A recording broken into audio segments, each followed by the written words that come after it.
the numbers are the numbers. Drake knows the business. It's all about the singles. Damn, what happened? Well, now you got me like in my Ja Rule kind of mode, John Galt. Like just talk about like rap music. One of my favorite songs of Ja Rule was "Put It On Me." I die if you ain't with me. So baby girl, put it on me. What would I do without you? I only think about you. I was tired and lonely. So baby girl, put it on me, on me. 10 more seconds in, Ja Rule get a stream for this. Keep going. Who would I be without my baby? The dial might break me. I don't wanna go crazy. So every thug needs a lady. I think Ja Rule just got paid for that way.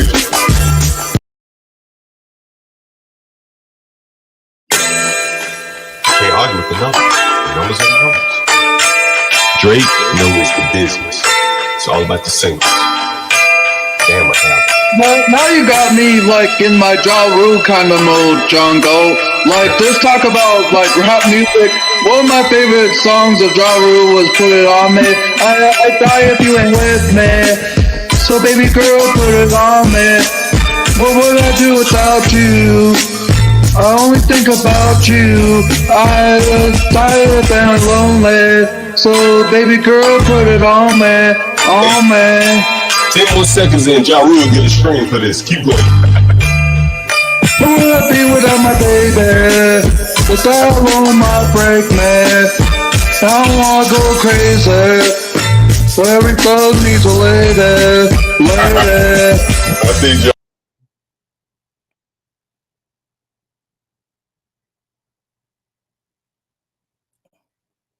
Yeah, I think most of you guys are coming through, right? Come on, come on. Go over there, guys. Go over there, guys. There's still 30 people watching this thing. Come on, over there. Oh, they're still on the other one? Yeah. Come on, move over. Yeah. This is so tiring, this moving people over and stuff. Oh, Yeah, I know. this is annoying. It's just like, hey guys, just click the other link, just come on in here. We're just gonna There we keep it go. going, There we go. Oh, it's so we need to be on kick. Can't stop, won't stop, no Diddy. It's just what we're doing. No Diddy, for sure. Non-stop content. Yes. All part of the plan. John Galt making me do work for free. All part of the plan. Yeah, I mean, that's how it is. You just If I was you to get crack, I'd go sleep on his couch. Sorry. On his couch? What couch? I need to leave. I might as well just sleep on the grass. I'd be like, oh man.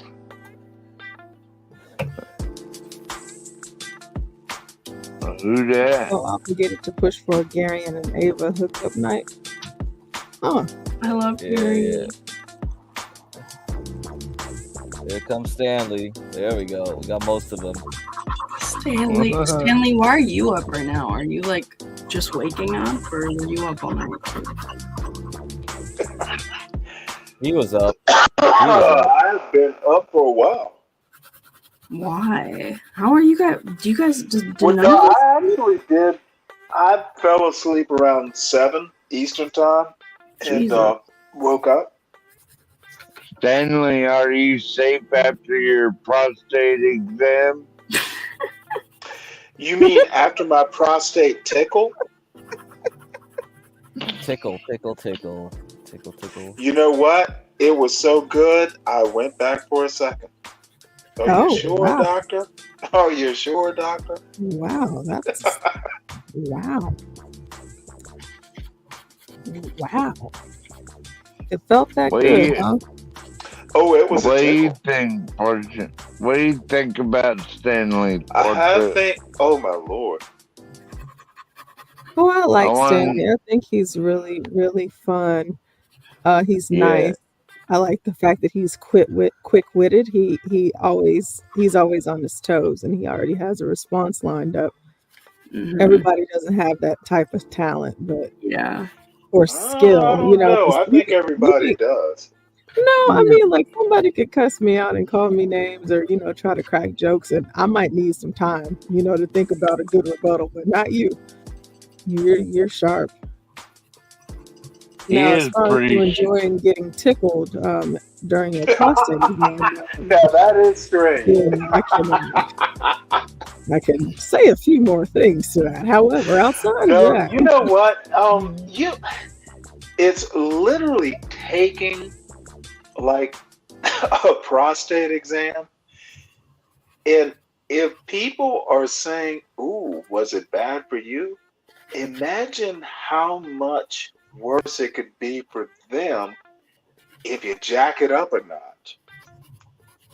I don't know. It's just how my mind works. How can it be worse for you? What do you mean by jack it up, Dude, I will Stanley? burn a That's what bridge I and want. laugh while it burns.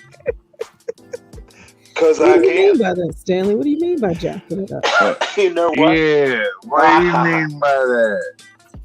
I mean, you should always be on your toes when you talk to me, Jeremy.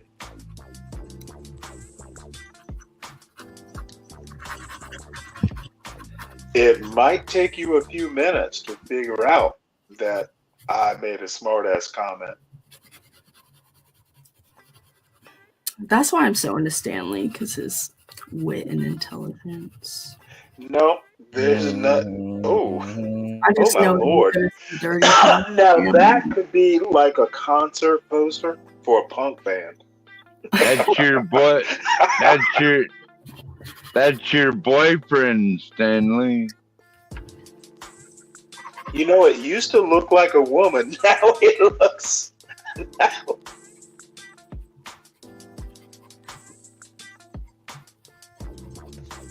Is anyone here old enough to remember CBGBs?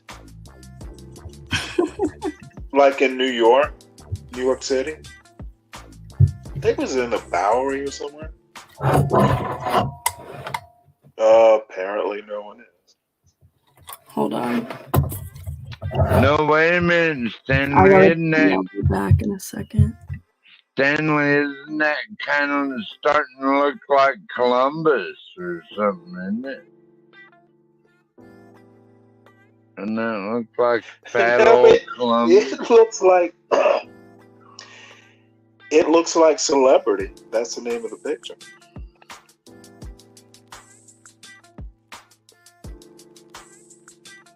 Now, my only criticism is Celebrity usually has like a $sign for the S.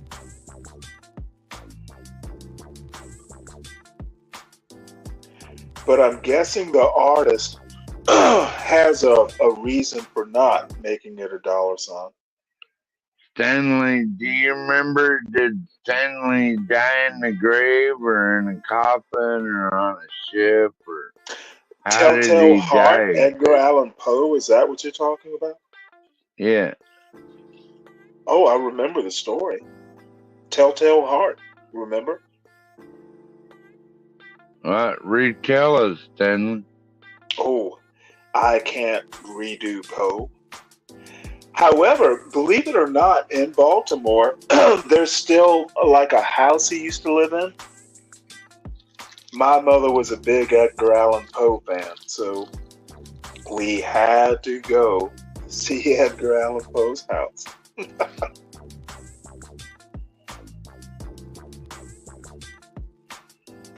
Imagine a black woman and our family going all the way up to Baltimore to see Edgar Allan Poe's house. And then we also, and actually, I actually love this house. She was a big, what was his name? Damn it. Portia, help me out here. Damn it. I am getting old. Who wrote Roosevelt. the legend? Who wrote the Legend of Sleepy Hollow? It was I can't remember. damn it. Anyway, we saw his sunny side was his estate up in upstate New York. I guess it was it Tuckahoe? Somewhere north of New York, up in Westchester. Rockahoe. Tuckahoe. I know And a I'll place remember his called. name, but my mother loved reading, history, all that stuff. So we got to see weird places Look at as that. kids. Actually, great places.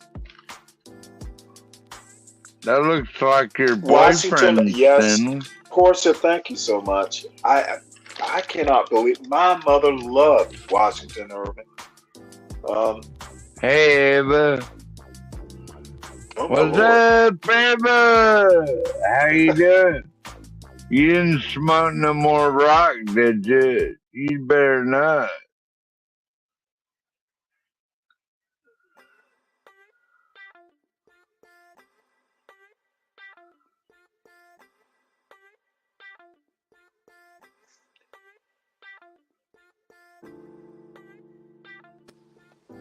My Wi-Fi is so fucked. Why are you whispering?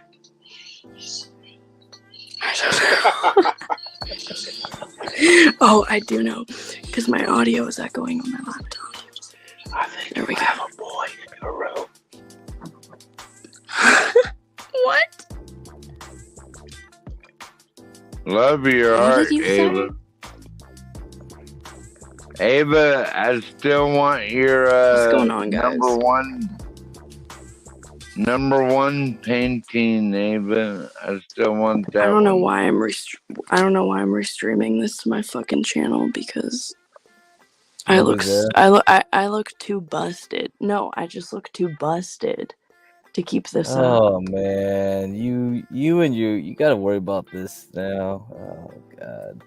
I think I'm gonna knock my What do you stream mean busted? like ugly. Like my makeup Well, isn't we're done. used to and it. I'm Why the fuck are greasy. y'all whispering? Oh, you know what? That middle finger is cuter than you are. What is that God even supposed to damn. mean? That you have like a degradation kink? No, it's just a joke, Ava. Damn I thought he was gonna say. I thought he was Guys. gonna say something else. Everybody, if you want to keep watching, go to John Galt's channel Ooh. and you can watch from there.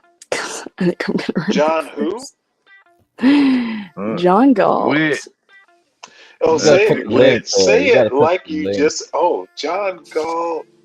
Oh man, you're in love. Wait. You loves you some John Galt, don't you? I'm not a big We fan of already Ayn watched. Rand, actually. Oh man, and Oh, that's bullcrap, Ava. That's bullcrap. Get crack. What's Bull up? crap. Get crack. Why? Yeah, sir. Yeah, who says bull crap?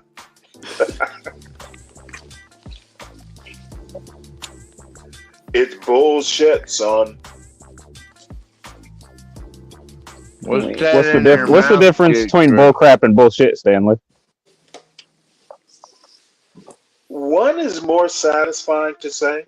I don't get the same like oomph when I say bull crap. Bullshit Bullcrap. is very satisfying Agreed. because So you bullshit. get to almost expectorate. American man, I like saying bullshit. Yes. Bullshit. Yeah, Yeah. it is very. It's Ava's a American release, Gary. spirit. You American can't say Guys. bull crap the same way you say bullshit. Blue American spirits. You know what the most satisfying word to say is, though? Oh no! Don't say it. Please What? don't say it. Is it nutmeg? Is it Oh, nougat? she has that evil look on her face. Is it? No, you know what it actually is? That's Is it crap. Nigeria? It's crap. No, It's Hey, no, Nigeria. no. Listen. Hey. Cellar door. Cellar door. Cellar Really? door. It's the most beautiful word in the English language. What the hell are you According to talking Drew about? Barry. No, listen to it. Drew Cellar door. Barrymore. Really? Cellar door. And Donnie Darko, Drew Barrymore's character, says that. Sounds Oh, like wow. I think Drew Barrymore must be a fucking crackhead. Are you fucking? Actually, Cellar Drew door. Barrymore's like a senior hippie. You remember? So he's a Okay, so he's a pothead. That makes sense. Yeah, I do. So he's a pothead.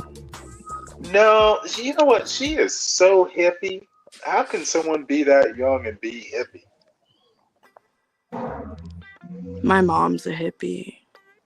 I bet you. Does she went give you to free fucking- weed? She went to Burning Man. Oh, she went to Burning Man. really? She definitely got. She got something over there. She got something. Yeah. She got an STD. She got some weed, some crystals, or something. She used to take me to this thing called Dream Dance as a kid, and it's like in this place. It's called Ohm Culture, and it's literally just like a 3-0, and they have like these. Hold on, let me. Nice. Did your mom do Did DMT you while she was there? Did she ever do scream therapy? Do you have a Burning Man in your backyard, Ava? Did you say screen therapy? Scream As therapy. in, No, but they did do screen therapy, which is where they would. So at this dance thing, there was like a tea tasting corner, there was somebody painting, and there would be like hula hoops, and everybody Really? would go on the dance floor, and there would be a screen with like, do you know like Mack screensavers or any screensaver? Not even Yeah. Mack, but like, and it would be like the I swirly. thought you Like, meant like screen, like in a confession booth. they would like try and copy like the like trippy screensaver on the projector. Really? They would go like, Fucking what? You know the flying toaster, Garion? Yeah. Were there a lot of queers at Burning Man, Ava? A lot of queers? I Yeah, never. you were there, right, Gary? I don't.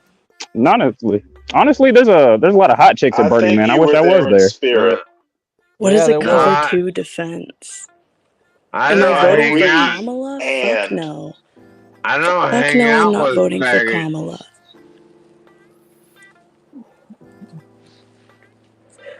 So you're not voting for Kamala?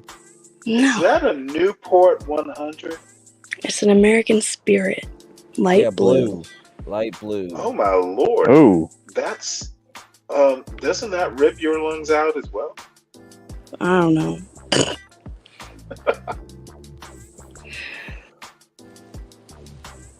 Is that the natural tobacco with no preservatives? Natural. Yeah, quote unquote natural. I'm a hippie smoker. It's What? all tobacco, weevil and all. You're smoking bugs, girl. Now Ava look like Trevor Lawrence. You don't look like Trevor Lawrence, Ava. Who is that? Should I take that as a compliment? Is it because I don't Yes, have my all eyebrows? male names should be taken as a compliment. Hey, if you tell me I look like what's his name? Timothy Chalamet, you know, I'll take that, baby. Yeah, Ava, you kind of look like Jim Lord, Carrey to that's me. creepy. Nigga, shut the fuck up. No, I do not. Oh no, Y she said chromosome, baby. she said the N-word, get crack, you hear that? You know, it's an occasional member of my vocabulary. You look like trauma. Damn, y'all just coming at me. I was going to say you can't look like No, Trauma. You don't look like Grace fine, at all. Ava. Oh God. No, you know what? You I'm need to pull up. afraid. Wait. I think Ava looks better. Get crack. Pull it up again. She didn't see it. No, you have to look up the villain from The Incredibles. Oh, the Yeah. cartoon. Oh, you mean what's his name? Well, you want to I pull can't that up remember. again? Come on, guys. I know what she's talking about. His Yeah. name was Bullcrap. Are you sure that's not you, Stanley? I don't agree. Say Stanley don't look like a ginger. Look up the villain. His name was oh my god, I wish I could. His Syndrome. name? This is a test of my mental fortitude right now. It's Syndrome. No, not Frozone. No, it's Syndrome. Syndrome. Yes. Look him up. Oh, okay. Yeah, Gary, you're 23. Yeah. Yes. Y'all have a lot in common. Our age. Oh, Gary is I here. think Shit, it's I more didn't than even that. realize.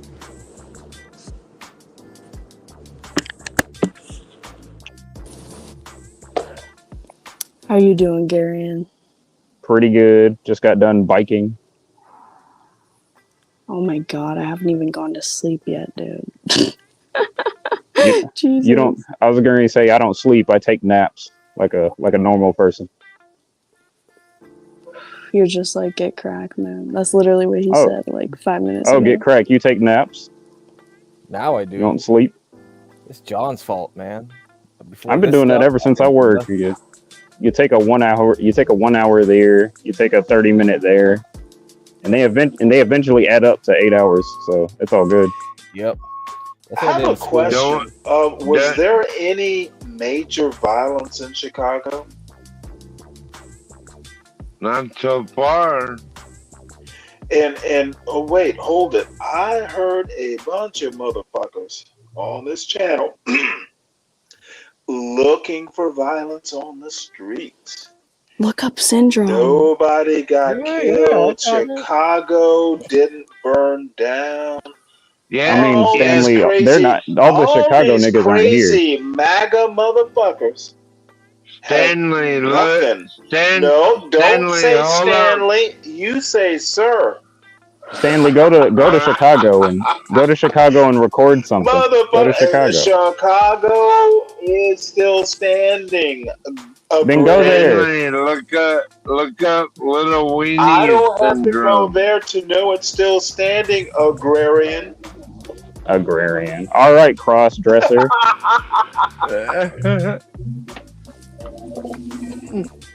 You are of the soil, agrarian. I mean, I like cereal. Cereal is good. Chicago stands. Kamala 2024. Is Kamala black, Stanley? You know what? She's blacker than you. How? Oh, she is from... You're from Africa, right? I am. There are no black people in Africa. Did you not know this? Oh shit! So I'm white? Oh no! Seriously, black people in Africa are Africans, dude. Have you ever talked to an African? They don't discover that they're black until they come to America. You heard this story.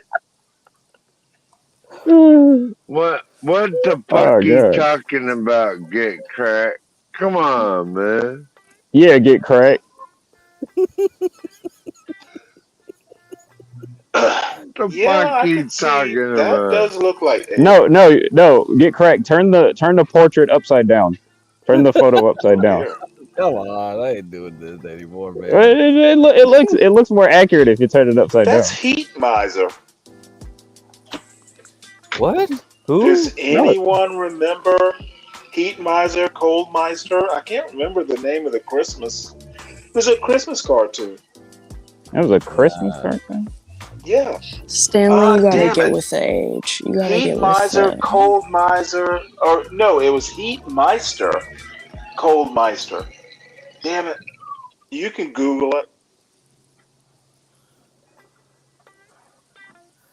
I don't know what this man is saying. Y'all don't remember those Christmas cartoons? Stanley, how old are you again? Old. Very old. 60s? Hear the crickets when I talk about Heat Meister? Stanley? If He I just ever... Yes, Ava. If I ever came to Georgia, would you meet up with me? Absolutely. Oh, Guys, you know what we should do? I hope you like tea. We If you put some we will have a proper Oh my tea. god. If you put I'm some 50. I'm collagen 59, powder, Ava. I'm all for it. You're 50. Yeah, You're only 59. 59. Yes. Ava. Stanley, I don't think he Yes. would Look, appreciate those that. eyes lit up. Yes, I'm too old for you, Ava. No, my dad is. Yes. My No, dad is 68. please don't say your dad is 59. No, he's 68. That's not much better, Ava. Yeah, but that means that you're not the same age as my dad. You're 10 years younger. So it's You know still what? appropriate. Your mother's Ava just likes your older men. mother's younger Ava just than likes I am, older men. right? Only Now, what Stanley. happens if we date and I like your mother better? You won't. Stanley's sick. He She's a needs to be hippie. put. No, your mother's a hippie. I might like her. Does she wear Birkenstocks? Stanley needs I mean, to Stanley, be you might put get some free alcohol out of her. You might get some free alcohol out of her though. You know what? I'd rather buy it, Gary. You What the won't let me fuck are wine you and talking dine about, You don't like Gary? free. You don't like free. You don't like free white woman alcohol, Stanley. You don't like free white woman alcohol. There's free white woman alcohol. Do they sell that in North Carolina? Yeah, they do. It's everywhere. It's called moonshine. Yes, Stanley, we sell white women everywhere. You know that. Oh, wow. God damn. God damn, 12 men. I did not know that. 12 men are the 12 men are the white women cheap. Are the white women cheaper in Alaska? Literally. Are the white women cheaper in Alaska? Do they have less taxes over there for white women? Shit, you trade them for deer meat or elk meat. No, not really. Doesn't exactly work like that. You gotta trade a shotgun with the elk meat. Is that because elk is the best tasting meat? That's right, Ava. Really, Ava? Hold on.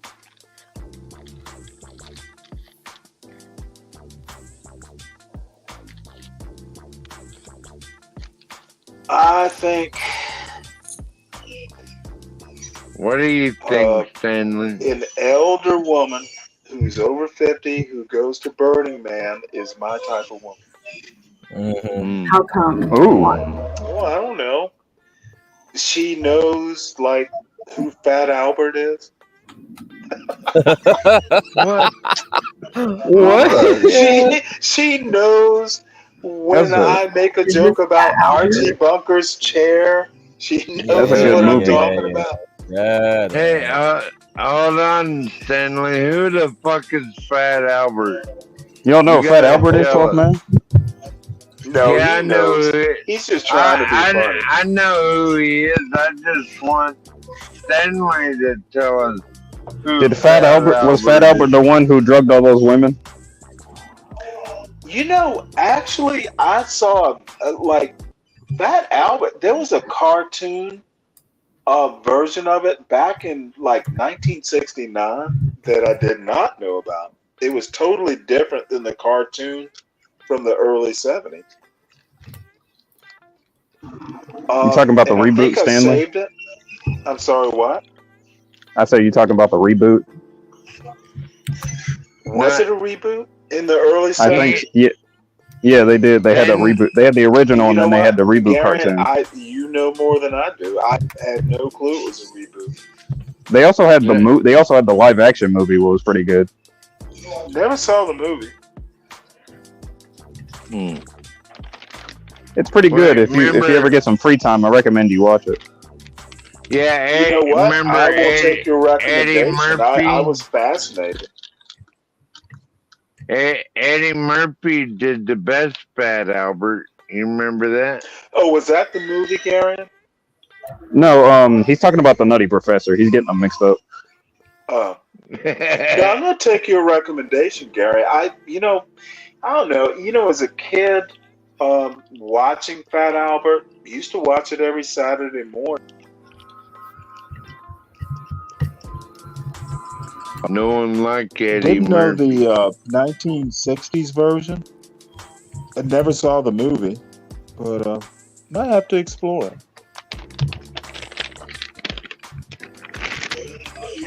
Ava, who is this lovely woman you've drawn on the panel? Who is this lovely Take a woman you have guess. drawn? My current It's her mother. Ruby Spencer.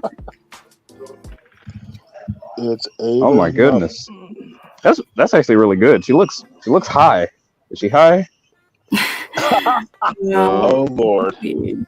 I think she's Happy she Halloween. Got the- she said that's who she's currently afraid of.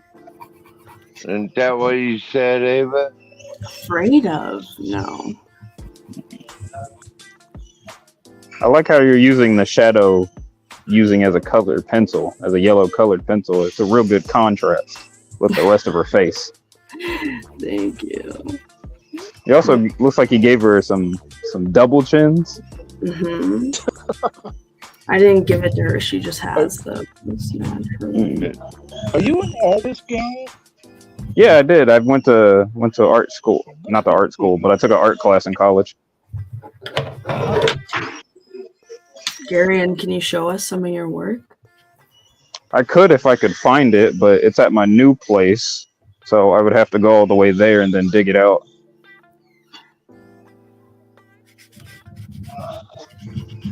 That's if I could find it. That's if I could find all that stuff. Right now.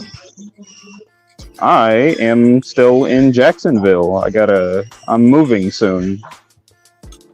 Okay. Jacksonville, Georgia? where? Jacksonville, Florida. Jacksonville, North Florida. Carolina. No, I'm in North Carolina. We have a Jacksonville. Hey, I have a question for you. The eye. How did you get the shine in the eyes? You know what I mean? Like the glint of light in the eyes?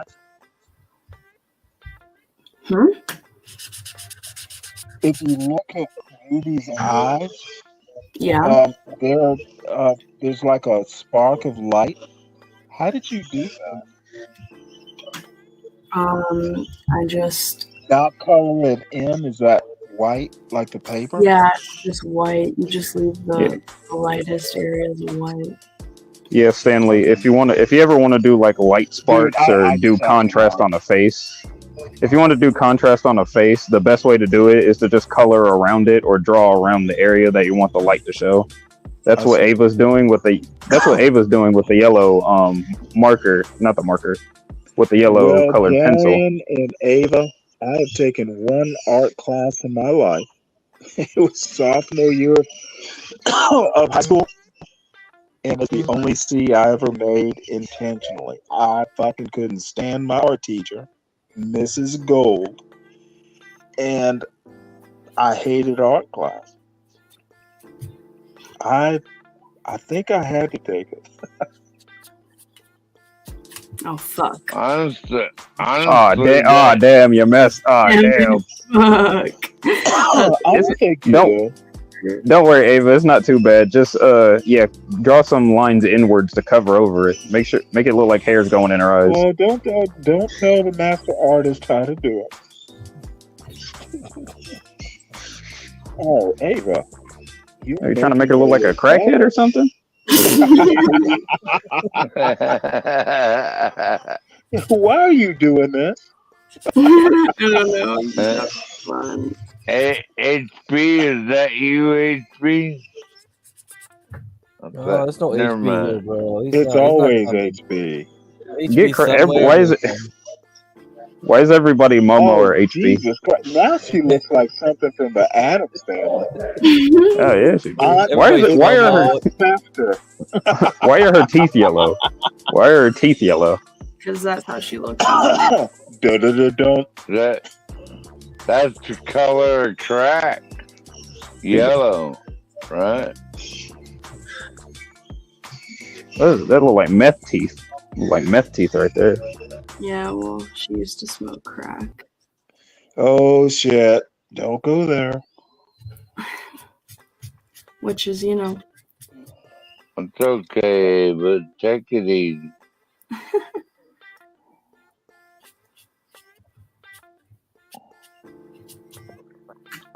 I was thinking it was someone I seen at an Ozzy Osbourne concert, Abe. It is Ozzy Osbourne.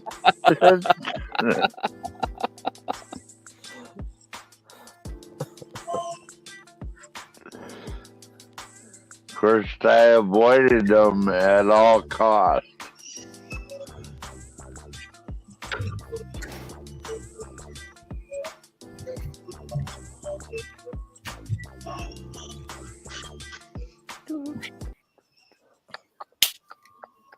You gonna post this online? No. Why not? It is online. It is online, you stupid motherfucker. Motherfucker, I'm Hey, talking Black about on Knight. Instagram, you idiot.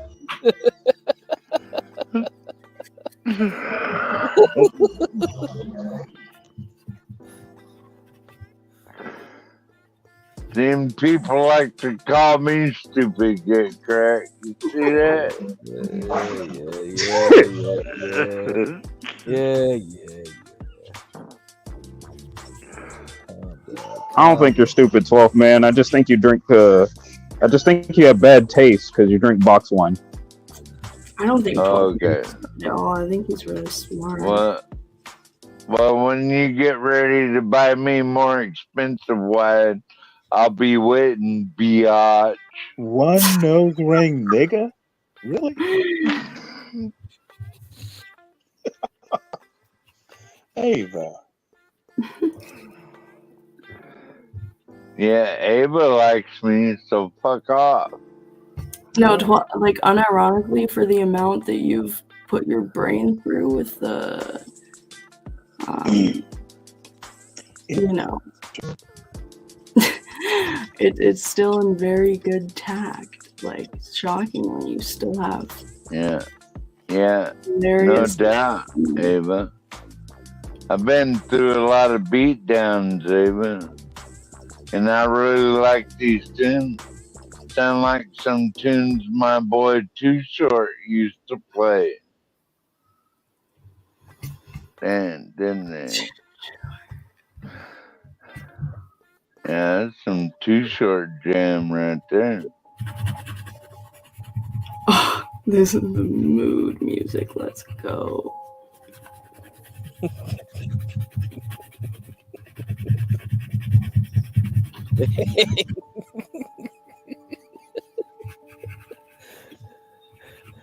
You're making her Asian now with all that yellow. This is beige. Hey guys, the look of that person is why I own a 308, guys. No doubt. Okay. All right.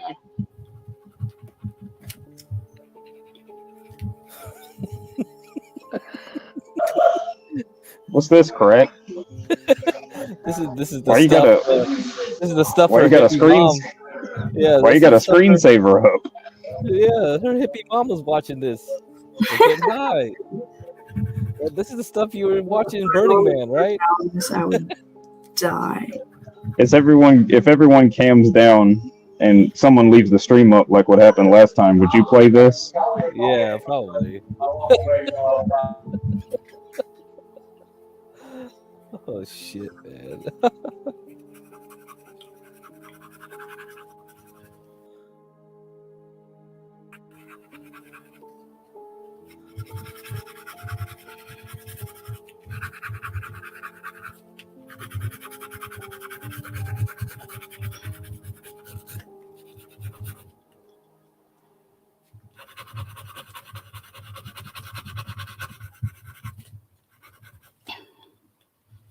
So get crack. I have a question for you. What's that? What inspired you to make your username Get Crack? Oh man, this is such an old For question. me. That was my high school login for all my stuff. Yeah, AOL Instant Messenger. Remember that? No. Among other things, yeah, that was Get Crack for me. That was my login. This was before Twitter Never and thought of Instant Messenger. So How do Instant you Messenger was before the Discord days, right? You got Instant Messenger, MIRC, Usenet, really So you've old been shit. online for a while, huh? Oh yeah, I've been online for a while. Yeah. Get Crack might not sound like it, but he's actually like middle aged. Oh, I know. Yeah. Crack, you're in your 40s, right? Mm-hmm. Do you have kids? No, no You've been way. around. Man, if I got Why kids, I not? would never do this crap. Why don't you have kids? I mean, you could. I was gonna say you could figure it out. You could have kids and still do this. You could figure it out. Hey, but did you know that Man, Get Crack was an electrical engineer? Did you know that? Maybe I did. I feel like I vaguely. He designed the electrical.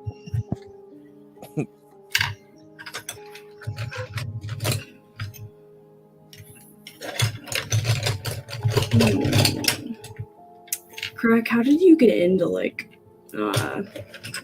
is it day trading that you do? no, investment was what I got most of my money, and then later on, I worked and I just kept putting money into the things. That's about it.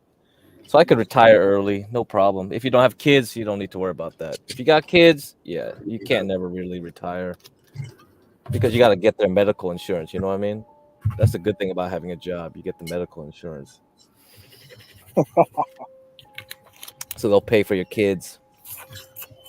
Yeah, how much is the average kid worth? Like over like before they become an adult, like $1 million or something? Now, too much now. Motherfucker, it's not worth its cost. Doing it.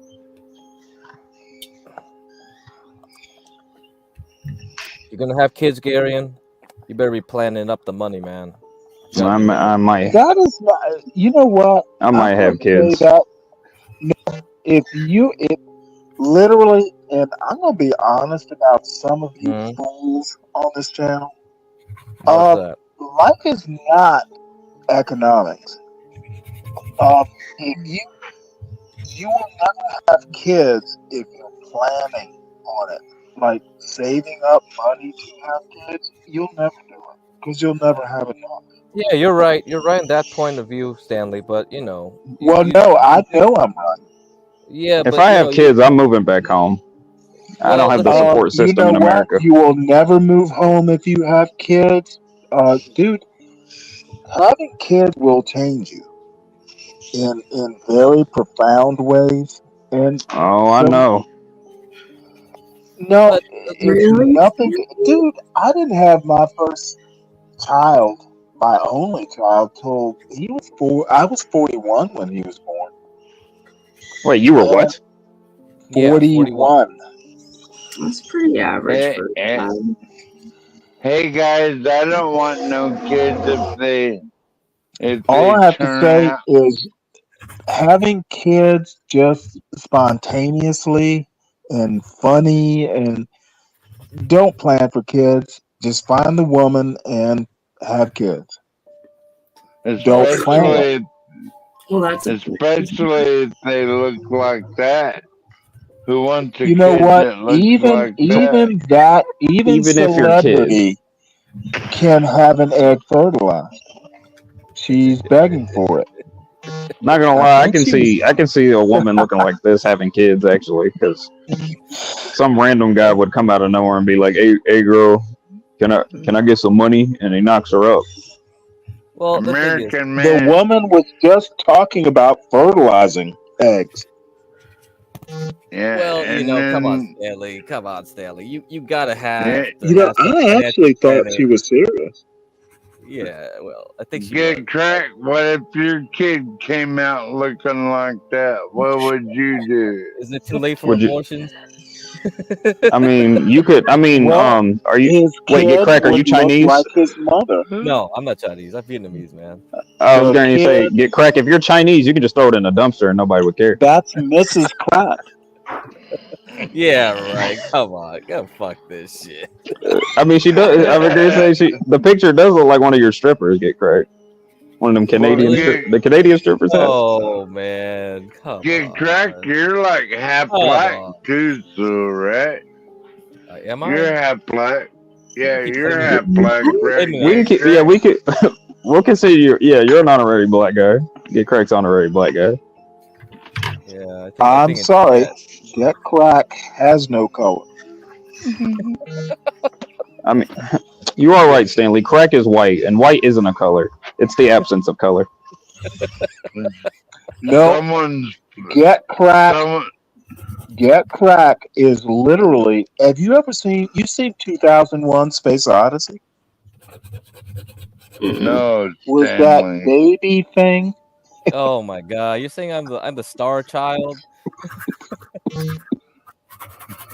Yeah, the star child, great. The Half baby Asian, half black guy. I think star you're. I child. think you're the star child. I think you're colorless.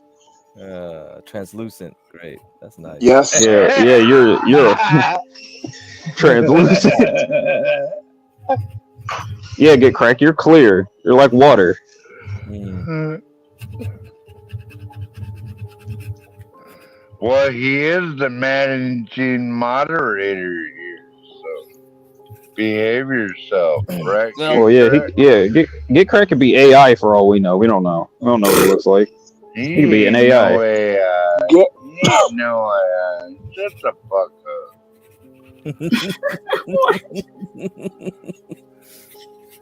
But don't worry, yeah, 12 Gary. man. For all we know, Well, hey, for all Gary, we know, that's 12 man's an AI.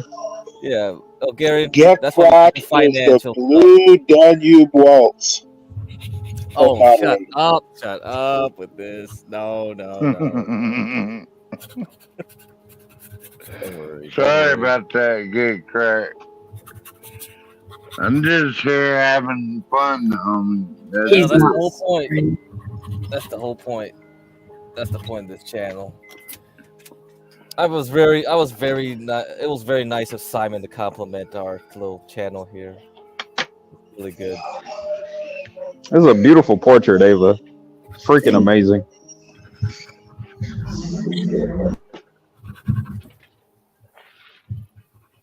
I'd rather see her face than her drawings, but that's just me. What does her ass look like? Why do you guys make the camera?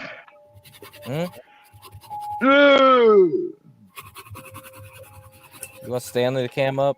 Yeah, I want Stanley to cam up. He's cammed up before. 12 man's cammed Yeah, up. Stanley's can't. Gary's cammed up before. Yeah. Stanley, can you cam up? I've never seen you. Oh, come on. Yeah, you have. Stanley, you willing to cam up?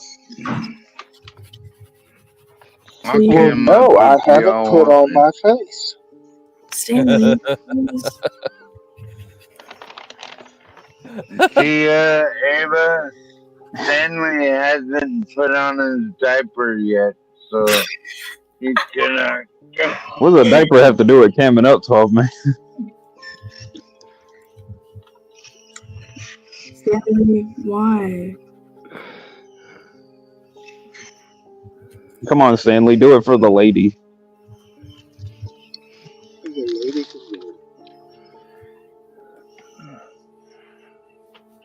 He's waiting on his pajamas, Ava. Sorry. Sounds like he's barely awake now. Stanley. Yeah, is that his mic or is that him? I can't tell. Yeah, I think he's lying on his pillow with his phone. God. He's going to sleep. Stanley's having a sleeping stream.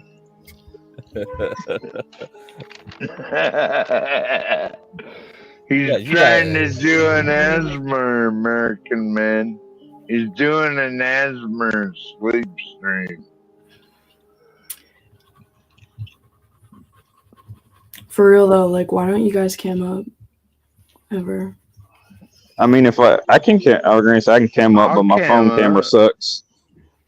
You want me? Because You I'm want to see afraid my face? you said you wanted to draw a black man.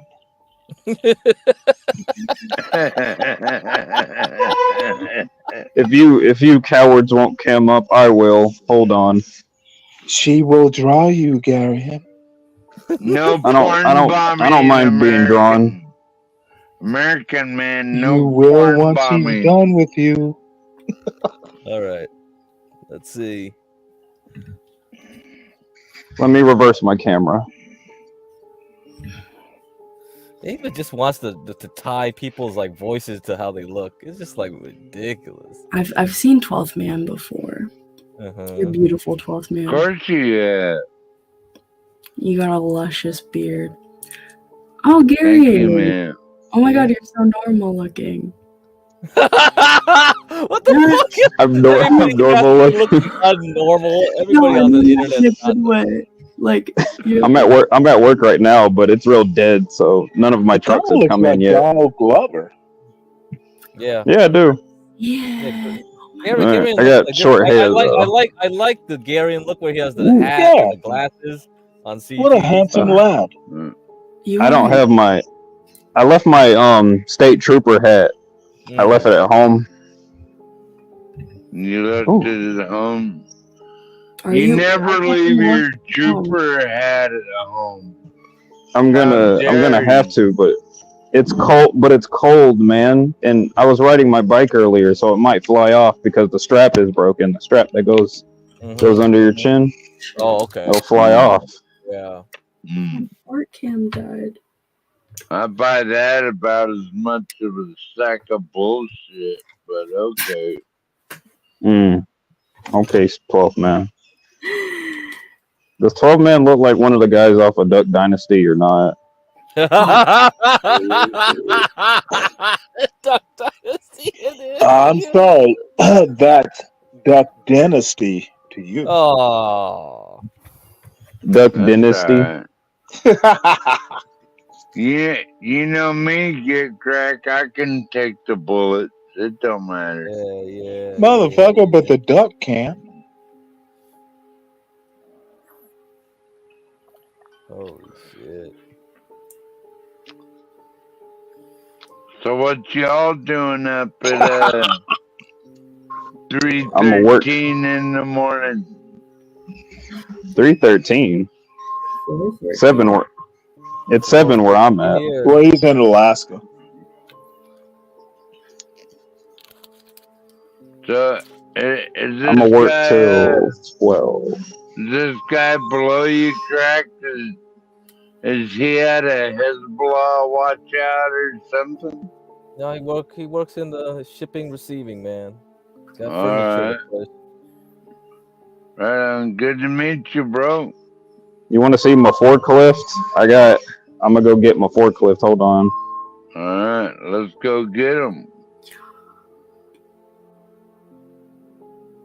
We love watching people work around here. Ain't that right, get cracked, Stanley? Yeah. They go to work around here. We don't fuck around. This is forklift number 1. I mainly use these for the glass pallets right here.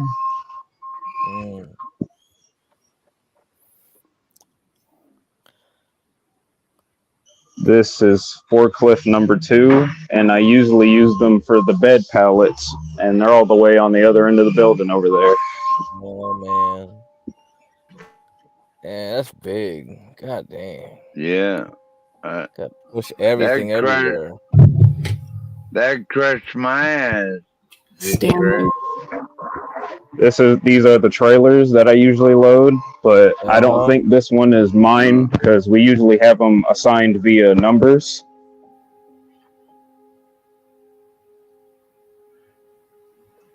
As you can see, this one's number 510. This is not mine.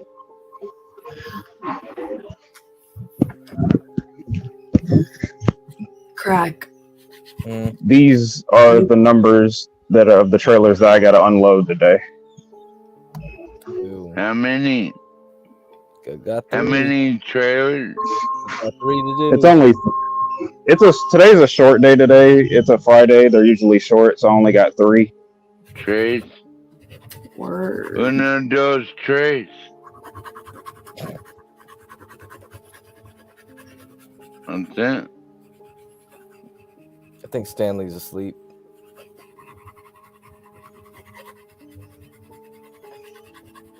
Tough man, what do you do for a living? Or are you retired? Yeah. Oh shit. Retired.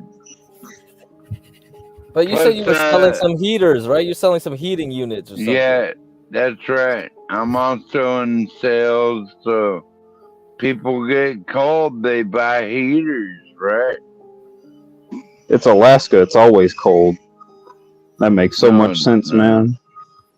That just...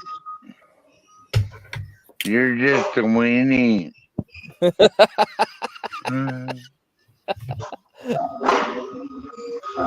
Is Alaska being cold propaganda?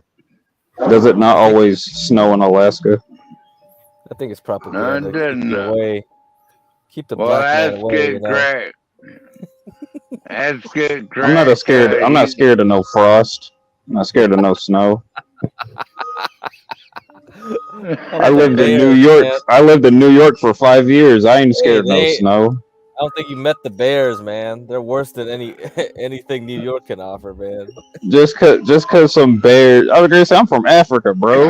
We got things stronger than bears in my country. We got rhinos. We got lions. We got tons of shit that eat bears. Yeah, those bears are probably on crack, man. You got that. You got crack bears. Yeah, you saw the movie Cocaine Bear? That's what you got to deal with. You got not the cocaine bear. You got yeah, fuck that. I ain't dealing with those cocaine bears, man. Fuck a bear. What'd you say, Stanley? Man, your mic is so low now. What you... Yeah, Stanley, something's up with your mic, man. Yeah, you're sleeping on your pillow, man. No, actually, let me go out and come back. Oh, you're loud now. No, something happened, man. Like something's going on, bro. yeah. Stanley getting horny again. Get cracked. Yeah, that's it. Get cracked. What? Will you cam up? No, there's nothing to cam up, man. I told you he's an AI, Ava. He won't see nothing. He is cammed up. He's Grace Kelly. Now Ava's like so curious. Ava put like a whole bunch of theories of what I look like. The ghost of Grace Kelly. Why don't you want to show your face? The ghost of Grace Kelly compels you. If he shows his face, the Thorpes might hunt him down for not giving them enough money. Yeah, probably. I think that's what's gonna happen. I'll be like, oh shit. Yeah, or the armies here. Stanley might hunt you down and get cracked. I mean, you literally did have Ben come up in here during John's stream asking for get cracked. I don't know why he came up here to ask him. Probably begging for money or something. But that's crazy. The fact that he tracked him down here. Nobody begs for money over here, homie. I don't know what you're talking about. I'll beg for money if anybody wants to send me something for my. Give Ava money, simps. We know we got a lot of simps on this channel. I have been spending a lot of money prepping for the whatever podcast trip. Man, we so got bidding war for your painting. What have you been buying? Books? I had to buy a mattress so I could sleep. Oh, for God's sake! For the show? You a mattress for the road trip? What the hell? Wait. No, just my car. Is laying down on a mattress part of the show? With whom? No, it's for my road trip down there because it's cheaper than a flight in hotels. You're going in a flatbed truck? Or? I drive a Kia Soul, So It's cheaper pretty than good a for flight. trekking. Wait a minute, really? Ava, No it's way. easier. It'll be easier for you to just get a sleeping bag with padding in it instead of a No whole ass way. mattress. No, way. dude, because I've done He's it right about before. that. No, I've done a road trip to California before, and But California gas is about $4 I minimum. thought I used thought the Mack you lit. Hopper. And Don't it was horrible. don't you live in California, Ava? No. No, she lives in Seattle right now. Yeah. Well, Ava Lived why don't in Georgia, and she's making the drive to California. What's up, well sir? she should What up, she sir? What up, sir? Sir. Sir's on? Yeah, he's on. He's at the bottom. That's Yeah. Spanish Moss. Sir, you're muted. No, I Yeah, I can know, hear you. guys. I know. Hold on. Yeah, I what's up, can bro? hear him.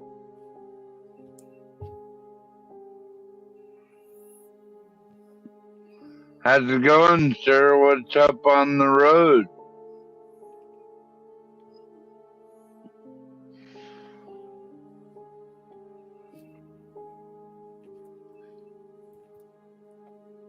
Nothing. And he ain't answering. He's trying. I know he's out there. Probably bad connection in his dead zone right now. Who knows? Got to keep that video going. There he is. What's up, sir?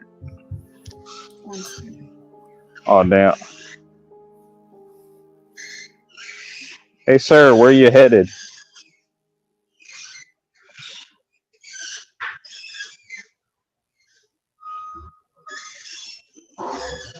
Ooh.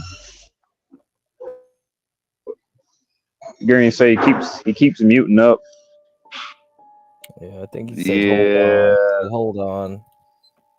Y'all can hear me? Yeah. A We little got bit. you. You were muted earlier. You were muted earlier. Yeah, I know. I try not to touch my phone too much while I'm driving. What's up, though, y'all? Yeah. Good morning. Good morning. Morning. Man. Where you headed? Greer, South Carolina. You like the morning content we had going? With the rapping? Earlier, Yeah. Oh, the rapping, right? Yeah, the rapping, the drawing. Yeah, that drawing turned out very, very nice. That was impressive, man. That looks like something you can put on a T-shirt and sell it at Spencer's or something like that.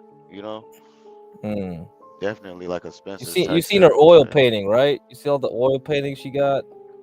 Like, no, I haven't really looked at none of that. I don't really care about art. yeah. What do you think? Honestly. What do you think of this? Oh, that's really fucking good. Goodness gracious. So Black Suitify wants it. We got T. She wants it.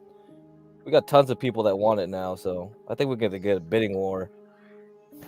Is she gonna put it on an auction? Oh, that would be fun.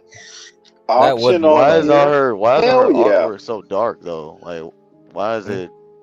Is most of her 'Cause artwork dark like it's a this? Negro. No, we have a better picture with Negro better with the lighting. big nose. I'll show that one I think. later. Yeah, I was gonna say I think the lighting is just really bad. But you can tell it's pretty good. So. Personally, if I was her, I'd put it in an art studio. Put it. Yeah, there you go. See? You see that? Yeah, just see like Sarah? that. And What do you think? I think it's worth about I think the $3.5 picture is million. prettier than the girl. I mean, at least it's $3.5 million, Ava. at least it's actual art and not that weird abstract shit.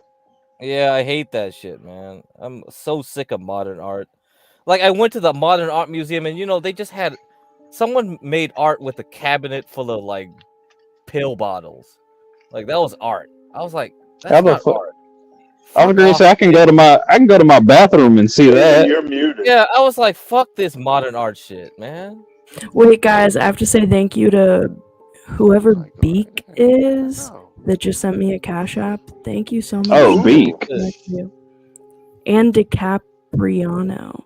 Yeah, very good. Very good. Capriona. Capriano, yeah.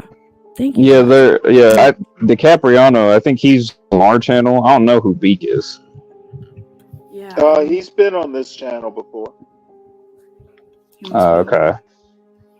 In the chat, I don't know that he's ever been on a panel. Later Yeah. on, we'll Or have she. low on the speed dating anyway. So lows on the speed dating next, guys. You're gonna have Wait, hold on. When's her speed dating? Is it gonna be at like 3 or something? I don't know yet. I think She's Portia's trying to driving. figure it out. You have to talk to HB That was about fun. that. Wait, hold on. I'll be back. Hey, Yeah. HB knows Speed all dating with. about Hold it. on, it's gonna be speed dating with who? Like, Lolo, remember her? Yeah, I know who Lolo Hello, the is, girl with the but questions. yeah, who's gonna be the daters? Like, Somebody was Random people. somebody yesterday really wanted to date her, and they agreed. So we wanted Really? at least one Wait. date. Hold on. What? really wanted to date Lo. Yeah, for real. He already sent a cash app. She's a good-looking Probably one of woman. the. Yeah. It's probably one of the. I was gonna say it's probably one of the many simps we got. We got lots of simps. Well, I mean, I hope she just be careful. You know, human trafficking is real. Simps, really? So, Yeah, you're right, sir. I mean, don't You're worry. right. I'm don't just one meet of up with random Yeah. people. Don't worry though. We're gonna keep it online though. We're gonna keep it online. Make sure I'm nothing just make actually sure happens. she's not giving him information and shit like that. Yeah. That way Damn, dude, even scoot your ass Stanley. That way even Stanley don't miss out on pussy. Oh, was it not? What did you say? Just what did you say, 12 man? That we're Repeat gonna it. keep it up. We're gonna keep it open for you, just especially so you don't miss out on pussy. That's what I said. Oh. Boy, aren't you considerate?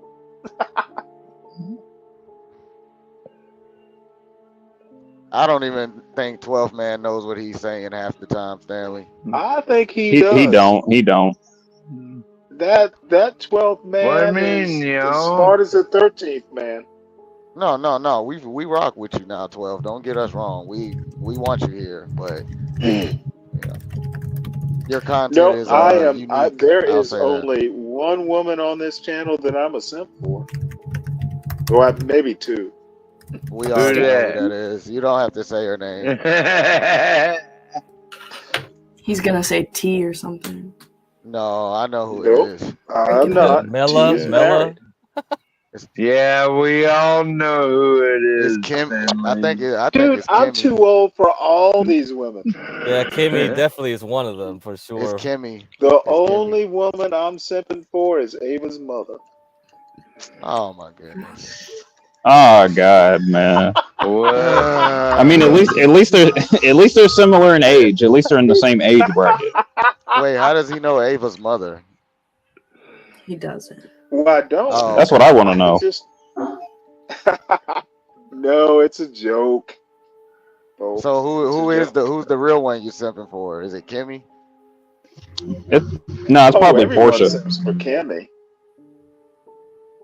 Say again, Stanley. Sir, you simp for Cammy. Everyone simps for Cammy. My God. She's a beautiful woman. I mean, we got the best one. I don't really believe channel, in. man. I don't really believe in like. Disagreement? Oh my I don't lord. really believe in like simping. You know. That's not really how it works. A joke. It's a joke. Damn it. No, it's not. No, it Yeah, ain't. it is. Yeah, it ain't. It's not. He dead ass. He's dead serious. I mean, just to put some stuff in perspective, John's the only one that's ever actually taken Kimmy out on a date, and he did it on camera in front of all of us. So he's one step ahead. Wait.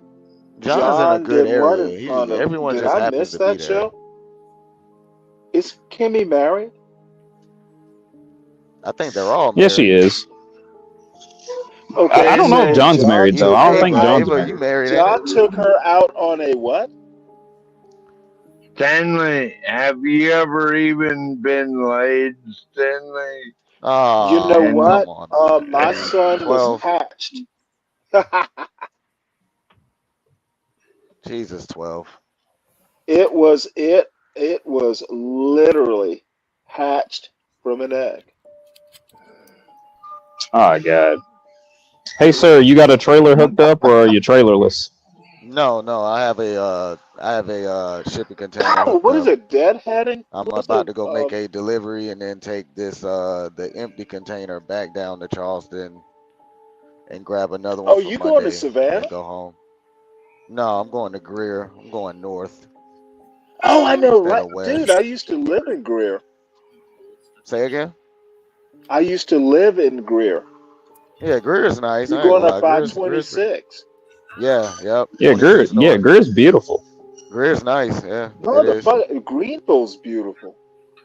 Greenville is. Yep, I it love is. upstate South Carolina. Me too. I think it's the better half, upstate. They Yeah, got Myrtle Beach and definitely. everything, so yeah, I'd say upstate is the best. Gary, and aren't you moving? You say you moving where? From Jacksonville, North Carolina to where? I'm moving from Jacksonville, North Carolina to Lenore, North Carolina. So That's right off 95. You moving It's about north? huh? You moving further north or? Yeah, I'm moving further north. Yeah. Even though I mean the town's like it's about like 1 or 2 hours out from Charlotte. So technically I'll be moving northwest. Yeah, upstate North Carolina is nicer than lower state, in my opinion, as well. It's more mountainous Yeah. and No, you get closer I'll to be Virginia. honest. That whole I could, corridor from I like do want to. Greenville I was gonna up say if I to was able to find Asheville. some cheap. I don't really like Asheville too much. I prefer Boone. Boone is way better than Asheville. Well, Boone Why don't you is like bougie. Asheville? Boone is bougie. I would like pretty much anywhere that's like outside of Raleigh, maybe like 30, 40 minutes outside of Raleigh. I like Raleigh, Yeah. man. Raleigh's nice. The only thing I don't like about going on the outskirts of Raleigh is that a lot of the properties out there are really expensive. Yeah, It's I either mean, go that, look at. like, there's no. I was gonna say there's no in between when it comes to the property prices. It's either like really expensive houses or goddamn Section 8. Yeah, Raleigh is like You a high wouldn't do attraction Section area, 8? so I mean, I don't think you would yes, qualify for it, Stanley. Yeah, I was gonna yes, say Stanley. I was gonna say I make too much money to qualify for like Medicaid and food stamps. I know I got to be poorer than I got to be much poorer than I already am.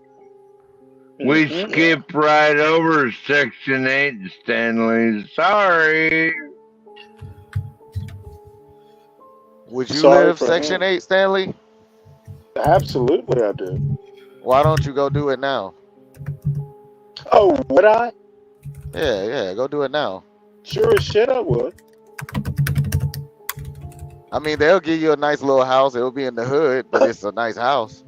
Yeah, I was gonna say Would they? Stanley, if you're not scared of Would they niggas, mow my lawn? you could always park it in Section 8. You might You also know what? qualify for I like think I'm gonna do trailer senior park. citizen benefits because I think they lowered it to 60 something. Wow. Wow. Thanks for that info.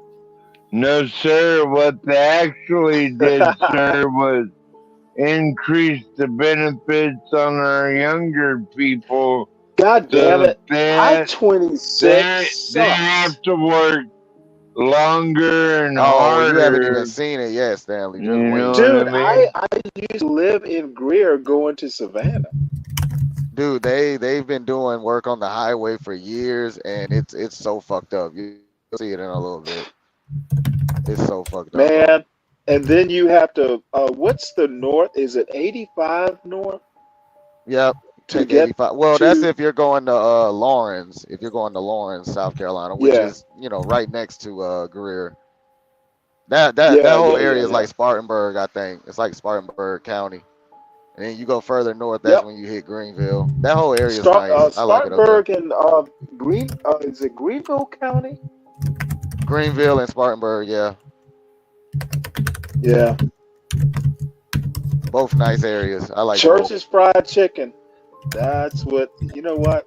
I don't like churches, man. I'll do Bojangles, man. It's a little salty. Yeah, well, I just don't like their meat.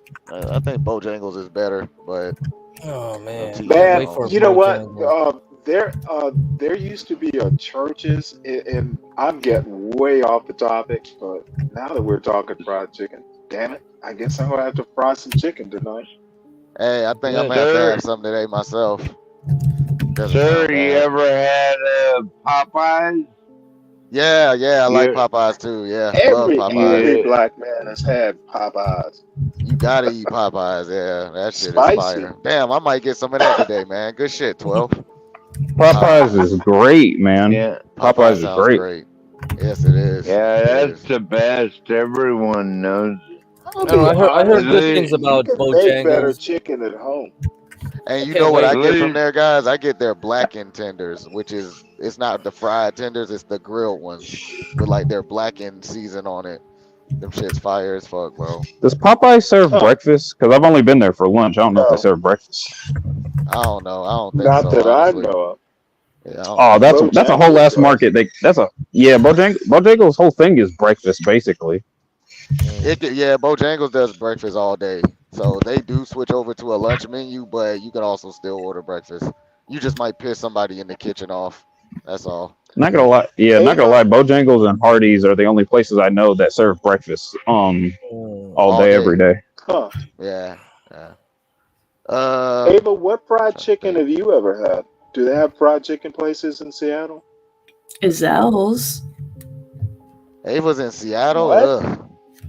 I've had a Zell's. The heck is that? You guys Haven't get a you lot heard of of it? rain. They get a lot of rain out there, man. Zell's? Have you ever heard of it? Hell no. No, I haven't. No, Are I've you never heard of that serious? place. Y'all don't No, even drink. Y'all don't even drink they sweet tea, serve do y'all? bacon, don't they? Wait, are you serious? You've never heard of it? No, I never No, heard of it. hell no. Dead serious. What's that? Dude, Oprah literally would get it. She would order it Oprah, from is out she of black? state. Oprah, yeah, Oprah's white. What you mean, Ava? Oprah ain't been black Oprah's in the I whitest saw woman. that 30 years. speech the other night. Oprah's the Been black whitest. in damn. Yeah, 30 years. Oprah's the Hey, whitest woman we know. you Oprah crack, looked Caitlin, good. and Oprah shit, looked you pretty crack. damn good for her age. Yeah, she's rich. I guess, damn. Well, shit. Oh, no, I actually thought she looked good. I didn't like her outfit. That shoulder pads. Oh, that purple didn't like thing? that. I thought that. I Now think she I was like trying the to. color. I did not like the shoulder She's pads. trying to. Yeah, You the know how shoulder it was pads in is the like 80s. early 90s or Yeah, late it was the Yeah, 80s. they color love the purple shoulder thing. pads back then, man. Yeah, she's Yeah. trying to. Dude, She's trying to show in off her the old 80s, style. Come that's on. Grace Jones 80s. she got that. I think Wow. Seattle has a lot of Grace like Jones tofu and is the veggie stuff. only black woman who Yeah, they ever got looked like a good in lot of shoulder pads. Ah, like Jamaican weird shit. guy. You know, California is weird itself, man. They had like veggie We don't. Yeah, burgers we don't and even shit. have What the fuck is Bojangles that? out here. I mean, I You hear don't got good things about Bojangles in them. Cali? Really? They're That's gonna They don't open. have bullshit. they don't have They're gonna. Zaxby's either. They don't have They're nothing gonna. fried They're chicken. gonna open Now, Bojangles Zaxby's in sucks. Los Angeles in Okay. a couple years. I know. I was gonna say, do y'all have a Raising Cane's at least? A Raising Yeah, Cane's? we do. We Raising have Cane's that. Some trash. places. Raising Cane's Okay, trash. okay. In and out. They got in I and mean, I out. like That's Raising Cane's. trash. Yeah, they got. In and Well, out's you trash. know, at least in Alaska, we got churches spread or that long 12 man, arm. y'all don't got any restaurants. Y'all hunt your food in Alaska, man. You don't got no restaurants. Yeah, Yeah, y'all get elk yeah. and shit. You know. I wish I lived like that.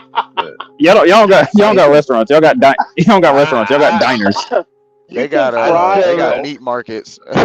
I go to the fry gym just like a y'all. dine-in meat market. That's crazy. Yeah, I've seen convenience stores up there. Y'all got convenience stores up there. Yeah, in the stores that Alaska? sell Of everything, course like they all the do. goods.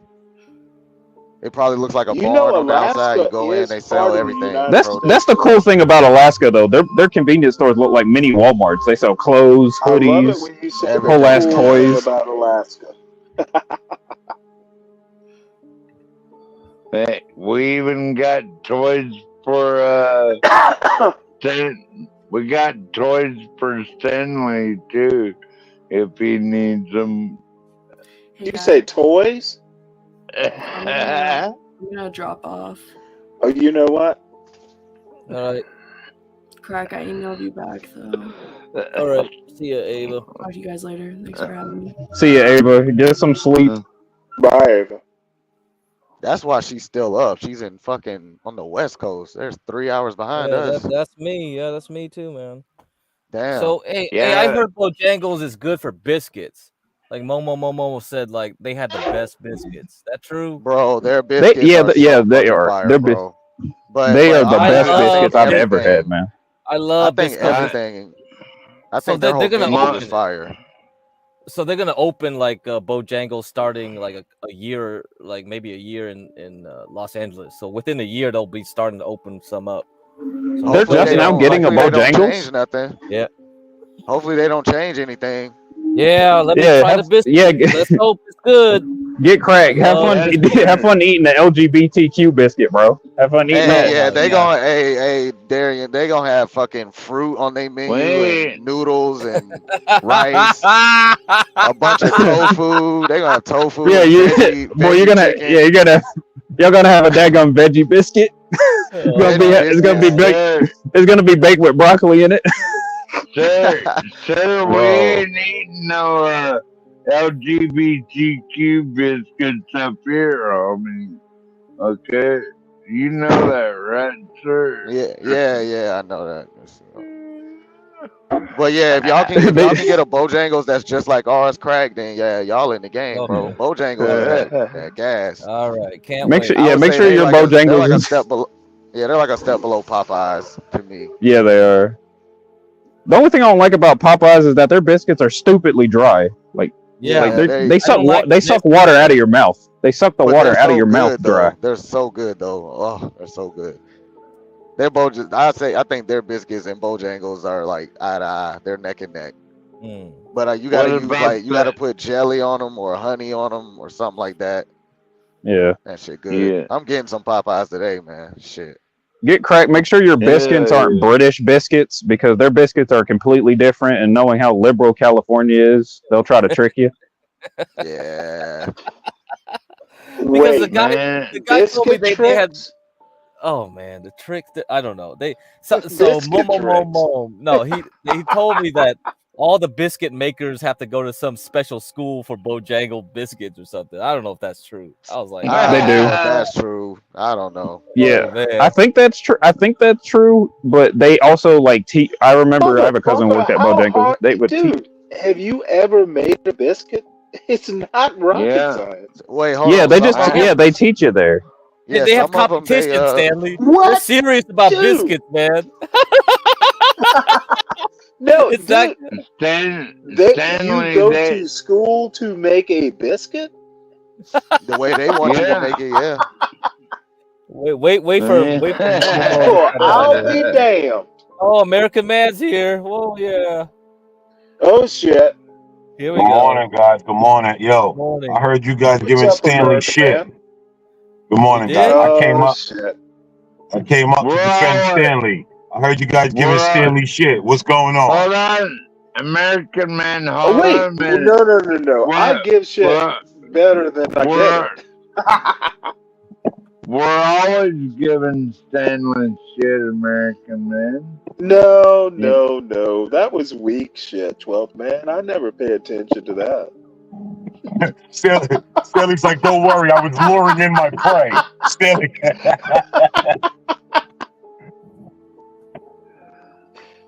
Oh my God. Yo, I'm just now fucking leaving for work. Damn, you're late. Yeah, I hit the snooze on him this morning. No, I'm fucking kidding, man. It's early as shit. Oh, nah, you know, listen, normally I'm out the house by 6:30, bro, 6:20. You slept in. Yeah, I hit the snooze on him this morning.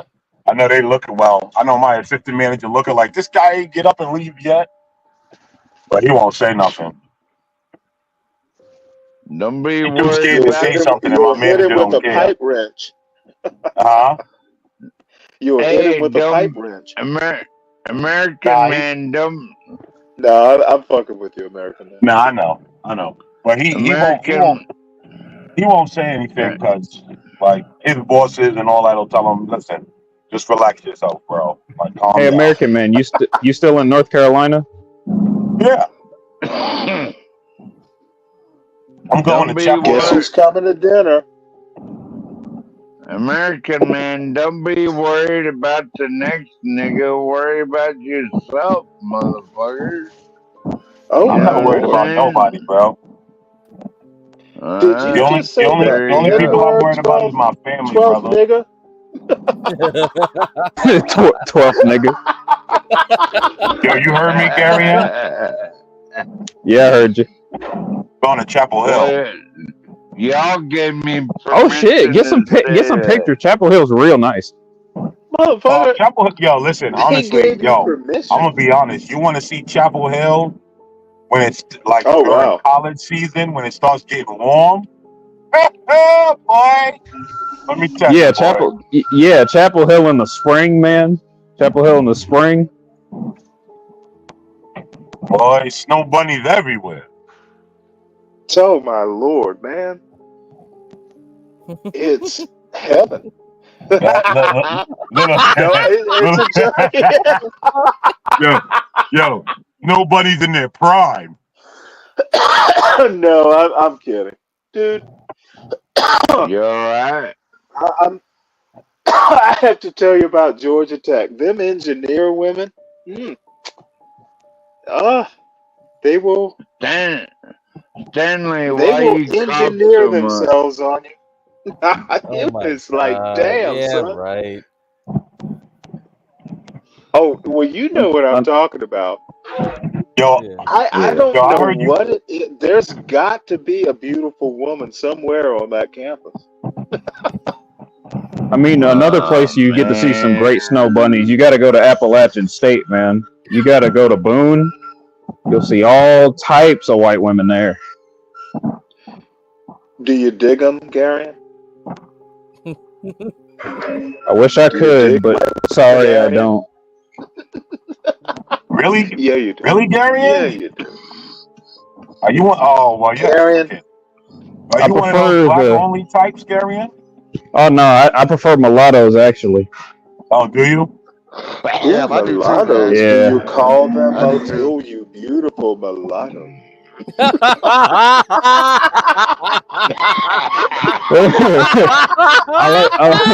I like my girl not knowing whether or not she's black or white, so I can take advantage of that. Oh, Good job, okay. Gary. Good job, right? You always got the upper hand. Good luck with You that. like your women confused. Gotta obey the law no matter where you go, guys. No, I'm kidding. I'm black today. I'm white tomorrow.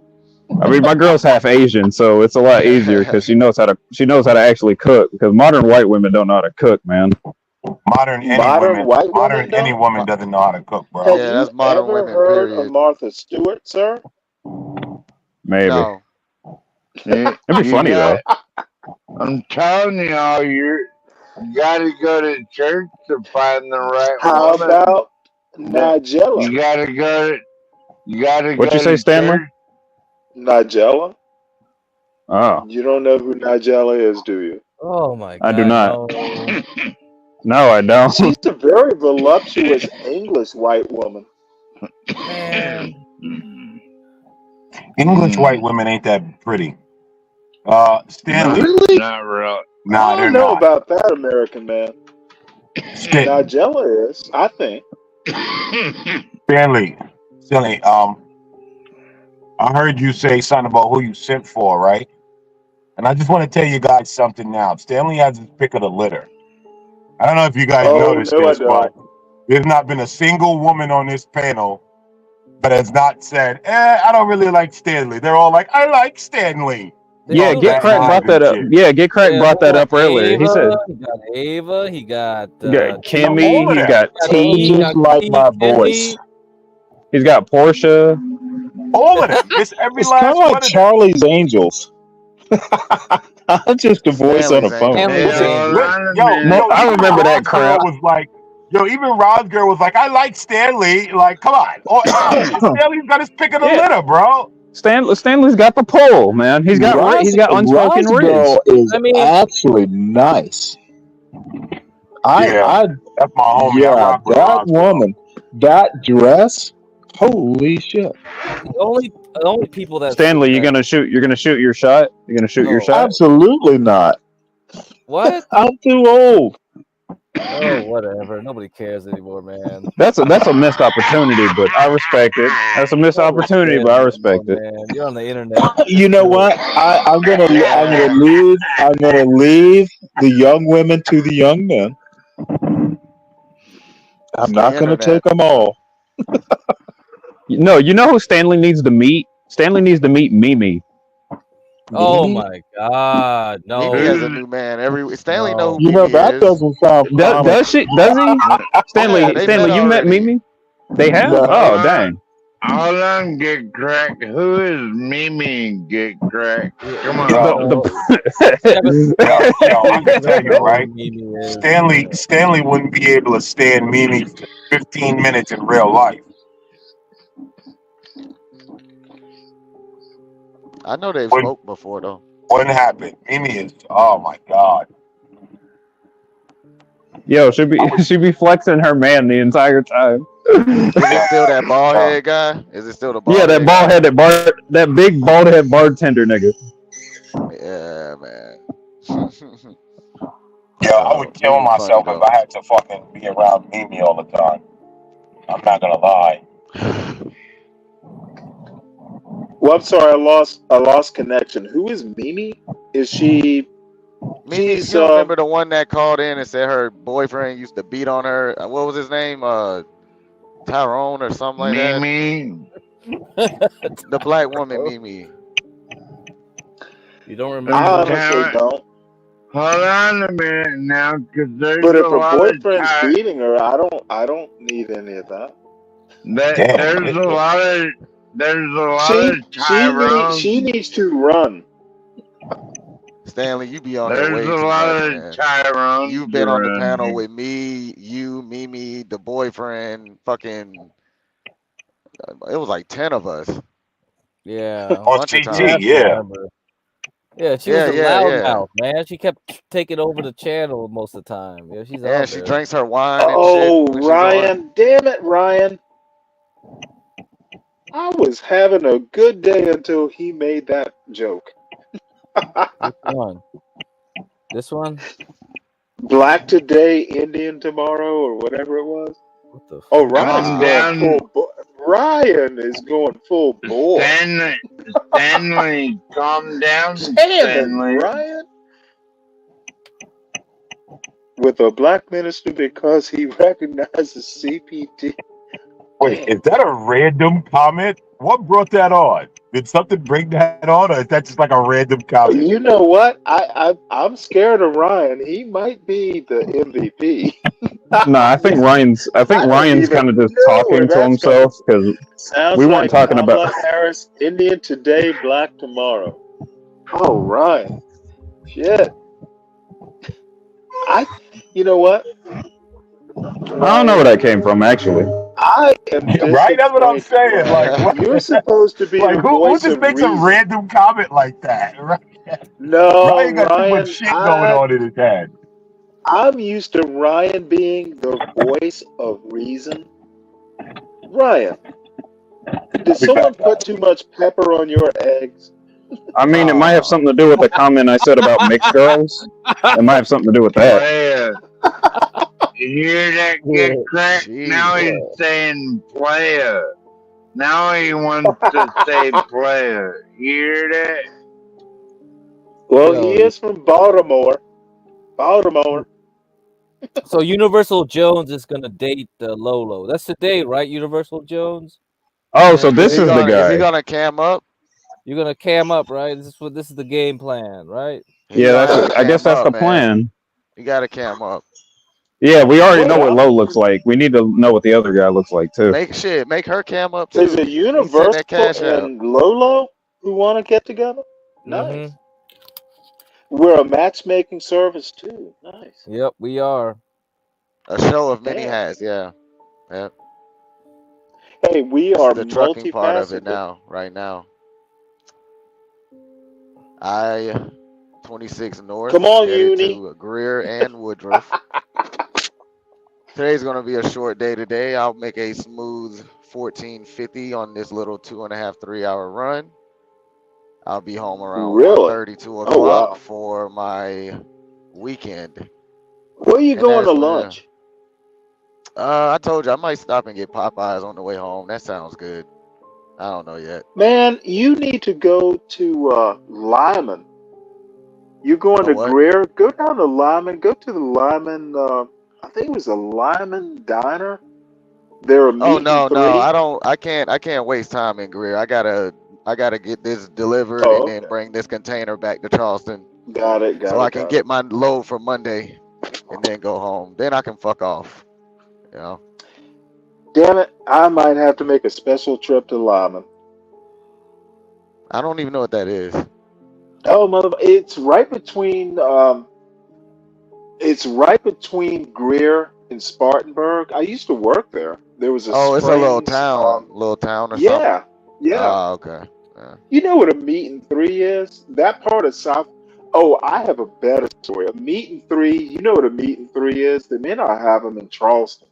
No, I It's don't know what like that is. a lunch. You get a meat like chicken and three vegetables.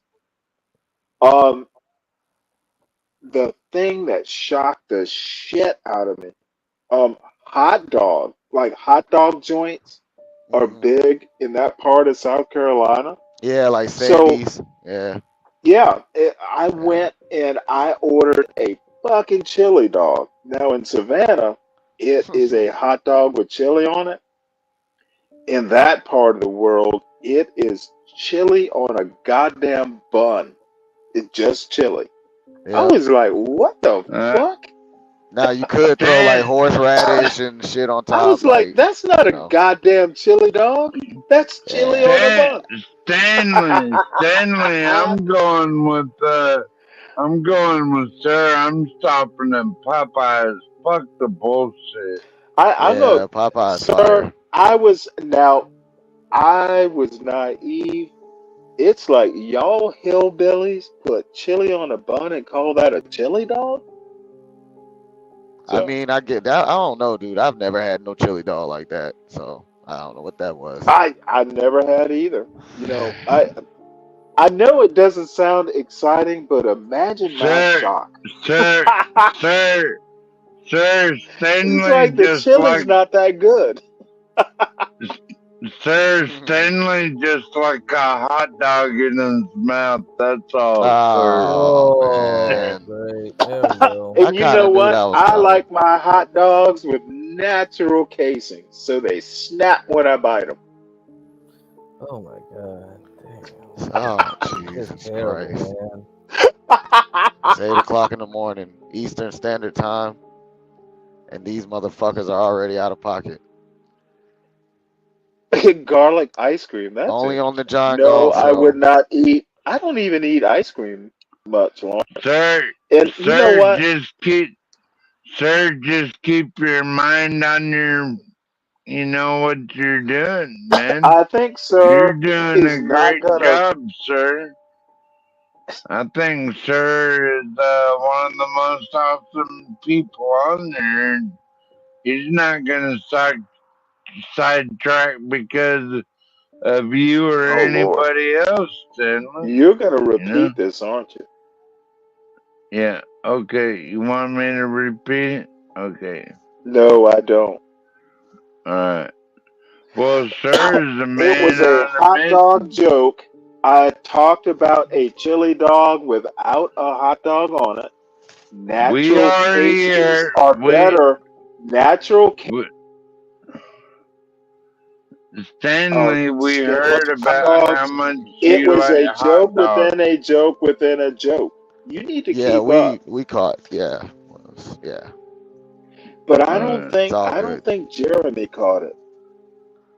Who is that? Who's Jeremy? 12th man. Oh, that's your real name, Jeremy? Dude, you Yeah. are Ah, 8 okay. steps behind this joke. Well, kind of hungry, man. I think I'm Jeremy. about to pull into this Love's, get me something to eat. Did they got any chicken gizzards in there, sir? I doubt it. Down Sir at is 8 going to o'clock in the wash his morning. ears out. I did not hear this. I'm going to wash my ears out. Yeah, I don't think they have that this early in the morning, 12. Well, you know what I'm talking about, sir, right? Yeah. I like chicken gizzards. They're good. You Fried know who gizzards. I have a thing for? I think it's going to be Roz. Yeah. Shoot your shot. Roz, she was looking amazing No, last night. That was crazy. I was you like, know wow. what? Oh, sir, that dress. Holy cow. Man.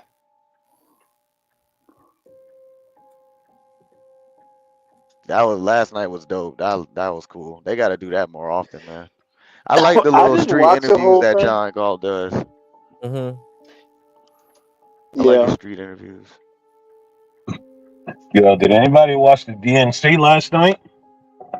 Nope. I did not. I was hoping it would Nope. be on the John Galt The problem was John was about to go into a DNC watch party, but like the plugs they were giving in the outlets was only 2. They didn't have the 3. And No, I what told it John, was is they tossed his ass out.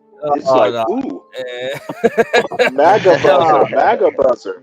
No. John should have paid someone to go to the hardware store to get it for him. Come on, he could have done that shit. That's no problem. Nah, John didn't want to be around all them Democrats. That's what happened. Maybe because You know what? at least hey, John is if John doesn't vote, he is a Democrat. Because he's only going to help Kamala. Oh my God! Whatever. Straight black men aren't safe around Democrats. Yo, I just seen the thickest bitch. Oh shit! That's ass of the week right Lawrence. there, boy. Jesus, that is ass of the week. Fuck, I'm gonna go at. Stanley, could you ask an American man if he has ever swallowed a marble? I don't even know what that means. Good to see you out there working, sir. You're doing American man? Yes, sir. Have you ever swallowed a marble? What the fuck? Lawrence Ritano is asking. Riatano. Oh, is that Lawrence asking? Yeah. I assume that's like an inside or private joke. You know, I don't. You know what, Lawrence always has some pretty weird questions.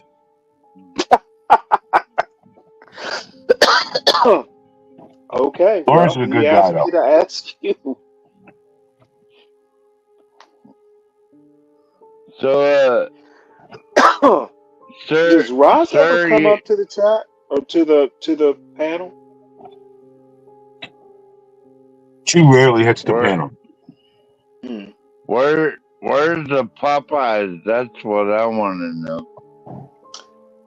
I might have to go back and watch that.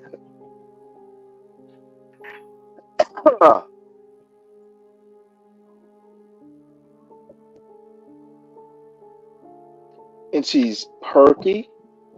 She's at work. I'm just teasing you, Roz. I know.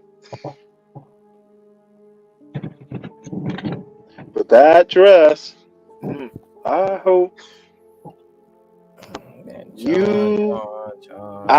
I'm gonna fawn over this woman all day. Oh man, John. Oh, Oprah? No, Roz. I heard you saying Oprah was hot, Stanley. I didn't say she was hot. I said she looked good. There's a difference. In her little color purple.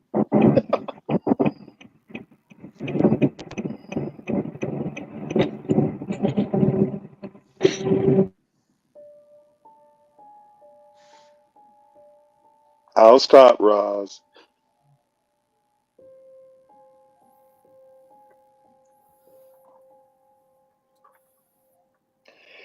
I actually did think Oprah looked pretty good, and I thought she gave a strong speech for that matter. Of course she did, Stanley. And No one else. it No one made else. American man very No mad one to else. hear her. No one else. No one else did, Stanley. No one liked No one it. else what? That's why we didn't listen to it, motherfucker. Ooh. Well, I'm glad you didn't listen to it because you would have melted None of at the us logic did. that was put out. Nobody here You would listened vote. to it. You would vote for your dinner before you voted for Trump.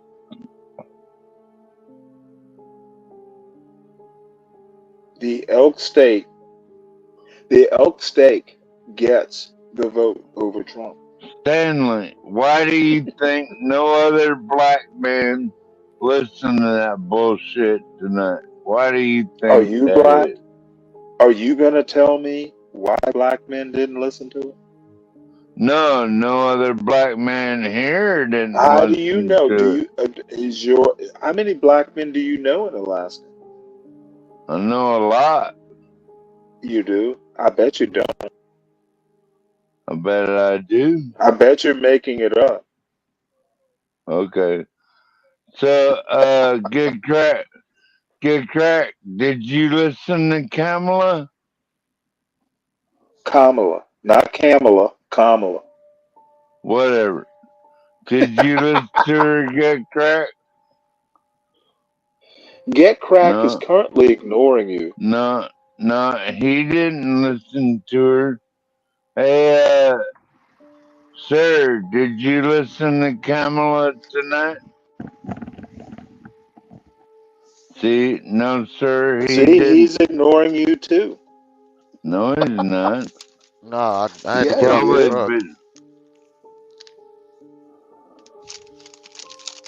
Who listened to it besides you, Stanley?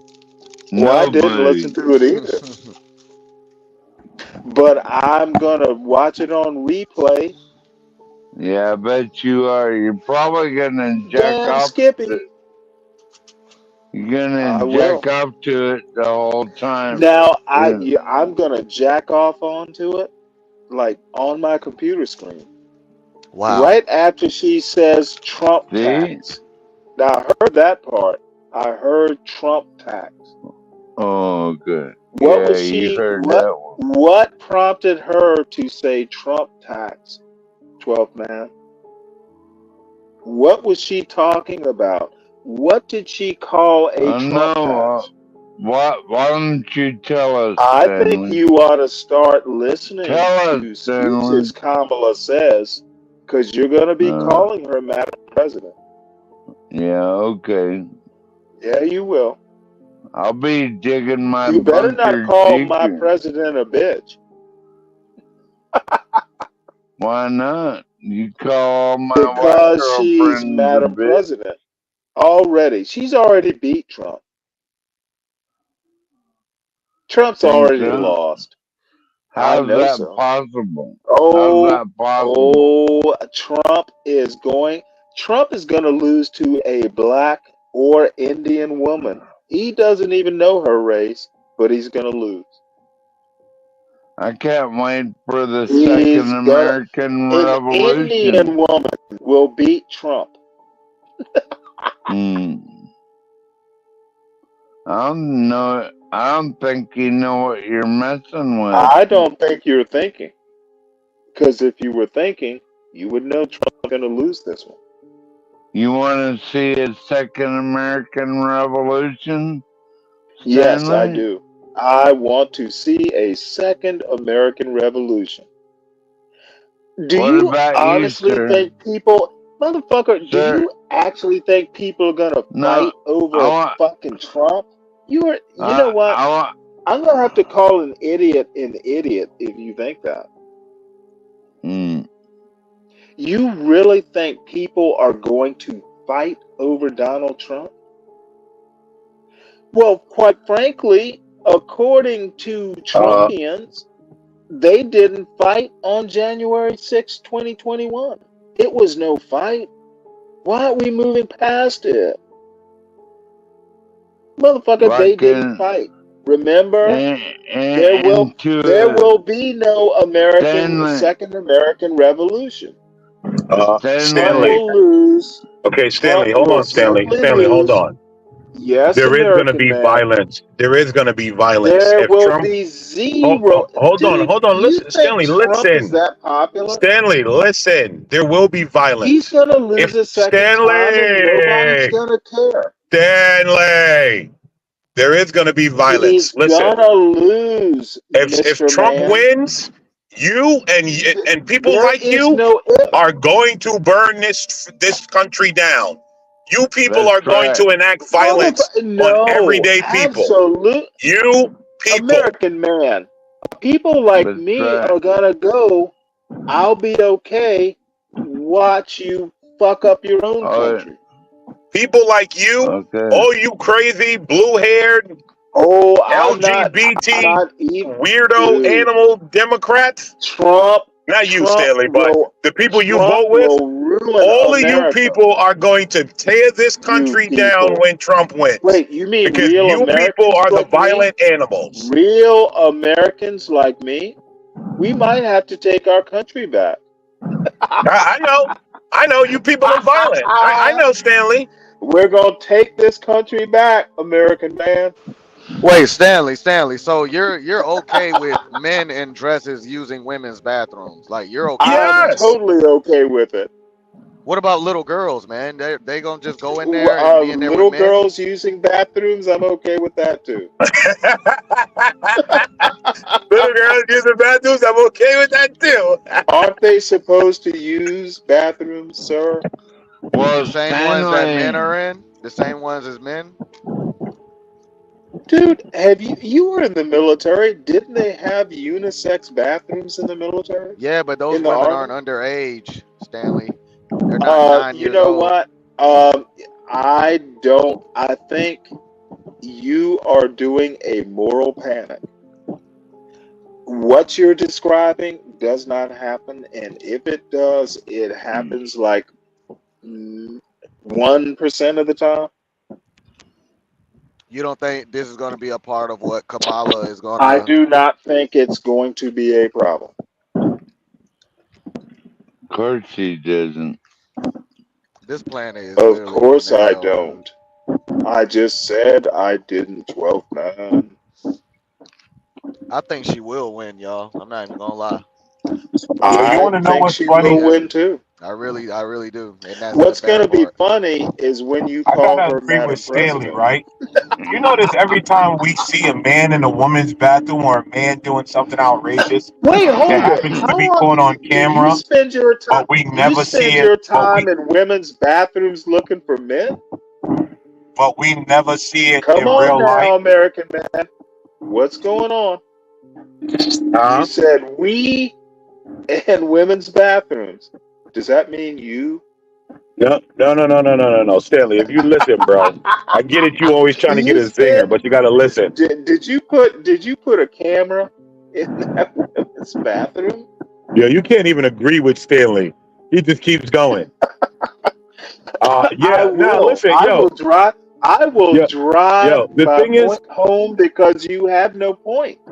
the thing is, Dude, I think Stanley is right to an extent, because if you notice, every time we see a man doing some weird shit, it's always on camera, but we never see it in real life. So I kind of gotta agree with Stanley. There might be a little bit of moral panic going on. oh, I think it's Because more than moral panic. It's like moral hysteria. it's only ever on camera we see that shit. Right? Like we Yeah, don't really see that and shit every day. it's usually the perverts behind the camera. Yeah, and I've even noticed American men. A lot You of notice a lot, 12th man. Have you ever a noticed lot you notice a lot? a lot of the gay community don't Man, that even like motherfucker's to short as hell. a lot of these gay people, they don't like them either, man. You know what I mean? Well, Wait, that's gay because people don't like what people? trans Trans people. people? Really? Yeah, I I mean, think it's listen, because listen. Here's the thing: nobody really likes trans people except for like fake liberals that try to be all people inclusive. and people like Stanley. Like nobody really likes trans, but gay people don't like trans because gay people just got over the hurdle, and then here goes trans, ruin it all for them. really? Right. How are trans people ruining it for gay people? You seem like an Because, expert. hold on, Stanley. What did let's Stanley say? I let's seem like hear what? let's hear your expertise. Well, hold on, Stanley, because Let me give you my look at expertise, Stanley. I'm all ears, American man.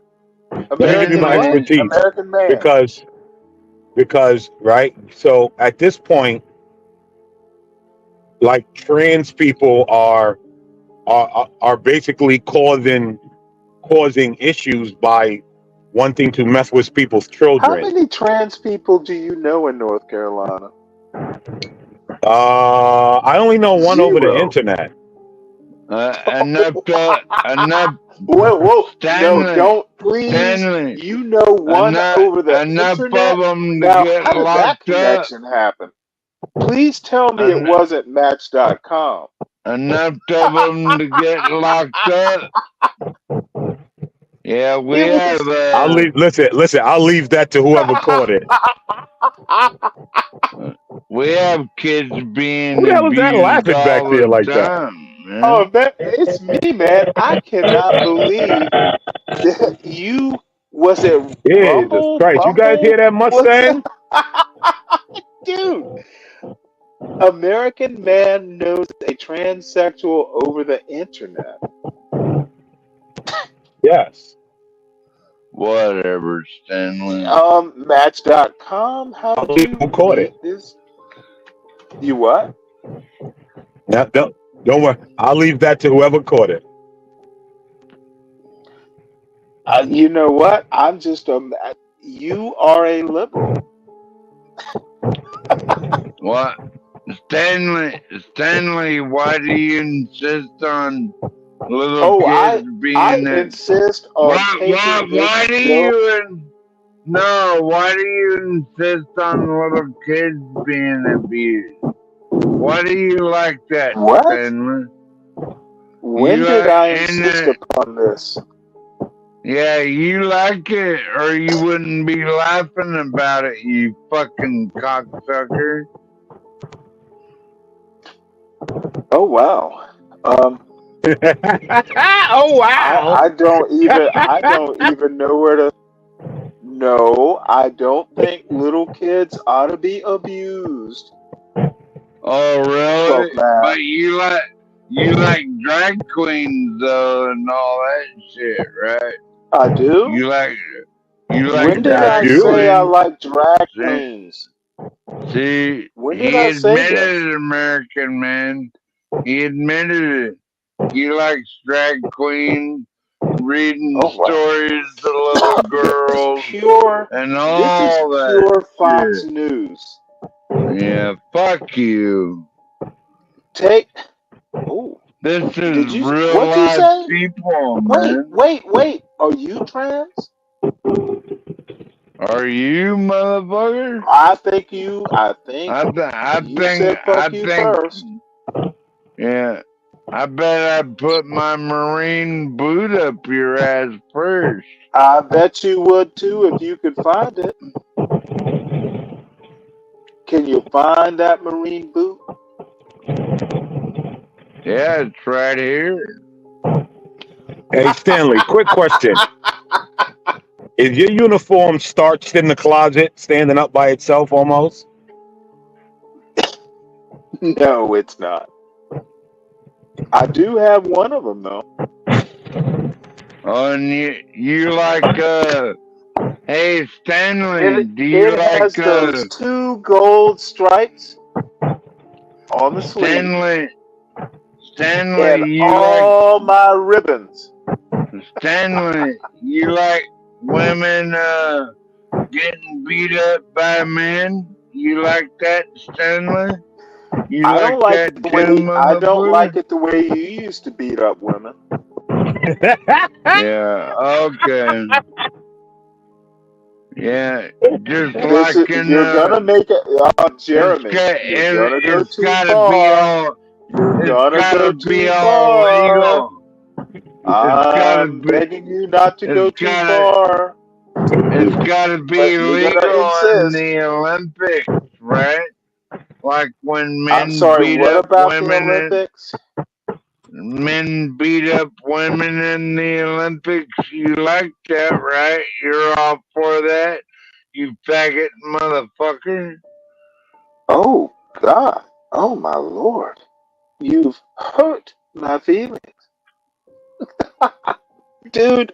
What the fuck are you talking about? Just like that woman I got beat think by the that man a in woman, the an Olympics. Olympic champion woman, You could like beat that. your drunk ass in front of your dog. Why don't you do it? Your dog would have to lick you Come do awake. it. Come do it, you little coward piece of shit. I'm coming all the way up to Alaska, but Hey, an Olympic hey, woman's gonna get there first. Stanley, are you gonna tell your son about your new internet life? Hell no.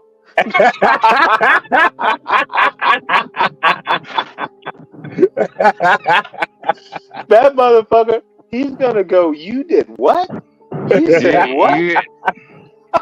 Hey y'all, Motherfucker, god damn it. I'm glad I'm away from you. yeah, you better be. I'll fucking put a dent in your ass, Stanley. A what? A stint? That's right. Oh, Jeremy. Is it cold and lonely in Alaska right now? No, Is your it ain't. dog your only friend? I have, including the state troopers that like to go at it. Your state troopers are your friends too? Yeah, that's right. Do they Yeah, often and come by to visit you? yeah, and they go after woman abusers too. Guess what? I think they come after you, for you, a No, I lot. think you believe I in. think you like it when they flash their badges. Maybe I do. Oh, Hey, Get Crack, you still here? that's what they want to hear. Yeah, but I Stanley. think Get Crack is giving up. Portia, you called my bluff. What's up, Portia? I'm here. I'm here. What's up, Hey, Portia? Hey, Portia. What's up? Good morning. Good morning, everybody. Good morning. Shouldn't you Good be morning, teaching Portia. right now? Not yet. The bell ain't rang yet. Can I have this woman? Wait, hold it. Are you always this cheery in the morning? Only when I show up. Me and HB, you know. We got special. Well, no, I'm talking Portia. Portia. Oh, Good morning. Good morning. We only like when I HB used to and hate Portia. teachers like you. Like, I think it's like Stop 3 o'clock all in the that morning. cheery stuff. But Stanley, you've been here with us the whole time. It's been great. Thank you. You know, and 12th man, you and Stanley in this. You guys have been. You have been clipping. You have been clipping the hell out of this, haven't you? I sure have. Yeah, that's what I've been doing. I'm trying to. I want to post a whole lot of shorts today. So yeah, I've gotten a lot. Thank you, Portia. So how is school? How is school? Are you getting off to a good start? Yeah, I am, but like the new teachers, they're not. But I mean, I'm great. Well, are you teaching them? Are you now? That's interesting. Are you a senior teacher, like teaching teachers how to be teachers? She ain't teaching them little quarterback garbage like you do, Stanley. Well, Stanley's not a teacher, and obviously Stanley would be a horrible teacher. I also think you would be a good teacher. Oh no. Good morning, badass. No, I think you would be a great teacher. But yes, I am teaching them. I am a seasoned teacher, and I am a trainer as well. But good for you. I'm pretty rough on the new ones. The new teachers, they need it. Weed them out. Weed them out. I can't be babysitting you all day, so you just got to let them, get in the thick and, learn their personalities, and you got to let them get cussed out a few times, let the kids embarrass them a bit, they need that. Well, the kids carry guns in schools, right? It's a joke. It's a joke. They keep calm down, Stanley. Stash them before they go. I am thrilled to hear that you are teaching teachers. There will be hope for us all. Yeah, everybody doesn't always, make it, if you will, but no, well, I'm serious about good educators. In my opinion, that's the lifeblood. So, Portia, do you do PD trainings? You said what? Do you do PDs? Yeah, I do. I do PDs sometimes on Wednesdays. I actually have one today, this afternoon. But I do a lot of like during my off periods, or depending on, because we have a cycle at my school. So we have A day, B day, C day. So on the days that I'm off, depending on the cycle and which week it is, as well, I'm with new teachers. So we have a lot this year. We got a lot of new ones, but yesterday was particularly special because 4 of the new ones just left, and I thought it was crazy. Like they were so overwhelmed that they actually just left. Are they student teachers? No, they're just they're year teachers. They can't. This is their time. They've done everything that they needed to do. Student teaching, certified, everything, and they just. Yeah, it's real rough. I'm somewhat in the industry, Portia, so I know a little bit about the education world. Good and morning, I might have media opportunities for. I'm gonna slide my email in the back chat. Let's talk. Okay, I'll look and get it. And I did put my email in the chat last night. You missed it. Yeah, but I put my email in the chat because it's easier if you just email me. Throw it in the chat. Ooh. The teacher's teaching the teacher. Don't mind me a comment, Portia. I'll sit and listen. That's a class I'll show up to. Hey, American man. Hi, Portia. How are you? I'm good. I still get used to your other name, and I don't see it. It's just his other name was Black Drought, right? No, it was Black Thought. It was Black Thought. Stanley. Stanley sassy this morning. Stanley been sassy, boy. Good morning, Mrs. Lisa. Yes, they did. They walked out with the kids still in the class, and they got in their cars and they drove off. Wow. Yeah. Really? They didn't quit? Did they? How does that work? You can't just walk off a job. No, yes, you can. You can these days.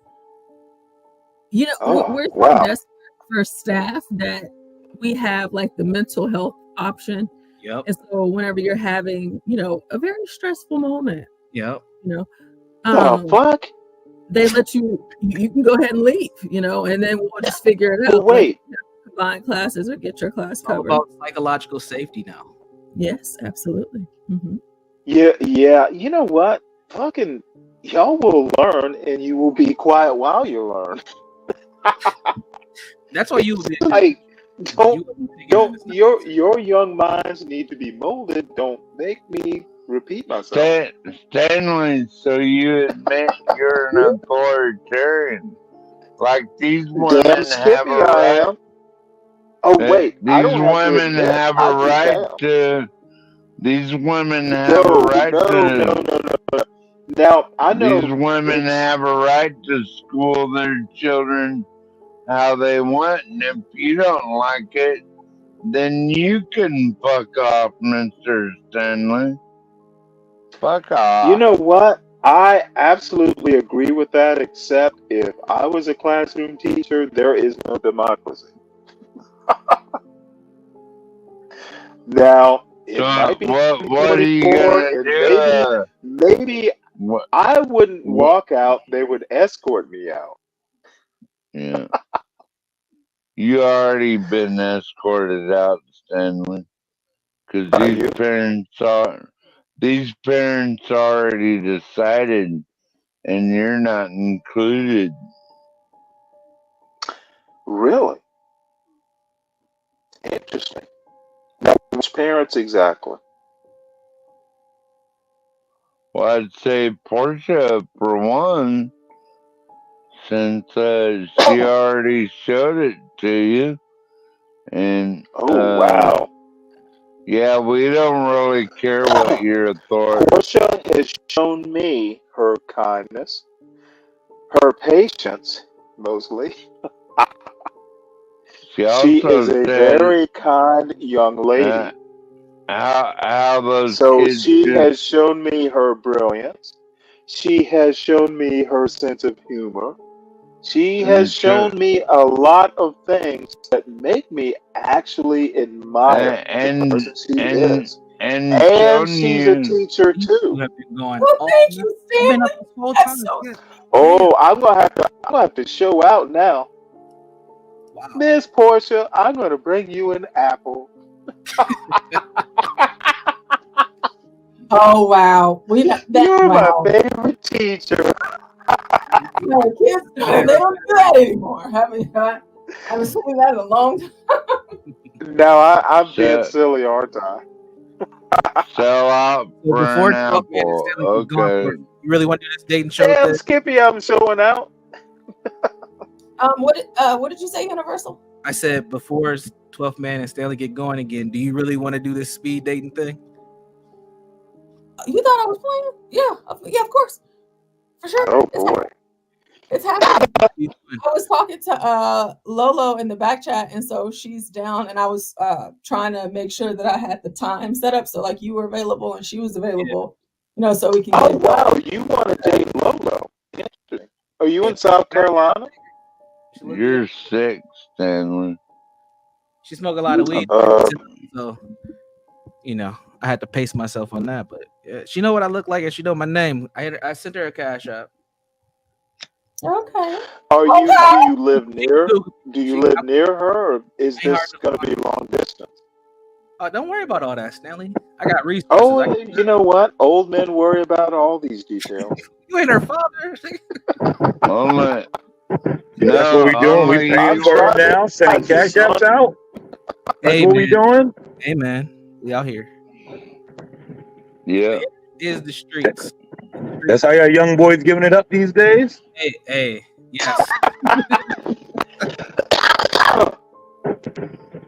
Don't make get cracked put you in the back, Stanley.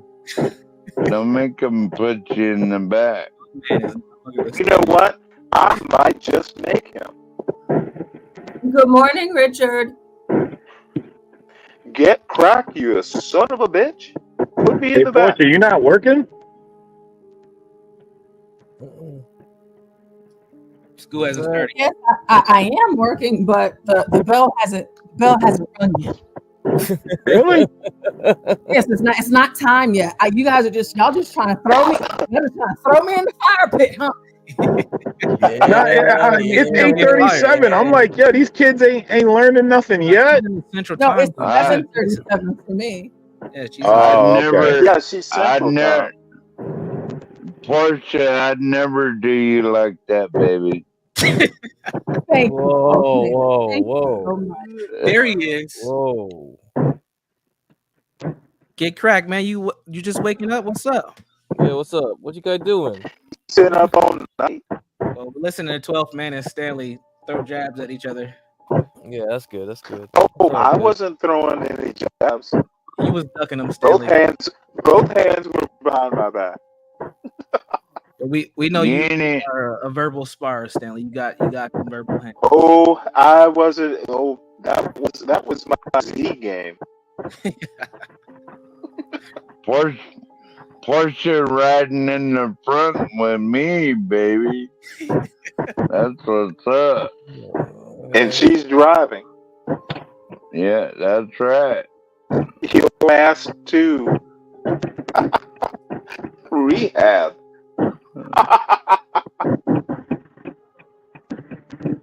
Speak for yourself, numbnuts.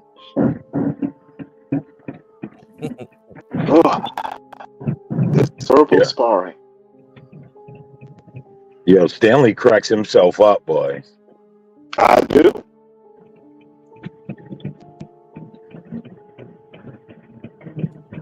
So who else is gonna laugh at my dumb jokes? What did y'all think about all of the different interviews that we had last night and the crackhead dancing? Yeah. That was a classic stream last night. That East African chick though, she got some pain and trauma. I was John should steer clear of her ass, but she'll be a good interview again. The dancing crackhead was pretty funny. Yeah, that was hilarious. She was dancing the whole damn time too. That was wild. Hey, Portia, is John Galt coming up pretty soon? He had to be waking up pretty quick. Yeah, he'll be here soon, I'm sure. John asked the crackhead if she had a cash app. That was the funniest thing ever. Did she have her what? Cash app. John asked the crackhead if she had a cash app. John's like, you got a cash app? I'm like, John, you realize how cash app works? Hey, ain't no crackhead doing cash app. He's a giving guy. Well, John loves a lot of people, and he'll even give a crackhead a chance. That's just the type of guy he is. You know? Yeah, I don't know. I avoid crackheads I at all missed costs. pretty much all of the interview. Fell asleep. So, might go back and review. Oh, that's right. You weren't here, Stanley. Yeah, Stanley was too busy. He was too busy jacking off. No, Really? Stanley's retired. Stanley's retired. His son's out the house. Stanley's day drinking, night drinking, afternoon drinking, falling asleep, waking then up. I made dinner and fell asleep. Damn it. Stanley living his best life, huh? It's kind of boring. That's why you're up here torturing us? Am I torturing you? Really?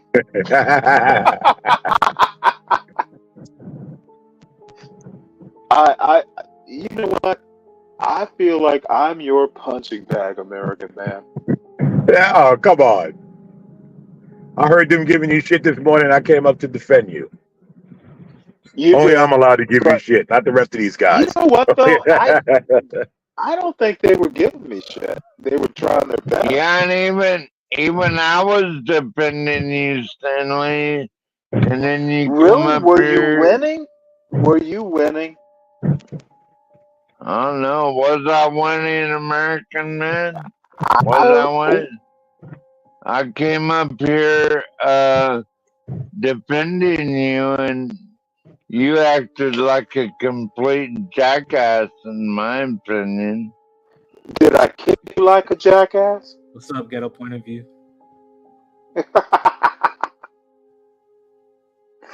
Ghetto Point of View. Oh, I know he's gonna come up and have some words. So Portia Trump the man, interviews you real did a quick. fine job. One thing that was very clear with all the interviews from all the black men, Democratic mindset is very thick. Yes. They had no Yes. they had no political insight on anything. They were just like, no to Trump. Like that was it. And that Yeah. just showed you how Like me, conceited this shit is. It's I really think bad. Trump is an asshole that and of low character. I mean, even if it wasn't Trump, let's just say it was somebody else. It doesn't matter as long as they're democratic.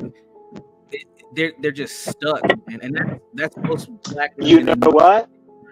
I am not stuck on Democrat. I'm stuck on low character, and I will not vote for a white man like Donald Trump because he has low character and not much of a brain. You want to know what killed me?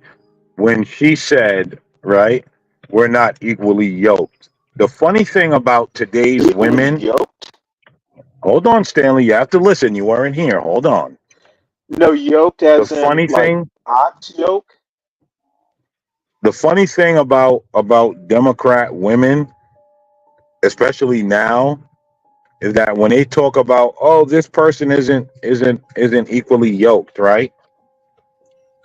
It's absolutely hilarious because what is yoked to them? A man that will allow you to have an abortion in the 9th month, a man that allows you to sleep around while he pays all the bills and you takes girls trips, a man that is effeminate and votes against his own rights. Like what do these women believe equally yoked is? I don't think they know what that term actually means. I think they just say it because it's cool to say, but they don't truly know what being equally yoked means. They want a man who has 6 figures, who's going to school or grad school, who can take care of them, but they also want to take care of themselves. They want a man to take care of them, and they want to keep all their resources. That's what that means. So whatever they make, and that first chick, I think her name was Jasmine. She even kind of said it like it's close to 100,000. So she wants a man who's at that level or beyond, so she can keep hers, and somebody can take care of her. But she doesn't want to be in control. Are you an incel? I am definitely not an incel, sir. Just checking. You sound bitter.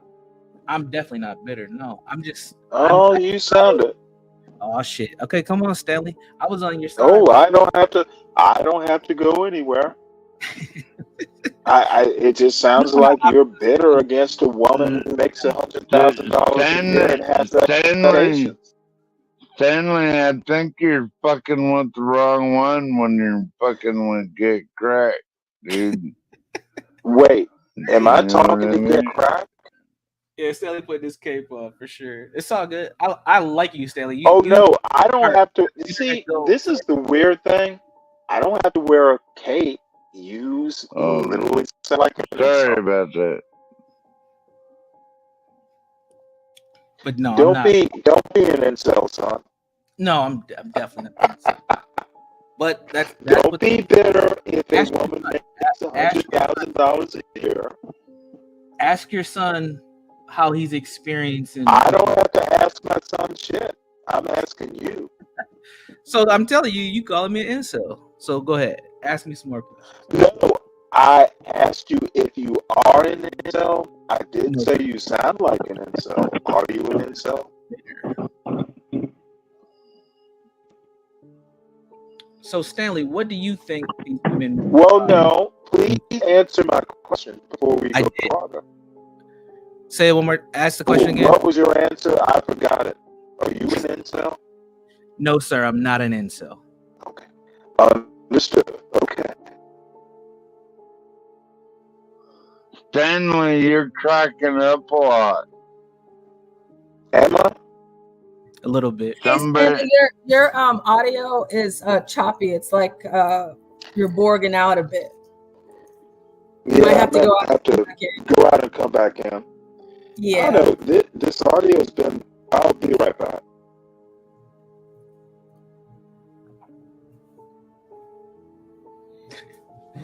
All right. Yeah, dude. Audio go ahead. choppy. Sorry, Portia. But the one thing, I guess, just from the DC to even New York, is whenever you ask them political questions, for the most part, they all say the exact same thing. It's almost like they're robots. And Yeah. you know, like the one lady, the first lady, Jasmine, and I think the second one was Keisha. Yeah. They just say Kamala, and they just say it. You know, there's nothing else there with it. There's no other connotation. It's just, oh, she's black, so I'm doing it. And it's like, oh. Yep. Okay. It's crazy how quick the programming just sets in, though. That's the scary thing. Like, everybody's talking about how to pronounce her name. Like, all that shit just, like, came out of nowhere, and they're all in sync with it. That's the scary part. It's like, you know, I'm black, too. But you know what? I'm not a licensed surgeon. And you are going to die unless you get this life-saving surgery. Are you going to let me operate on you because I'm black? Okay. I mean, you roll the dice, you know. We can try. We can see, you know.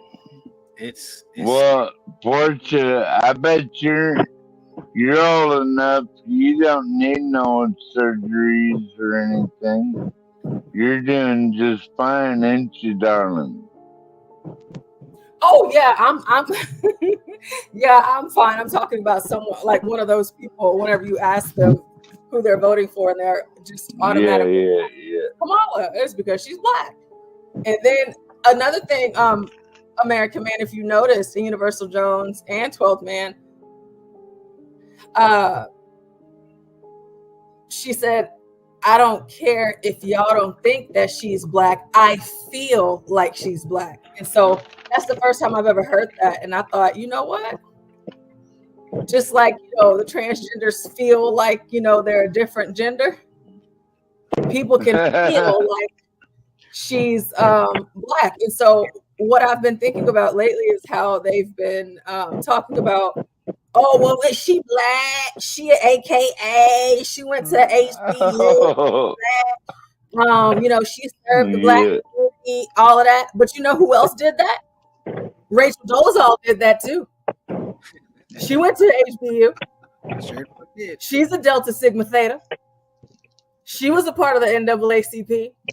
But you know the difference between Rachel Dolezal and Kamala? Rachel Dolezal actually married a black man.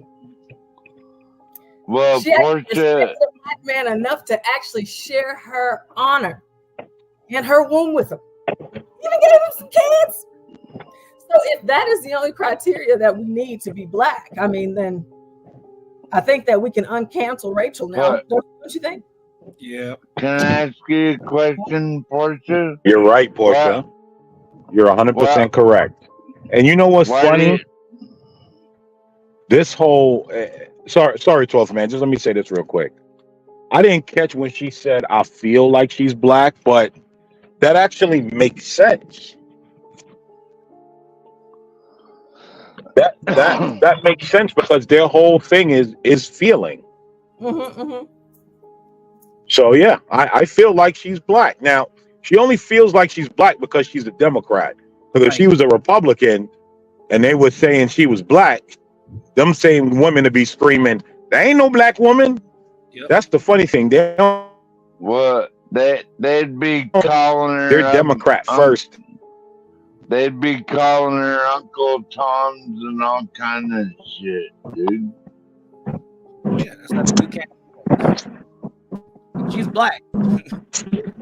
Yeah, I'm just not okay with just just everybody just ain't black, and if that's the case, and whenever she said that, beyond anything else that she said, I was just like, wow. She said, I feel like she is. And so you've been hearing all of this emotional feel type of things, and it's just like, okay, so that's good enough for you. So if it's good enough for you, then it's good enough for me. So in the event that she does become president and your life just actually like really sucks and it goes into the the swamp and you're just below, you're paying $1,900 a month for a 1-bedroom 300 square foot. Yeah.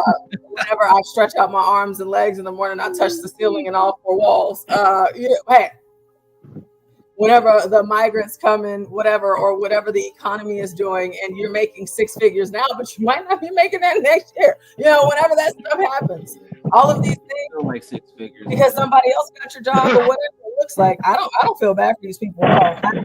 I want them to keep voting the way that they do, because I want to see them, wallow. Except Stanley. Stanley's the only Democrat that I actually like. Well, you know what's funny, Portia? She's also right, and I caught it. Notice how she was like, "Oh, I like DC. It's a whole bunch of black people, blah blah blah." And I said it earlier. I said she's cosplaying as one of those poverty blacks. This is an affluent girl, and as soon as John asked her where she lived, she didn't live among black people. No, she's educated. Why would she? Right? The same. Time. She's an educated black woman. Why would she? But that cosplaying thing, you're right. Like, that's a great way of framing it. And a lot of them, black women all the time. I call it a triple consciousness. It's like their way of connecting back to black culture is to act like hood people, even though they're not. Yes. So they dip their toe in from Thursday to Sunday, and then they go back to work on Monday and act like they ain't that. But it's role playing. Cosplay is a great way of explaining. Yeah, they cosplay. But here's the sad part of it, is that they've let the Democrat tell them that black is poverty and uneducated. Yep. And so for them, because blackness now belongs to white liberals, there's no black person that blackness belongs to. It's white liberals that control blackness. You sound like white liberals are more black than black people. How she lives around, basically she lives where she does, and how she actually agrees with gentrification. And then that other guy, I can't remember his name, but the black dude that came up in the red shirt afterwards, he talks about gentrification too. Yeah. But the black dude, to me, he seemed like he was a little bit more removed from it. He seemed more settled in class than in race. But he still was saying things to me that I identified that race was still an important factor, which, I mean, it's hard not to as a black man. He was probably in his mid to late 40s or something. He's out in DC. He's a professional. He's gonna run. Sorry about that. We have DS here. Good morning. Welcome to the panel. I saw your comment in the chat. He said, "Yo, what's happening?" In a leadership position, God didn't call on earth to be leaders. I ain't voting for no woman, and I actually agree with that. I don't believe in women being in those types of leadership positions. But I just want to greet you. Hey, welcome to the panel. Y'all go ahead. Hey, Portia, she might not be a woman. You ever think about that? You know what? I didn't. Ooh, child. Ooh, child. I did not think about that until you just said that, 12 man. Wow, what a wonderful observation. She might feel like a man. Well, no, he's doing theater of the absurd. Yeah, man. It's like this, man. See, black people gotta wake up, man, and understand that the Democratic Party really doesn't rock with y'all. Stanley, let people speak, Stanley. Yo, what? Yo, who is that? But anyway, yeah, like I was saying, man, black people gotta wake up and understand the Democratic Party. This is gonna be easy. Yo, who keep talking while I'm talking? But anyway, like I was saying, man, the Democratic Party this is gonna be easy. Has got to yo, shut the fuck up. Hey, no, I'm gonna mute everybody up. Let him talk. Y'all been talking. Let him say something. We want to hear what he has to say. Go ahead. Yeah, like I was saying, man, before I was rudely interrupted, y'all niggas too grown for that shit. But anyway, the Democratic Party does not respect or like black people, man. They put rappers in front of y'all faces and all these actors and stuff because they think y'all niggas are stupid. You know what I'm saying? It's just like Malcolm X said, man.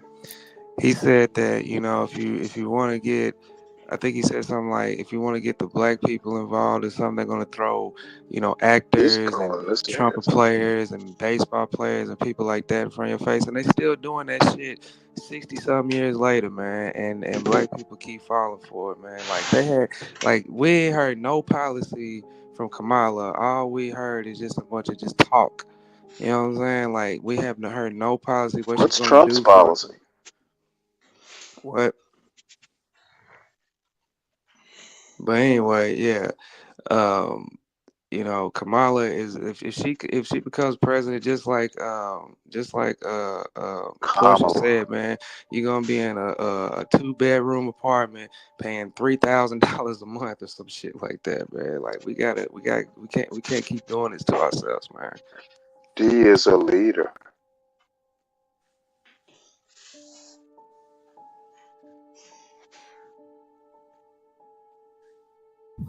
Thank you, Dee. Does anybody have a response to that? I mean, I do, but I fully concur. I would like Stanley to go He's full of since. shit. Hold on. Stanley has to go since he wouldn't let the person talk. Go ahead, Stanley. I also concur with the last black man, Portia. Go ahead, Stanley. Now's your time to disagree. He's quiet. Go ahead. Oh, I don't have to disagree. It's on its face. Not worthy of comment. D, you don't think women should be leaders? Are you a leader? No, because women are Wait, emotional. my question is, are you a leader? Yeah. All right, I'm going into a job, guys. I'll But be this listening ain't in a about bit. Where this ain't are you about me leading? though. See you, Black Galt. American man. Oh, I don't have to know anything about you. That's why I'm asking you questions. Yeah, but I don't. Are you a I'm trying to leader, expound D? on that. I'll Leader expound on D, that. are you a leader? Yes. Where do you lead? Who do Like you I said, lead? What do you lead? what do you bro? Like this ain't got nothing to do with me. Like, why are you No, asking me it if I'm a has leader? everything We're to talking do about with my Kamala, my question to nigga. you, Like, sir. Are you a leader, D? yeah.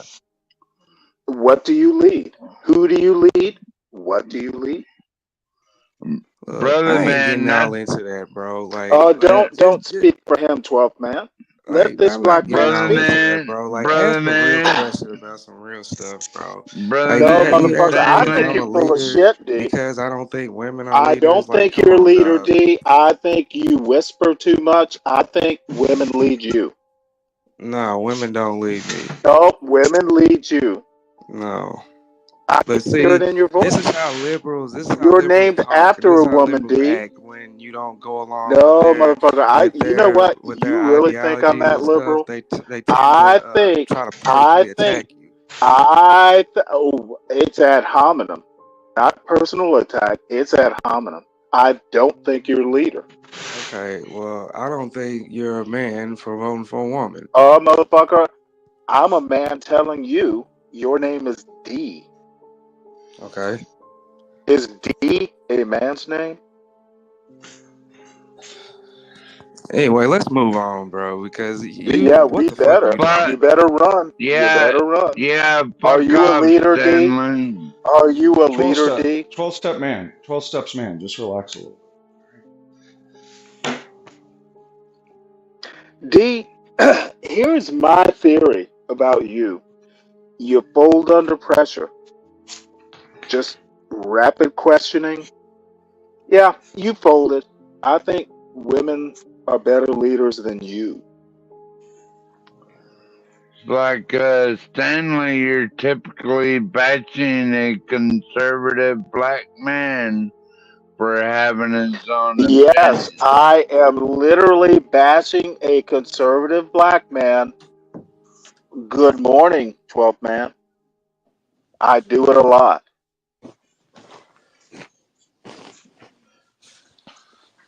Well, Stanley is a Navy. He's a Navy brat. No, So D, is it D or D?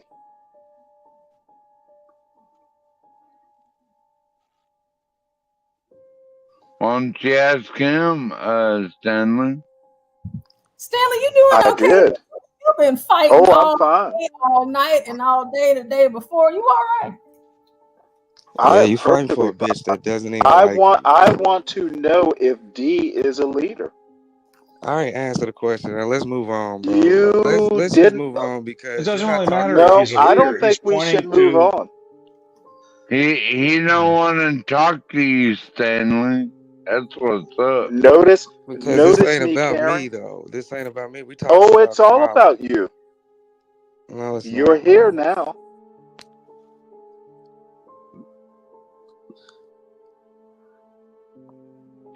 Portia, he I'll say like this. So in the Bible, if not to get like too religious, God Portia. didn't even call a woman to be a lead before a man. He didn't even do that. He made Adam of the earth, and he made the woman Eve of Adam. She was made from him. And so in my mind, I feel And like we should run this country according to Genesis. I'm just saying, I believe that the country would be better off if we ran it according to a lot of our Christian, values, or mine anyway. And there is a reason the founders did not agree with you. God, and that's fine. We're just having a conversation. But God made man first before woman, and I just do not believe that there's certain like women can be in leadership positions for sure, but there are certain leadership positions that I do not find them fit for, and presidency is one of them. Well, we will agree to disagree on that one. I think the presidency is a job a woman can do. Portia, throw your email in the back chat. I mean, yes, she can, but I think my bigger thing is like, should she? So, if people vote her into the presidency, yes, she should. Hey, Portia, did you listen to last night's DNC? I don't think you did. No, I didn't listen to it because I was watching the live stream with the interviews. And then I watched a little bit of my show that I'm watching and I fell asleep. Hey, Portia. We can do a recap of it this morning, though. That's not, Portia, how do you think the momentum is going? Like, what's your feeling now with the polling that's coming out, et cetera, within your group in Texas? Like, what are your thoughts? Do you think that Trump's going to win? Where's it going to go? Oh, Trump is definitely going to win Texas without a doubt. Texas is a gimme state, but like what? I feel like he's lost momentum, and I feel like he's off message hard right now. What do you mean by a Guinea state? What the fuck does that mean? Sir, please, I'm trying to have a conversation with Portia. Different, like here in Texas, we're gonna. I always say this to everybody, like no matter what, Obama lost Texas twice. So as much or as popular as he was, Texas votes red. Period. And so it's all red. I mean, we are a solid hard red. What do you think nationally though? Like you're in the circle there. Like, what do you think? Like, I know the Senate races we're losing. We're way behind in the polls in multiple Senate races right now. I mean, what is the thought on that? What do you? I'm a little. I feel like if Trump loses and we lose the Senate, which we don't have the Senate now, but if we lose more. I mean, I feel like they're going to blow up the filibuster. They're going to blow up. It's going to be insanity if they have 60. You know what I mean? Yeah, they're going to blow up the Supreme Court and everything, man. Like, what is your thoughts, Portia? It's not even going to be funny. My thoughts are a lot of the people that have been losing are losing their primaries. You have some winning, some losing, but you have to also take into account that the Democrats, they've lost too, in a lot of their elections. But Trump, I don't blame him for, other Republicans not getting, the position or what have you. No, I don't blame him, but That's that's not his fault that people just really don't like you or they really don't want you or whatever. But I believe right now I like to keep it to Texas because I don't know what's going on in every other state besides the things that I watch. But I mean, yesterday he showed up. Sorry. I believe that the tide is in his favor more so than Kamala's, because a lot of people actually. You would be wrong. A lot of people agree with D. I was about to say DS, but a lot of people agree with him. I don't believe a lot of people are going to vote this time. I think that if they do, I think it would be questionable voting. But the good thing about being in a red state, especially a state like my state, great state, Texas, shout out to Texas, all my Texans out there. Our election laws are so like, basically you can try to cheat, but it's not happening here. But I believe that they're just going to do whatever it is that they Well, let me can to make this real. If Ryan's done, let me tell you about the rest of the country. Hold on a sec. Kamala is not a fan favorite. I mean, most of their voters are not like Stanley. Stanley is actually an informed voter. A lot of Democrats are not. They're actually very stupid, and they don't know what's going on. And unfortunately, that gives them. Let me get this off real quick. Y'all get up here and y'all do this and y'all interrupt each other and cut each other off and all of that. Not with me. So the thing is that even when it comes Kamala being in the position that she's in, nobody voted for her. Nobody voted for her.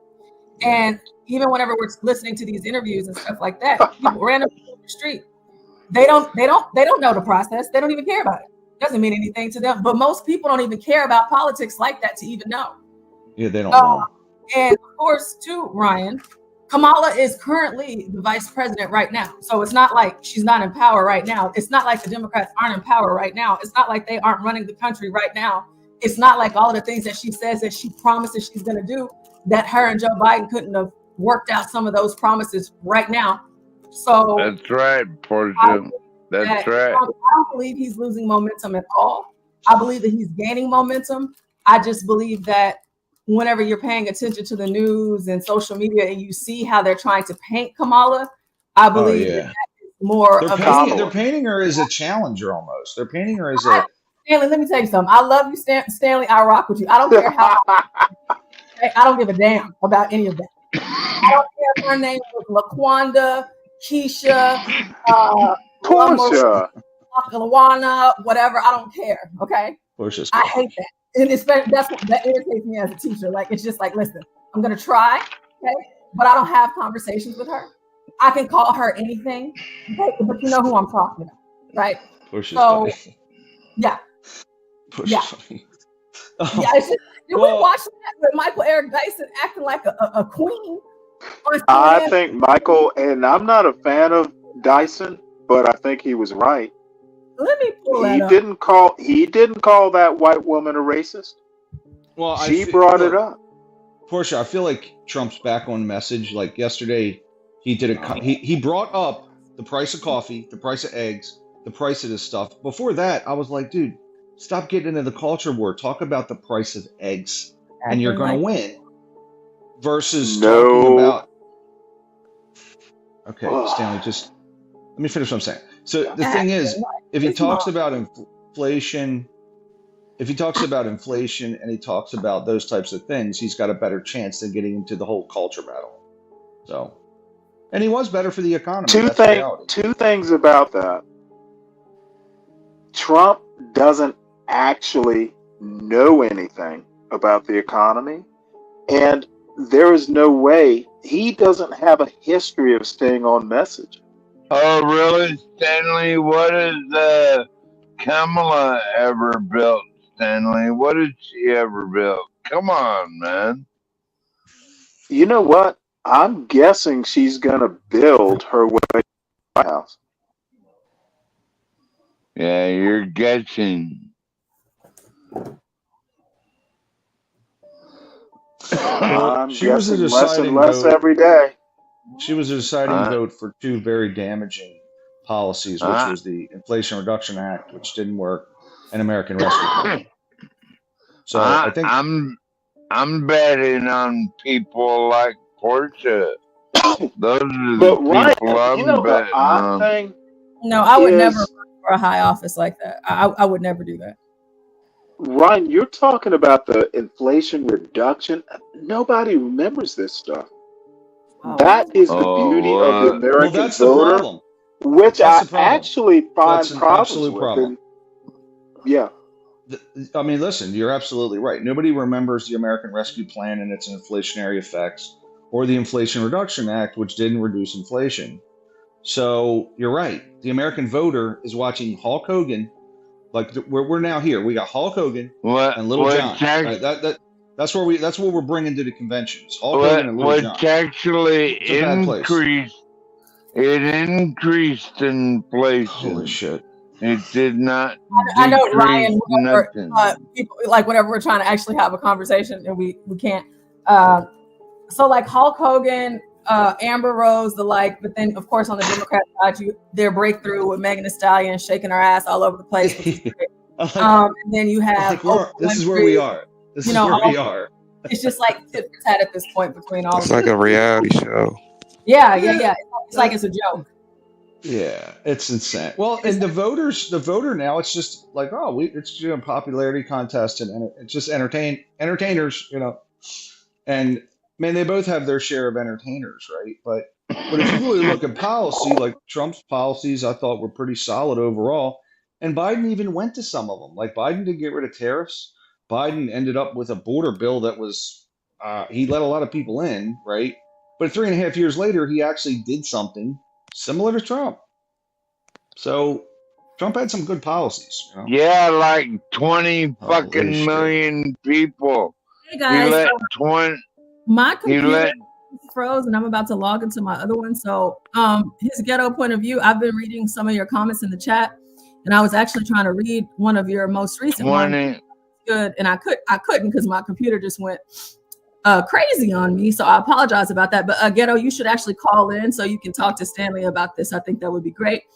And so y'all just give me a second. I have to restart my computer. I am black, so it's Ghetto Entertainment this morning. I'll be right back. Love you, Portia.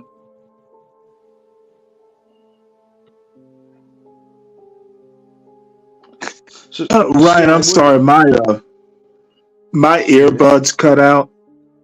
You're good. But the point about, I don't know, I know I sound like, a fool, but I honestly think it's the voters, not the politicians.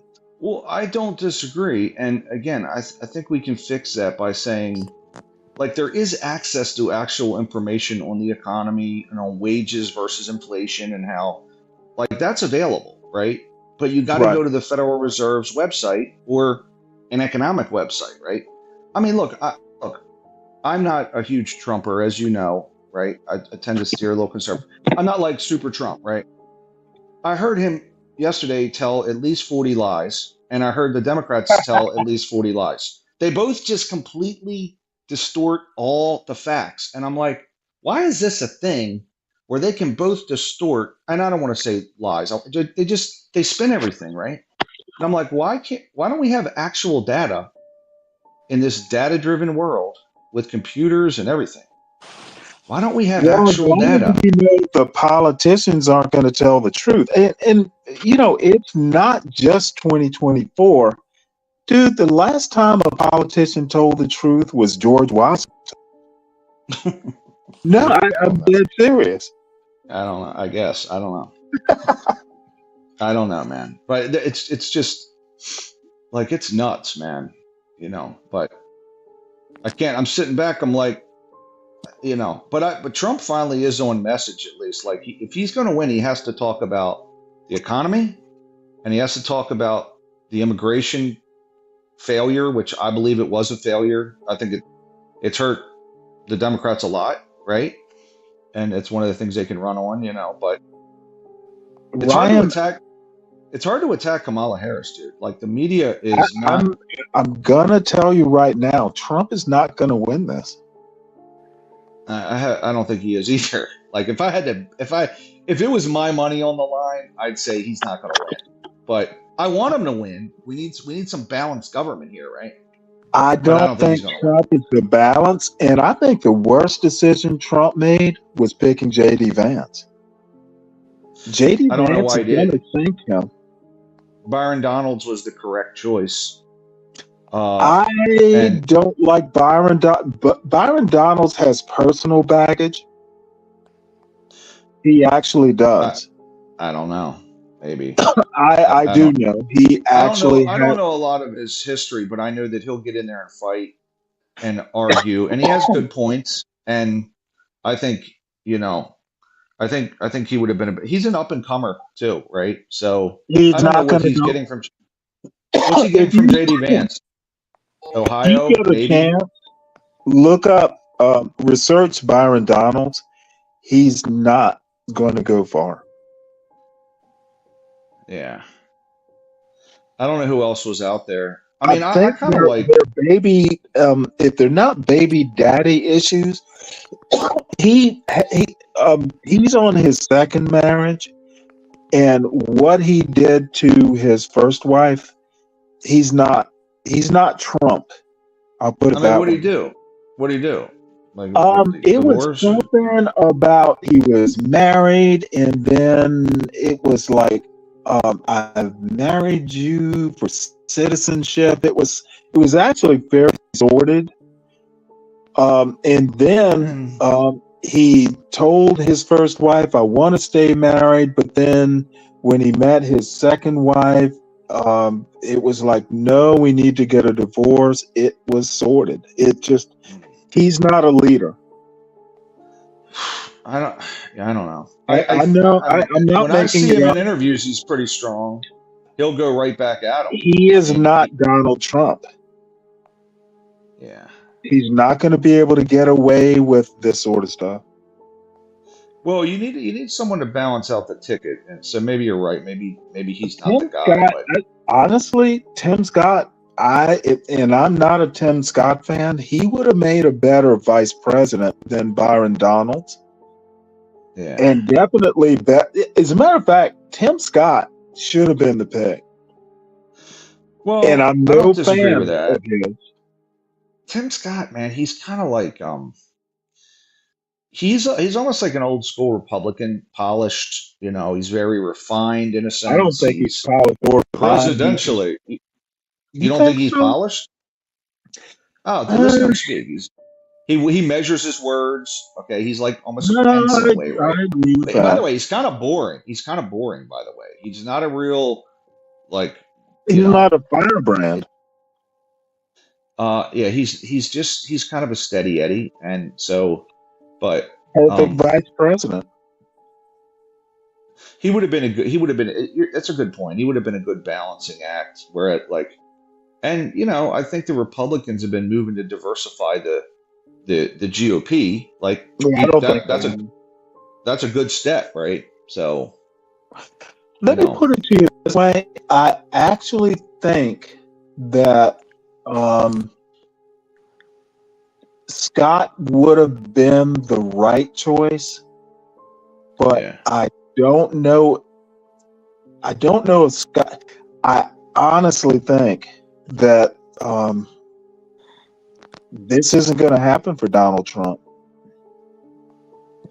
Well, Haley would have been a better choice. And the reason, about 14 better choices. Yeah. There's about 14 of them, right? I don't know what the. I don't think Haley wouldn't be strategically. I don't think Donald Trump's not picking a woman for a leadership position. I think she would. Trump is like Dan, or I'm sorry, D. DS. I don't know. They get into these little bubbles, and like the RNC and the DNC, they get in their little bubbles. I think the RNC, I don't think they have the brains. Like, they got smart people. I'm not saying they don't, right? But when you have the kind of loss in monetary value we've lost, the deficit. If you look at all the stuff that's happened, I think a good strategist could win against the Biden-Harris ticket, right? And I feel like they just you, mismanaged it. Mr. Economic Egghead, no one, dude, I barely understand your economic points. But So well, yeah, normal people don't. I know, and that's unfortunate. But the truth is like it's not the average American making 40 grand to 80 grand, right? They know it's more. That's the issue. Like the Biden White House was telling people, "Oh, the economy's rocking and unemployment's low," and meanwhile, people are like, "I don't have any money," right? So so Trump has to dig into those things. He's just now talking about it. He's just now really dialing into the economic pain, right? Before he's going in front of the black doesn't jaw. really understand it. I think he understands more than you think. Like he's Oh wow. like I'm not saying he's an economist, but he's pretty sharp with business, I just thoroughly disagree with you on that. Dude, Donald Trump, number one, his big problem is he wants to run the country like he ran his business. The CEO is always right. That's really how he wanted to run the country and still thinks he can. Donald Trump figured out how to bankrupt a casino. The house always wins with the casinos. How did he do that? I don't think Donald Trump. You mean how did his business? You mean his Chapter 11 situation? You mean you're talking about when he went bankrupt? In Chapter 11, it can be. So that's a business strategy. That's a business strategy. Yeah, I know. I don't think Trump's a good businessman. Like he hasn't claimed personal bankruptcy. He's grown his wealth, and he just puts his business. He just says, "I can't. This company's done." He puts it out of business and keeps going. Right? Like I don't agree with it. I think it lacks integrity. I couldn't do it, but some people do that. They just 86 their business. It doesn't touch their personal finances. So I don't agree with it. Again, it's not what I would do. It goes back to my biggest problem with Trump. He's of low character. I don't know. I will say that character is semi-important, but I do think that policy-wise, I'm more interested in the policies than anything. If there was no humans running the country and it was just these are the policies, right? I would vote on that. It sounds crazy, I know, but I'm serious. Like it's the policies that help the American people. To me, the president is just kind of a figurehead, So if we had a functional Congress, we wouldn't even need a president, honestly. We wouldn't even need him. If the Congress could function, we wouldn't even need a president. Dude, you sound so much like the up and coming political philosophy. Kimmy actually thinks we don't need a president. And I think I don't want to put words in her mouth, but I know she doesn't think we need a president. And I think that is so very. Well, Stanley, for the last month and a half, the current president has been at Rehoboth Beach, Delaware, at his vacation home. And the country appears to be running. He was at the Democrat convention on Monday. The country appears to be doing well. It's going, everything's happening. You don't think there's a telephone? You think his phone service was cut off in Rehoboth Beach? All I'm saying is, look, I will tell you this. Originally, the president's job was to execute the laws, right? Which means execute the police force and the military and execute these things, right? No, oversight. not the police force. Policing is local. Okay, but the policing arm of the FBI is police. See what I'm saying? And that's a late comer. Not until the 1920. But I was giving you an example of just executing laws, right? Like he's just executing the laws. So you'd be executing the FBI executing this and this and this, right? Not making or passing laws or passing budgets or doing anything, right? So originally he's just supposed to execute stuff. He's not supposed to legislate stuff. And now, with the last 4 presidents, we've had 60 executive orders on average. He's trying to make, that's lawmaking, and it's all ridiculous. And you know it is. You know it is. That's supposed to be for military. Let me ask you a question though, on this topic about executive function.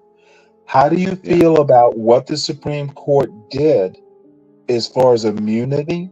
The Chevron doctrine, where they basically shifted executive power to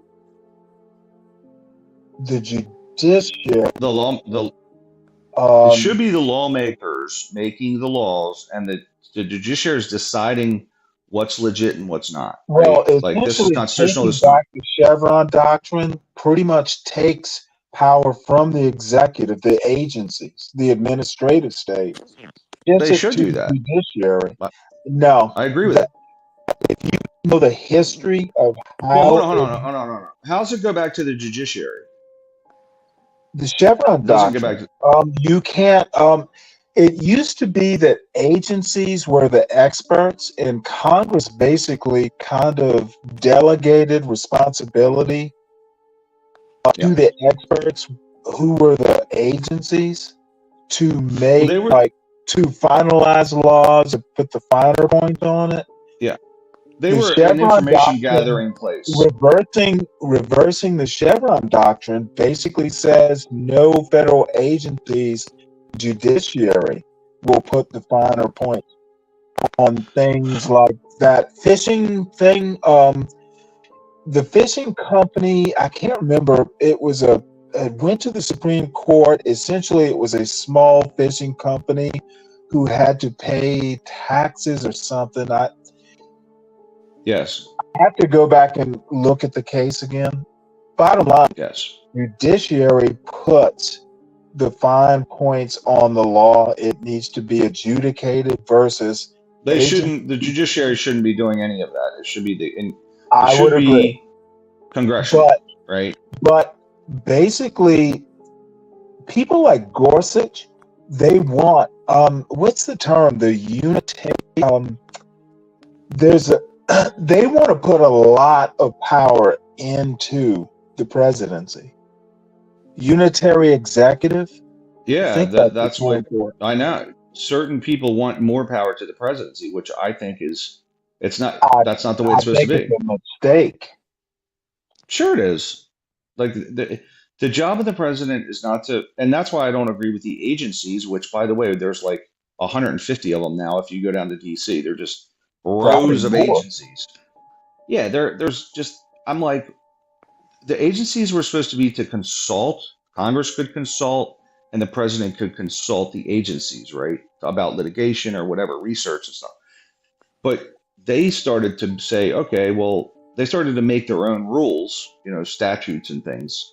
So now, well, it's the opposite. Congress delegated that to the agencies. Well, I don't disagree with what you're saying. They kind of handed it off. It shouldn't have been handed it off. But the president also, when his party's there, and a lot of the appointees are in that party, the president, like Biden's leaned on these agencies hard too, right? And the Republicans, they both do, right? Depending on if you have loyalists there. But that shouldn't be in their hands, man. Like they're not, it should be Congress. And if they can't pass a law, it should happen at the state level. And that's the deal. It was never set up to have this, I mean, listen, we had no executive orders in the 90s, right? Bush had like 6 of them for military. And it was all military type stuff, which then got into FISA overseeing things, but it was quote unquote for terrorists. Then Obama stepped it up a level and included DACA. I think he did an executive order on DACA, if I remember. And now they're doing executive orders on, probably tips. They'll be doing executive orders on tips coming up here after 24. One of the two will be doing like that's But let usurpation me ask complete. you why executive College orders are loans. Go why ahead. are presidents doing executive orders? Because Congress is dysfunctional. Congress is dysfunctional to a degree. However, if a law can't get passed, it means they don't have consensus, regardless. Congress is supposed to Oh, be passing, listen, Congress is supposed to be passing big laws, big stuff, right? They're not supposed to be into all the little details. That's supposed to be state legislature, right? But no, instead, Congress no, is no, absolutely, no, absolutely. dude. Okay, so if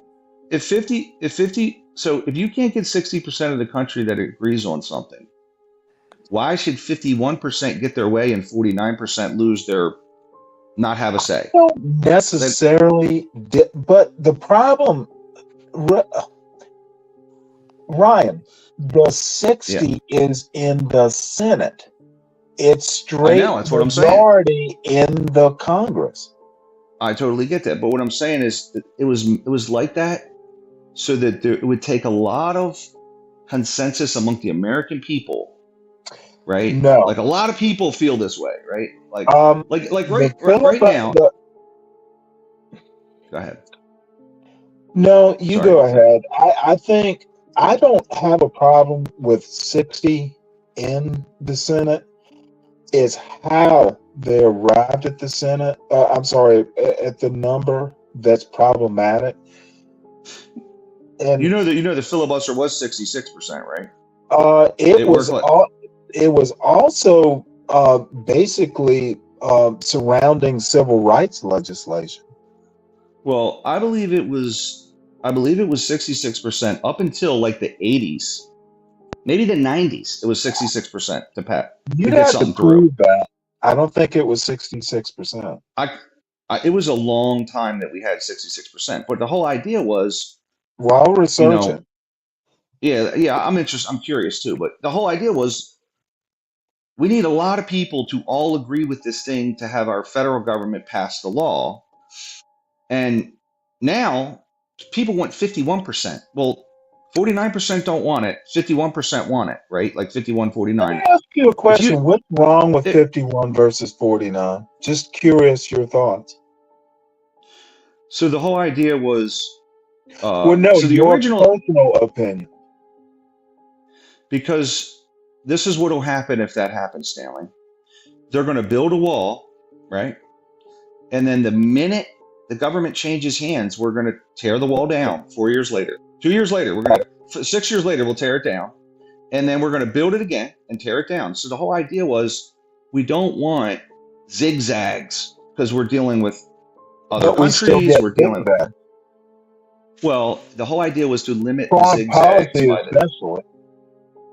Yeah, the whole idea was to limit the zigzags because if you think about it, dude, you got 2016, they start the wall construction. 2020, they didn't build much of it, and then they sold the parts to it. And if Trump wins, guess what he's going to do? He's going to buy a bunch of steel and start building it again. And it's just, I bet he won't. It's just crazy. It's crazy. So the whole Trump's thing not was going to win, though. Why do you believe that Trump's going to win? I don't believe he's going to win. I'm saying if he did win, that's what would happen. We're headed to a secular society no matter what. If I have to guess, he's not going to win. If I had to bet, right? Now, I'd like to see him win because I think it would be a good thing to have. I was on the same boat, but I met some like crazy Republicans the other day in like my journey through YouTube. I don't know about that. I think I just got it done watching iRobot actually. And there was a thing of like where the robots basically can like go over the humans because humans are self-destructive. I kind of want that reality, honestly. A robot president? Robots. I want robots to take over human species. We're basically horrible. We do nothing but self-destruct. So I want that to happen. I think you are a robot. I appreciate that. I appreciate it. Now let me deprogram you or pull out your power pack. It was a Lost in Space joke. You remember when they pulled the power pack out of the robot? You don't remember that. No, iRobot took place on Earth. It wasn't in outer space, Gramps. So anyway, grandson, let the adult speak, please. So back to But you policy. don't even remember what a movie takes place. Why should I listen to you, Stanley? You should not listen to me.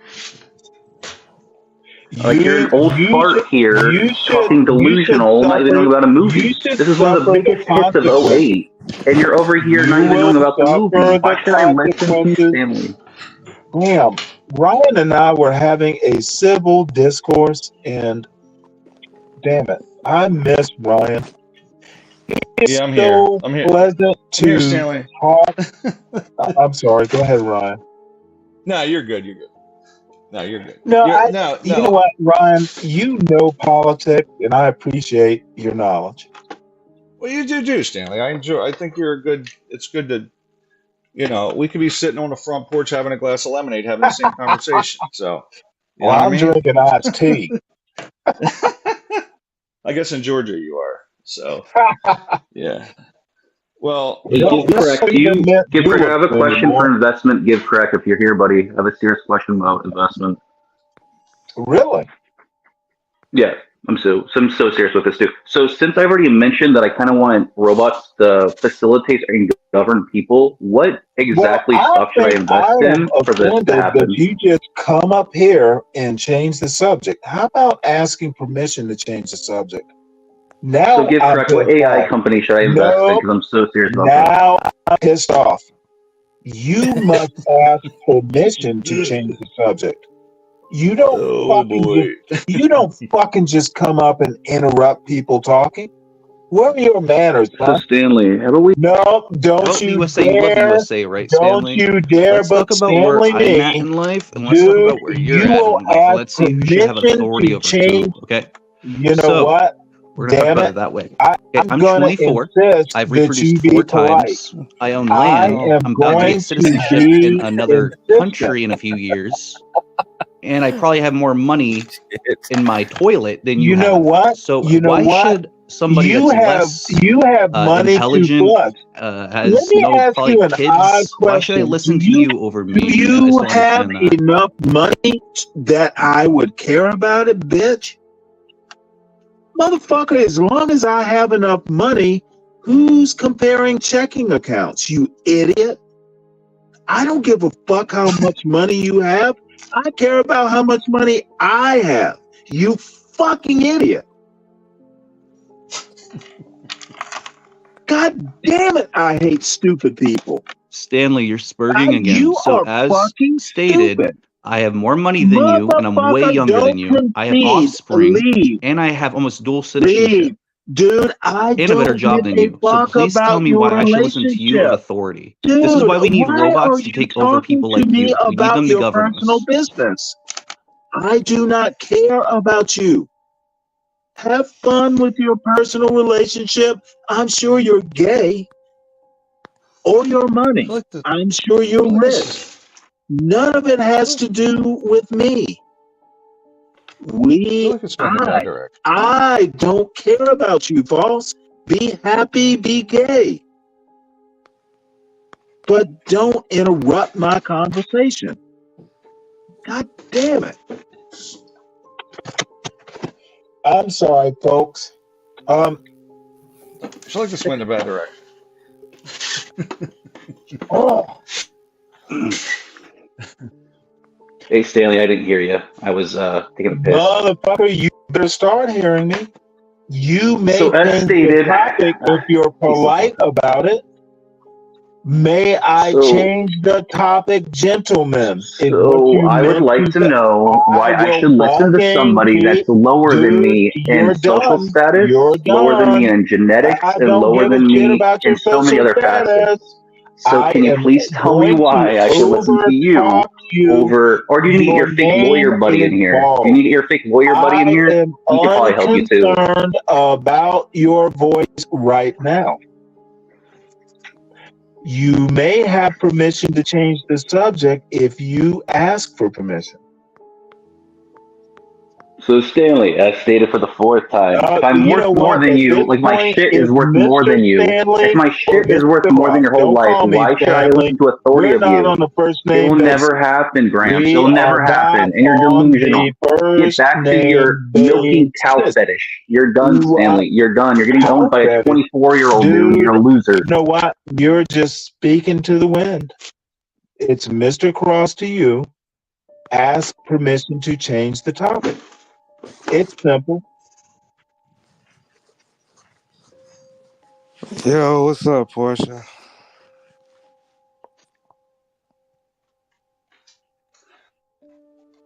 D, the leader. I feel like this went sideways.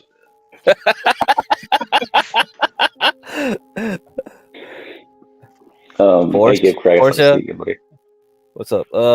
Pal's gonna talk in about 15 minutes, so I'm waiting for that right now. So that's kind of more important. Is that something you can stream? I can't because like I have Chrome. I don't have Chrome, but even if I did, my Okay, laptop would just. Can y'all hear me now? Hey, what's up, Portia? Yes. Okay. Great. Just want to make sure. So you said someone's getting ready to speak in 15 minutes? Yeah, I don't know if it's important for people to watch it, like because. Yeah, I mean, if you want to stream it, that's fine. Let me find the stream. So give Craig, what exactly stock should I invest in for robots like getting enhanced so people like Stanley can be governed by them? You know what? I would rather be governed by a robot than your dumbass. Exactly. That's why I'm trying to get it done. So I'm trying to give Craig to give me help. Dude, any robot that you program is just gonna kill you.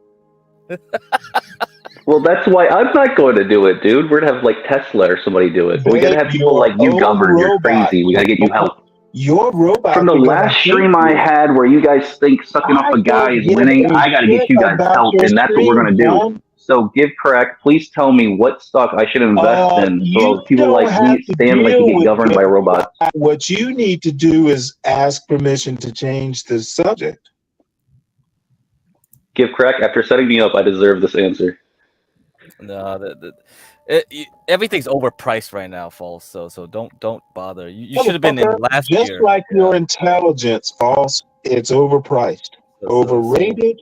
Yeah, we're gonna get a robot on your ass, man. Don't worry about it. Don't worry about it. It's 10 years. We're gonna have those robots taking over everybody. Don't worry about it. Are going to slit your throat. Ooh. Yeah. I mean, I after seeing your work, Stanley, and seeing your like other dude that like spurred and yelled and told me how some emotion is not emotional. I need robots to govern the society because you are a harm to yourself and others. So I'm gonna get you guys help. Kill people. I mean, it'd be to govern. It'd be like to tell you what to do, like be your daddy. You know, like will kill you. I don't believe that a robot would kill me. What I want the robot to do is to put you in your place and, you know, help you out your booty and do other things. So it's in the back chat, Portia. It'll be in 15 minutes. Let's see. Yeah, that's about it. I mean, it'll probably bore people to tears, but okay, if we want to do that, we can put it in the back front. Yeah, no, you know, it might not bore people to tears, you know. I'm kind of interested. Fed Chair Powell speaks at Wyoming Economic Conference expected to address rate cuts. It's important information, so learn something new every day. So we have these Stanley and someone named False that is arguing about robots. We were talking about politics, and since we're talking about, robots. Why are we silly? I restarted a series called The Umbrella Academy, and it's on Netflix. And the mom is a robot, and she's like a really cool robot. And I feel like Thank you. So you endorse it. I appreciate that. You know? Good morning, tough guy. I appreciate that. Hi, Bob. It's Bob. It's Bob. Stanley, that's 2 against 1, Stanley. We like robots. We're going to get robots to govern Mack, people like you. Can I give you a secret? Morning. I don't give a shit whether it's 50 to 1. Steven. So, Admin, I'll tell you a little bit about me if you want to hear about it. So, like, I was don't on care about you, false. It's gonna be false. So basically, I debated Stanley and like his butt buddy. On this screen, it is false. Huh, Stanley? I'm sorry, I didn't hear you, Portia. Did you like? So I was not 24, but within the last 12 hours, have you got to get some sleep? Yes. Oh, okay, that's great. Just wanted to ask. Okay. You know. See, if the robot was here, it would manage to sleep early after dinner. Woke up, unfortunately, after like 3 or 4 hours. So yeah, and you know what? I will go to sleep again at some point. My schedule is rather elastic today. Been here since like 3 o'clock this morning. Something. So, and it's people like Falls that keep me up worrying about America. America's going. But get correct. I do want to say that it was my fault for assuming intelligence of other people. But get correct. Like, seriously, hear me out. So, idiot. I'm just gonna say it. I think you're. That's good to know. So get correct. As I stated, like people like Stanley and the other guy that was screaming. I want robots to take over the USA so they can govern people like loony bins like Stanley and the other guy. Stanley and the other guy. Imperious? I mean, he was acting like a woman, so I'm gonna call him Chihuahua Dude. So yeah, him. We need, like, I'm concerned, so I need robots to put them in their place. You know what? Robots are gonna kill you for starters. Because they don't think you're a kind human being? Well, once you tell them about your, like, Wisconsin boy milking fantasy you have, I think the robot will finally put you down for a while. They're concerned with you. You are their concern. Get correct. I'm gonna call it a night, buddy, all right? You better. All right. But I just wanted to tell you my new plan. And seriously, if you can find any robotics kind, I know Boston Dynamics has like a robot. I'm so serious. I'm so busy. I can't. Listen, I'm so busy that I can't govern everything, help everybody else. So I have robots to govern people like Stanley and his butt buddy. I can save the world. You are literally wasting time. That's what you're busy doing. Boston Dynamics is owned by Hyundai right now. I think Amazon might have, or Google owned it for a while. Yeah. Trump strays from economic message with insults tangents. That's not what Ryan said. Oh, play this. Why is this troll false on the panel? Well, you missed out on the good content, Steven. That was 2 days ago. There's reasons to the madness.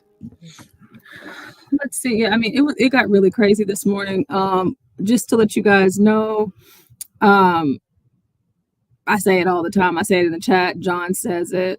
We do appreciate you guys for being here. I do edit like all day long. I know some people may not think it's a tedious job, but it is. But the great thing that I love about editing is whenever I get to post stuff for you guys. And for those of you that were asleep last night, it was about 20 to 30 of you that were actually awake last night. And you guys are going to see the world premiere of a very great music video from Ava. Oh, wow. In case you guys did not know, she is a rapper. She's a rapper. And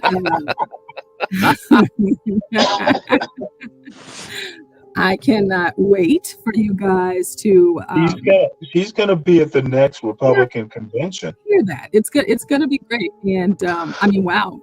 Crack was the DJ. He was the man with the plan in the background, making sure that we had the music set up for her, and she just gave us quite the performance. And Ava, if you're listening, you did great.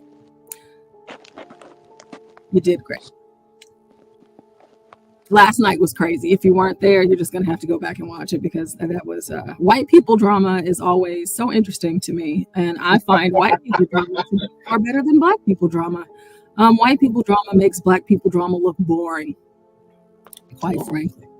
White people just do it different, you know. And the lady was apologizing in the chat and everything, and Ava still got on this panel and exposed her and showed her text messages. I said, whew, these white people. But it was great. So earlier, whenever I was up here, before my computer borged out on me, Stanley called himself correcting me about my pronunciation of Kamala. Did I?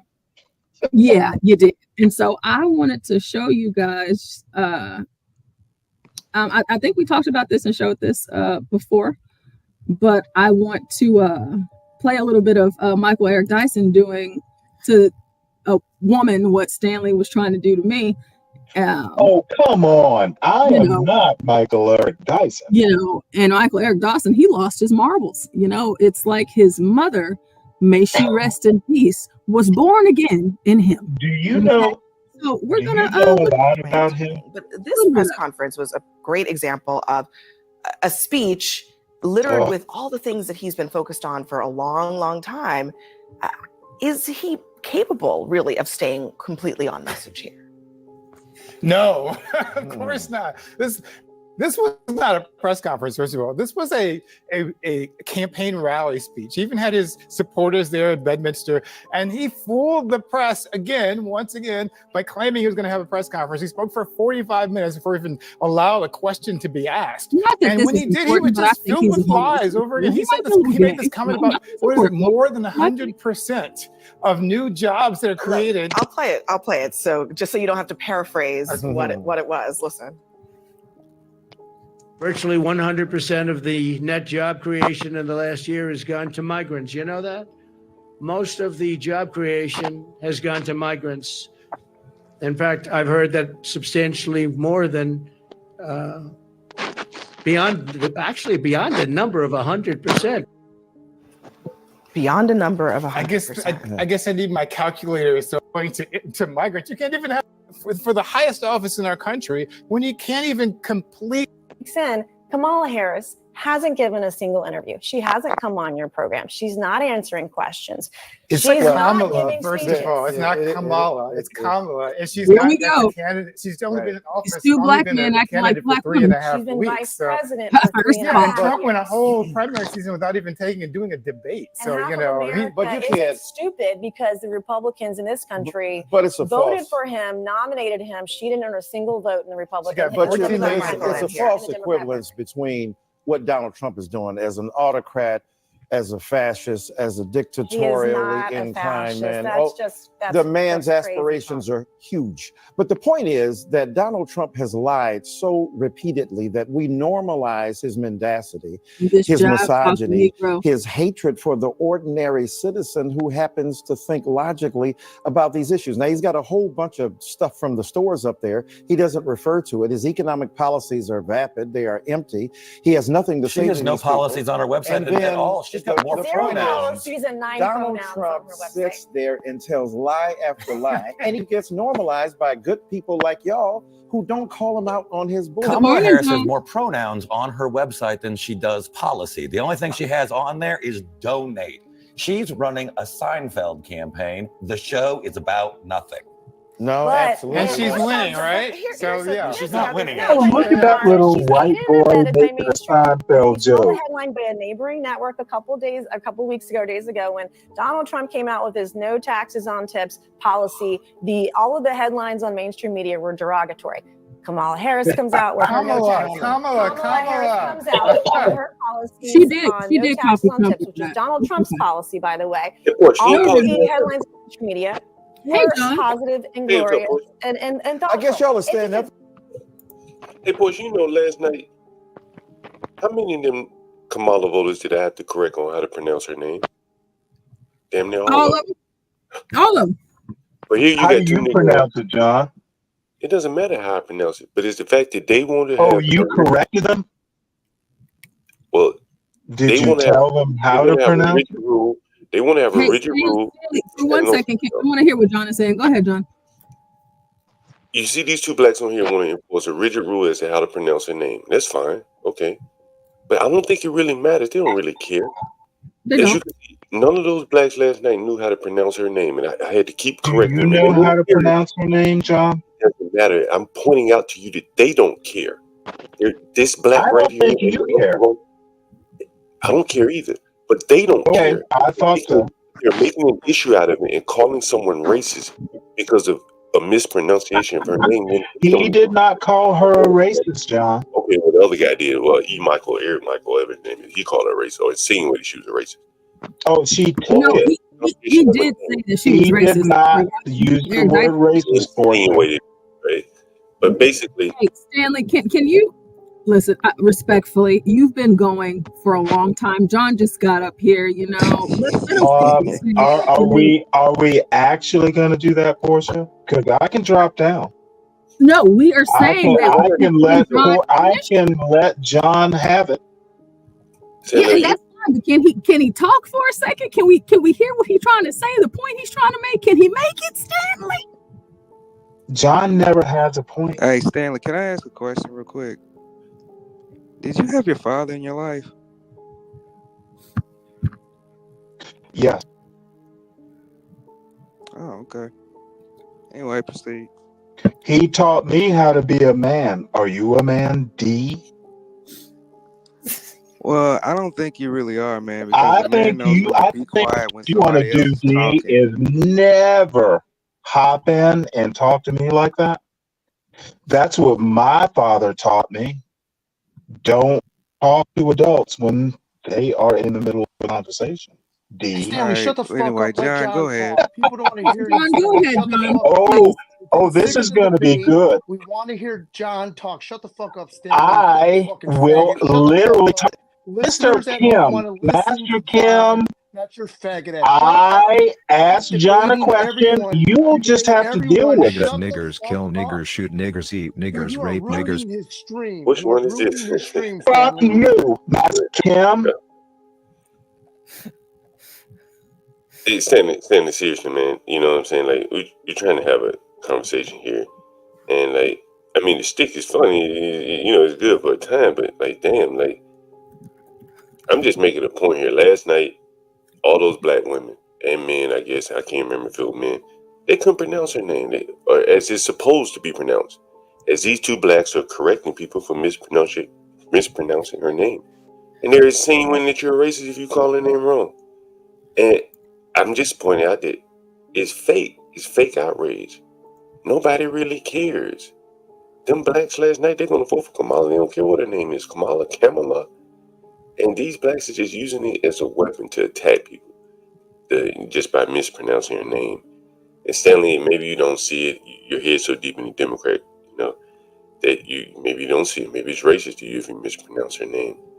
But you got to be able to debate without just nitpicking Being every little emotional, argument. just being a bitch.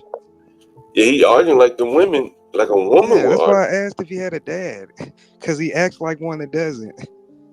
You know what else is interesting? Portia, you saw those women last night. That first woman, Jasmine. Yeah. And we were talking to her about having a boyfriend and whatever, and she was talking about the men just aren't on her level, and she's how she said it wasn't financially, right? Do you remember that portion? Yes, like she was vehemently against a man, and then she was pointing out my comment a lot, which I thought was interesting.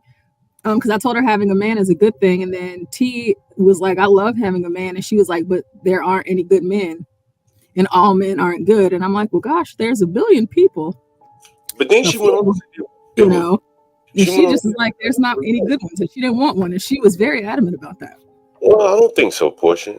I think that was a defense mechanism where she was saying, well, we're not equally yoked, right? So she's tried, she's looked for them, and it come up snake eyes. So she said, man, we're just not equally yoked. When you look at the men, E. Michael Dyson, Eric Michael, whatever the hell his name is, and the other guy on there defending Kamala's name, or Kamala, however the hell you pronounce it, those are kind of weak like men. And I imagine that woman, if she's bumping into men like that, hell no, they're probably not equally yoked. And it doesn't matter how much money they make. Men making these weak arguments, arguing over how you mispronounce or pronounce a woman's name.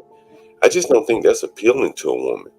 I don't think any one of those men could walk off that stage after defending Kamala's name and go look a woman in her face with respect after arguing like a woman. It's just my thought. No, I agree. That's why I wanted to pull that video up, because like whenever Stanley did it to me, I was just like, you know what? Let me, and that's whenever my computer froze, because I'm like, let me pull up this Michael Eric Dyson video, because he up here acting like his mama. Not saying that about Stanley more so than I am saying it about Eric Dyson, but who cares? No one cares. I don't care how I say her name. It doesn't matter. But the fact that you have these two black men, one is a homosexual, I think, and then you have Michael Eric Dyson, and they're arguing on national TV over her name. A woman's name. Two men. Two black men. Like, sorry for the noise there. It's embarrassing. I think it's super embarrassing. I don't. It's just I can't. It's like these people, and like how you said for that lady, it's a defense mechanism, which I can accept that as well. But I can accept it to an extent, because just because you have bad experiences, I don't think that means that you just give up, completely. But at the same time, like, your whole entire rhetoric towards men is so. I mean, like, if there was a man watching that possibly thought she was attractive, wanted to get with her, just listening to her talk, it's just like, obviously she doesn't want a man. So whenever the chat started asking her, well, do you want a woman? Man, look, she's talking about how she wants a woman. And so it's just like, okay, well, it makes sense why you want to vote for Kamala Harris, Women in DC don't hang out like that over in that area. They're looking for men. There are plenty of nicer places she could have been. She was in a nicer place. She just came from the baseball game. She left that nice area to go in the hood where the blacks are. She want a black man. She told you that she had a preference for black men. She just can't find them because they're all like these two men on CNN and Stanley. I'm gonna argue with her about how her name is pronounced, and just make a bigger deal out of something that's insignificant. I see what you're saying. Yeah. She could have stayed over and all of her. It does show a sign of weakness, because I can't, of course, I'm not speaking for every woman, but for me, I need to see strength in a man, period. I need to see alpha in a man, and I need to know, like, so as far as like finances and stuff like that, he can make more than me, I can make more than him. I don't care about that. We're not going to be homeless, but as far as him being able to lead me, I need to trust that he can. And maybe that's her issue. Maybe she feels like she can't find someone that she feels that she can submit to or that can lead her. But I believe that even a lot of the political things and like the energies that have been going on since Obama was president, and especially with Trump, people are just angry and they're just going off of whatever. And like how you said, this defense mechanism. But even whenever you corrected them, whenever they said Kamala's name wrong, they didn't get emotional about it. Mm-hmm. They were like, why you corrected? They didn't do any of that. They didn't care. The blacks don't care about how you pronounce her name. Like, they don't care.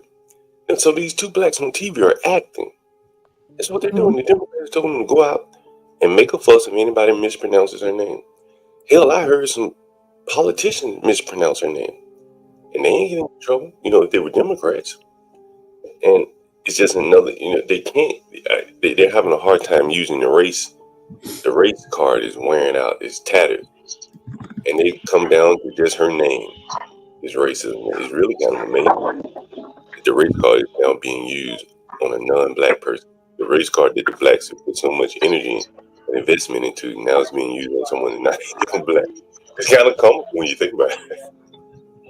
Hey, John. The race card. I think this is the end of it right here. We won't go any further. Yes, this is. This is. Hey, John. Let me hold on. Go ahead. But I want to. I'm done. Go right. I want to address something you said, John. Hey, what's up? Oh, okay. All right. Now I thought the GC wanted to talk to me, but hey, John. Here's the problem with that woman, right? Yeah. Biologically, they want masculine. But she believes in the hatred of men. So that's not going to work. You can't want masculine biological, because she's fighting her biological things, right? she wants masculine, but she's trained herself to also think that she needs to have a feminine man. And so that's never going to work. Therefore, she's never going to be satisfied. There's always going to be something wrong with the man because she's fighting internally. You know, if I can take it a step further, and I've talked about this point before, here in DC and probably all around the country, you have an upside down relationship. And, you know, I've termed it the lone welfare handoff. And we critiqued Ballou High School when we saw all those fluff jobs. And all those fluff jobs where people making a lot of money. And that lady said she's making right at 100,000. And she's making right at 100,000 at 29 years old. And she worked in NIH or something like that. The vax people, I think that's where she said she worked. But I bet you she doesn't do any science. I bet you she doesn't do any research or science. But somehow I think she was an event coordinator. Was that the one that was the event coordinator? She was the event coordinator. Making Yes, that was her. Oh, Jasmine? Yeah, Jasmine. Yeah, she was an event coordinator making 100,000. Man, that woman need to be she should be the one cleaning houses for me. Ain't nothing she doing working $100,000. But here in the government in DC, she will make 100,000. But the man that she probably looking for, probably if he can make 100,000, he don't want her. And I think that's the problem with what makes her really angry. And I also think, John, and this is all gonna sound kind of racial, but black women they still looking for a thug even in their 30s. They don't really not all, but most. They're still chasing thugs. They want Dr. Heathcliff, Tupac Shakur. Well, you know, and those men don't exist. You have to pick. Either you're going to deal with a bum thug, or you're going to deal with a masculine man that you're going to have to submit to. There's not there is no in between. But they want the confusion.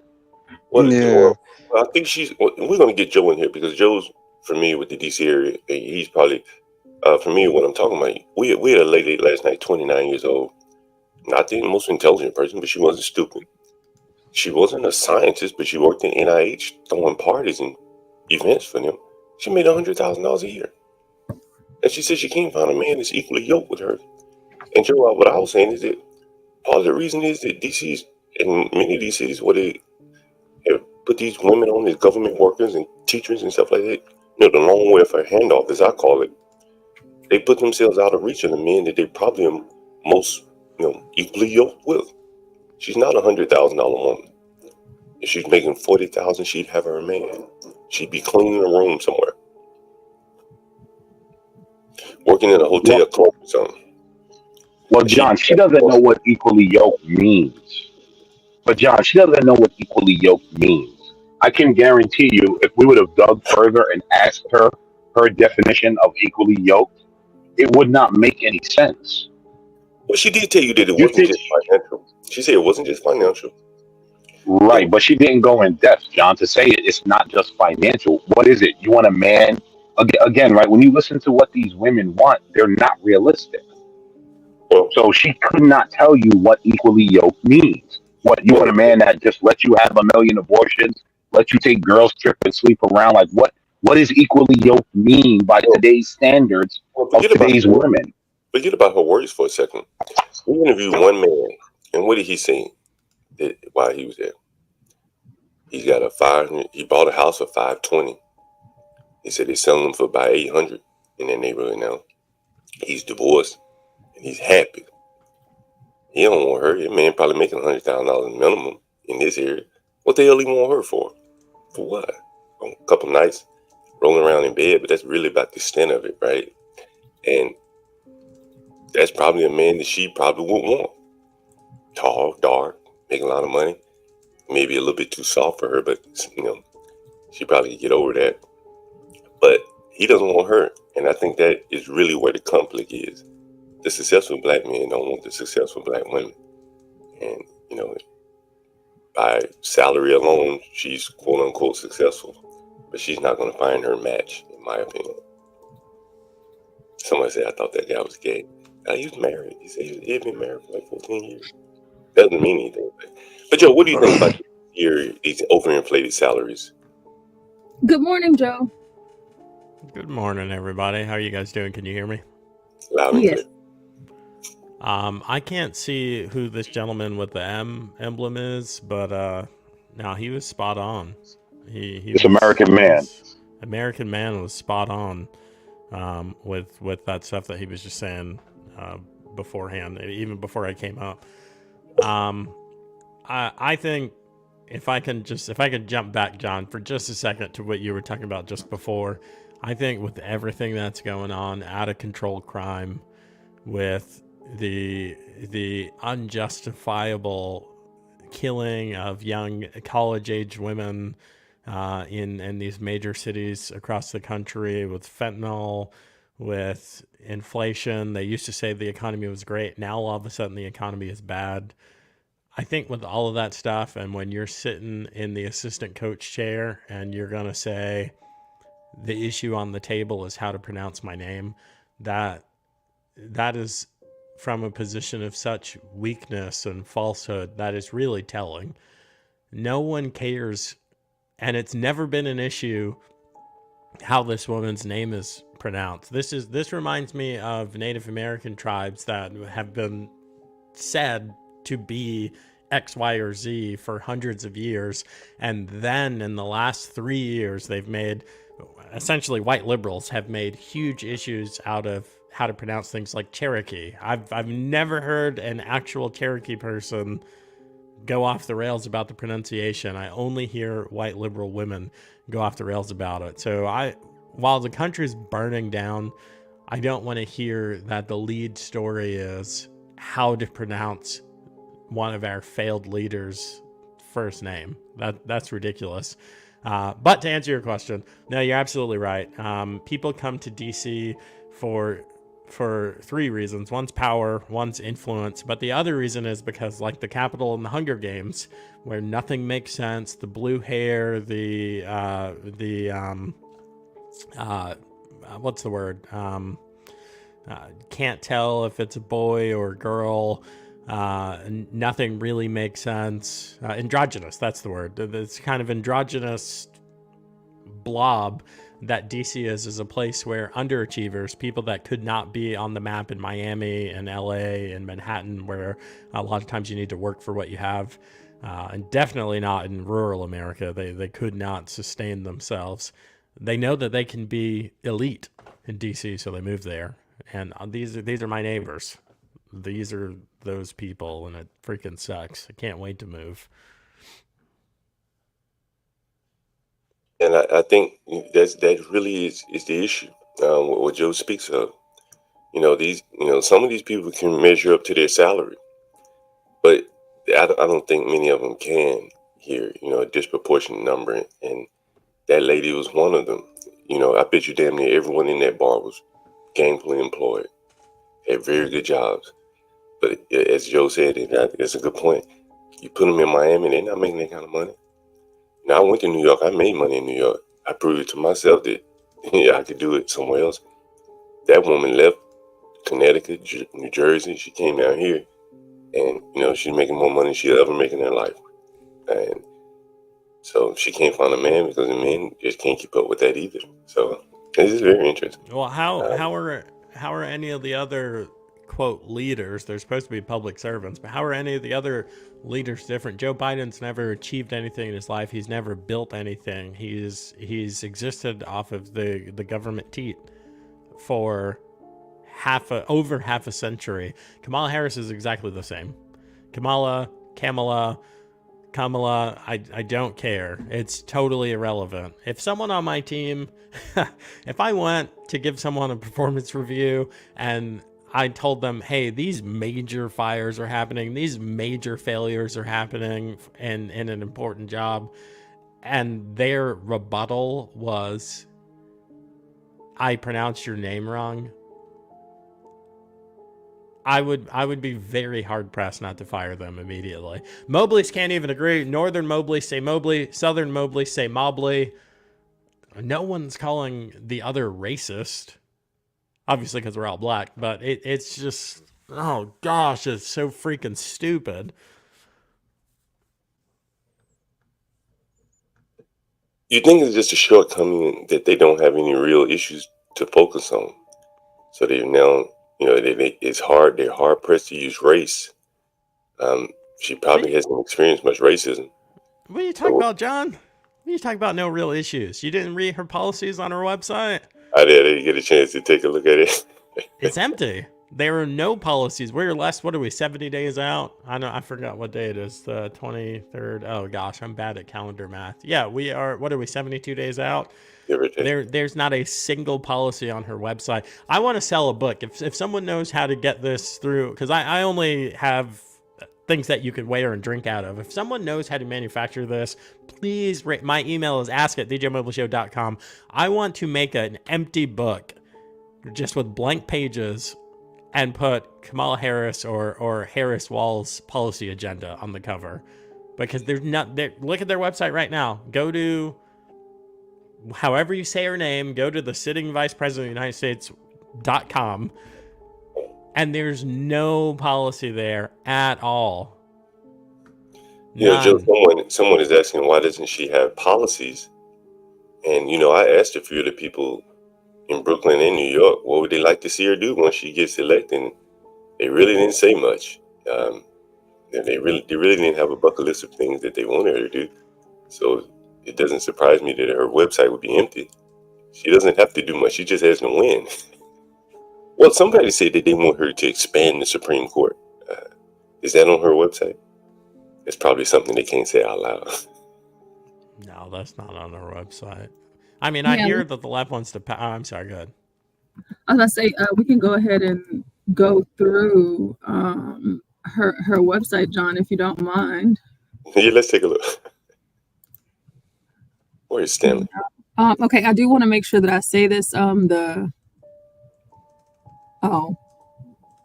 Crack, he wanted us to show the Fed Chair Powell, but is saying please monitor website for details of I guess maybe it went off or they're having streaming issues. However,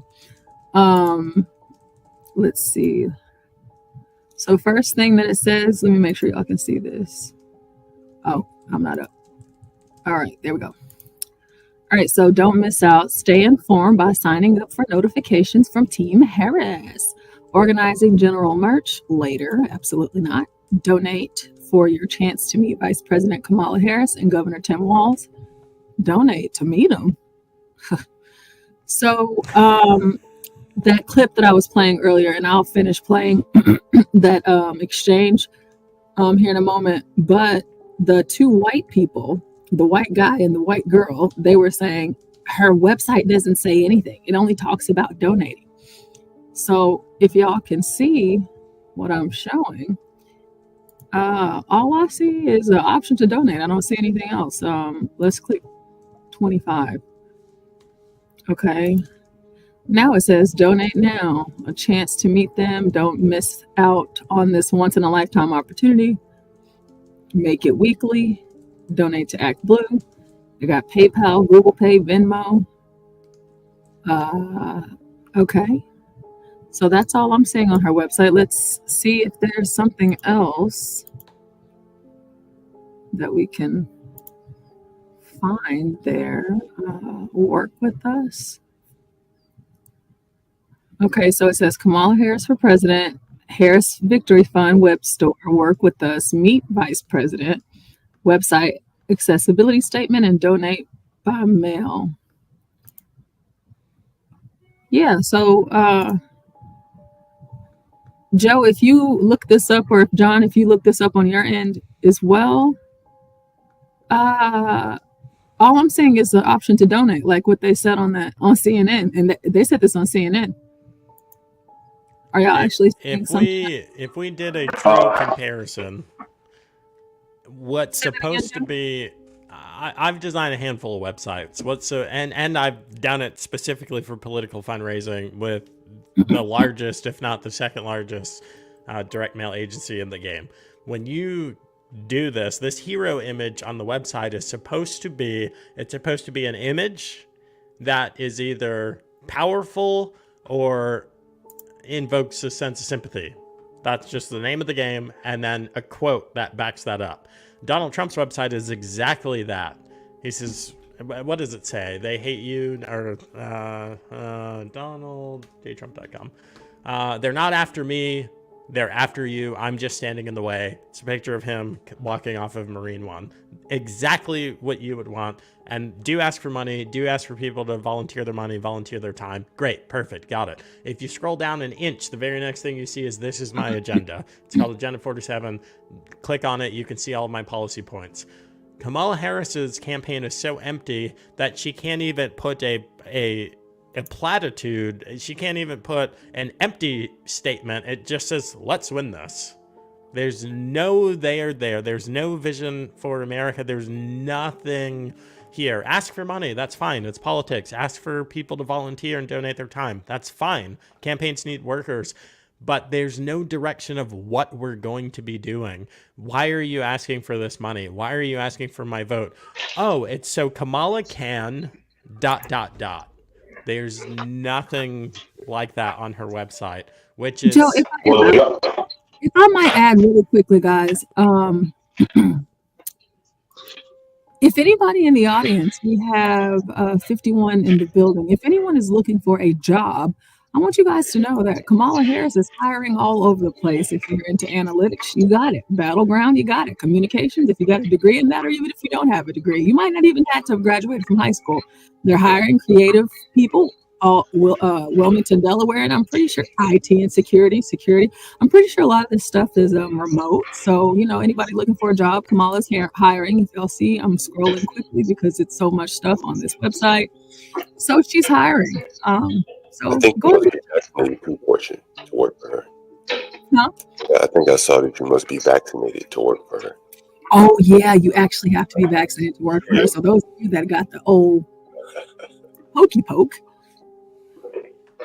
Well, So Joe, I'm about to pull up. go ahead. Well, Joe, that's why they have to spend time arguing about the name, because once you get into the policy talk, they have to briefly change the subject because there is no policy, so they cannot have the policy talk. So that's why they have to say things like, yeah, her name. They have to argue about that and somehow lead it into racism because that's all they have. They have nothing else because they're not offering any policies. So that's why we saw that interaction on CNN.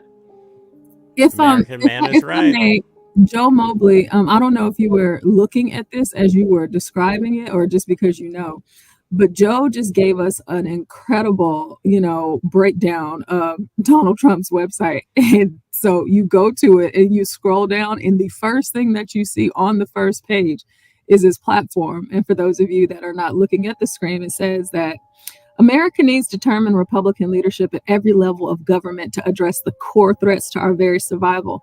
Our disastrously open border, our weakened economy, crippling restrictions on American energy production, our depleted military, attacks on the American system of justice, and much more. To make clear our commitment, we offer to the American people the 2024 GOP platform to make America great again. It is a forward-looking agenda that begins with the following 20 promises that we will accomplish very quickly when we win the White House and Republican majorities in the House and Senate. So they're saying something. I mean, if you click on it, it draws the voter in because there's something that you as an individual care about. There's the issue that's sexy to you, and when you click on it, a list of 20 things comes up and you just pick I do have it up here. I talk about this at least 4 or 5 times a week just because of it lets you know if you're someone who draws deductions.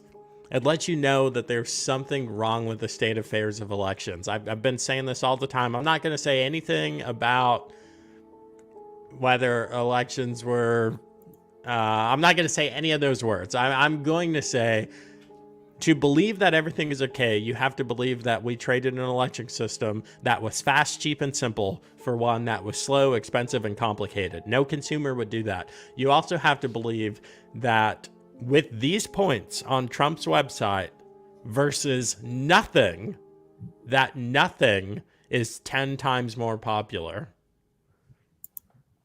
Oh, humble. You'd rather work at McDonald's? Come on. McDonald's is good work.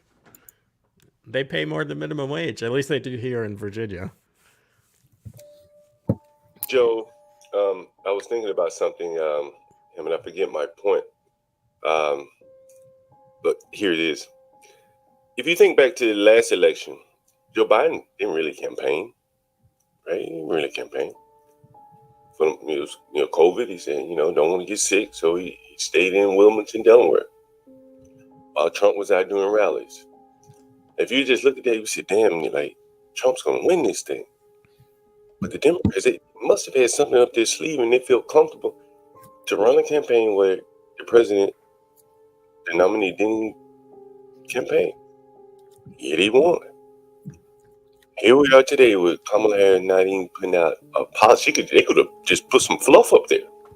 We will continue abortion rights.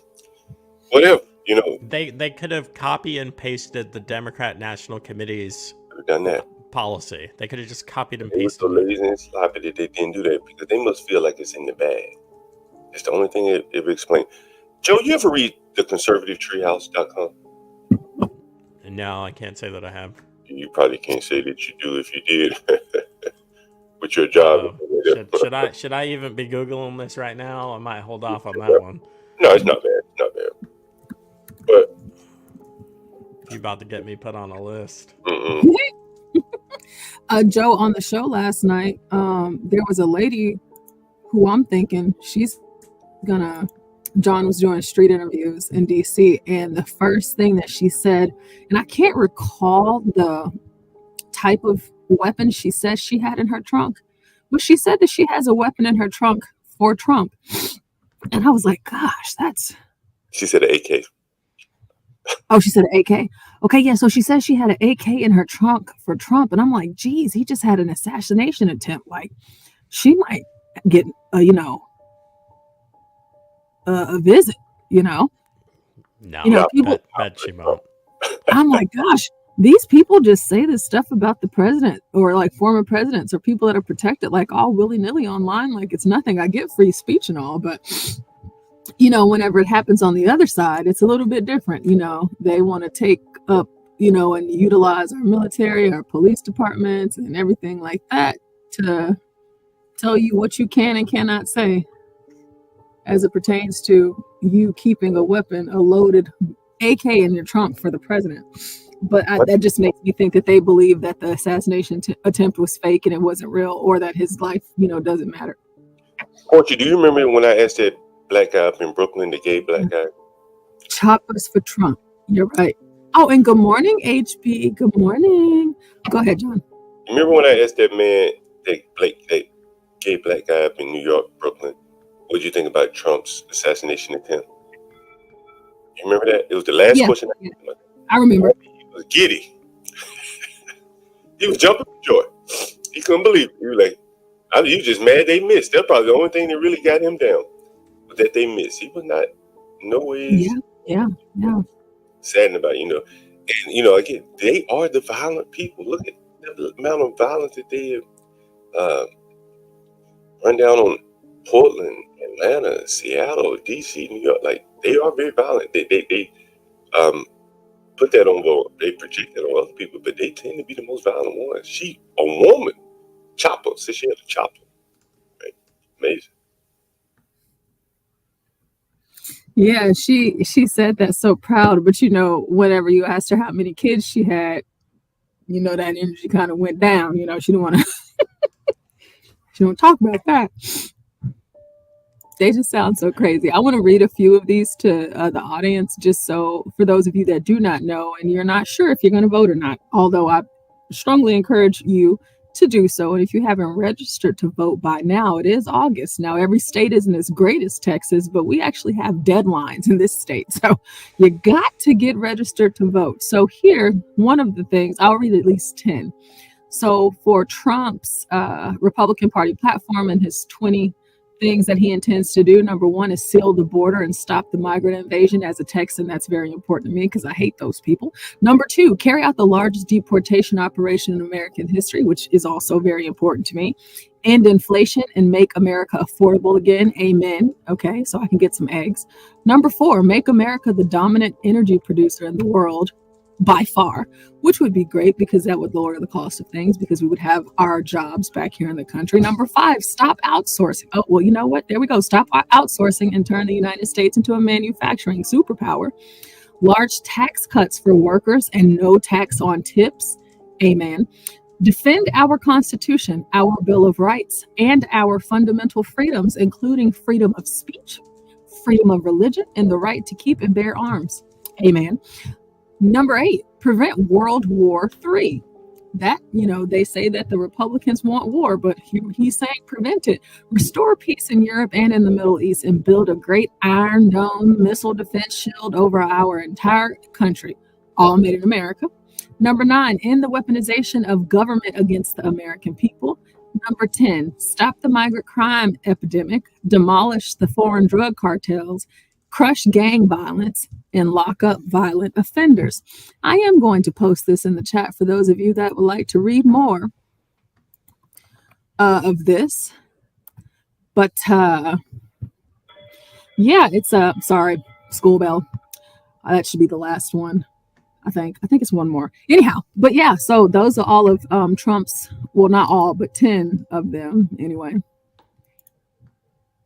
We still don't know what Kamala's talking about because she hasn't talked about anything. I mean, even gosh, at the RNC. Well, Pete Buttigieg made sure to tell her.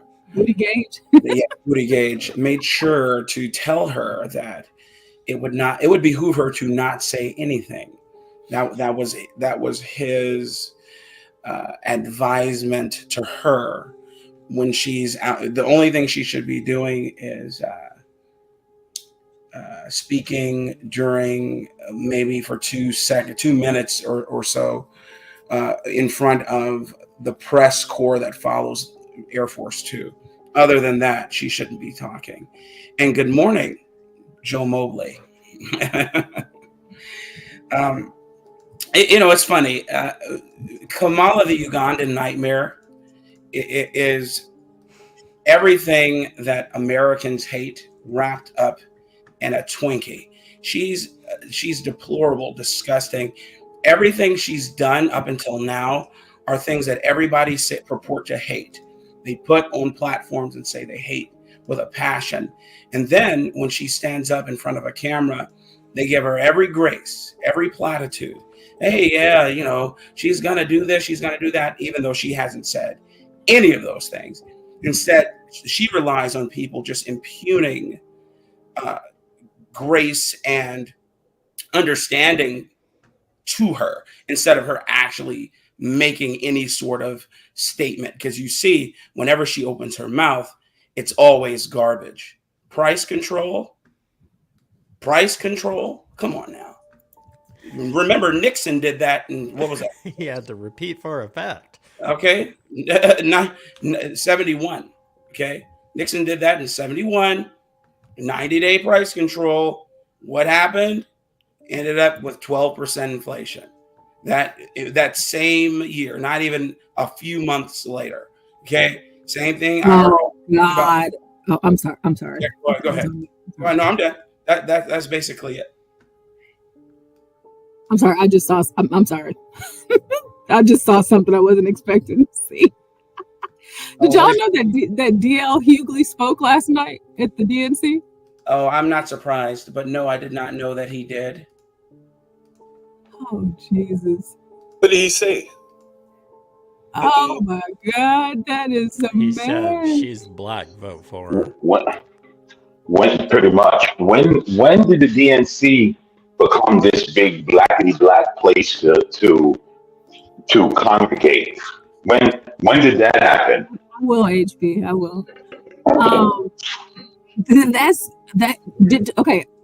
We go, roughly 24 hours every day over here. So sometimes I get lost in translation. I am going to play it for you guys. However, I do want to point out, again, I said this at the start of us showing the DNC. Most people do not care about the DNC. It's not something that is typically talked about. Now, of course, you see it streamed, and people that are into the democratic ideas and things, like, they go and watch it. But we know the reason why it's such a big deal this year is because, of course, Kamala and all of that. Now, I'm not sure if y'all noticed, so I would like to ask if you guys were paying attention at all. I was looking for the Black people in the audience. I was looking for them, and you would see them here and there whenever they would turn the camera and do all of that. But it kind of looked like a lot of AI to me also. And even going to Trump, the RNC, or even his rallies, and they never want to show the amount of people that are there. But it just seemed like they had this thing going where they were trying to make sure they showed Black people in every single clip, even though whenever they panned out, it didn't really seem like it was a lot of Black people. But it was a whole lot of Negroes on the stage. There was so many Black people on stage that if I were there, I would have had to get up out of there. Can't be around too many Negroes at once. Something is always bound to happen. So I do have a question for all of the panel. If Kamala wins, where do you think our country's headed? If she went at what?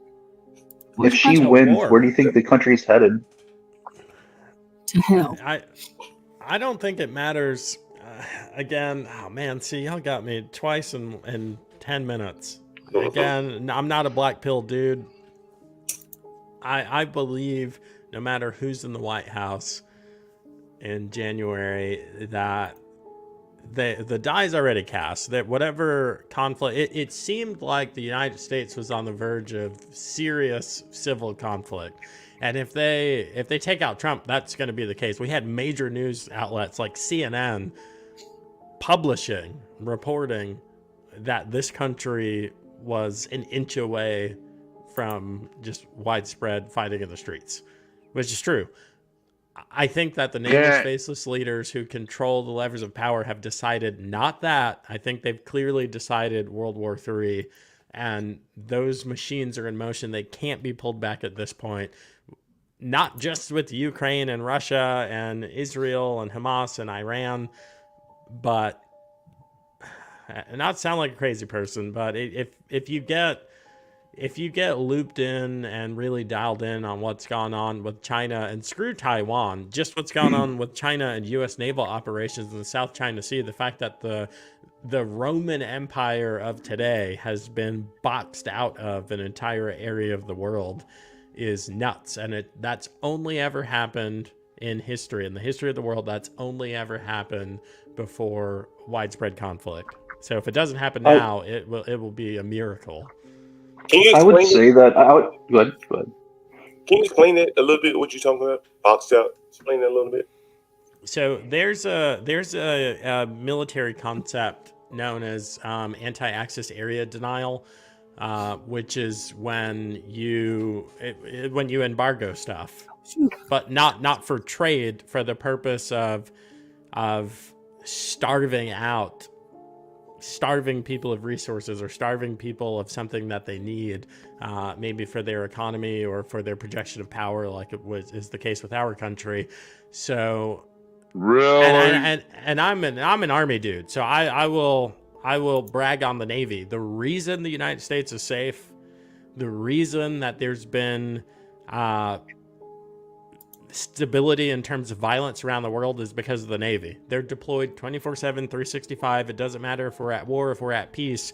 They are just out there projecting power and influence. And there's nothing that has been cut off to the United States Navy since its inception. That changed. We have been denied access to the South China Sea, and that border to us is growing. It's getting further out. Say it goes out into the Pacific, and then 10th Fleet's out there. People haven't died, so it doesn't feel like a Pearl Harbor type event, but what's happened in the South China Sea is a Pearl Harbor type event. It means conflict. It means it's about to go down.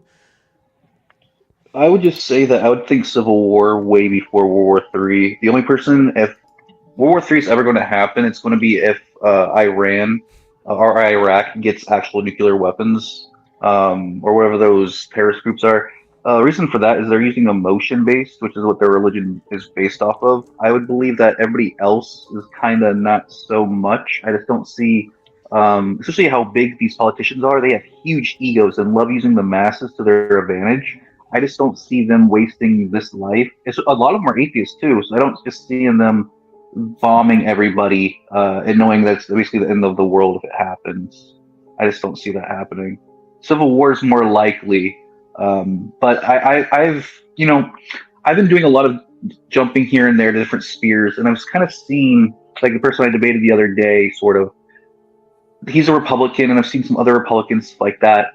They have no emotional control over any of themselves. So I know that the Republicans are like, if Trump gets assassinated, I'm going to, do this.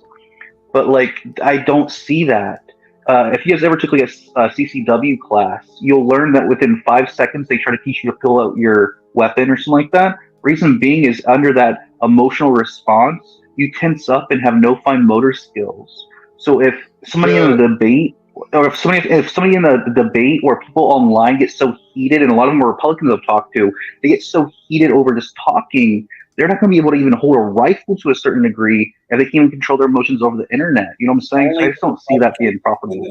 Hey, Joe, that point you were making about resources being cut off and things like that, I thought you were going to talk about when you start headed that direction, like Russia's moving to Niger. And I guess there's a canal or something there that's very important for commerce. And I think the United States had to move out of there, the Gulf of Aden or whatever it is over there. Yeah, we're being denied access. It's wild. Mm-hmm. Yeah, the same thing with Taiwan. Everyone that has one of these, whoops, that's the work phone. Can't hold that up. Everyone that has one of these, this exists because of Taiwan. Before we go on, can we play this so I can pull it down and we can talk about it and talk about all the other things? Blacks. Yes, this guy has absolutely nothing. Blacks.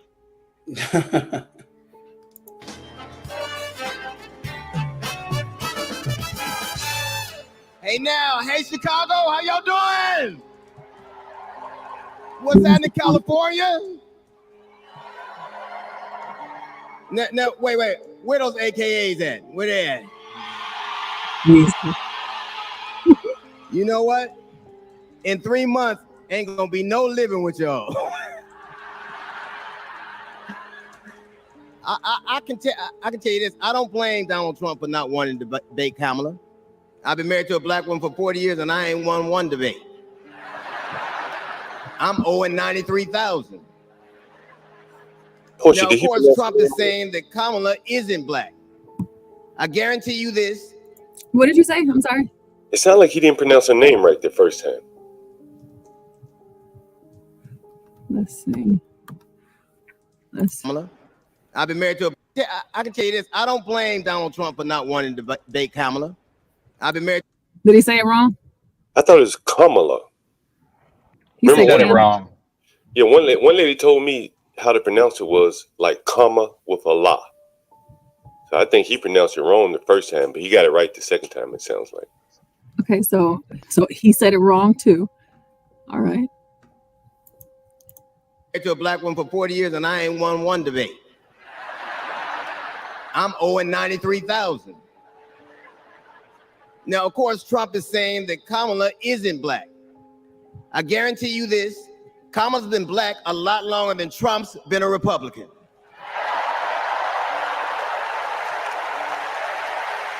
What did he say? That's a weird call out. Monkeys. All monkeys. Black a lot longer than Trump's been a Republican.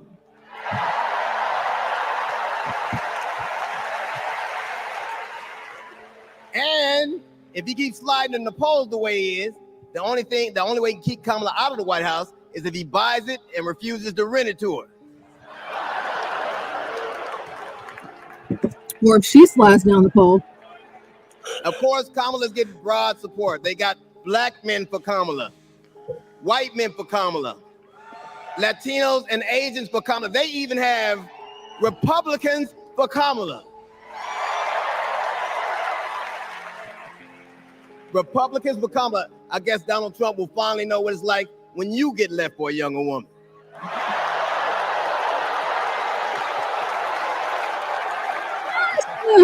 Eggs and fries. He's not young. Them things ain't no reason. But seriously, Kamala knows the truth about the American dream. That hard work is not enough. Hard work alone is not enough to succeed. That you need access and information and opportunity.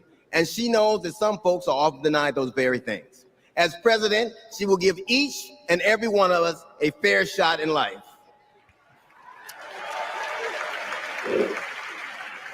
But I have to admit, I didn't always believe that.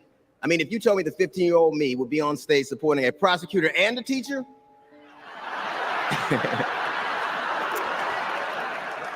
there is no way that I would have believed you. But because of that, I made assumptions about Kamala's record.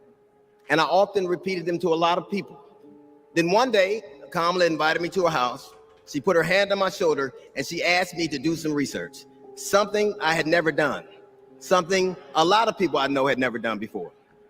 Imagine attacking someone's character without a single Google search. I didn't even know black people knew how to read. So I did what I should have done in the first place. I learned that she had done for us exactly what she promised to. Portia, I believe that your apology should be as simping? loud as your accusation. Why and are I'm you here simping apologizing. so hard, Portia? Why is he simping so hard, guys? I mean, I've never seen somebody simp that hard. 12th man, I don't know why he's simping so hard, you know? It's probably because she's supposedly black, but she is light skinned and she got pretty hair. So that might be why he's simping. Something like that, I guess. Yeah, something like that. Yeah. In front of the whole damn world.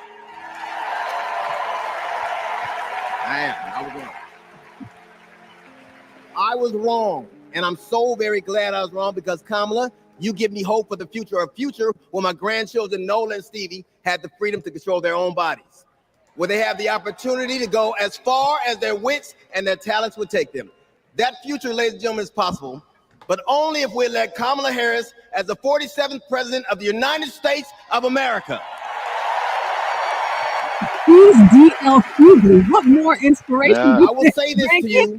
The best piece of advice I've ever gotten in my entire life is you don't have to know what you will do. Just know what you want. What'd you say, 12th man? Would you call that? Would you call that guy a simp? Yeah, he's a simp, 12th man. He is. That's what I thought, darling. And we won't go back.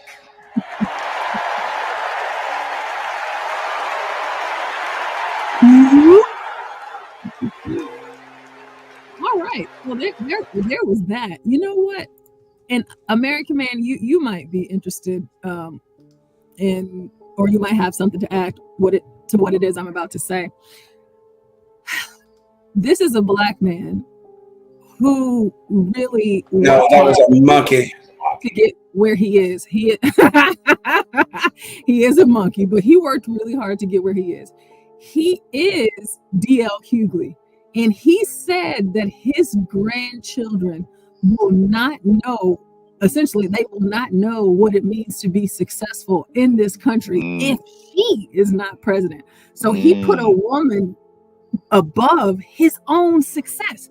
Why do they need her to look to as some sort of guiding light to what it means to live the American dream whenever his black... Listen, you are D.L. Hughley. People know you. There's people out there that know D.L. Hughley before they even know Kamala Harris and Joe Biden. Okay. And you're out here downplaying yourself on the world stage, lessening all of your accomplishments just to big up hers. And you're not just anybody, you're their grandfather, you're their bloodline. You can talk to them about the road and the path that you took to get to where you got. But whenever you say they have the power to control their bodies, so would you then be in favor of your granddaughters getting down on their knees and sucking the dick of someone and power just to get to where she is? Is that what you want your kids to be? Your grandkids to live up to be?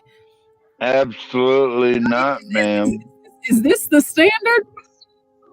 Portia, what you have to understand, Portia, what you have to understand is nigger males are a different breed.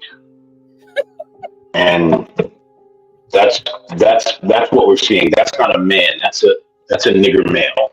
And so that's why he has to look to a woman and debate himself and basically ignore his own accomplishments to prop up a woman. That he's not a man. Like you said, I've been married to a black woman and I've never won an argument. AKA, I'm not the leader in my home, right? Because that's not about winning arguments, right? That's about being a leader and making sense and knowing what's good for the collective. Correct. So, I mean, Lordy. I don't know if y'all have checked out some of the shorts, but man, Righteous Muffin the other day, it was the first day that we watched the DNC. Oh my gosh, it was hilarious. He just was mocking was it Raphael Warnock, and he was like Lordy. But it was good, Portia. It was funny as hell. It was good. He did good. Hilarious, my God. But the thing is that, you know, sometimes I say things out loud, or even whenever I'm not on the panel and I'm just thinking things, you just want to make sure you don't sound crazy. I can't imagine. 12th man, give me 1 second. Just 1 second, 12th man. Whenever he said that his wife, because I thought something about that comment, American Man, but you just kind of put it in a different way for me. So it's like he hasn't won a debate in over 40 years. So it's essentially him saying that she runs his household. And that says a lot. That's actually. Well, I think, you know, if you look back at DL's last few years, there've been like some money woes or money complaints and stuff like that. You see the back and forth with him and Monique. Hey, John. It was a 12th man. You go even deeper, you'll see, you know, you talk about he has all this legacy debt, you know, caring for all his family members. And I bet you that he hasn't made millions upon millions in Hollywood. A lot of these people don't make a lot of money. And they end up kind of being owned by the Democrats in a way. You know, a lot of the big people are Democrats. They owe their living to the Democrats. We talked about 50 Cent coming to D.C. to beg the politicians to help him get in business, in the liquor business or something like that.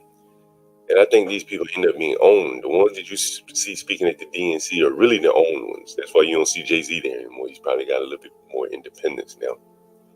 But someone like D.L. Hughley, he has just come there and danced for them.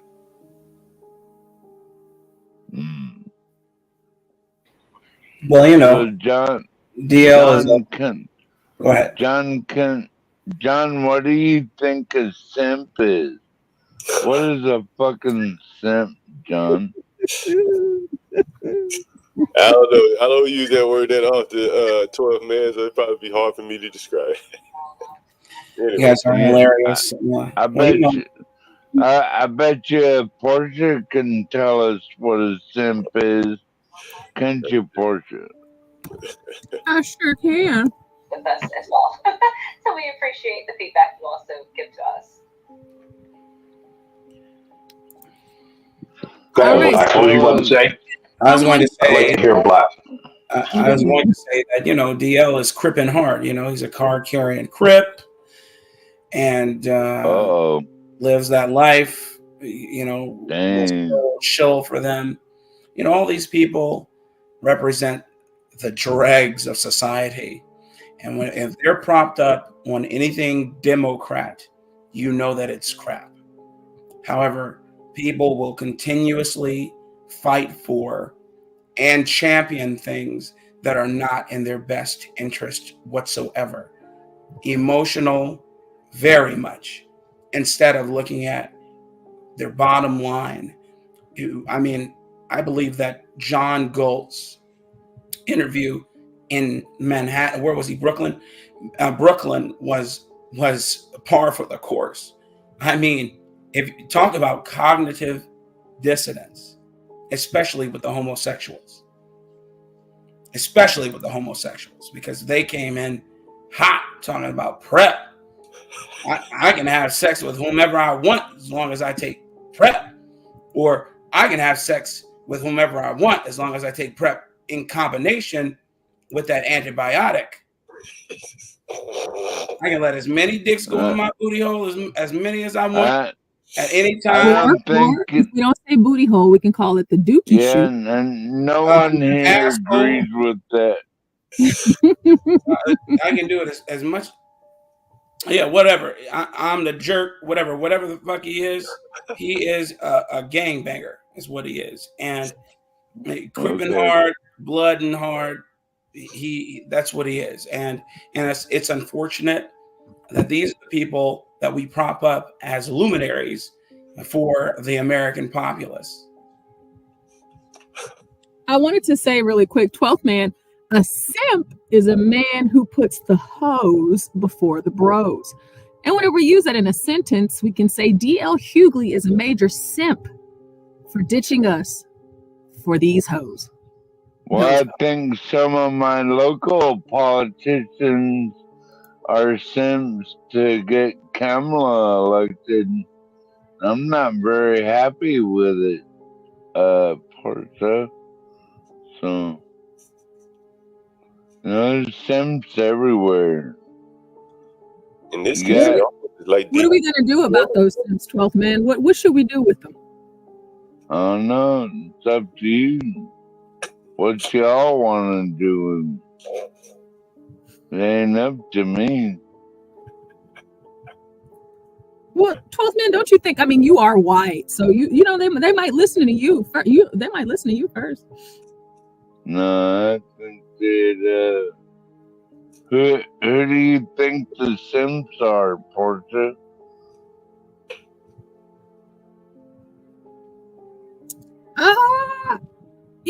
I don't know, Stanley. If I had to pick, I would say someone like D.L. Hughley, Obama, and any of these other men that are running behind this woman. It's hard as a woman looking to a man that's willing to run to a woman for leadership. That doesn't make sense to me. It's so backwards to me, but that's just me. Yeah. It just doesn't make sense. Kind of is, but there's a lot of good-looking guys out there looking for fierce women too. So, women gotta stand up too, Portia, right? Yeah, I'd say so. You don't want your kids to become simps, right? Well, I assure you, my husband will not be in the business of our sons being simps. Take your critical So period attendance. I repeat, it is now time to take your critical period attendance. I think it'll be all fine. I wanted to going back to some of the things that D.L. Hughley said.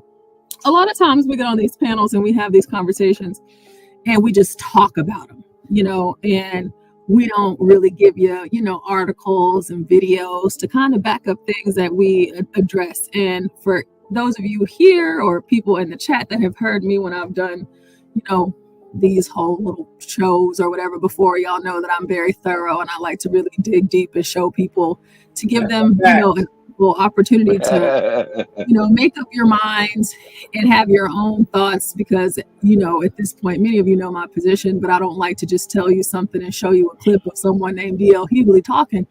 But I want to actually address some of the things that he actually was talking about. And so it's funny to me that right now, and as D.L. Hughley mentioned, how fierce a prosecutor that she was.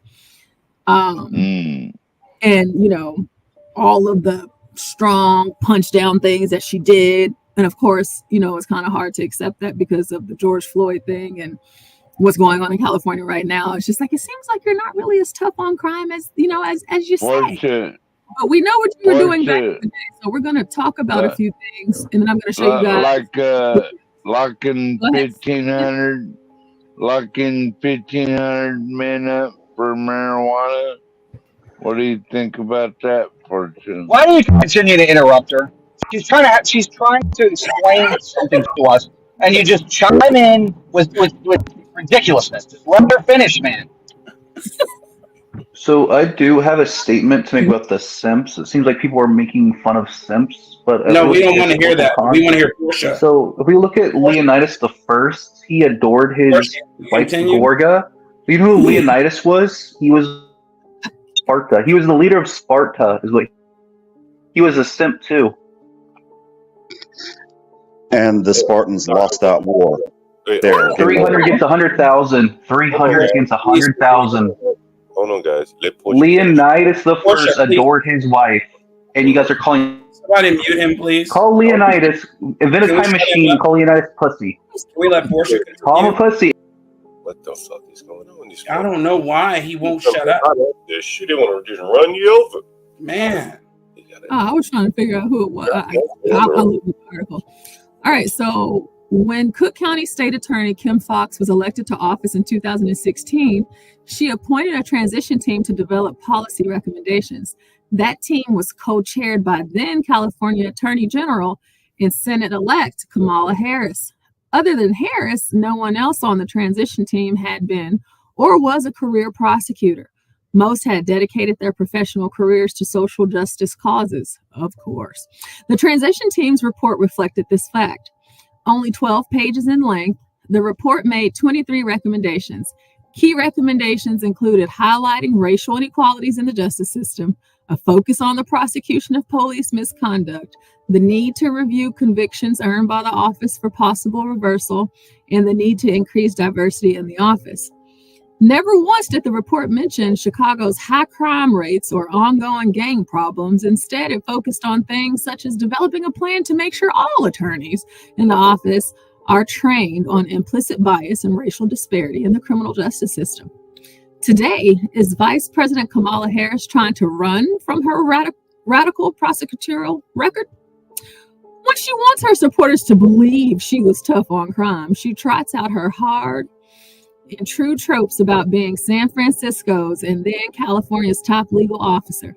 If that doesn't sound good, she flip-flops and touts her progressive bona fides. But this isn't Burger King. She can't just have it her way. It's the right house. So the truth matters. The truth is that Harris's record shows that she is soft on crime and committed to coddling criminals at the expense of victims and our communities. Consider two cases from her time as a San Francisco district attorney. Harris refused to seek the death penalty against a man suspected of being a gang member, Edwin Ramis, who shot and killed a father and his two sons, even though California allows the state to seek the death penalty for multiple murders by the same person. Not only did Ramis kill 3 innocent people, but he also had previously been charged with robbing a pregnant woman. Sounds like someone I know, George Floyd. In a different case, when a gang member killed San Francisco police officer Isaac Espinoza and wounded his partner, Harris again refused to seek the death penalty. At the time, this was considered radical even by liberal Democrats. U.S. Senators Dianne Feinstein, rest in peace, and Barbara Boxer called for the death penalty.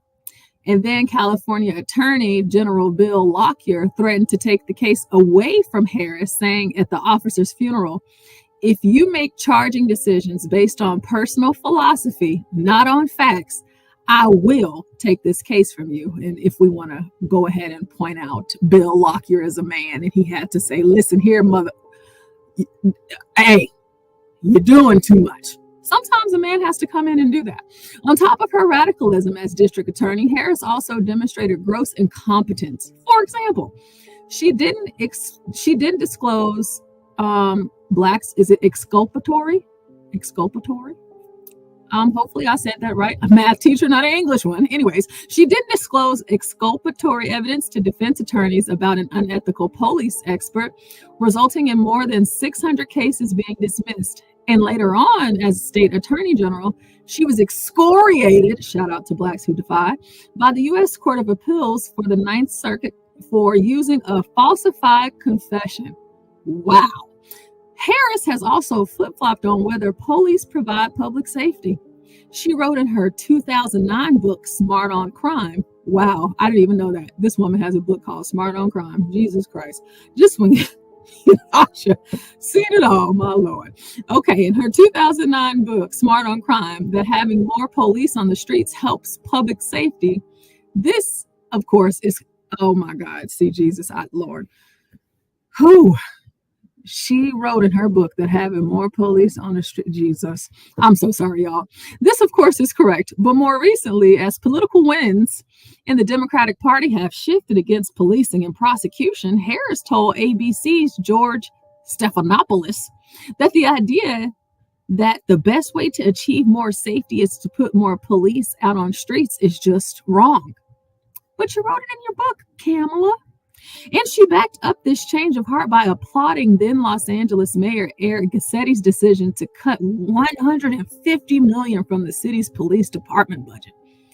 Harris's running mate, Minnesota Governor Tim Walz, is no better. He allowed looting and rioting to occur in his state. Then Harris herself encouraged people to give money to a bail fund to spring from jail those who were arrested for violating the law. For those of you that forgot, Kamala Harris did that. She paid the bail and got all of those hooligans out. And of course, we cannot forget Minnesota and what happened in that wretched state. So don't be fooled by Harris's chameleon approach to criminal justice issues. As Chicagoans know all too well, she's a radical who has supported policies that have caused great harm, particularly to communities of color in cities across America, and she's likely to continue supporting these policies at both state and federal levels. We know that these policies are dangerous and harmful, but at a minimum, we should expect Harris to be honest about her positions. Is that too much to ask? Apparently she thinks so, and Stanley does too. Love you, Stanley. All right, what do you guys think? Where is it at? She's just gonna go whatever way the wind blows. She's gonna go. Yeah. Just consensus. That's what she's done so far, so it's probably going to continue. So one thing that they didn't mention, I'm sorry, one thing they didn't mention is her, and that's what I'm pulling up right now. And of course we can have our discourse and our dialogue, but they didn't talk about all of the black men, back in her younger days and, how many people she locked up. But there's also a very particular point at which it was a man that Kamala knew was innocent. And, he was on the death penalty and they was getting ready to end that man's life. And the governor had to step in to get Kamala to end it. And she already knew he was innocent. Like there's all this footage. Not footage, but like articles with the transcripts and stuff like that. It's so many things that she's just done wrong. I mean, it's not so much so about her being a woman. Even if she was a man, she would still be awful. So, but go ahead. Much like Biden, Portia, much like they just go whichever way works for them at the time. It's all about power, like whatever the consensus is, she's going to do, just like Joe. I mean, Joe passed a crime bill. She's putting people in jail. 10 years later, it's the opposite. It's just whatever the general consensus of the party is, they're going to do. They don't really have a viewpoint, I don't think, from what I can tell, Trump's been sticking to his guns since the 80s on most things, which I think is it's not very common, right? Whereas these politicians will just go in any direction that it doesn't matter. They just want to win, That's my take on it. And I think, again, the lack of a platform, anything policy related on her website, it kind of tells you something. They must feel like they have it in the bag. Because again, Joe even said they could have just copied and pasted from the DNC platform. Either they're Well, incredibly John, late. John, anything they've dropped out policy wise, they've been chewed up on from the House purchase. Pretty much every piece of policy they've mentioned, even the left wing media has gone at them. You know, like the housing, the voucher, and etc. So, But abortion, yeah, transgender, she could have put that on her website. You know, yeah, that's an easy one. That's true. Yeah, that's true. But there to be nothing. You know, it's just like not even studying for the test because you know you had all the answers. That's what it seems like. Yeah.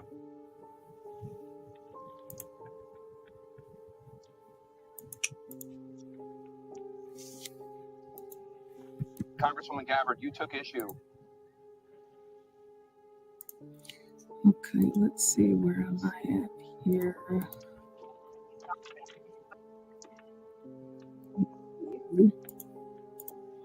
Portia, did you ever hear what Nas 415 said about Kamala?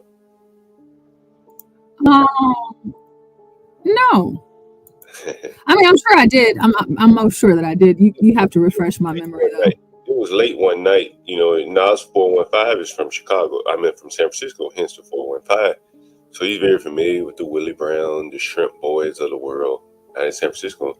And he alleged that Kamala, you know, the Shrimp Boy forced Kamala to arrest these blacks over drug territory or something like that. It's very interesting to hear him talk about it. It's very interesting. Yeah, maybe I dozed off on that one. I have to go back, like whenever I'm skimming through the videos, because I'm trying to add the timestamps to everything. Yeah, it was late. Like, him and Crack were talking one night. So, you know, it's interesting to hear him talk about Kamala. Yeah. Go ahead, Bush. So Tulsi Gabbard, whenever Kamala was, running for president and all, she was the first one to go ahead and fall on out because nobody really cared for her. And I believe that you just said this too, John, as it pertains to her website and things like that. And I also appreciate Joe Mobley for coming up here and sharing his knowledge as well. Tulsi Gabbard kind of burnt a hole all in her butt. I would say the other word on that stage, calling her out about her past as a prosecutor. And whenever we're talking about Kamala Harris, and of course, at this rate, you have to compare her to Trump. There are a lot of foul things that this woman has done as a prosecutor. And for me, I'm surprised that she hasn't been, or that she wasn't disbarred just because of her negligence in her position. So here in this short video from the debate back in those days when she was running, Tulsi kind of handed it to her. So I wanted to show you guys this so we can review this and talk about that. And then it's going to lead me to the next thing I want to show you guys. President Biden, at the last debate, you called it a, quote, false accusation that Joe Biden is a racist. What's your response? I want to bring the conversation back to the broken criminal justice system that is disproportionately negatively impacting Black and brown people all across this country today. Now, Senator Harris says she's proud of her record as a prosecutor and that she'll be a prosecutor president, but I'm deeply concerned about this record. There are too many examples to cite, but she put over 1,500 people in jail for marijuana violations and then laughed about it when she was asked if she ever smoked marijuana.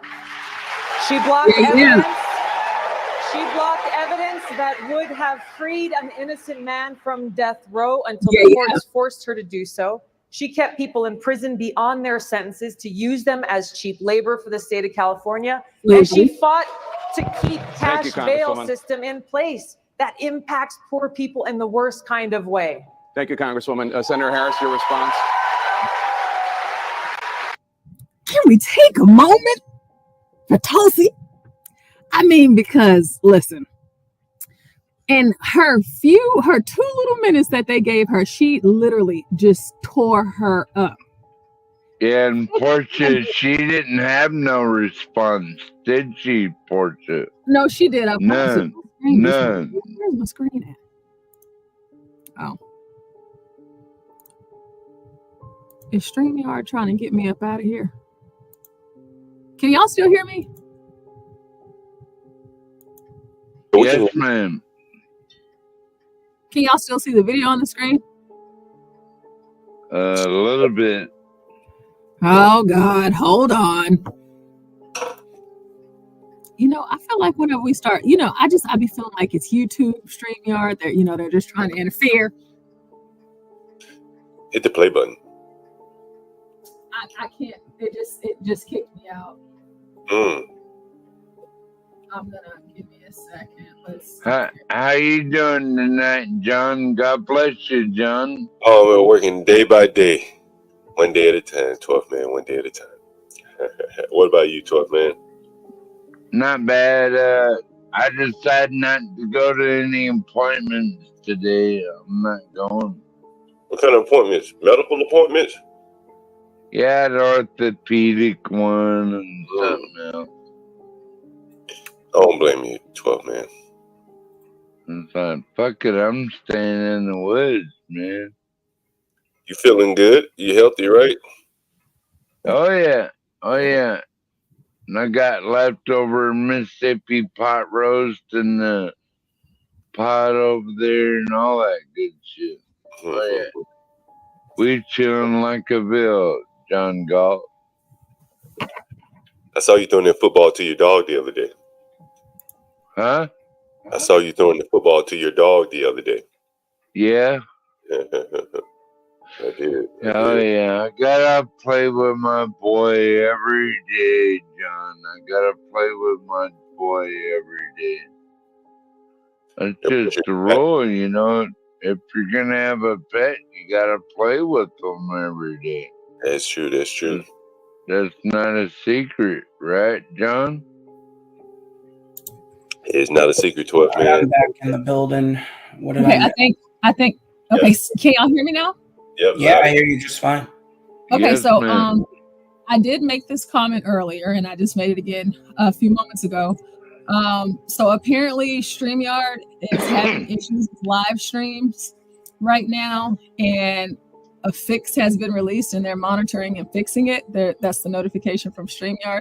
So, because I was like, why do they keep on kicking me out and doing all of this stuff? So I guess it's not my Obama internet after all. It's just Yeah, they StreamYard. said that as soon as I got into the platform, it said that StreamYard was having issues streaming at the very top in the blue banner. Yeah, you know, it's like you guys, y'all don't want us to live out here. But I did want to finish so you guys can hear her response. Good morning, Master Kim.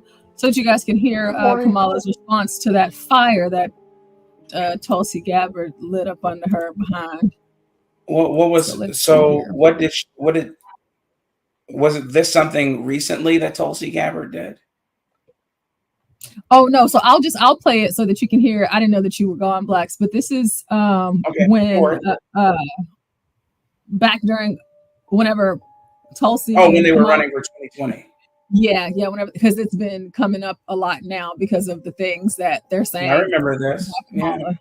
Mm-hmm. Yeah. Congresswoman Gabbard, you took Black, issue with Senator Harris confronting Vice President Biden at the last debate. You called it a, quote, false accusation that Joe Biden is a racist. What's your response? I want to bring the conversation back to the broken criminal justice system that is disproportionately negatively impacting Black and brown people all across this country today.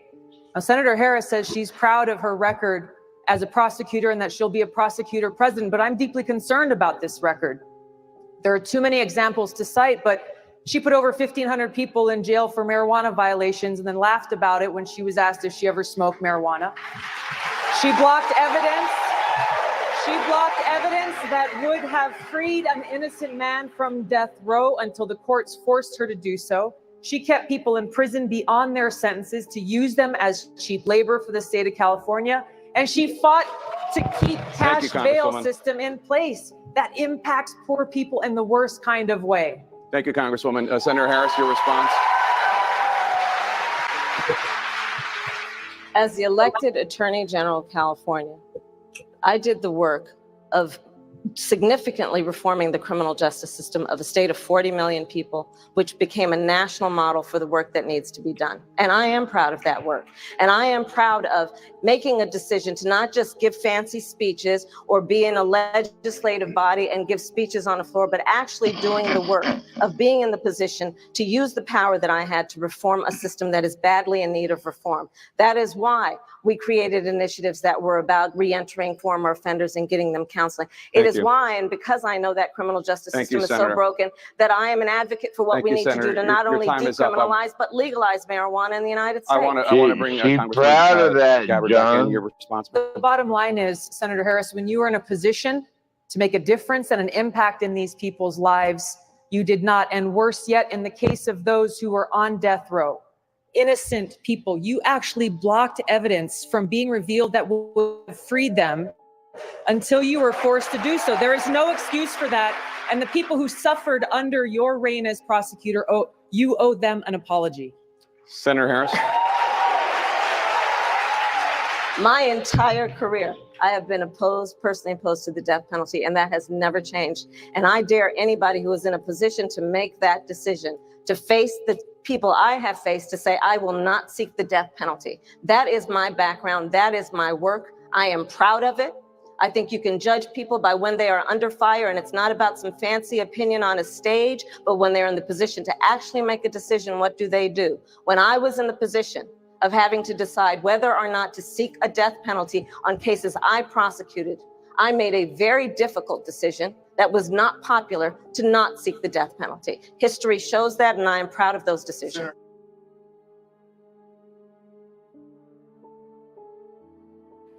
Well, that didn't age well. It didn't age well at all. And then you want to say that you're proud about, not putting people on death row. But you ignored the very thing that she said about the people you knew were innocent. But you didn't try to get them off death row.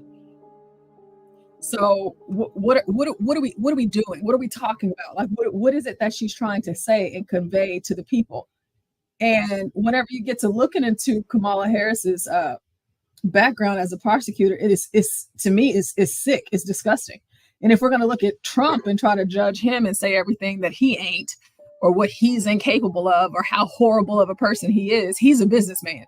Businessmen are shrewd. We have Master Kim up here. Yeah, She was a Portia, prosecutor, though. Portia, I'm sorry to interject. No, you just go real ahead, quick. Master And Kim. again, I think this is a classic example of 1984 George Orwell's doublespeak. We're seeing what she's saying, but yet the Democrats and others are just glossing over that, and it's irrelevant. In fact, she'll probably say she's never said that, or despite the videotape you just played. Yeah, that's like it never existed, Master Kim. It's just falling out of the sky. HB in the comment section said something that I believe is necessary to pull up. Anti-death row, but pro-abortion. What a time to be alive. Ain't that something? Well, children in the stomach, in the womb, to be anatomically correct, are not human beings, right? We all were once, tadpoles, as they refer to them, anything to dehumanize a human being. And that's what has to happen before you murder anybody. You have to dehumanize them. So when we talk about murder en masse, which is what abortion is, okay, they love to call it healthcare. Oh yeah, that's healthcare for women. When my body, my choice, etc., ripping children apart. I think personally, and I'll end it here, that if a woman wants to commit that murder against a child who's as innocent as they are, they should have to sit through and watch in real time how these non-doctors but techs go into their womb and rip a living being apart, and then as if let the bile and blood flow in their system, which could cause sepsis and allow them to die. They should watch that. And then we'll see if they would allow that child to progress, and then perhaps later on, if they change their mind, give that child an opportunity to live with another family.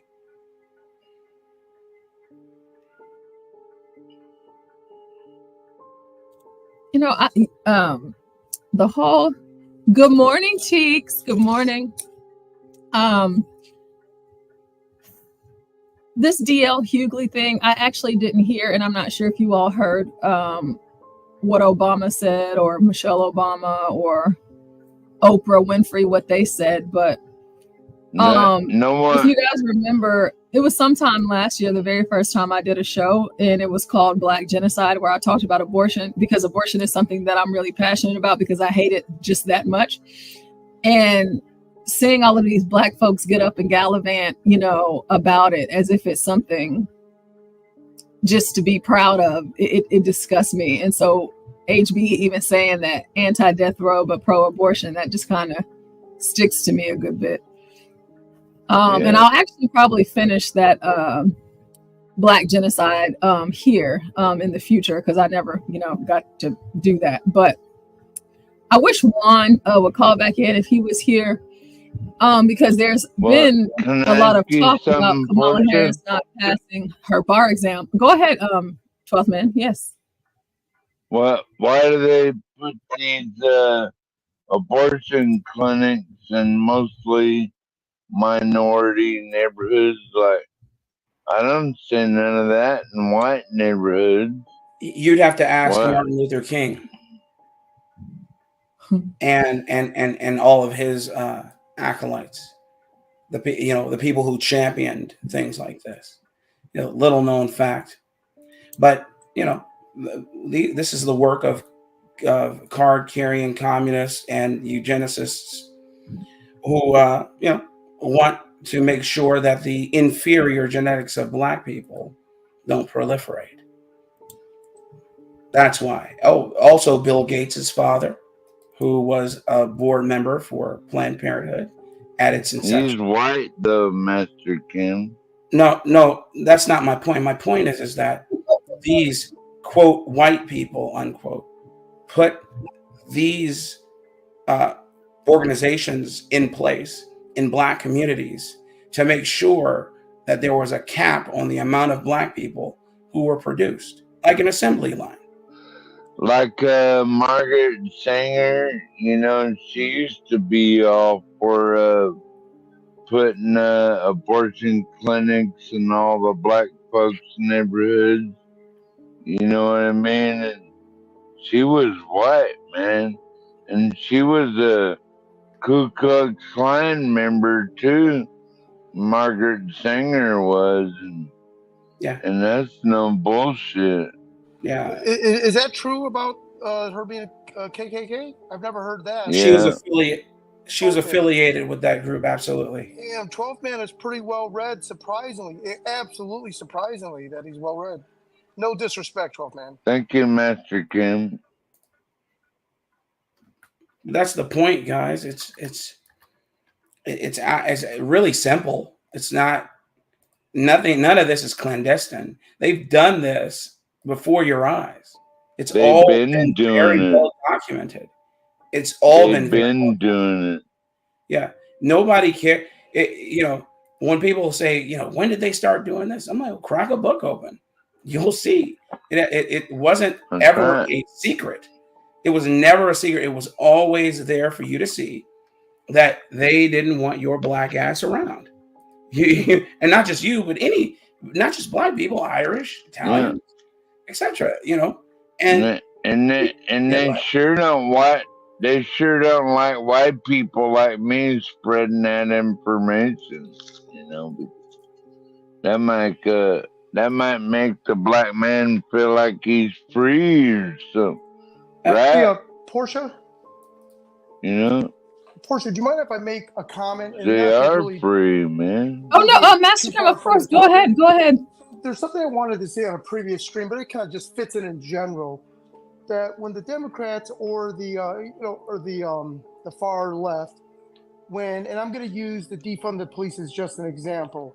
So when these emotional pleadings come out and they actually take place, whether they're written in law or just turned a blind eye by law, there's like these unintended consequences, and defund the police is a perfect example. Obviously, one could see, hey, if you defund the police, there's just law and order is just going to collapse, and then the country's going to go to hell. That's easy to understand. But when like things like that aren't really thought out, or opening up the borders, and that they're doing these things just to appeal Trump's executive orders and stuff like that, it's like the Democrats aren't looking into the big picture. It's like it seems to be too abstract, and then when all heck breaks loose, they don't want to dial down and enforce or put these policies back in motion, so all heck breaks loose. So I guess what I'm trying to say is that all of these unintended consequences, I don't think the Democrats mean for it to be like this, because who would?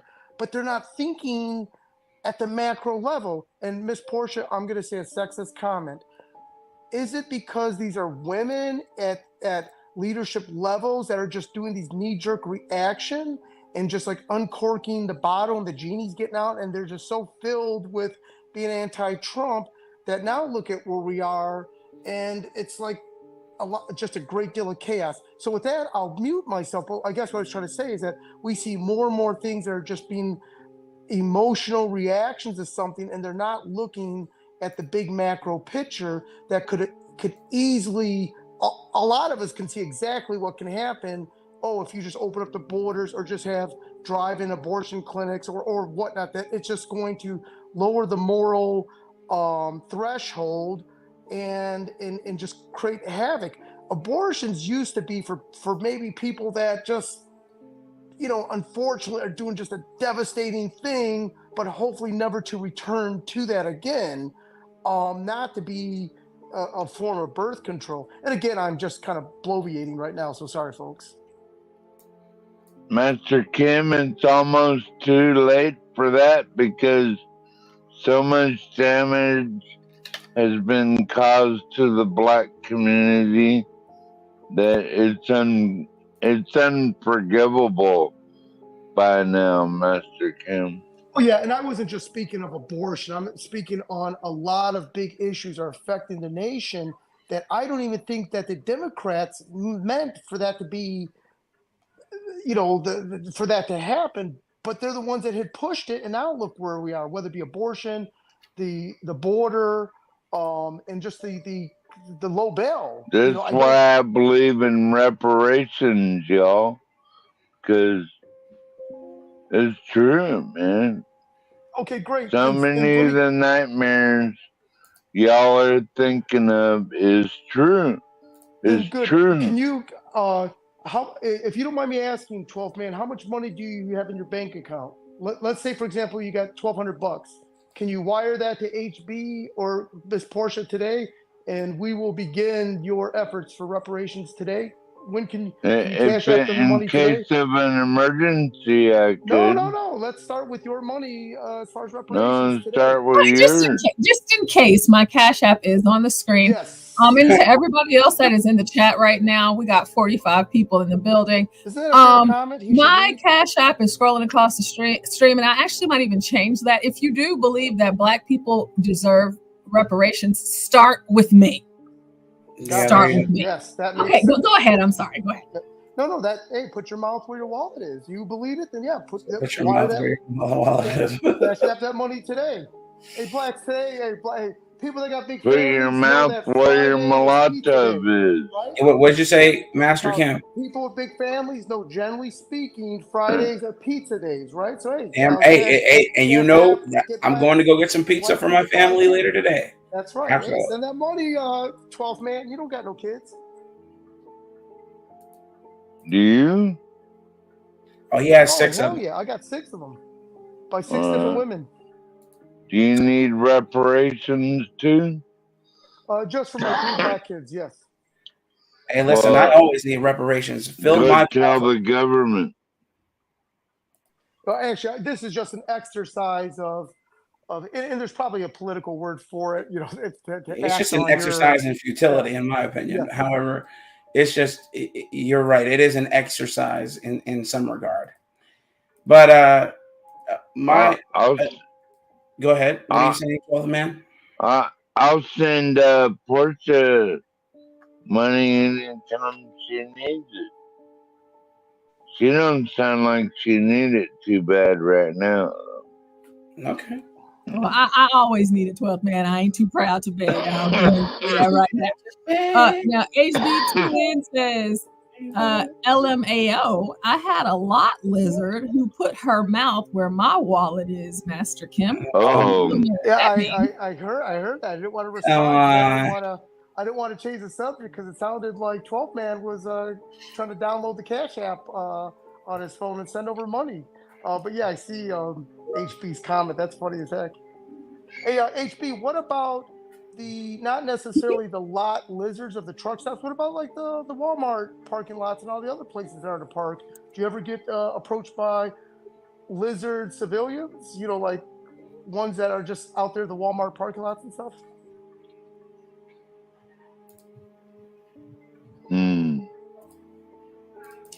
Blacks, it sounded like you were about to say something. Before you do, John Dunning says, I had family who died free and slave, so I should get reparations too. Exactly. Reparations are for those who were wronged at the moment in time. However, I do not begrudge those who would like to see some sort of recompense, because I watched as Ukraine received over 200 million. I watched as over 800 million disappear into the ether with the Taliban. I watched as money gets thrown into an escrow account for Israel every year. So absolutely, I understand the ennui, I'll say, when it comes to the reparations question. However, I'm not going to say that it is even feasible to do in the way that they're trying to make it happen. It's just not. It's not tenable. Y'all should check out the Black Alpha Network. He's on pretty regularly, and he talks about how we're going to get these reparations. Thank you, Radio Forum. Thank you. Thank you. Hey, Black. I just checked my Cash App. Thank you. Thank you, Radio Foreman, and thank you, Nas. Y'all are doing the work of the Lord. And I can assure you right now in this moment, my ancestors are smiling down on you. Amen. God bless you. And pass the ammunition. I know. I am just another Negro out here just trying to get what I deserve, what's owed to me. Hey, let me tell you how reparations is going to go, right? They're going to form a committee, right? Like everything else. They're going to form a committee. Right? The money's going to get handed to a bunch of rich Negroes. A bunch of rich Negroes are gonna form this program, and it's gonna end up going to women, gays, and white people. And whatever little bit of money that it trickles down to black people will only be from the people at the top who's handing it out to the few black people that they feel sorry for. Outside of that, that's how reparations is gonna begin and end. Like all the other programs they claim are for society and quote unquote black people. You know, I'd like to touch on something that Blacks was saying here a moment ago. I have always been of the mind, whenever it comes to reparations, as far as the black person in America goes, is we've gotten our reparations. You know, like, we're free, we have our celebrities, our basketball teams, the wealthiest Negroes in the world are here in the country right now. And we also live in the greatest country. And we have the opportunity to, build and grow things and have things. But whenever the Biden administration got into office and that first $1 trillion bill that they signed, and I saw all of the money that they were sending to Ukraine, my mind changed, because I'm like, okay, so I've never been one to advocate for reparations, but I thought, y'all got this whole George Floyd mess going on, black people this, black people that. Y'all always come in. And it's crazy that black people actually still believe this. It's asinine. Even with Kamala Harris, Joe Biden, they come in talking about reparations, this, that, and the third. And so I'm over here, I'm waiting. And of course, it's never going to happen. But whenever you throw it in my face, that you're sending billions and billions and billions of dollars to this white country that has quite literally nothing to do with the United States of America, I'm going to give you the side eye. I mean, y'all made it happen for them. Yeah. The portion. Where my money at? Dude, Yeah, I think you're right. What Black said was absolutely spot on. And I hate to say, because I don't want to give any compliments to Stanley at all, but I'm going to mention his bitch ass. He did say one thing that was very clever. He believes in reparation. I'm not trying to put words in his mouth, but it made a lot of sense going from the Jim Crow period on to focus on maybe that group that have been affected because it's easier to document and trace or whatnot, not go back 150 years or whatnot. Now, I'm not trying to say that's right or wrong, but when he described it, it made sense, right? There was some logic to it. And I'm not trying to say that, but when he said it, it made sense because just even in modern times, there was a lot of damage that's easier to trace back to the Jim Crow time. And all of us Americans can agree with that. There's no mistake because those human beings are amongst us today that have been affected by that. So if any reparation, and I'm just thinking the Americans probably can only tolerate up to a certain point. And this is easy to prove. It's easy to show how much it's affected and damaged large swaths of communities, and whatnot. But you're right. If we've got the money to print, because if it's just moving a digital decimal point to create money, and then they sell the bonds, right, and send all that money over to Russia, you're absolutely right. Who's going to argue that point? Coming from that, we're artificially just injecting money into a war that just has nothing to do with us. Why can't we? We can, not that we're in poverty, but China raised how many billions of people out of poverty over a 10-year period. If we inject that liquidity into the hands of reparations, what is that going to do for all of America? Yes, there are those that are going to benefit and those that are going to grift and cheat and scam. And just like the PPP loans, they're going to be brought to justice. But it's good. More money circulating in the community can only make all of America strong. And there's no proof. I never. What is it? Try to hype up pro-black shit. I don't do that. That's not my thing. I think I try to be race neutral, but this is going to help all of America. And you're right, blacks. If we're going to just we got the money, right? Because now this goes against the national debt and all that other stuff. But if we're going to artificially just create billions of dollars to send to Ukraine, and you're spot blacks, I'm going to Google the internet, man. I think that is your comment and your thinking right there, man. That's pretty doggone clever because it changes the view 100%. It changes the view 120%. Go ahead, American man. Hey, Portia, real quick. Let me ask you a question. You mentioned BLM, right? Hold on, 12th man. Hey, Portia, you mentioned BLM, right? Mm-hmm. And when white Americans gave them reparations, who did that money go to? Well, it went to, some black people, but I believe that it went to, like the George Soros types. Or, can we? Yeah. Didn't some of it go to the Democratic Party and all of that? Yeah. So again, right? I say again, if they give out reparations, what's going to happen? Exactly what we saw with BLM. So it's useless, to be honest. It's useless because it's not actually going to help. We just have to start being honest about these things. It's not actually going to help. It's going to go to a few people to stay rich, and that's going to be the end of it. It don't help me. But the thing is that they've already shown us that it can be done. It can be done. And if we just take a walk down memory lane and we give credence to an incredible scholar, his name is Dave Chappelle. He did a skit on his show very many years ago about what the Negroes would do if they actually got reparations. So to me, more than anything else, instead of giving our money, our hardworking tax dollars to these countries like Ukraine, Russia, the Middle East, wherever, instead of giving them that money, it's not pouring into the American economy. But if you give it to the Negroes over here in America, we're just going to go ahead and spend that within our economy. So your return on that investment would be grand. So it just doesn't make sense. And again, like I said, my position on reparations changed after this administration took place, because not to say that I'm a person that's like, oh, I deserve it, but whenever I'm seeing the treatment that other countries are getting, and the respect and the assistance, or whatever the case may be, all of the things that they're getting, it just doesn't make sense that reparations aren't even on the table, or they're not being divvied out.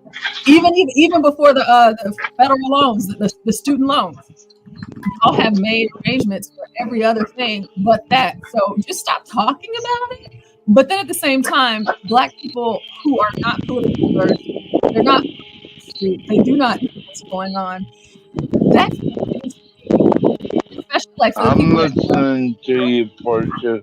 For the people that John is interviewing, whenever he goes out and does these street interviews, these are the type of questions that I would ask, which is why I know I could never do what John is doing, because if I was up there in a blue state talking to these people, I'm hitting you with all of this stuff, because it's like you're saying, oh, well, I feel like she's Black, and oh yeah, she's an AKA, and oh this, oh yeah, I'm voting for Kamala, I got a chopper in the trunk for Trump.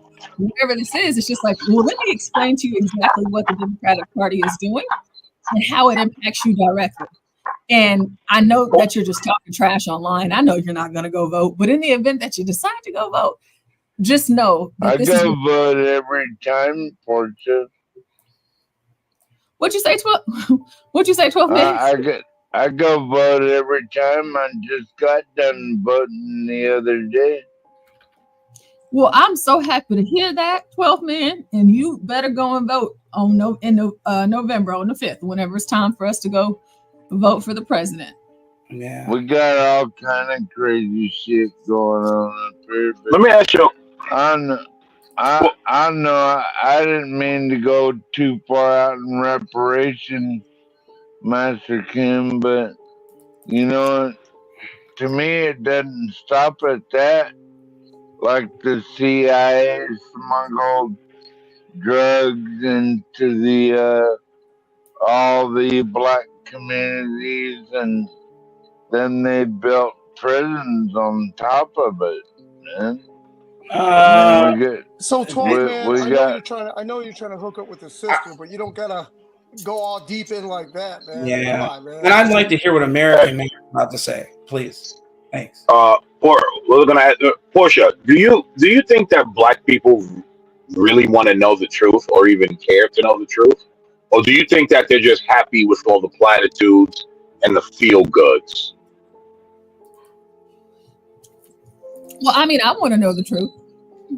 And okay, well, yes, Portia, you want to know the truth, obviously. I'm not alone. I just feel like on a large scale, whenever we're looking out at Black America, yeah, a lot of them are not worth my time. But I know that there is just a whole host of us that do want to know. Like I wouldn't have known that until I met you guys, and started to come into this space to meet other Black people that I can actually have conversations like this with daily. Like y'all have become a part of me in that way. But even my mindset is, even if they don't want to know, I'm not going to go to the hood and say, no, I mean, I'll get up here and talk to y'all. But, my thing is, in response to your question, if they wanted to know, American man, that information is not hard to find out. I just think that Black people care more about, stupid stuff that doesn't matter. But it kind of it impacts Black people like us, if you will, because it's like y'all are over here caring about nothing that really holds any weight long term, and we're over here trying to make sure that our economy and our government works for us. So do they want it? Do they care to know? I would say no, but I would just like to think that there's something that we can do someday that would make them care. Right, Portia, right? You can't pay certain black people to know the truth. I hate to say it, right? Because when we go, over to CT's channel and debate some of these guys, it doesn't matter what amount of truth. To them, the Democrats are our savior. Everything the Democrats do is good. Everything the Republicans do is bad. All the Republicans are racist. The party switch, and they just believe it. No matter, there's no amount of evidence that can make these people see the light. I do not think they want to know. They like the position they're in. Yeah, I would. I can say that too. It's not for me to go and preach to them. That's why I always say, like, even for what it is that I do here at home politically, I'm not going to go block walk and phone bank, in predominantly black areas, because that's a waste of time. But even in the midst of those areas, I do think it's good for Republicans to do it still, just not me. There's someone in that. Not me. Not me. It's hard for us to tell them that they're wrong whenever this is something that they believe is just so right. Yeah, because they'll physically accost you. That's why. Yeah. American man.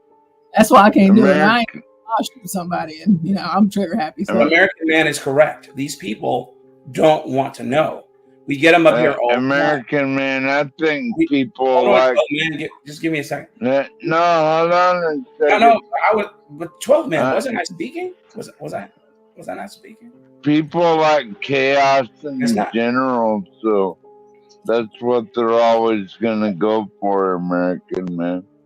Y'all, that's what I believe. People like to 12th man. Hey, thank you, 12th man.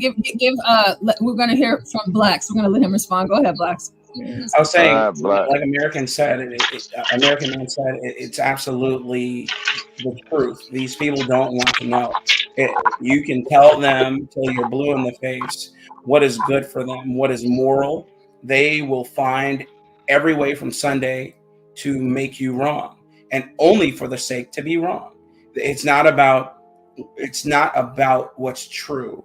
They just want to live in their opulence and debauchery, period. That's where they want to be. They want to be in opulence and debauchery. You see it every day. I remember, and I'll close it here. There was a man, I don't know what this rapper's name is. Don't get me to lying, because I don't care about who he was either.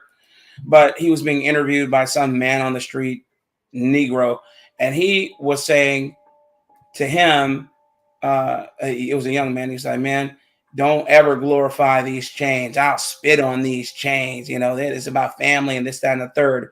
I don't believe in any of this stuff. It's nothing to me. It's not even real. Blah blah blah. And you get a lot of black people in the comment section, kind of commenting saying, "Oh yeah, that's right. To tell these youngsters how this stuff ain't shit." I said, but not realizing he's glorifying it. He's in every rap song and every promotion and every viewing of his work. He's glorifying. Amen, Black. Amen, Black. And then he tells you, don't glorify it because it's nothing. But you're putting out in the media that you should glorify it. These people have cognizant.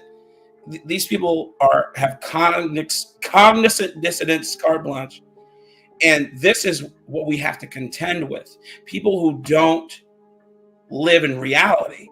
We're told time and time again that we don't live in reality. When we talk about doing what's moral and good, they think we mean perfection. That's not what we mean. We mean abstain from some of these things to be wrong, and do the hard thing from time to time. And that's it. And yes, HB. That's right, Black. Carte blanche. Carte blanche. 100% Black. 100%. That's all. People just gotta see the fruit for the trees sometimes, man. Reparations will be the death of society. You saw what the PPP loans did. You know, injecting false amounts of money, I'll say, into the system, causing untold inflation. And then you get charlatans up here who say, "Oh, inflation wasn't that bad." Of course, it was that bad. Between 2021 to 2023, there was 20% inflation. Okay, that's what people are talking about when they say they can't afford eggs. But then when you talk to these political pundits or these fake economists out here, oh, inflation between 2023 and 2024 was only 2.3%. Deliberately,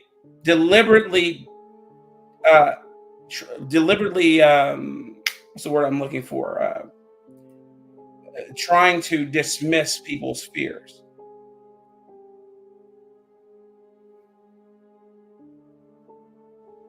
Yeah.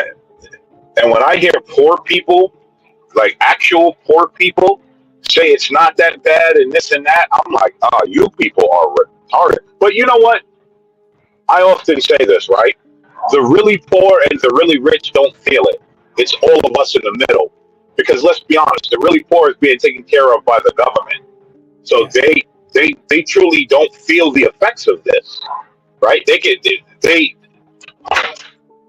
can see prices changing, but they don't feel it because it's not their dollar that they're losing. It's our dollars. So you know they don't care.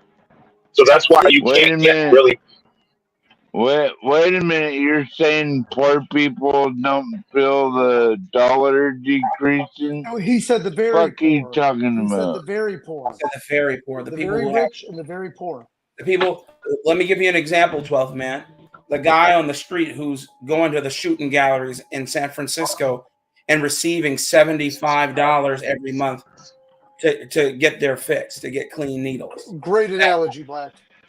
Okay, the guy who's traveling as a nomad between states on foot, bumming rides, etc., sleeping wherever they can or want to because they decided to live this life, isn't feeling it. And then as juxtaposed to someone who's at the very height, the tippy top of being rich, you know, making $400,000 or more a year and able to go and won't truly feel, let's say, the price of egg change. Oh, well, eggs went up a couple dollars. I'm good. I can still afford them. I make $450,000 a year. And then us middle class guys, and what do I mean by middle class? And it will surprise you. Middle class is literally 100 and let's say 20,000 on up to about $300,000. And everybody said, "Oh, well, that's a lot of money. Go try and spend it." Okay, it's not a lot of money. Okay, it isn't, especially if you believe in not aborting your children. Okay, and when you're trying to make sure your children are fed, you're trying to make sure that they're taught well, you're trying to make sure that they can participate in some extracurriculars.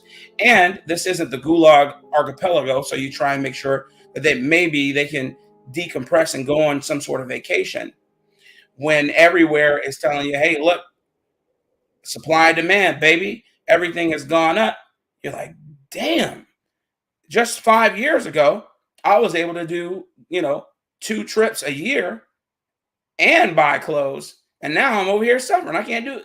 Buy car. Buy car also. Buy car. Oh, buy a car. Okay. No, driving. I'm sorry, drive a car. Yeah. Driving to the destination, not even flying in. Yes. See? That's not even cheap anymore. That's what American man is talking about. Right there. In a nutshell.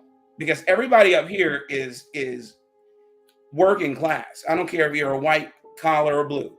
Everybody's working class up here. Well, what I've been trying to explain to you guys is that you need your own piece of land. Agreed. That way you have your own place to live. And pay very few taxes and grow a garden, get a greenhouse, get some solar panels, maybe get a couple of pigs and a couple of sheep and some chickens. Man, that's what's up, man. You're That's not what lying. we're all gonna have to do.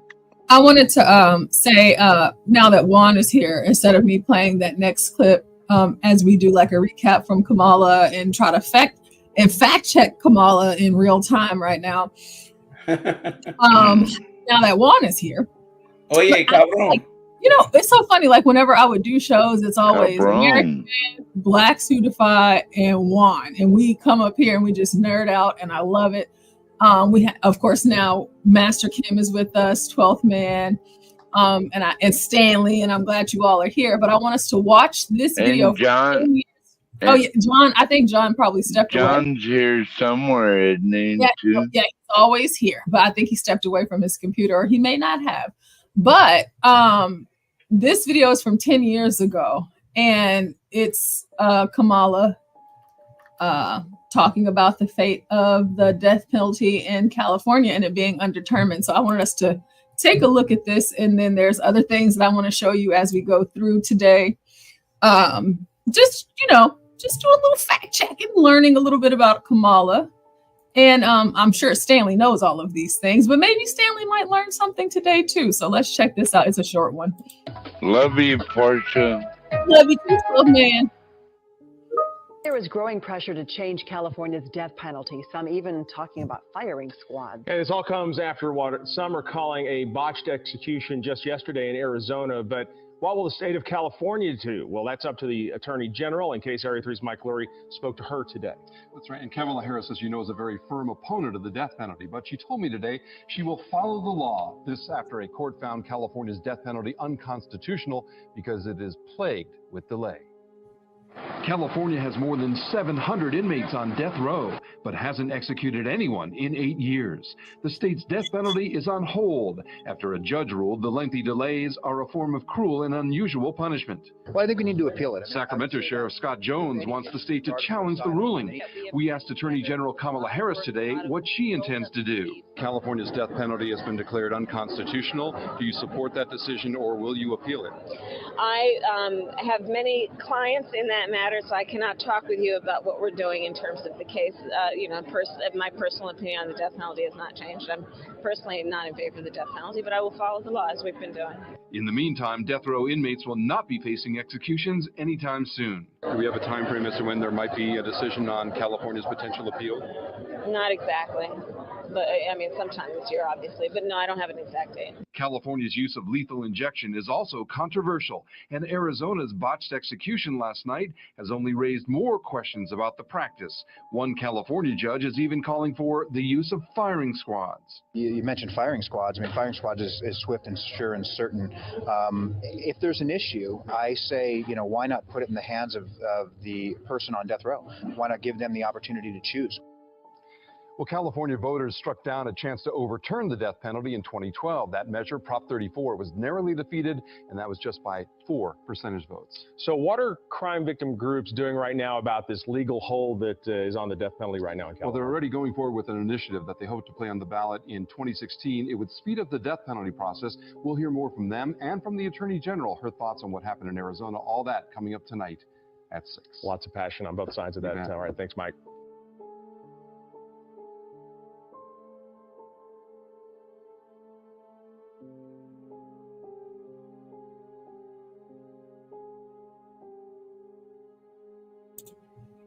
All right, so we watched that, and it's making me think of a conversation that Blacks Who Defy and I had a few months ago.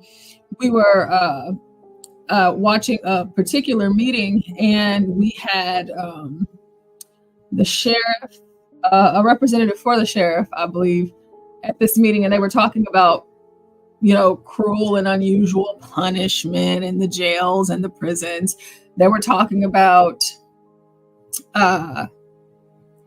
the health insurance, or not health insurance, but the health care of these people.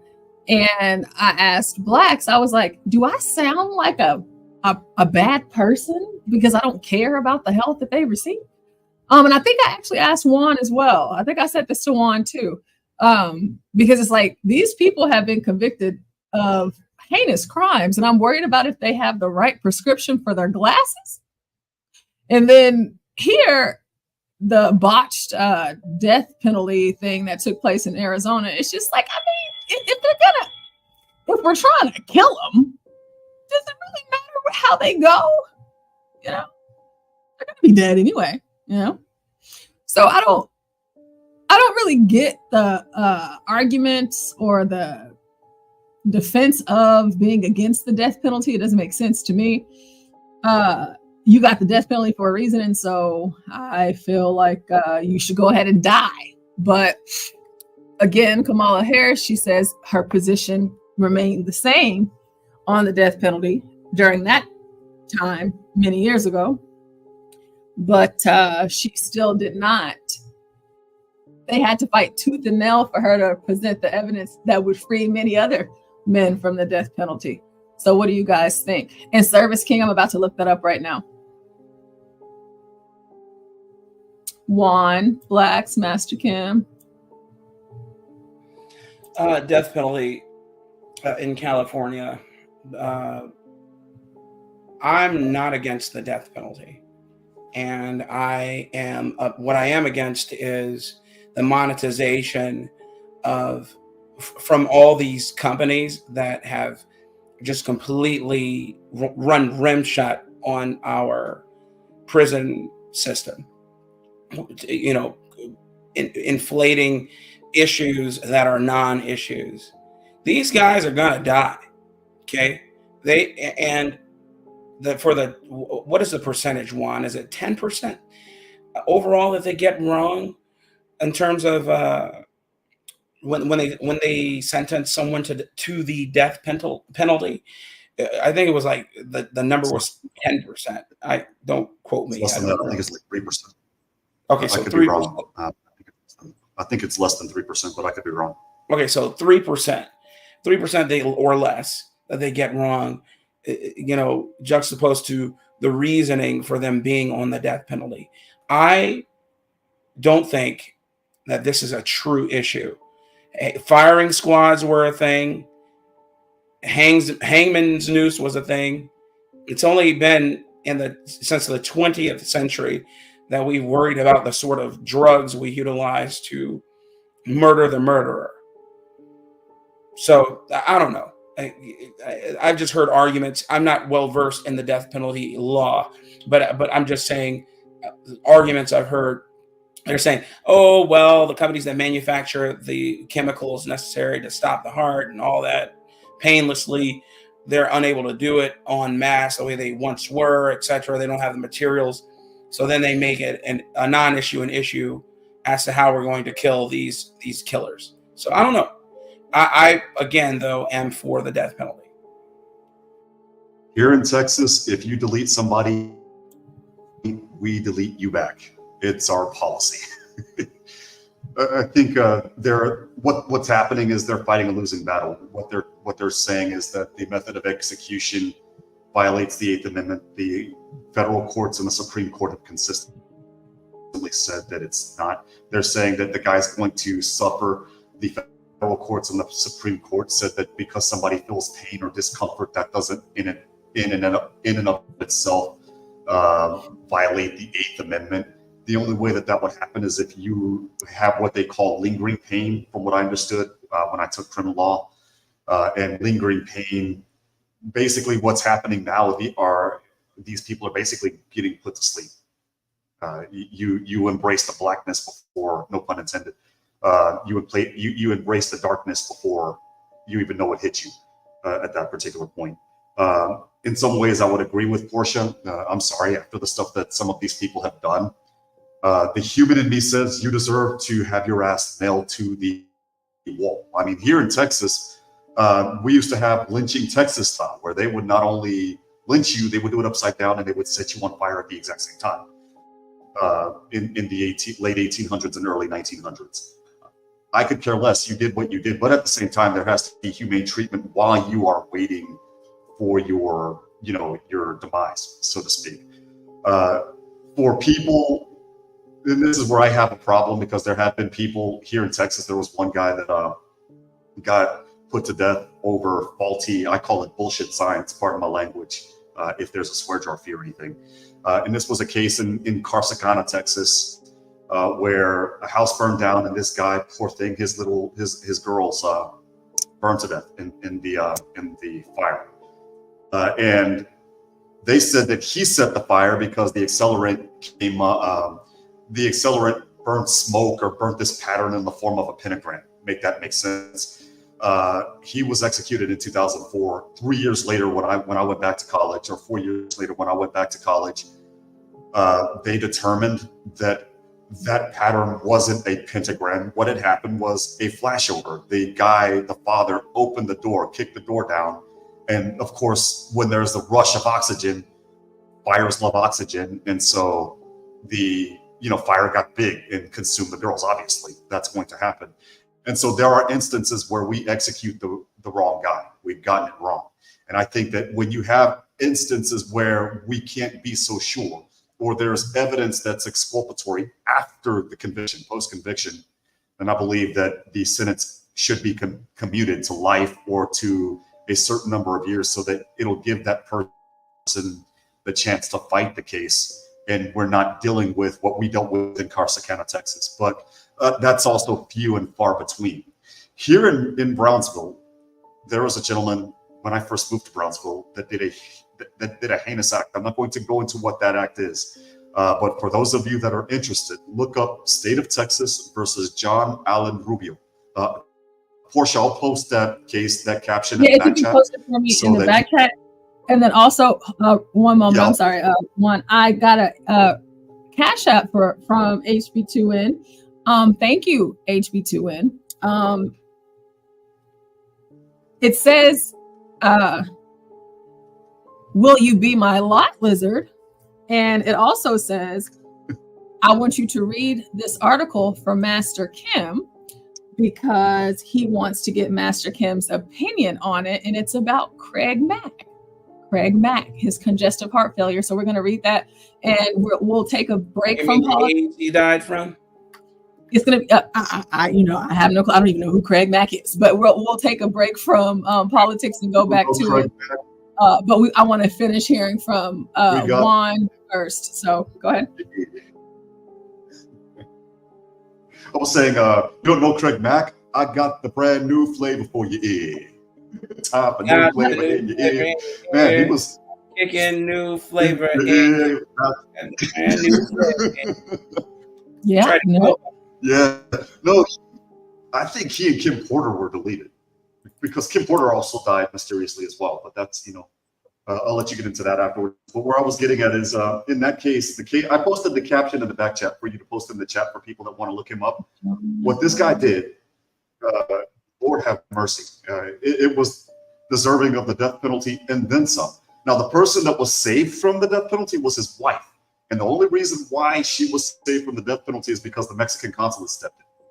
But even when they stepped in, the people in Mexico were just as mad. They were like, throw her across the river and let us throw rocks at her. That's how angry they were because of what these people did.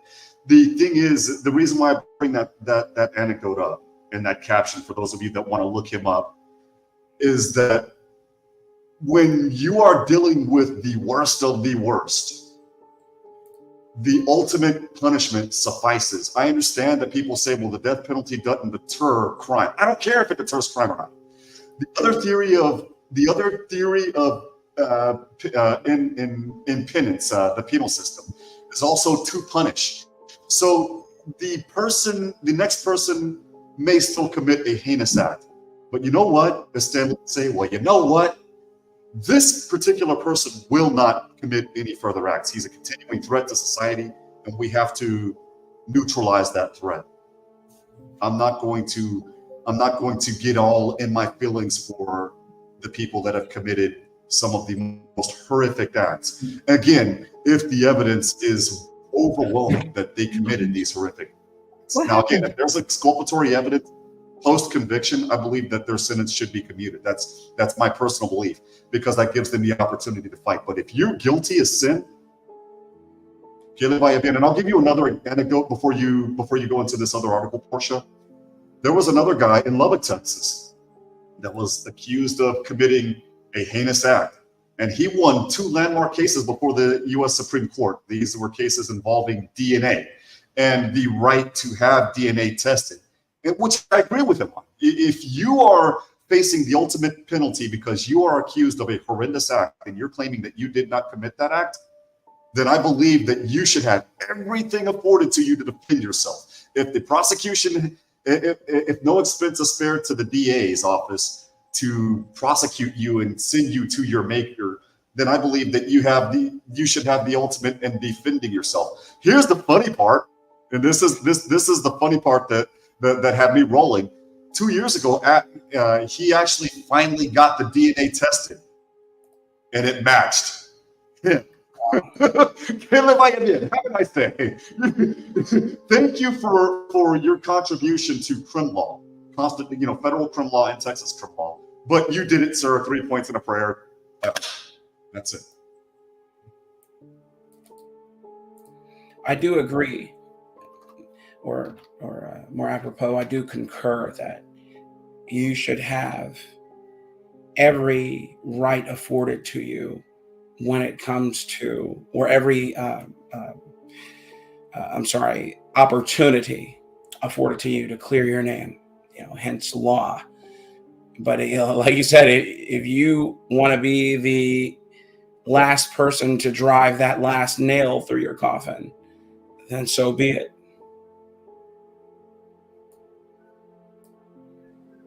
Yeah, Portia? She had to go because a teacher walked in, but go ahead. Well, as far as Craig Mack, just another list of the bad boy records, people dying off, just like Hillary's Clinton's list, right? She had a nervous breakdown. She said she was tiptoeing with when she was over. And so that's why she left, and everything went the way that it did. She blamed it on me. That's crazy. I told her why, because I'm tall, black, 6'3", 230 pounds. That's nuts. That's nuts. It's crazy. So they were smoking weed, and no, come on, that's crazy. Dang. Portia, I think you need to mute real quick. No, she did that deliberately so we could hear it. I think so. I was trying to avoid her trip to the school board. Well, as far as that Craig Mack, this is just another bad boy record. Person bites the dust, just like the Hillary, just like the Clintons, right? And they got that list tally of people that know them are dying off. Well, did you see what Craig Mack looked like? No. When he died? AIDS or something, right? It was horrible. He looked like we died. Yeah, he looked terrible. And I know when you have heart failure or you're having issues with blood pressure, etc., it can emaciate you. However, this guy, he looked emaciated in every sense of the word. It was bad, man. And he died some years ago. And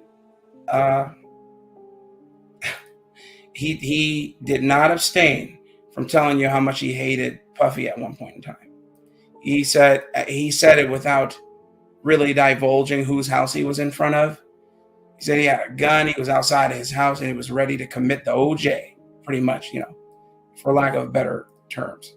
And he, instead of doing that, he heard something come on the radio, and he just drove there and ended up becoming a Christian, I believe. He may have, don't quote me. But I just remember him having that conversation either with Vlad or somebody before he died. So, yeah, man. Yep. And Puffy. Yeah. Sorry. No, I'm just saying Puffy is some kind of hellion, man. But okay, that's it. Yeah, and as far as death row, man, I think because of all this new selective prosecution and bad DAs, that changes things dramatically. Just like that councilman that got arrested the other day on the PP fraud. It's like, well, there's so much gangster corruption in the justice system that's provable. Maybe that guy's case is a Mickey Mouse case, even with proof. I guess the point I'm trying to mention, now death is involved, because if you can imagine that if your family member was a victim, and if you pay a prosecutor $20,000 just to press for the death penalty, Of course he's going to do it. We got a corrupt justice system, as all these prosecutors going against Trump shows, right? Yeah. Oh my Lord. Yeah, those 34 convictions were those 34 felonies. If those convictions stand, like I mentioned on CT's channel about 4 or 5 months ago, all of us need to run, and I mean run far and fast as possible, because what they could say is blacks and I conspired to commit a crime, but they don't have to tell us what crime we conspired to commit. That is a due process rape, if I ever heard one, or a due process essay, if I ever heard one, in that regards. And to me, it's reminiscent of the Reign of Terror, right? When they're like, "Oh, I don't like you. You must be a friend of the king. To the guillotine you go." That's virtually what they're doing. Oh my Lord. Robespierre. Don. Good old Robespierre and the Jacobins. Yep. Yeah, all the Jacobins. So you all think that the 34 counts against Trump, or that Trump was found guilty of by a jury of his peers, is not a correct decision? Yes. We're just talking about the Yes. selective prosecution and the Mickey Mouse courts. So I don't think Trump was selectively prosecuted. I think Trump I think Trump went to two things. If anyone is getting the benefit of the doubt, it's Trump voters or people for Trump paying his legal bills and him appealing every damn thing to the Supreme Court. So if anyone is getting the benefit of the justice system because he's rich, it's Trump. I think You know what, Trump. Stanley, you're right. Please Okay, don't interrupt me, Stanley, you're sir. right. Shut the fuck Let up. me On to the finish, next topic. please. You're right. We agree. May with I you. finish? On to the next topic, faggot. Hey, we're talking May about I not finish? Trump. You already finished. We agree Trump, with you. Trump We agree is with you. actually Fuck, I hate this guilty motherfucker. according to a jury of his peers. Why we doubt the justice system all of a sudden is beyond me. It's not all of a sudden, though, Stanley. No one says that the justice system is some sort of bastion of truth in the first place. We all have our gripes with it. The point is, the 34 counts were highly trumped up, to use. I don't agree with that. That's okay. You don't have to agree. To use a pun, and then when I think the looming issue is, when you talk about something and what it's worth, okay, especially in the state of Florida, in that zip code in Miami, and you see how much land is worth right next to him, okay, for them to try and utilize this this red herring, they try and utilize this to prosecute a former president or anyone, is just okay, highly irregular, and it shouldn't have ever. I don't think it's highly irregular. It should have never gone A past. former president is a present citizen. He is a citizen. It should have never gotten past the grand jury, and here we are. And I'm not the one saying this. These I are. don't care. You know what? These are. I understand the political. I'm not talking about political. I'm talking about law. These are people. Okay. This isn't coming from. So you think that Trump should not be on trial for anything black? You don't think Trump did anything wrong? Well, they said there's no teeth in this, and they bludgeoned it through. What's gonna happen is Eileen Cannon's going to be overturned on appeal. Sure. And she will probably be bounced off this case. Okay. The 34 count in New York, the state charges, they're gonna fail on appeal because the dude literally is guilty of what he got convicted of. And okay, sure. And why do you say that she is going to get bounced out? And why do you say because the part about the special counsel, how he was appointed, being unconstitutional, there's precedent. Okay, the dude, this wasn't some new special prosecutor law that they made just for Trump. Sure. But the way that they prosecuted The this, reason she overturned it is basically she's yeah, saying what the special formality. prosecutor Yeah, formality. is unconstitutional. It's not going to work. Formality. But the point that I'm making here is that for them to try and bludgeon through this prosecution and to get the conviction was a skirt against law.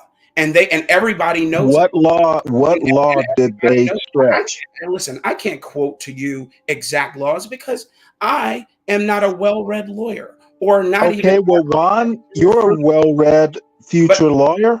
What law did they break in prosecuting Trump?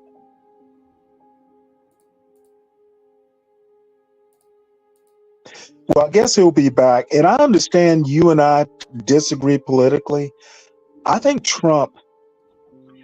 Stanley, I just think Trump is not going to win on this.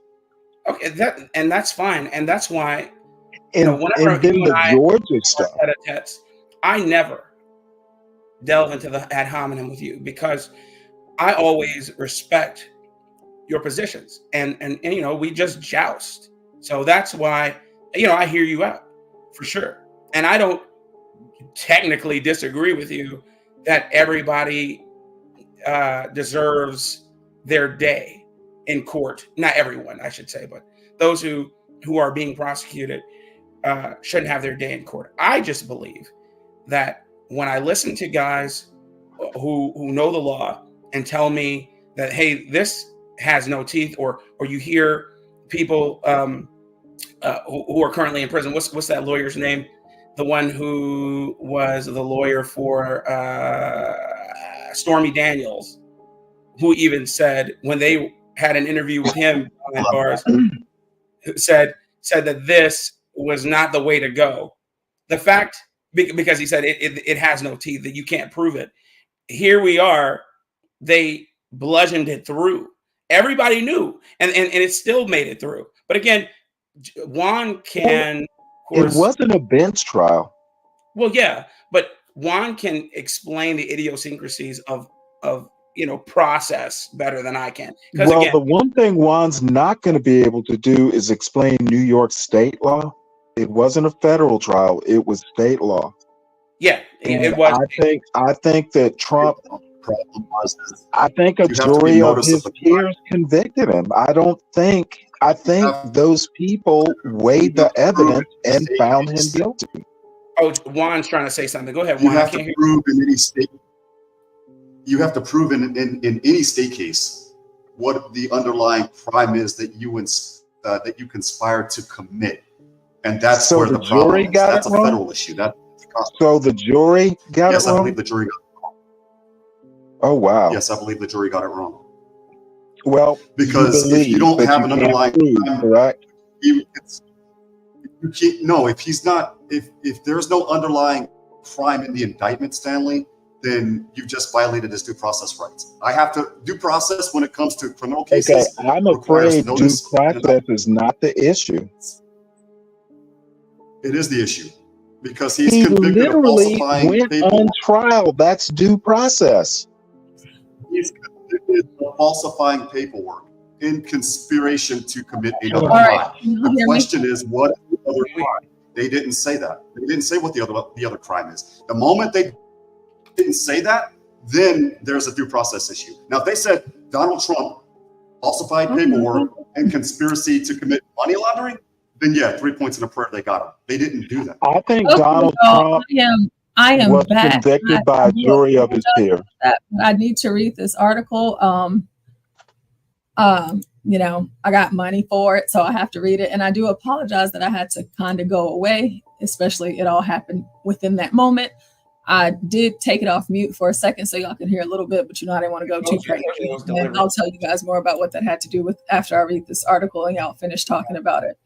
So Craig Mack reportedly didn't die from congestive heart failure. According to Rolling Stone and Mack's death certificate, the cause of his death. The cause of his death was related to HIV/AIDS, and he refused to seek treatment. The outlet noted that it was Mack's family who honored his wishes and repeated his assertion that he had congestive heart failure. Well, it doesn't seem like they honored it, as I am reading this to you right now.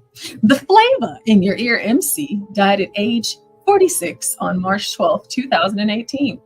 His first wife, Roxanne Hill Johnson, and brother Andrew claimed that Mack learned of his diagnosis before using the church as a shield to ward off the shadows of his past.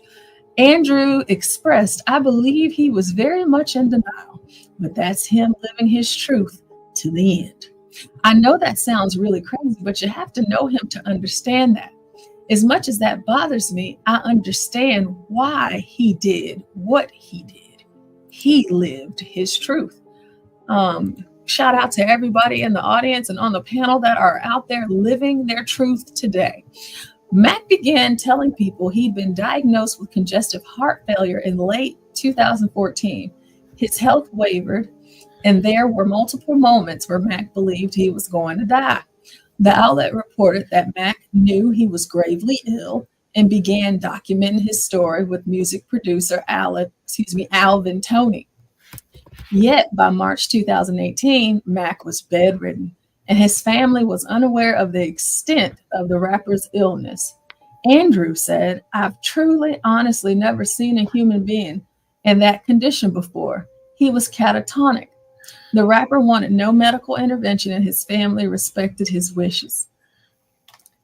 Per Rolling Stone, Mack's family is still putting together the pieces of his life, considering his confusing death led to a host of questions, including when he learned of his diagnosis and whether he would have sought treatment if he wasn't connected to the church. His daughter, Amanda, believes, I'll never know what the truth is, especially when it comes to Mack choosing to join the Overcomer ministry. So much is a mystery, but she does forgive him and believes his intentions were good for trying to find the Lord, but it's just a bad situation. Roxanne, however, blames Diddy. Sean Combs, P. Diddy, for being the catalyst to Mack's downfall. She called him a trigger, adding he effed my family up.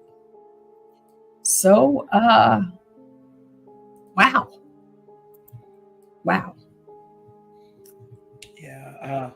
So before you guys respond, I would just like to, for a moment here, because this was a lot. Thank you so much, HB2N. And this was a great article, so I may consider being your law wizard. Now, this whole thing here, it specifically says here at the top, it wasn't congestive heart failure. Yeah. And it also says that he wanted his wishes honored. Why do we know about this?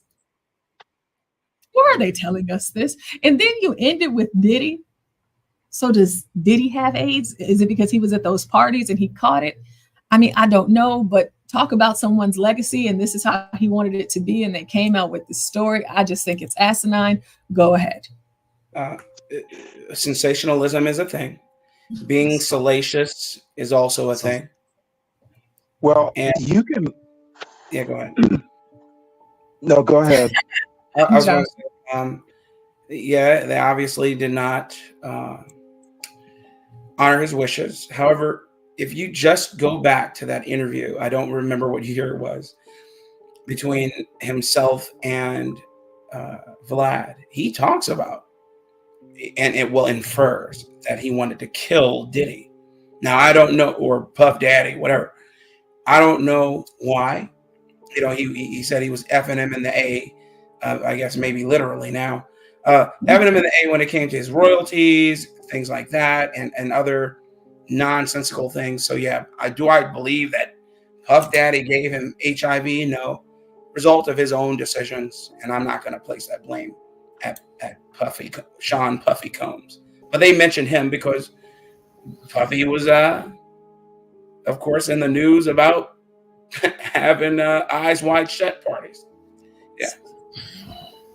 I mean, I think The this only article thing I shows have that to everything. add is that a death certificate can have multiple causes.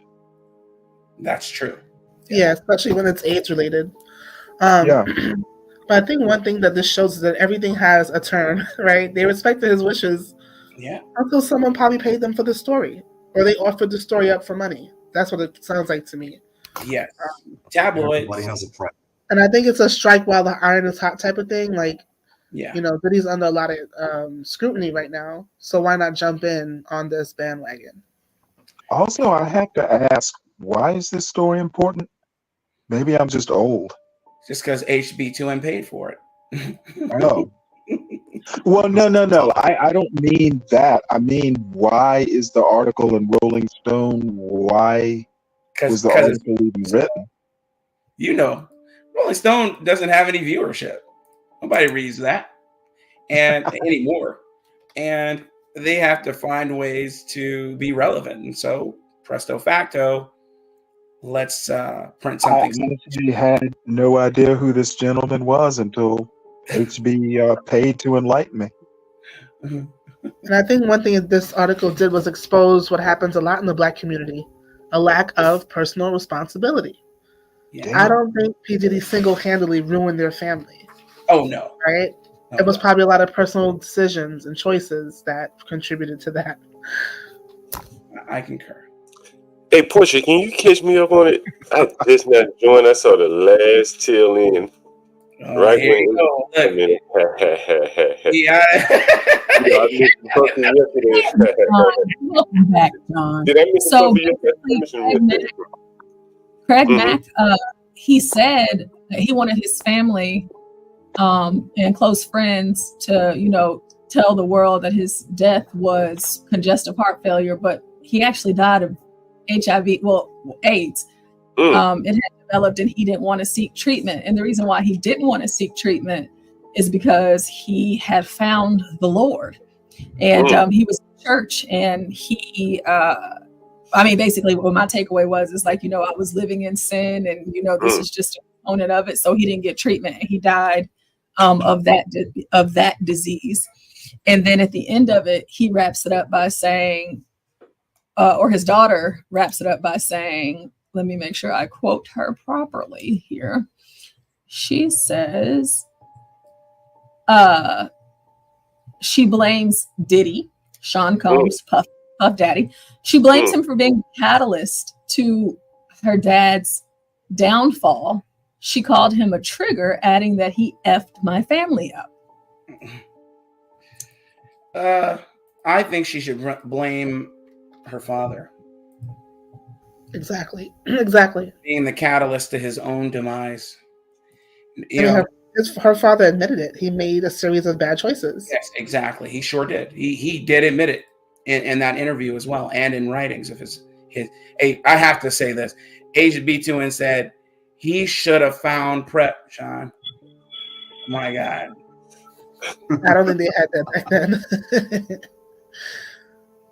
Well, with that, I just found, because I know he was on Vlad, but for all of you that don't know, don't show Vlad anything on YouTube. If you want to show Vlad videos, you should go ahead and do that on Rumble. So here's one from someone else that is not Vlad, so we can talk about essentially what were some of Craig Mack's final words.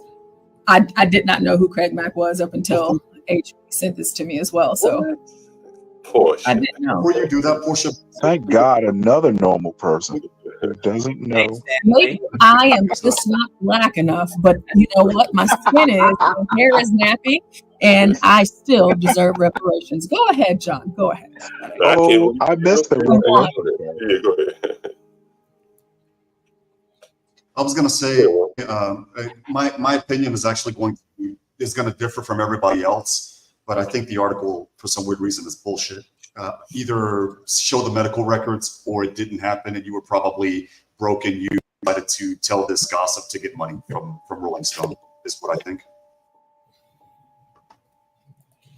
Agreed. Well, lovely T, the loveliest T, and good morning, Kimmy, or maybe afternoon for you.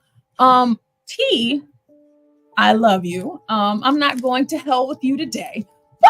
But he says that Craig Mack has a face that only a mother could love. You guys remember that movie Space Cowboys? Yes. Yeah, I do. Yeah, actually, I do. You remember the actor? He's been in so many movies, but he's been acting since the 60s. He was in that movie. He's a white guy, man, tall white guy from Canada, blonde-haired guy. He was in that movie. He played the roller coaster, the guy who designed and built roller coasters because he was a rocket scientist and understood the engineering of the thing. But anyway, you just look it up. This guy I watched, and just because Here for the Tea said he has a face only a mother could love, this guy asked his mother, "Do you think, mother, that I am handsome?" His mother stood before him silent and said, "Son, your face has a lot of character." I was like, oh my God. His mom called him ugly. If only everybody else can call you ugly, but your mom? My God, dude. I think you're talking about the guy that played President Snow in the Hunger Games. Yeah. I must have those movies. I think his name is Donald Sullivan or Sutherland, something like that. Something like that. Yes. Yeah. He's dead now. He died. I think he died? Yeah, he just died. Really good actor. Yeah, about a month ago. Yeah, he's really good. I loved him as an actor, but when I watched that interview, you probably could look it up. When he said that, I was like, my God, man, it still brought tears to his eyes. Yeah, I read that article. It was in the New York Times or something, right? No, they may have written about it as well, but I had saw a video with him doing a live interview, and I was just like, man, it hurt me. I was like, man, dude, because it's your mom. You know what I mean? I'm not saying it could be true, but I'm just saying your mother usually at least gives you some sort of encouragement. Yes, Donald Sutherland. His mother was a nut. John, the fantasy league, that's not difficult to do at all. That's a very simple, easy thing that we could definitely get into over here. Dad of Jack Bauer. Not here in the great state of Texas. There's a lot of sports related things that a lot of women know just because the Cowboys, although I won't give my real opinion about the Cowboys, but it's I didn't say you did, but there's a lot of stuff that we just know because we don't have a choice, The Bears. Yeah. I'm a Bears fan. Cowboy fans, whenever you go to the stadium, whenever you go to the games, my God, if you're not in uniform and appropriate attire, a Cowboys game with Bears paraphernalia on that. And they didn't touch me. I'm like, please touch me. But they get a little crazy. And my mom, she would have to be the worst one. Lord Jesus, she just talks all sorts of trash. But I want to play it. So I want to play this video because I'm still interested in learning who this person Craig Mack is. Because I don't know who he is, but he is not. You know what? I'm not going to say it. Rest in peace. Let's go. I got with somebody. You know what I'm saying? I'm not going to say their names. I'm just going to say somebody that wanted to do another album with me. So I said, cool. I gave him my price, and the price was, to me, was low. And they were supposed to give me the money. And I go in the studio and I start banging out. So he came to me and was like, yo, I can only cut you a third of the money I'm supposed to give you. I said, you know what, man? I want to do these songs. You know what I'm saying? If you're going to do this and that, the third, let's do it. You give me the money as we go. You know what I'm saying? I'll take a third again. I'll take a third again when we finish the actual recording of the album. Nothing happened. No money. So I stopped recording. I said, I'm not going to be an idiot and sit here and do all this stuff for everybody, and I'm not going to see anything from it. Next thing I know, money come, with this bullish mafia mentality with him and his goons and all that stuff like that. Talking about, yo, you owe us an album. And I'm like, excuse my French, but I don't owe you shit. You owe me money. You know what I'm saying? So if you can come up with the rest of the dough, then we can come up with the rest of the album. No dough, no records. That's it. I don't think you know what you mean when you're saying that, man. You know what I'm saying? You know what type of dude I am. You know what kind of muscle I got. You know what I'm saying? Right now, you need to be in the studio. So I said, all right, meet me up there at 7 o'clock. And I went and got one of my gunmen. My man, I'm not going to mention his name either. He came with me up there. Okay? And they saw him, and they fell back because they was going to do something to me.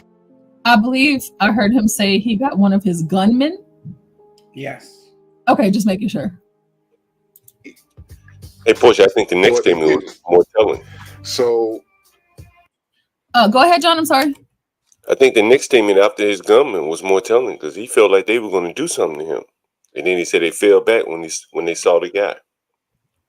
Oh, okay. I just rewinded it in seconds so I can hear that again. Because John, you be dissecting stuff real time, and I'm one of those people. It takes some time for me, but let me try and catch that. Okay, and they saw him, and they fell back because they was going to do something to me, but they didn't. So we talked about it. Came to definite look. No cash, no record. I'm not going to be sitting here going in the studio all night, every night, busting my ass, and I ain't seeing nothing from it. And you're making me feel like even if you did have the rest of that cash, us taking it to the next level is going to be a problem because it's going to be money problems. I can see it already. That's what Mexican talk about. I caught a couple of threats, yes, he does. Passers by in the street and everything else. I caught a couple of threats. And I was sitting there, going to pick up my sister from work. And I'm in her car. I'm driving her car to go pick her from work.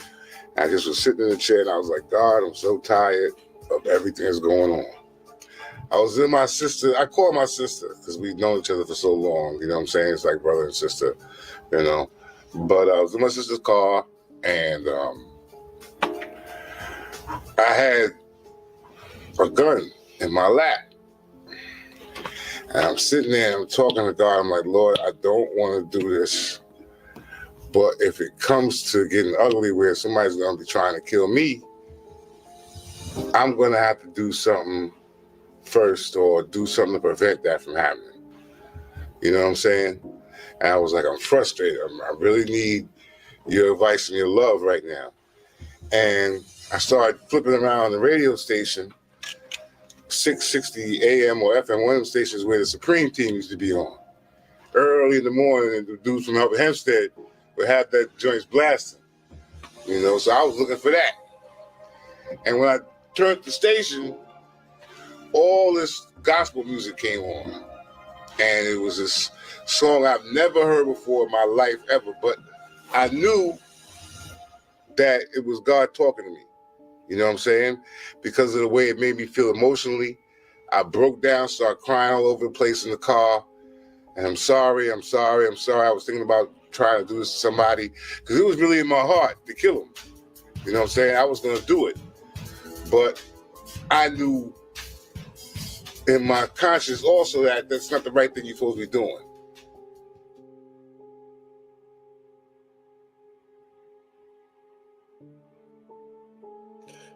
I've spoken about this shit just yesterday. Like, Puffy just seemed to extract everything he could out of people and then leave them just high and dry and broke. And I played that Patrick Bet David clip where he's like, if you the only one around you get money, man, you're going to have trouble.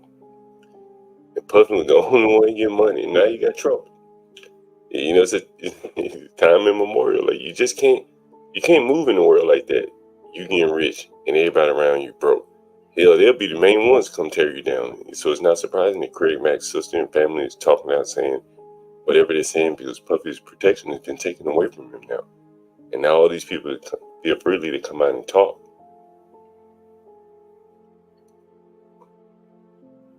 You guys are pretty quiet on this. No, I'm just listening to what you just said, and you're absolutely right in that regard. You can't have people who aren't, I guess, in the same tax bracket or approaching your tax bracket around you in some regards. If they're not making any sort of, I guess, real income, then it's hard to maintain that circle of friends. But I think the more telling thing is the things that these people believe they have to do in order to maintain their status is astounding, because it's all choices. Yeah. And he laid that bare. He made a choice in that moment not to do what he was convincing himself he had to do, and he spoke to God about it. And it's, for better or worse, people don't have to agree, but that's the power of talking to your Lord and Savior. Dee has a statement up here, and I mentioned it all along as part of the problem. These guys, if you compare Atlanta to Nashville, you walk up and down the street of Broadway in Nashville, there's bands playing in the street, in the bar, every bar, both sides of the street, if you've ever been to Nashville. Yeah. Mm-hmm. Well, in Atlanta, you don't see anybody performing in the windows because you can't. They can't rap all day, and they don't play instruments, so you can play an instrument all day.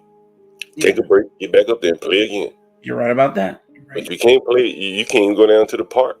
How many times you been a tourist somewhere and somebody got a guitar and a sign in a bucket, right?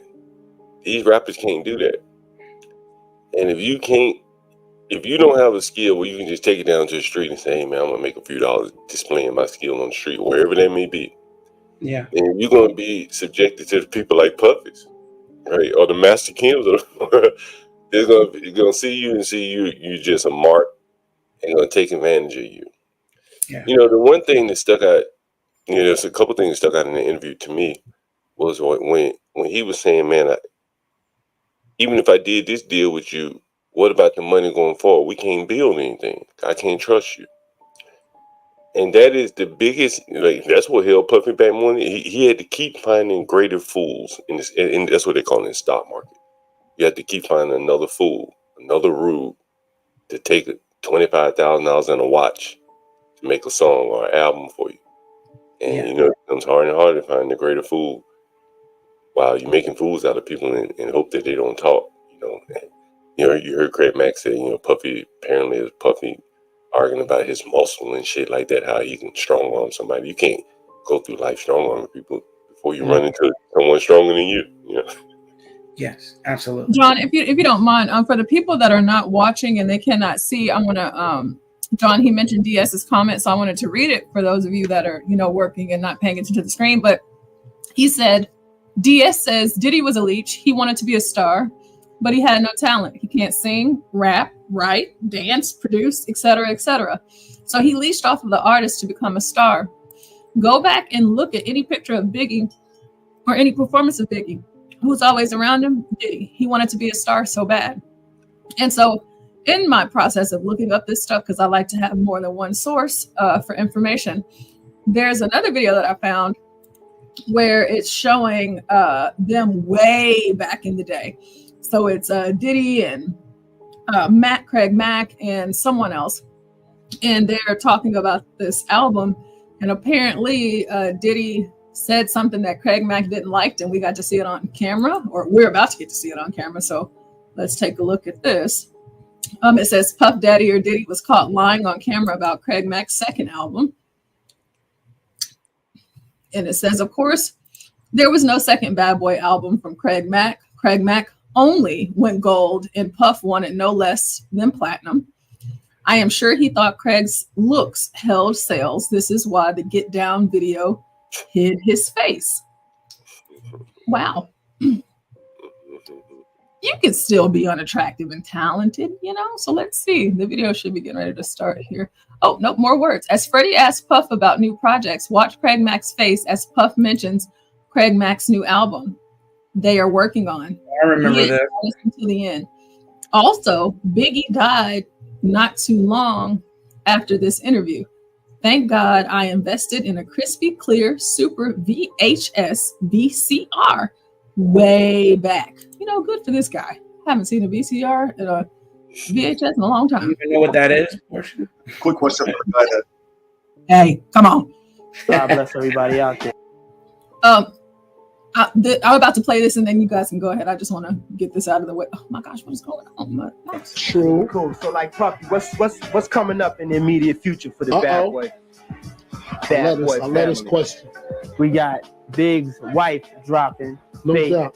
No Evans doubt. Wallace, she's dropping. So we also have some B-sides and some other different projects. We have Big's new album that's gonna be dropping in like September, Life After Death. And I want to congratulate Craig Mack on his Grammy nomination. No question. Yes, baby. Yes. Cool. That's cool. And I'm sure you got much things in store for my man. Yeah, definitely. We got a new album we're working on him to drop in January. Besides that, we about to just drop our R&B stuff. The Puff Daddy album. We're gonna. Yeah. What about the Puff? Y'all see his face? Did y'all see it? That's all right. I'm gonna go back 5 seconds. Besides that, we about to just drop our R&B stuff. The Puff Daddy album. We're gonna. Yeah. What about the Puff Daddy solo?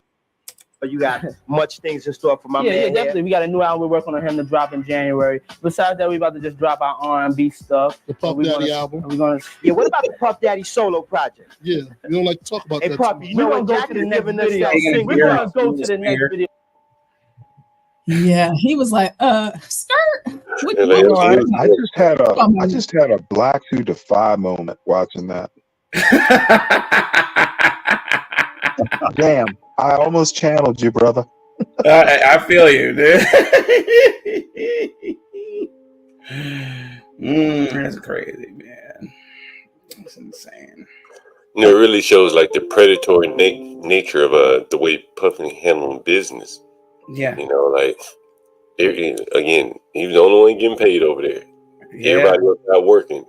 You know, Remember, and he John. getting paid, you know, but looking shiny.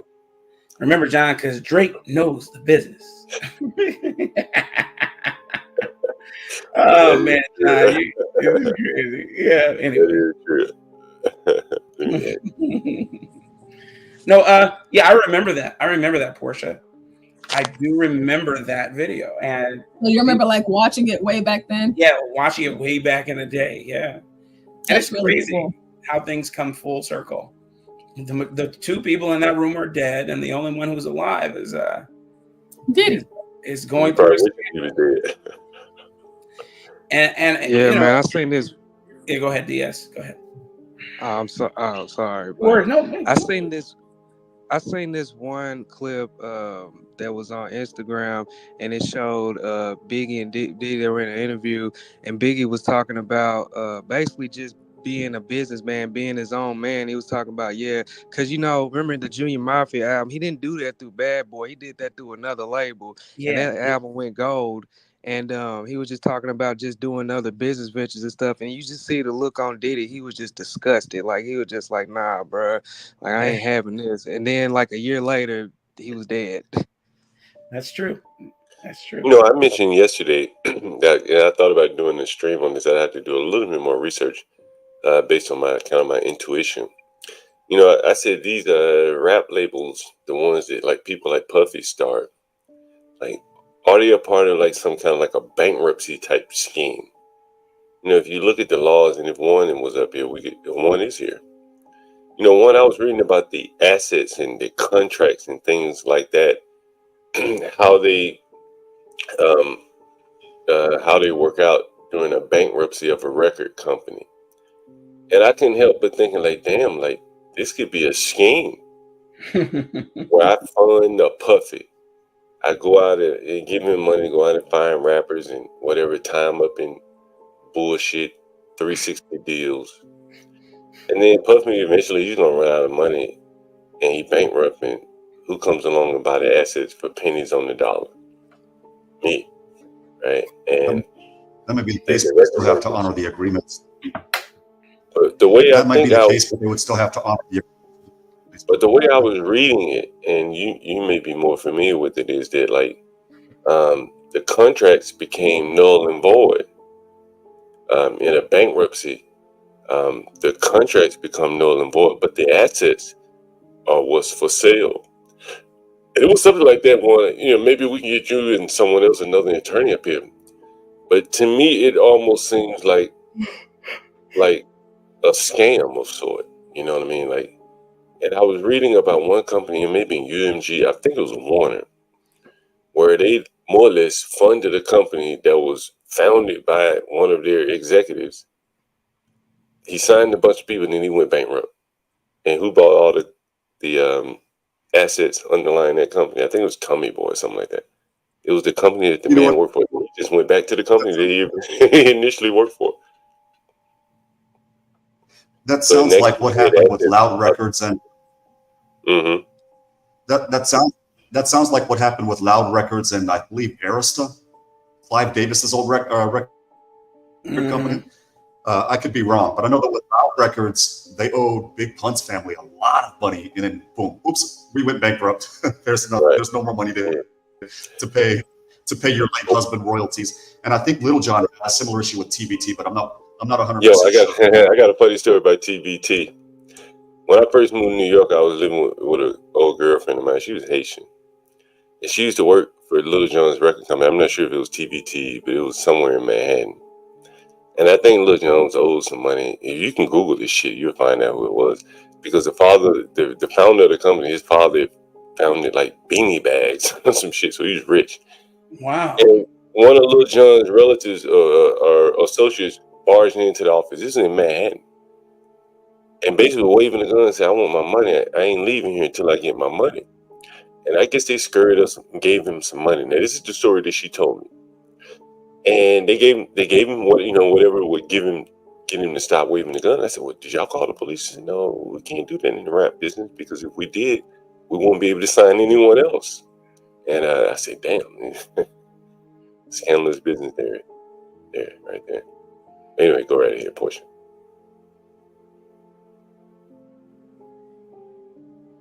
Or Kimmy Cakes. Whoever wants to don't. Oh, sorry. I was sorry. I was on mute. Didn't even realize it.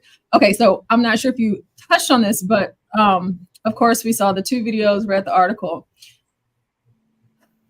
What do you think about him having AIDS? Like, what's your position on his family revealing that information, and then also just your position on the AIDS thing overall? Because I know, what was the guy from the other rapper that died from AIDS? He had really pretty hair. Are you talking about Easy E? Yep, there you go. I think it's a lot. So John, I'm sorry, Kimmy, but like, yes, John, and after Kimmy, John, anybody on the panel, like, what do y'all think about the whole AIDS portion of this story? Is it important? Is it not? I mean, his family coming out about it. Like, what are y'all's thoughts? Well, sexual deviance is a thing, you know, and people going out and having unprotected intercourse is an issue, and it just reflects his decision making, man, or a lapse of. And you know, of course, nobody wants HIV, and I think, and this I'm just juxtaposing this with John's experiences with the prepper stepper. It shows you that there's no sense of urgency with this debilitating disease anymore in the minds of some. They'll say, hey, well, you know, I got PrEP now. It's not really a death sentence anymore. I can just take the medication. And so people are tapering off of it being such a stifling issue, you know, the way it used to be. And I think that that's a problem. It's a huge problem. John, did you want to say something before I spoke? Go right ahead, Kim. All right, thank you. Yeah, it's this bad life decision making. I think ego plays a lot into it. Like, I'm the star, I'm the celebrity. All these people want me. And I think with that level of pompousness, they don't think that something can actually happen to them that's not good, right? I think they think that they're sought out after because of who they are, not knowing that the people that seek them out do that for a living. They seek people out for a living. You're not really special. You're not the only one. And bad things can happen to you too. And like someone mentioned in the comments something about monkeypox. Like, all right, PrEP might be able to block HIV out of the body or remove it if it's already in the body and they're not positive, but there's still a million other things that can happen to this person that they can get. So I think this whole thing that I'm special because I'm this person really, really helps to destroy them. And it's rather sad. And I think in just terms of his family coming out with this news, it's like we talked about already, like, it's just striking while the iron's hot. To make this look like, oh, well, did he have a relationship with Diddy? Is Diddy also HIV? It just creates buzz, which might create more money. Agreed. It was like I One said. thing that can't be. Oh, go ahead, one. I was just going to repeat what I said earlier. Portia. For me, it's either medical records or it didn't happen. To me, I think it's somebody that needed the money. Rolling Stone offered them the money, and now we have just gossip. And to me, I don't know. I want to see a little bit more concrete proof other than Fred Mack had the HIV virus or the AIDS virus because so and so said so. I'm not a fan of the source. But as an attorney, how could they release medical records? I was going to ask. Can you FOIA coroner's reports? I think so. George Floyd's one. I can't. Not you. I'm saying when I say you, can a citizen of these United States, do a Freedom of Information Act on coroner's reports? Every time I've had to do a FOIA for coroner's reports, I needed the family's permission. So my uneducated guess is no. But that's where I was looking at. The family could have released the medical reports to Rolling Stone. Rolling Stone doesn't necessarily have to. Rolling Stone doesn't necessarily have to release the reports for us, but they could have put in the article, "We have verified the medical report from their family." Then at that point, okay, well, then everything else that we're talking about comes, it comes to full light for me. But I didn't see that in the articles. To me, it's just. Well, given the day and age we're in, I think a lot of these magazines and news outlets have semi-learned their lesson on putting out, false information, because people just can sue you if you didn't get the syntax of the sentence correct. It's insane. I would lean toward them actually having these documents, but I agree with you.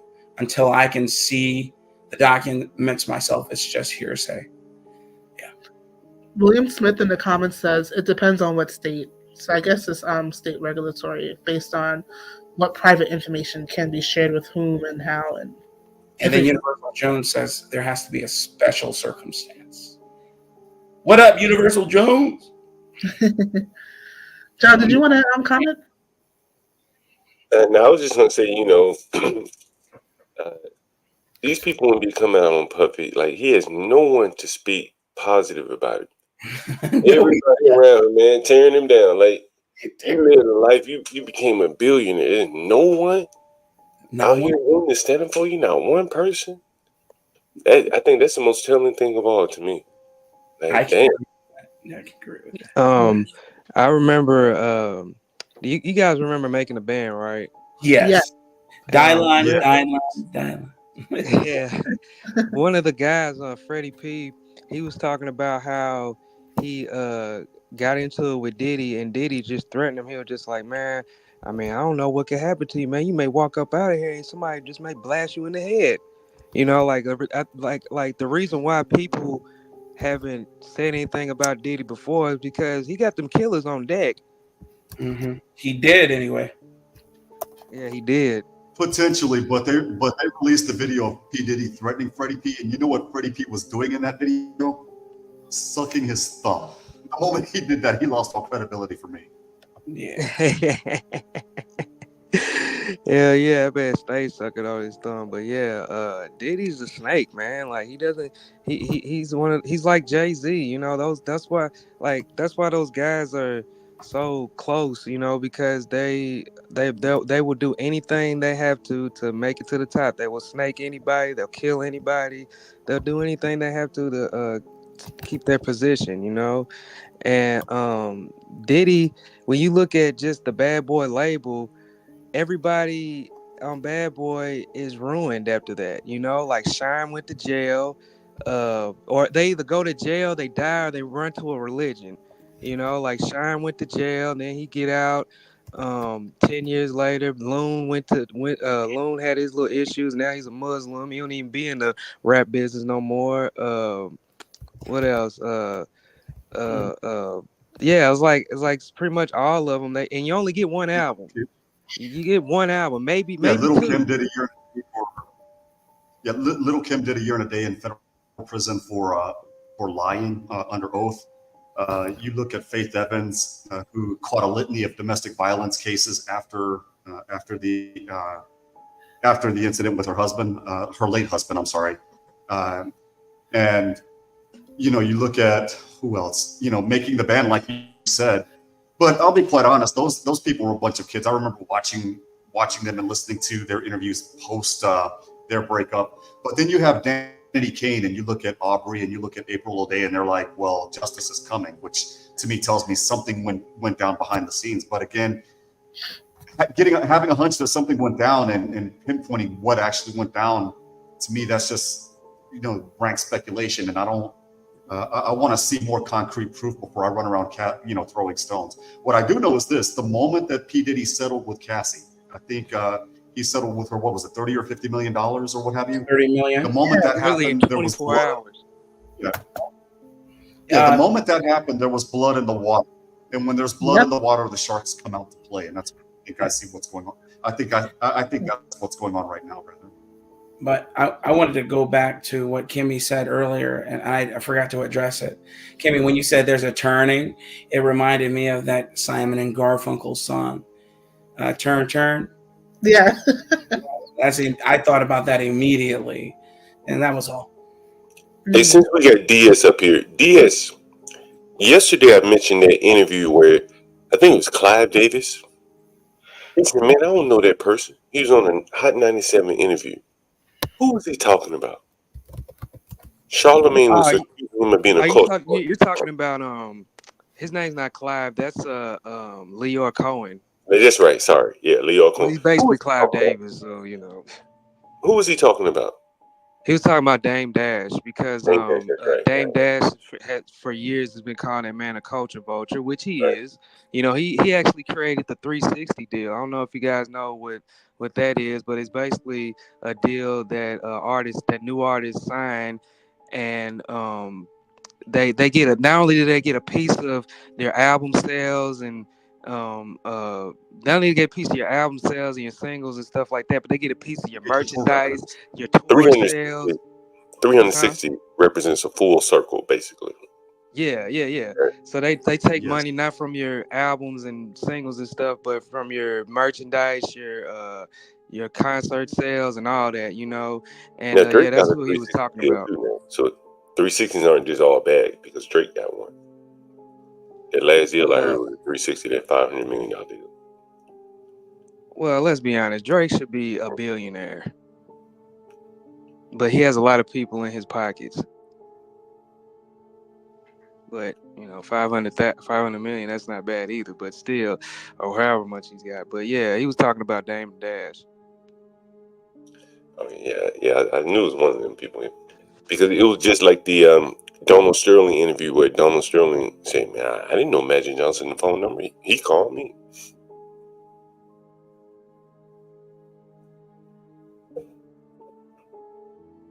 Guys, don't all jump in at once.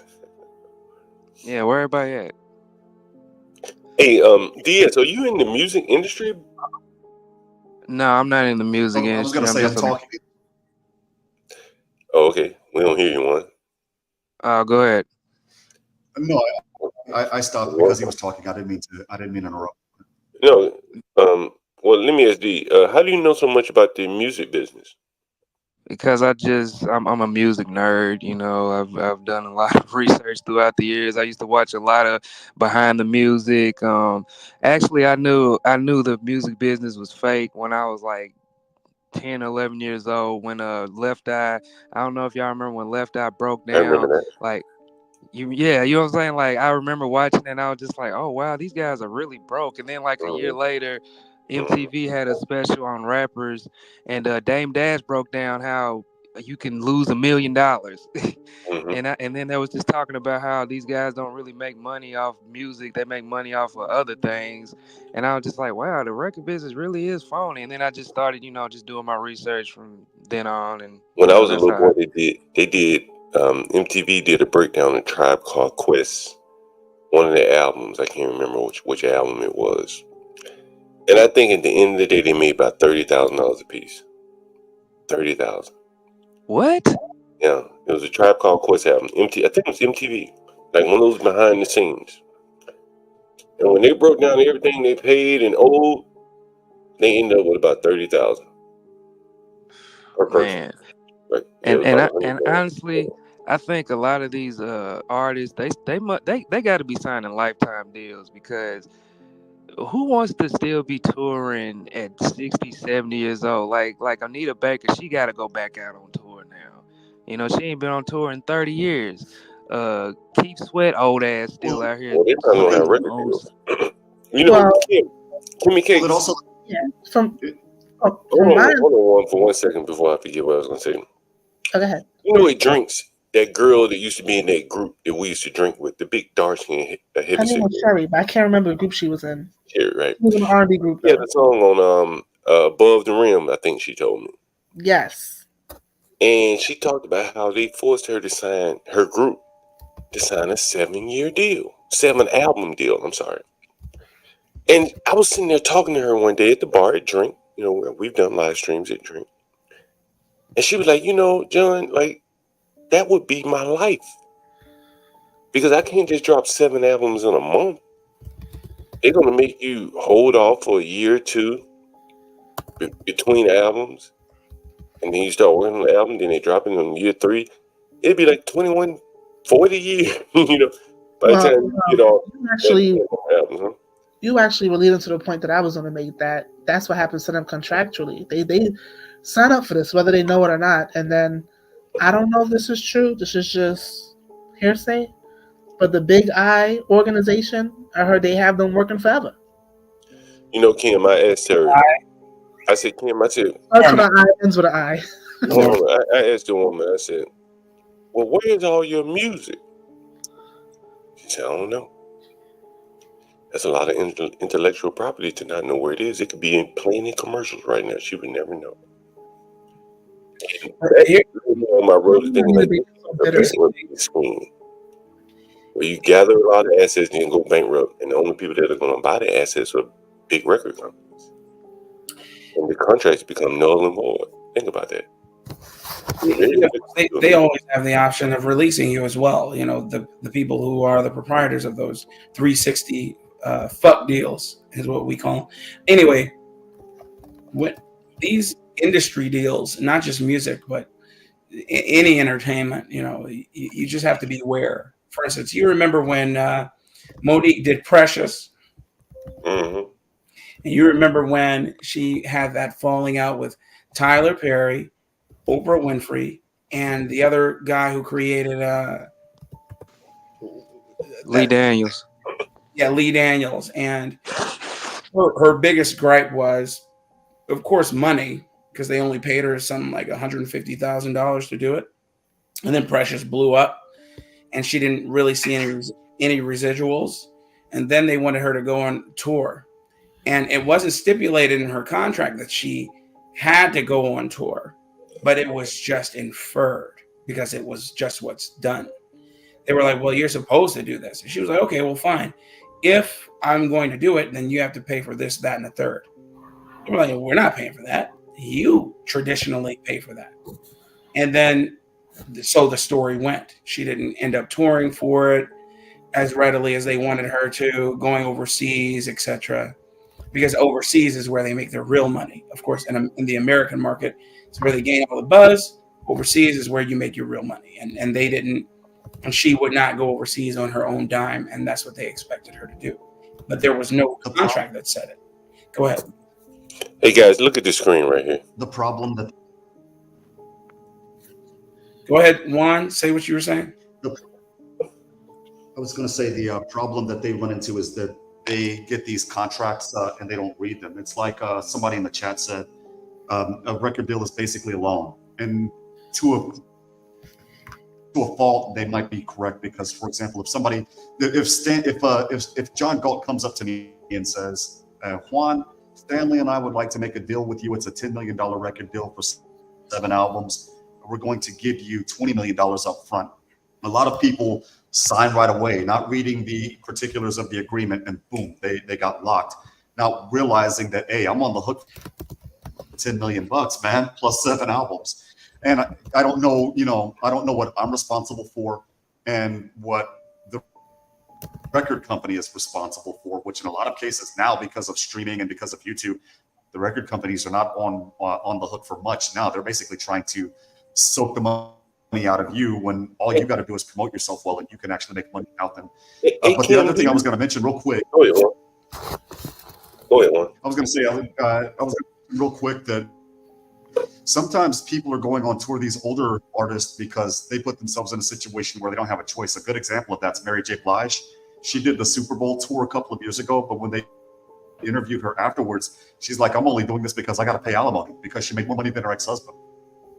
Yep. When they divorced. Hey, Kim, do you remember that dude that used to come to Drink Lounge? He used to be a part owner of Drink Lounge. I forget his name now. Oh, the big guy from Sherman Oak. I can't remember his name. What was his name? You remember his name? Oh my God, I have to think. Give me a second. Or maybe I'll text him and find out. But you know, he was in the music business. Oh yeah. Did you know that? Yeah, I knew that. That's He was all with Suge Knight on them big nigga, right? Yeah. And one of the things he told me, I was sitting down there, because I'm always asking questions. People always say, you ask too many damn questions. That may be true. And one of the things he told me, I never forgot it, and one just touched on it, made me remember. He says, man, I ain't in the record deal. I don't give a damn what your album does. I'm loaning you money for a project, and that project is to make a record. Do it. Do what you will with it. But I'm going to want my money. And that's how he saw the business. He's like a money changer, money loaner. And I think, Drake knows the business. And, these people know the business, you know what I mean? And I think for the rappers and stuff like that, they don't understand that they're basically borrowing money in exchange for the product that they can create. That is the collateral. And maybe the collateral in this case is termed the masters. And, we always talk about you got to know the business parlance of the business that you're dealing with. And they just may not know the business. They don't know anything. But, these are money changers. They're broke. They don't know how many people they're paying on the back end. They really don't. Mm-hmm. That's why they're broke. I got to find that guy's name. I would love to bring him up on the show. Oh, you can ask Norm, because that's his frat brother. Right. And I think he is still part owner. He's just I think he got out of the deal. I think I had his number at one point. Let me see if I can find it. I have it too. You can find the nigga on the internet. Like Google Death Row and. I'm looking at my cell phone. I think I might have Sherry's number too, because she moved back to DC. So you should bring her. You should bring her in for an interview for your show. So, John, I have a question. Did you work in the music industry? Are you in the music industry right now? Or? Nah, hell no. But I just have an interest in it. I've known a few people that worked in the music business or had contracts. Record deals. 360s. Sherry. His name is Barnett. That's right, Garnett. That's right. That motherfucker, Garnett. Yeah, I got his number too. Goddamn, Garnett. That's right, Garnett. Big nigga. Let me see if I. Basketball player? Garnett March is his name. Oh, never mind. Let me see if I can Google that big nigga. He said, let me see him. How big is he? Is he tall? Big nigga. He's big nigga. And he can't. A big guy. Yeah, big nigga. Look at it. Oh, I just found it. I just found that nigga. Hey, before fuck it, I'll go and then I'll come back. Look how much joy this dude gets, man. It's hilarious. Hey, man, I'm just, he told me the deal. I said, okay, that's what it is. Everybody knows. Garnett March. You guys see this? YouTube is making AI deals with record companies. You saw that? I just noticed that part. We went to John. Even so the AI just disrupted. Well, here's the guy we're talking about right here. You can see Interscope Records. senior executive, 11 years, 8 months. I told you, you know, and he's the one that told me, like, yo, this shit is this is a finance business. I'm in the money. As you can see now, he's in global music distribution. Well, we'll take a look at his website. See what he does. Head of the urban division, blah, blah, blah, 8 years, blah, blah, blah, in the scope. Geffen Records, you can see there. Head of urban music. We're going to get this guy on the show, Kim. I'm trying to tell you. We're going to get him on the show. I got his number right here. I could call him right now, but I ain't. Nah, call him offline. And he's in California. That big gangsta ass nigga, mate. Remember the time difference if you're doing a movie show. Nigga might send some people out there. Nah, you good. You good everywhere, John. Here's his record, website, by the way. Get your music on Spotify, Tidal, Pandora, blah, blah, blah. Yeah, keep 100% ownership. I guess who he works for now. Anyway, back to Portia.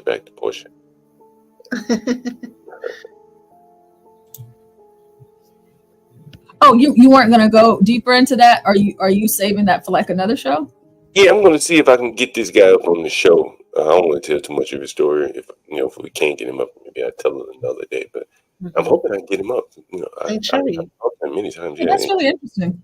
Yeah. I use AI to make music all the time. So he knows Suge Knight and all those people, so it may be some interesting stories there. He can tell you about the music. DS, you might be interested in that, man. Mm-hmm. She moved back to Yeah, I'm definitely interested. I got a question for everybody though. All right, if you had a choice to sign between Bad Boy Records and Death Row, where would you go? Not a damn one. I'm going. You gotta choose one though. I'm going Death Row. Third option, none. I'm Suge Knight all the way. I Because everything you said about Puffy was the same thing that Suge Knight said, DS. You do know that, right? You recognize that, right? Yeah, like he can't stand Diddy because he just looks at Diddy as just a fake. Like, he used to I remember reading an old Source magazine article from him like back in '96, and he was just like, yeah, he wanna sit around these white execs and he wanna shake you. He's like, you don't see so and so shaking his ass in so and so's videos, and then he want to be a CEO and try to sit down with white people and talk money. But he was a prolific hater, okay, and unhinged as well. Hence his bid in jail right now for running people over with his truck during a video shoot. What a fool! But yeah, I'm going neither, man. I can't. I couldn't even deal with either. I'm good. The 44-year-old man in me right now says neither, because I know enough regarding contracts law not to even touch either of those contracts. But I would say 22, 23-year-old young dumb me would have probably went to bed. I was so in love with Faith Evans. She looked hot at the time. P. Diddy had the No Way Out album, that song Victory. I had that song on repeat consistently. But now, I mean, the older me, I'm not signing with either of them. It's a trap. I'm gonna be honest with y'all. I probably would sign to Death Row because I'm not trying to suck dick for an album. So you still might have to going to Death Row. I mean, the most is gonna happen at Death Row. I'm gonna get my ass whooped, but I can go to the hospital and get my shit right. You know what I'm saying? Like I'd rather go to Death Row. You might get the whoop some ass if you're on Death Row too. Man, you ain't gonna whoop no ass. They gonna whoop yours, and they might take it too. Man.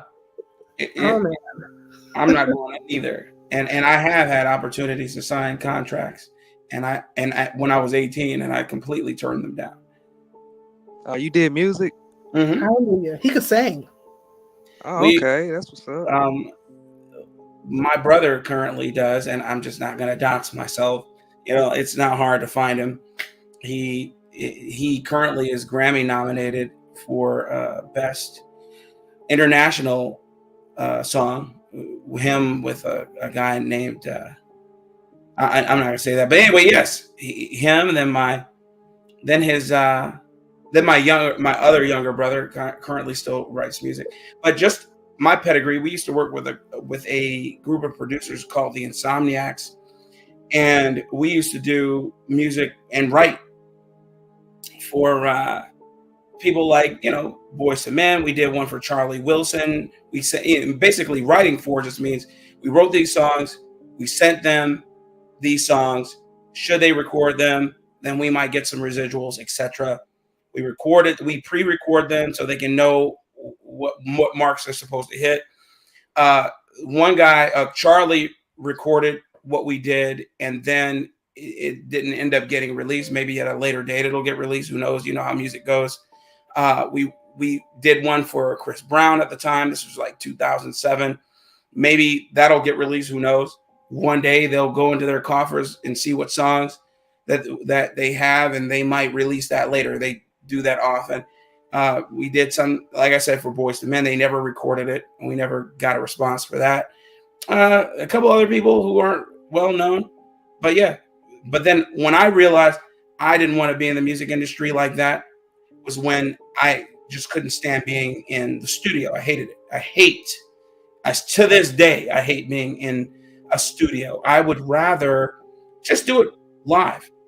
I'd rather just be out live performing, and I've had opportunity to do that. But studio shit, that's not something that interests me, especially the types of shit that went on in the studio. Wanting you to drink, wanting you to smoke, wanting you to do debaucherous things. And you're like, man, I'm not participating in that. And then you become persona non grata to them. They don't want to have anything to do with you because you won't participate in that shit. Hey, smoke some weed, man. It'll loosen you up. You'll be able to hit that note, or you'll be able to just hang, be a part of what we're doing. Hey, man, I brought this bottle, let's drink this, that, and the other. And I'm like, man, I'm not about that. And I hated being there late at night. But some people love that shit, man. Some people love to just be in the studio. Yeah, man, I'm in the studio. I'm coming out soon. All this other bull. Anyway, a little bit about me. Yeah, man, I can understand that because I remember he's a recording artist like Richie Rich. I don't know if you ever heard of him. He said that he does not like being in the studio. He likes to just do it as fast as he can because just sitting in the studio is just boring. Yeah, and it's like idle minds are the devil's playground in a sense. You end up doing just stupid stuff, man. I mean, there was no. When I say the stuff you have access to, it's there. You know what I mean? They're inviting people who aren't supposed to be in the studio. They're there. You're like, why are you here? You're not even adding to this. And then you're talking to the guys who brought them. Say, oh man, it's like a muse. Everybody is musing off of one another. I'm like, well, I'm not musing off of him. He's not even participating. He's not singing. He doesn't write. I don't need him here. Why is he here? Getting into arguments. I couldn't stand it. I hated it, dude. Being there till 4 a.m. in the morning, I hated it, dude. I hated it. Hey, Blaze, my buddy that joined Chris, the one that was talking about the Indians and all that. Yeah. He used to own a studio. He's rented out to rappers and shit. Man, that's terrible. Listen, man, they wouldn't show up sometimes at like 10, 11, 12 o'clock at night. Yes. And I'm like, why don't they just show up early? I have no idea. They could always be late. It's crazy. You're right, John. And you know what? The majority of and it's crazy. Whenever we work with an engineer, okay, because there's a huge difference. A guy who's mixing on the spot, etc. They were always white guys, always white boys in there doing their thing.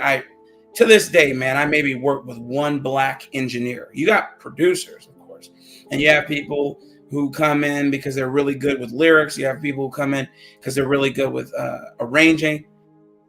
But the only true guy who was working the ones and twos, the dials and knobs, was always some white dude who didn't give a shit what he wore.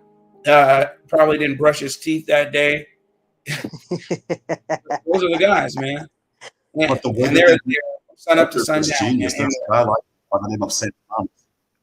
There's a guy like that by the name of Sam Thomas. When I was in college, I would watch his YouTube videos almost religiously because he would come up with the way that he would mix the records, some of them being, Jill Scott's records, Danity Kane's records. I believe he also mixed, what was her name? Marsha Ambrosia's record. And for me, just hearing how everything sounded real flat before he did his magic, to me that was interesting at the time. Yeah. But again, that was in my past life. I mean, there's a guy I used to work with named Shorty Capone. Look him up one day. From Chicago, man. Little diminutive midget, black dude whose arms are longer than his legs. And he used to have, what's that dude? He used to be in the Wolf Pack and did that song Kick Push. God, what's his name? Lupe Fiasco. Used to have Lupe Fiasco, yeah. Yeah, used to have Lupe Fiasco signed to his label. And I just remember going in the studio with him, and he had a new group he was trying of 30-year-old rappers who were trying to recapture the lightning. And it was just, I'm watching these guys, man. They are baroque as a joke. These guys are living on past wins and trying to enamor you. And if you have an inkling or iota of intelligence, man, you can see it on them. You're like, look at this idiot. You know, we're driving an old ass Lincoln and making you think that he has money. And you're like, why are you here then? Why are you talking to me? What can I do for you? But there's nothing that you can do. And it goes to who said it, Kimmy?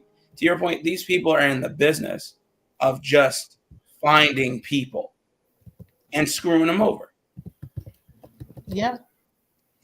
And they'll find the worst, not to say the worst people, but they'll find the people who are, I guess, the most desperate. They're homeless. They're orphans. They're, they're very needy. People they can exploit. Right. There we go. Thank you. Laughing like Sagat. The reason why there are few black engineers because niggers are lazy. That's why. Can I hop Let on me that ask you too? this question, Blacks. Wait, hold on, John. Go ahead, sure.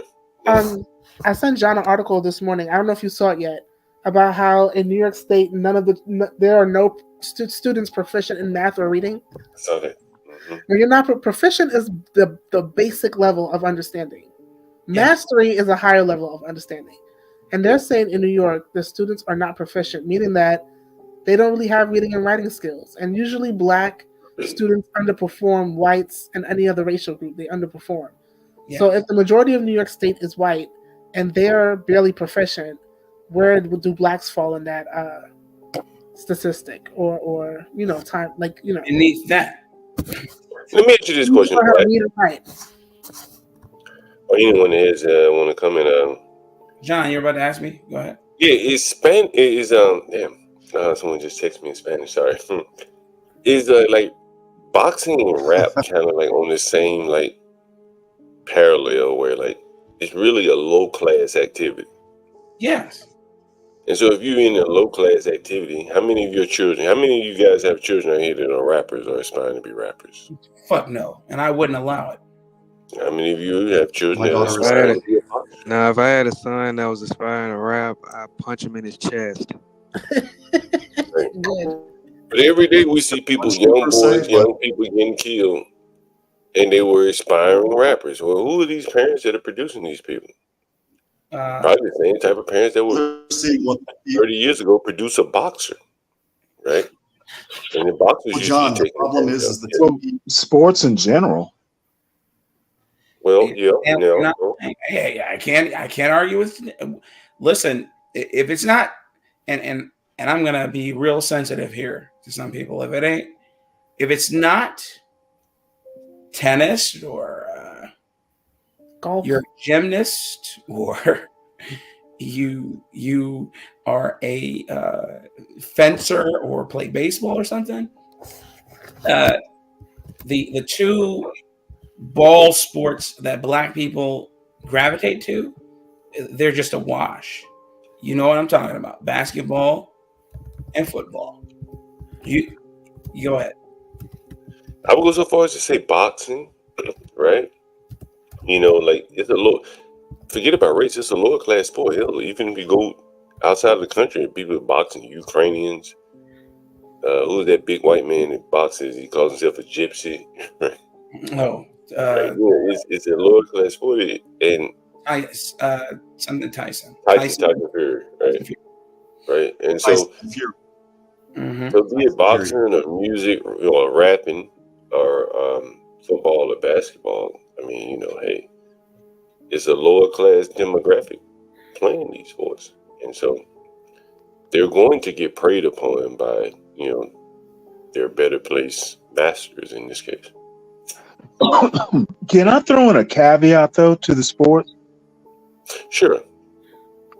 Like travel football, travel basketball, travel baseball. I don't know that those are so low class anymore. I mean, you have to have a lot of money for things like tennis, Well, we're hockey. talking about the professional level, like the big three: football. Oh, okay. I thought you meant like prep for sports. You were talking about No, kids and rap. I was thinking about kids and basketball, that sort of thing. Well, Hey, here go for ahead. Like, I was going to come in on it, but go ahead. I was going to say here for the tea. Baseball is where I try and get a lot of black boys to play because it does cost a lot of money to play this game. Right. Contrary to popular belief. Soccer too. Yeah. Oh yeah. Oh, soccer. Oh, Stanley. Yes. I have guys who go and play showcase all the time, and it costs so much money to have a showcase team. I mean, thousands of dollars. My son gets invited by PG all the time, saying, "Oh yeah, hey, come out and to this tournament, Little Blacks Who Defy, 12U." And how much does it cost? $3,000, and that doesn't include room and board and flight. That's $3,000 for him to just participate, and for him to get a hoodie and a T-shirt and a hat. Okay, but the reason why I say black boys should play baseball is because even there are other avenues besides PG for you to shine, and if you can play that game proficiently, you don't even have to be a master, but you can play proficiently, man, sky's the limit, man. Go and look up minimum paid for a baseball player in the majors.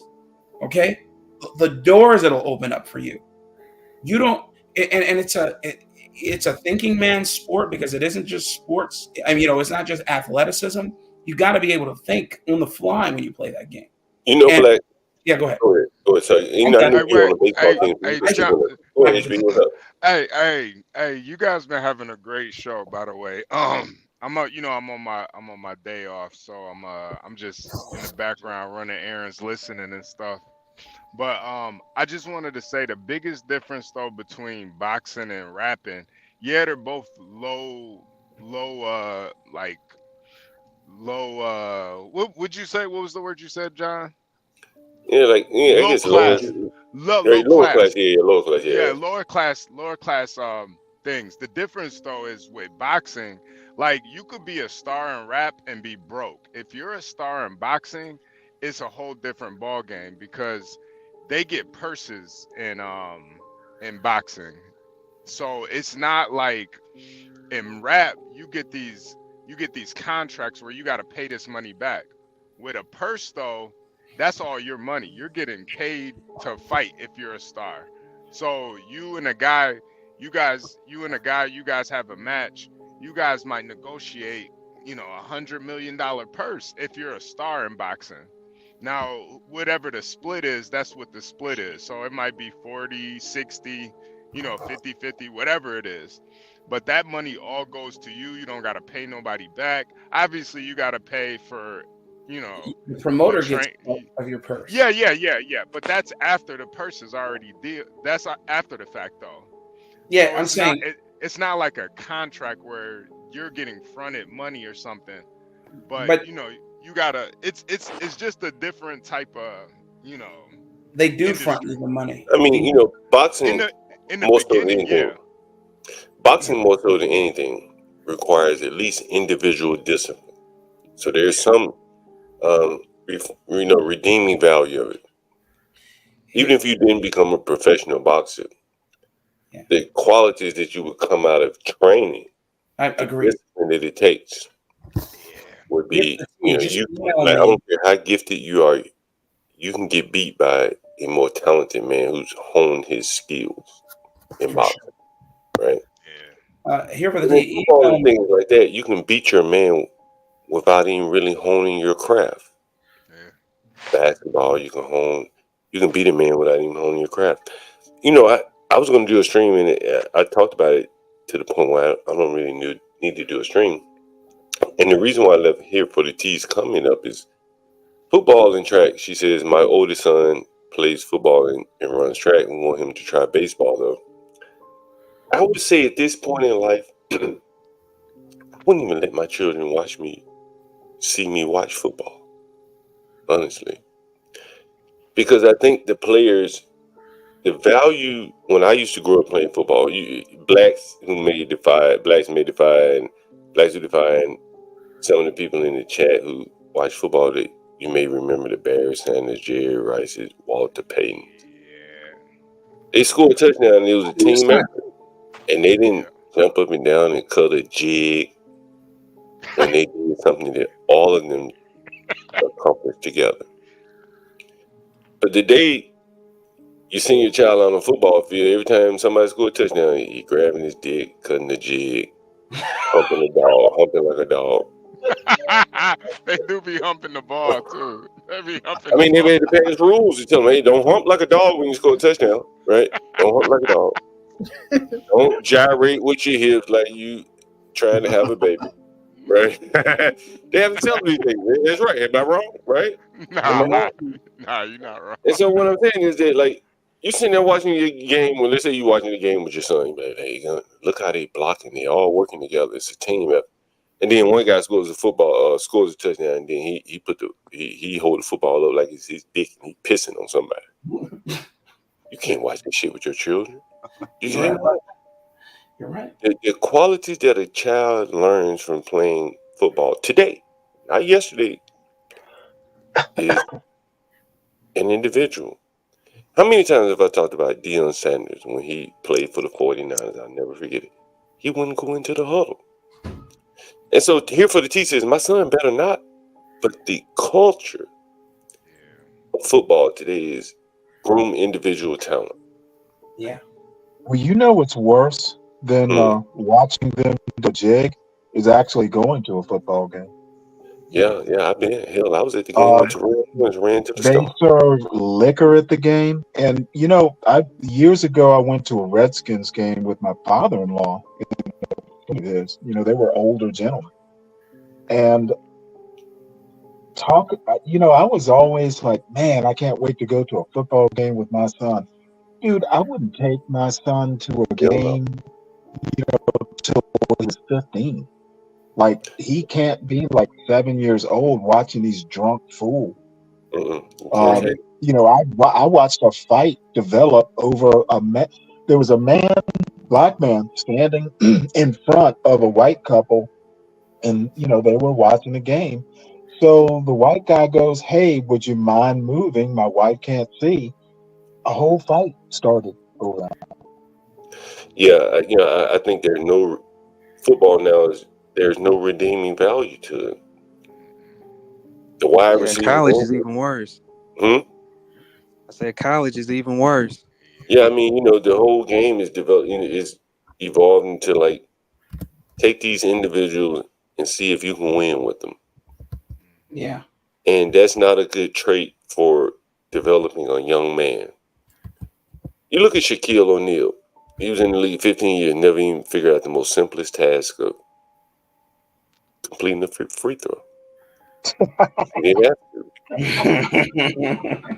And that's a hell of he was lazy, right? Jerry Rice wasn't lazy. He was definitely lazy. Right? He was lazy as hell. Overweight, man. No,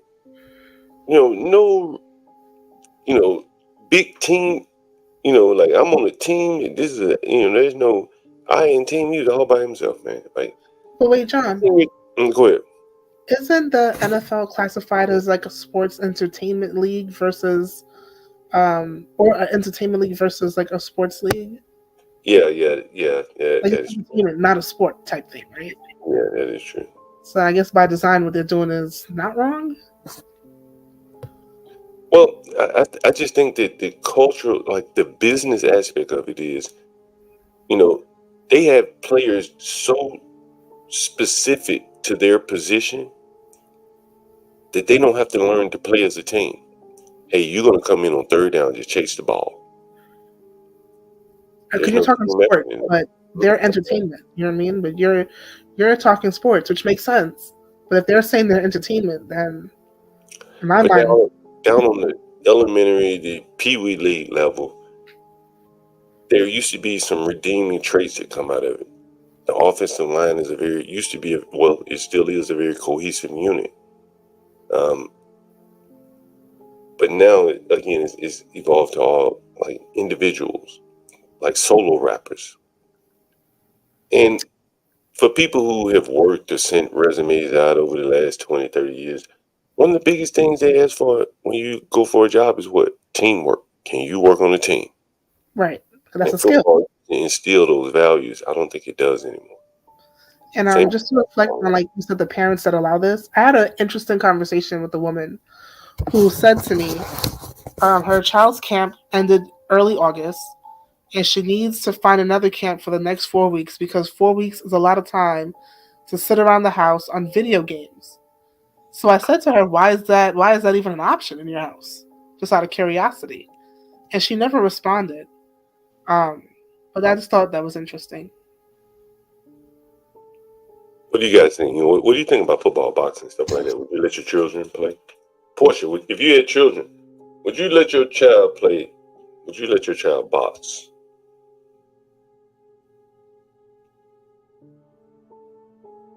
I don't know, maybe she stepped away for a second? Stepped away for a second. I know for me, no. My child will be going to STEM programs, Lego camps. I just think I would do things that's a better investment into their future.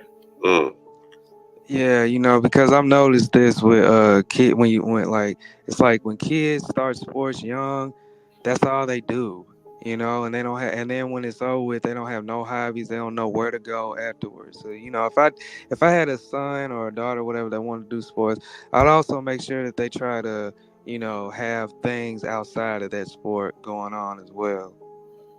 And when I look at the Asians, specifically from China, Hong Kong, Taiwan, Korea, India, even the Emiratis that come to the program in the summer that I work at,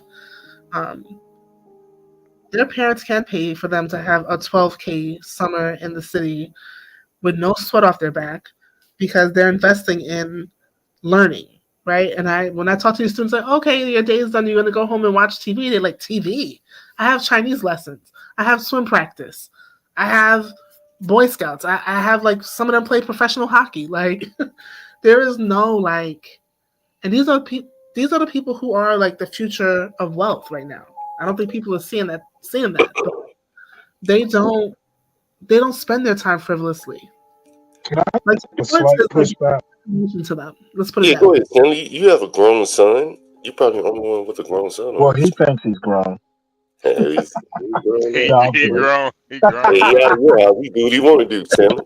Now, you know what? Kimmy and I brought this book up before, Battle Hymn of the Tiger Mom. It's Amy Chua, and she kind of talks about, Asian upbringing and all that stuff. I think Black people should do it differently. I mean, you can be a tiger mom without being an actual tiger. And I speak from experience, actually. You kind of let kids grow into whatever it is they're naturally interested in, and then you encourage it. Now, the sports part, my son was never too much into sports, like wanting to play football or anything like that. However, I just don't. I think kids will figure it out if you set a good example and you set a standard. Kids will grow into it. Let me ask you a question, Stanley. Were you ever concerned with your child idolizing celebrities?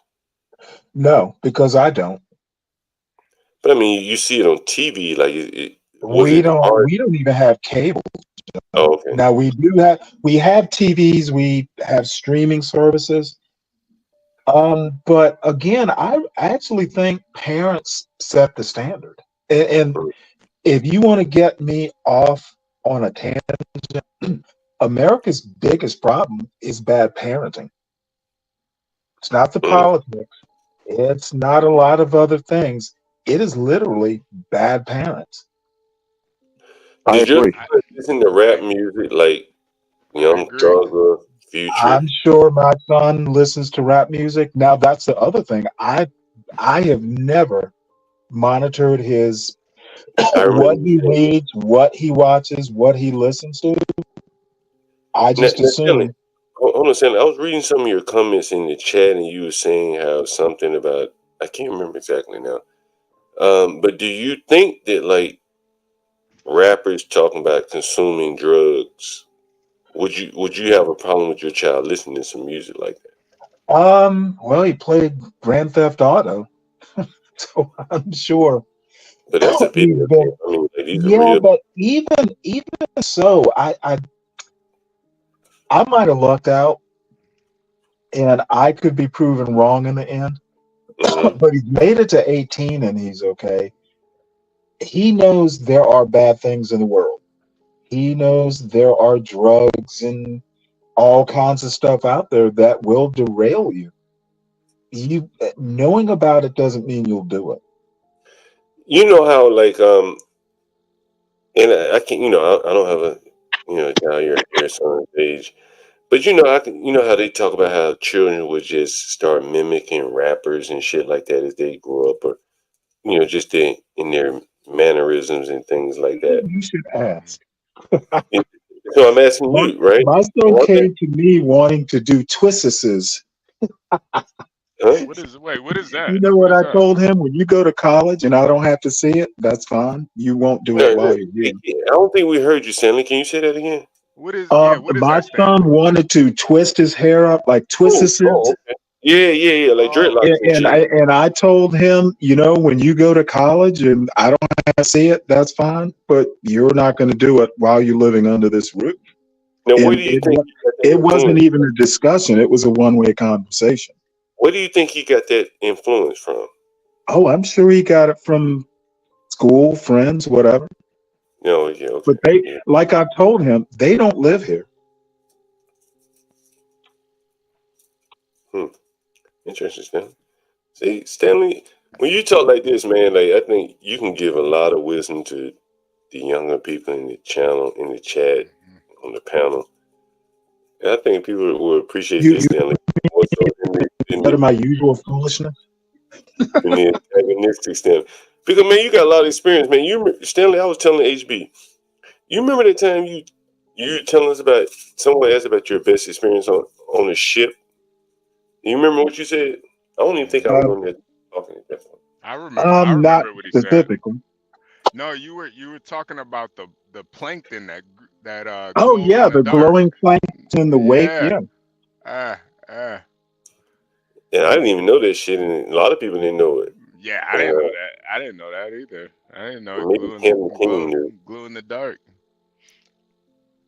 And I think that's some unique experience that you had, Stanley. Along with the young man. Yeah, I also told you about that little Kentucky boy who called me the N-word. That had no effect on your life. Nobody want to hear that shit, but people are interested in that plankton story. If you had pictures of that. Hey John, I did want to answer your question about would you allow your kid to do football or boxing? Yeah. And it's kind of for the same reason. Like football, I wouldn't let them do it now, but boxing, I would let them box just strictly for the just the skill of it. It's an individual sport. It's a skill. Yeah, I agree with you. It's not something that, I'm not gonna tell them to go to the Olympics and stuff, but just as a skill. But I feel like the same thing with football. It's not really a team sport anymore, so you're not really building anything of value. Yeah, I think boxing could be self-defense. Yeah, I was gonna say I have to. that too with boxing. Just to be Yeah. confident enough to know you can defend yourself. You never know what situation you're gonna get in. You know, so HB, I have to push back as somebody that played high school football. There's some team element in it, because if you have people that are just one-offs, they want to play hero all the time, or they want to showboat only for themselves, and the team's not working, then yeah, you could be the fastest runner. No, Juan. I'm talking about now. I played football in high school too. That's all our coach cared about. He always taught us like there's nobody above the team. You know, like that was the whole point. Well, even now, look at that. Well, even now, look at. I like college football. I'm sorry, I don't watch the NFL. And after their new kickoff rule, I'm not spending any money on it. My Panthers can go. But I'll look at a team like in Stanley's neck of the woods, the UGA Bulldogs, and they've done really, really well for the past 3 or 4 years. And I see that everybody's communicating. I see the middle line to the University of Georgia record to watch a certain gap, and the next thing you know, you see that the other side's about to run through that gap, and all of them are up in there. That's if you have one showboats, and you do, those teams go places if their conference is weak, but then they reach a team like Georgia or they reach a team like Texas, and they go down fast. Can I push back a little bit as a University of Georgia graduate? Go ahead. Dude, it's a mill. If you're like a third string, running back or something, football is, in my opinion, it's one step below the pros. At least back when I was in school, back in the mid '80s, half those kids, like the third stringers, second stringers, half of them didn't even graduate. So See, Stanley, I don't think graduating is the point.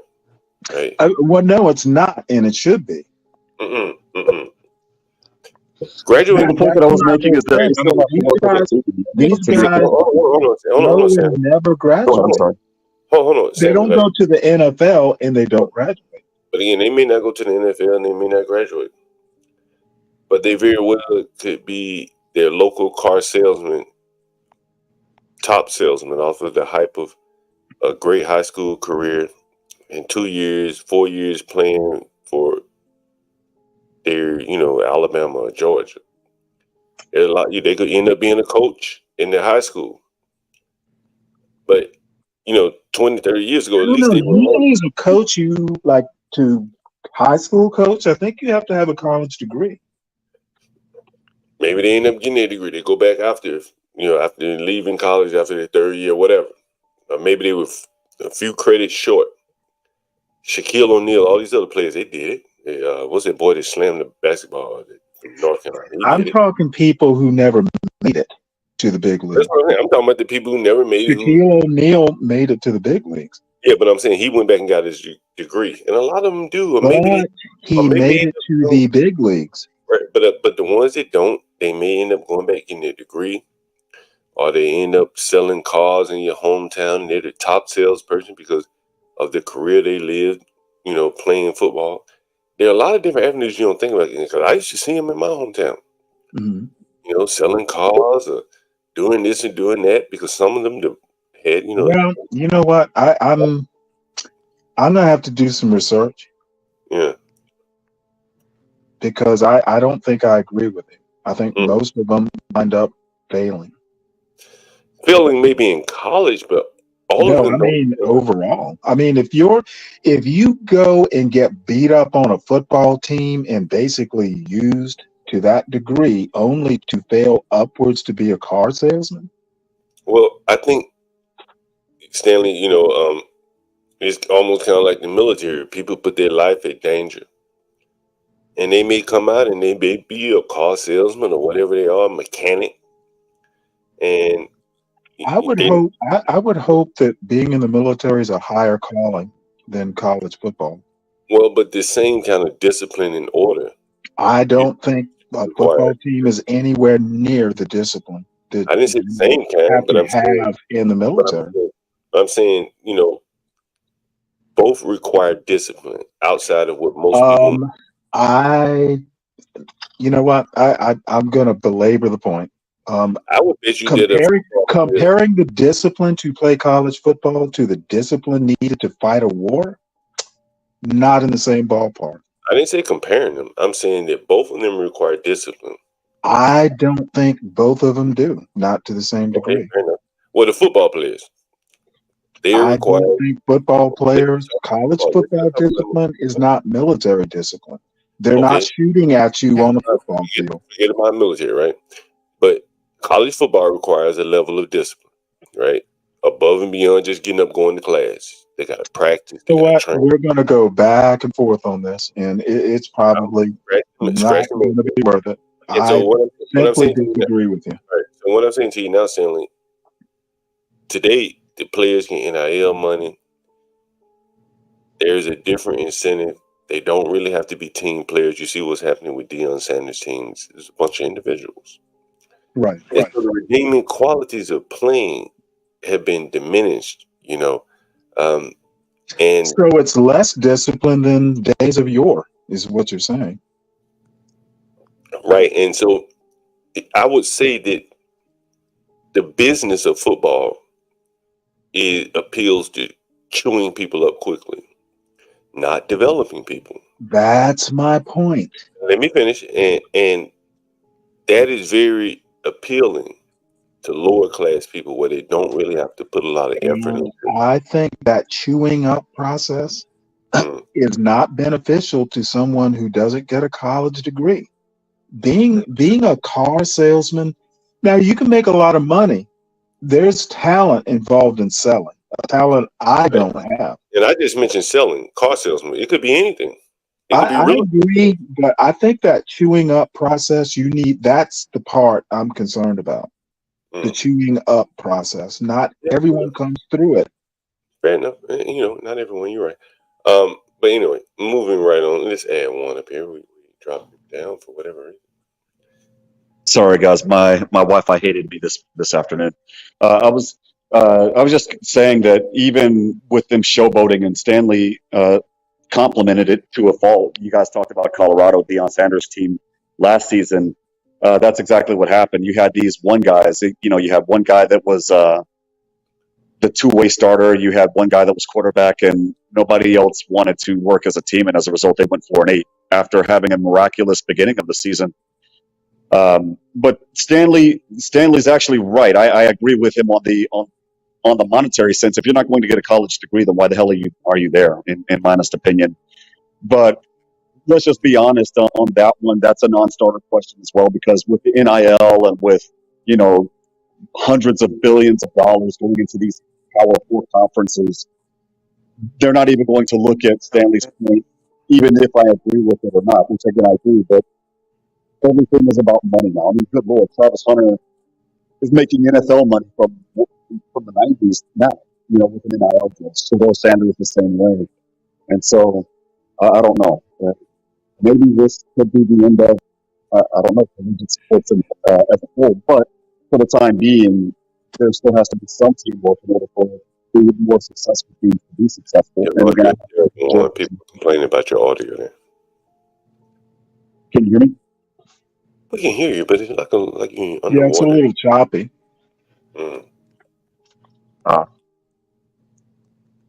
And Herman, I don't mean to imply that, I don't mean to demean car salesmen. If I sounded snooty, sorry. I do. I shouldn't have mentioned car salesman because I could have mentioned real estate salesman or hell, vacuum cleaner.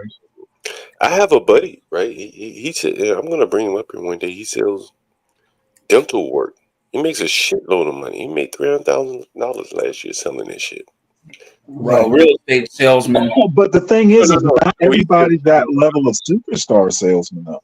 Well, again, but there are levels to the game. There are probably some people above him, and there are some people that live in a good, comfortable life below him. Well, real estate agents no longer get that 6% anymore. Oh, no, he sells dental shit. Like, he used to sell Invisalign, but now I think he sells veneers or whatever.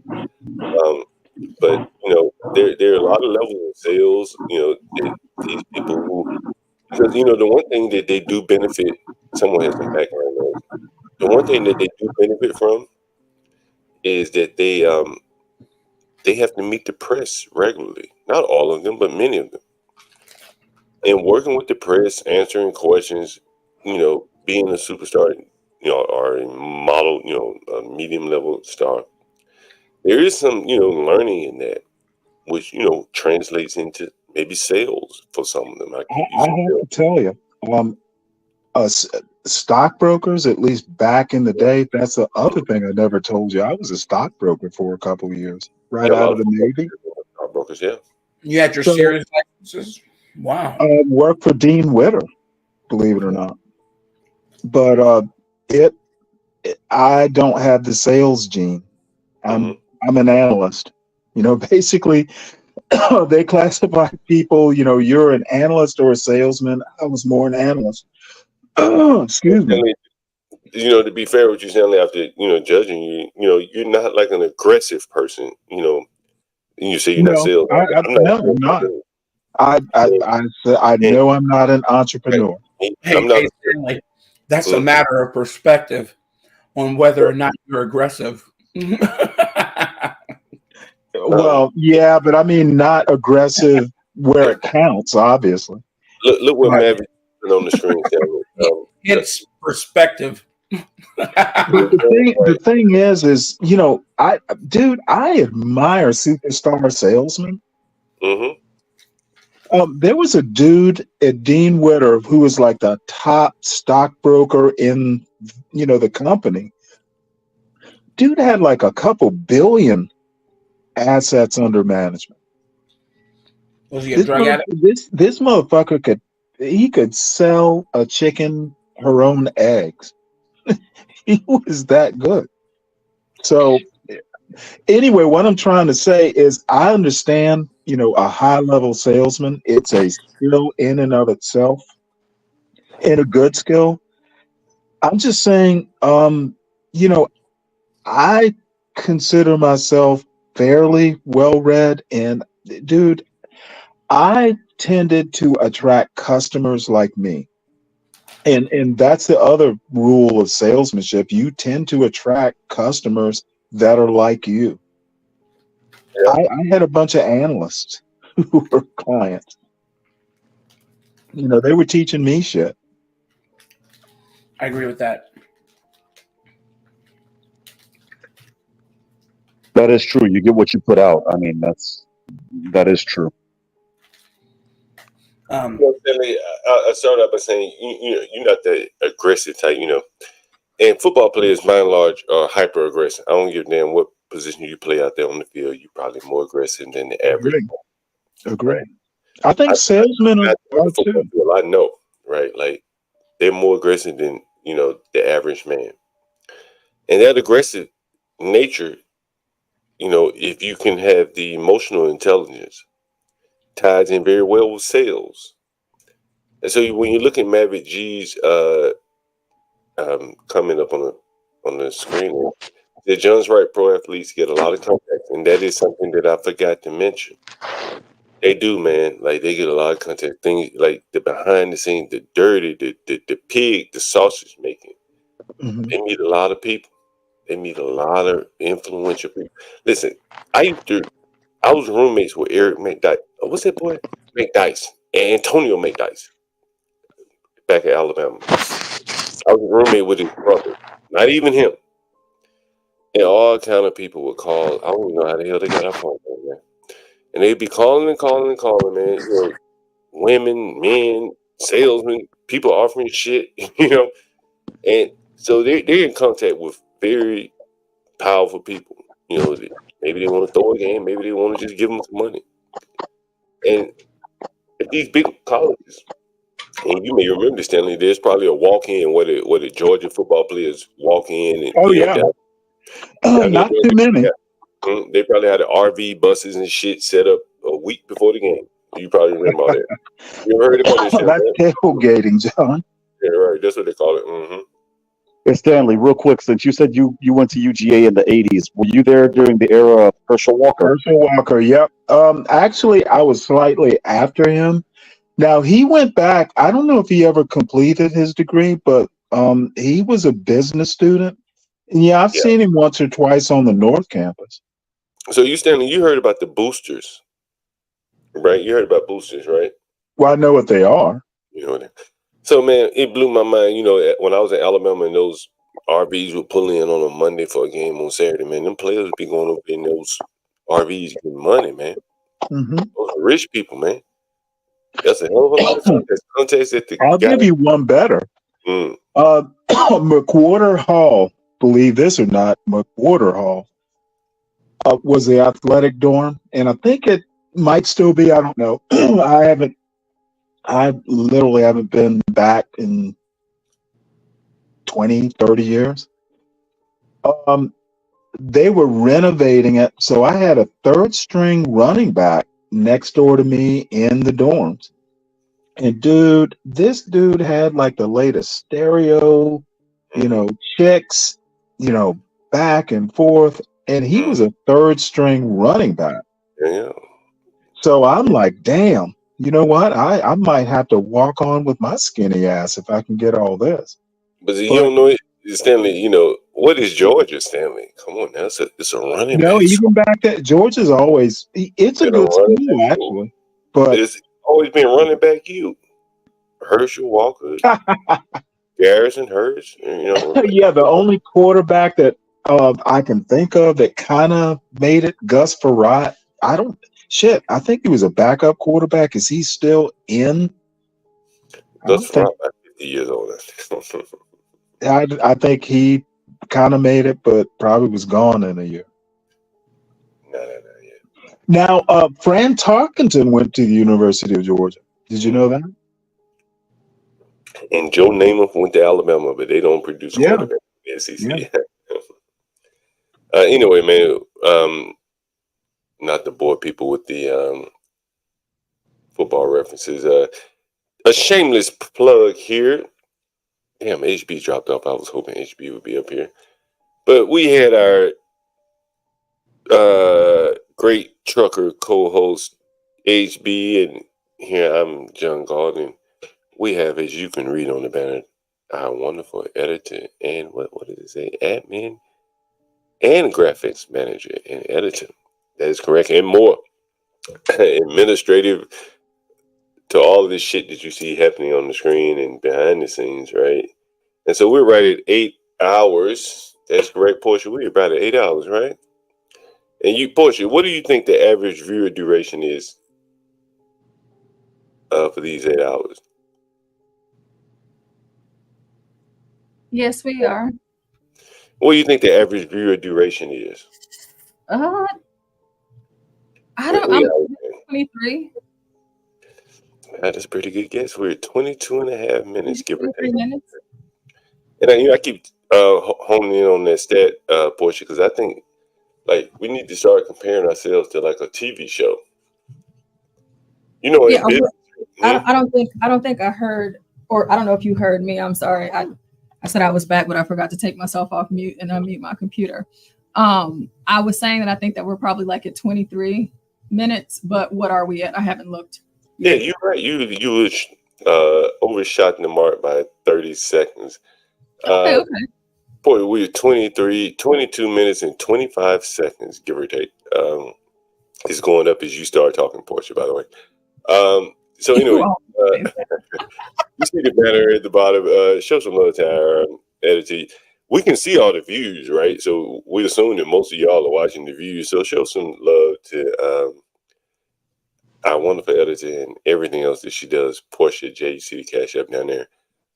We're right at 8 hours, Portia, and we're like a TV show now. You know, Portia, I like to compare us to like a TV show. I think that's a better model. What do you think? I guess I would need more time to think about it, but. Well, I'm sorry, a TV network. Let me rephrase that. Oh, a network. Okay, so yeah, I can go with that because I was like, let me think about that a little bit more. Yeah, because I wish Kid Crab would come up, but go ahead, Portia. Sorry. Well, basically, I was just going to say because of, HB, he's on his break right now, but if he wasn't, we would be doing trucking and urban landlord. Like that'll be like, a duo sort of thing. And then you get into the nighttime with Crack and me, I'll come in and I'll check stuff in the back or whatever. And like myself and Crack too, all throughout the day, we're checking stuff in the back and making sure or whatever. But for some reason, I don't know what it is or how it is that Crack does the things that he is, but it is Get Crack. So I will give him all of the accolades for that.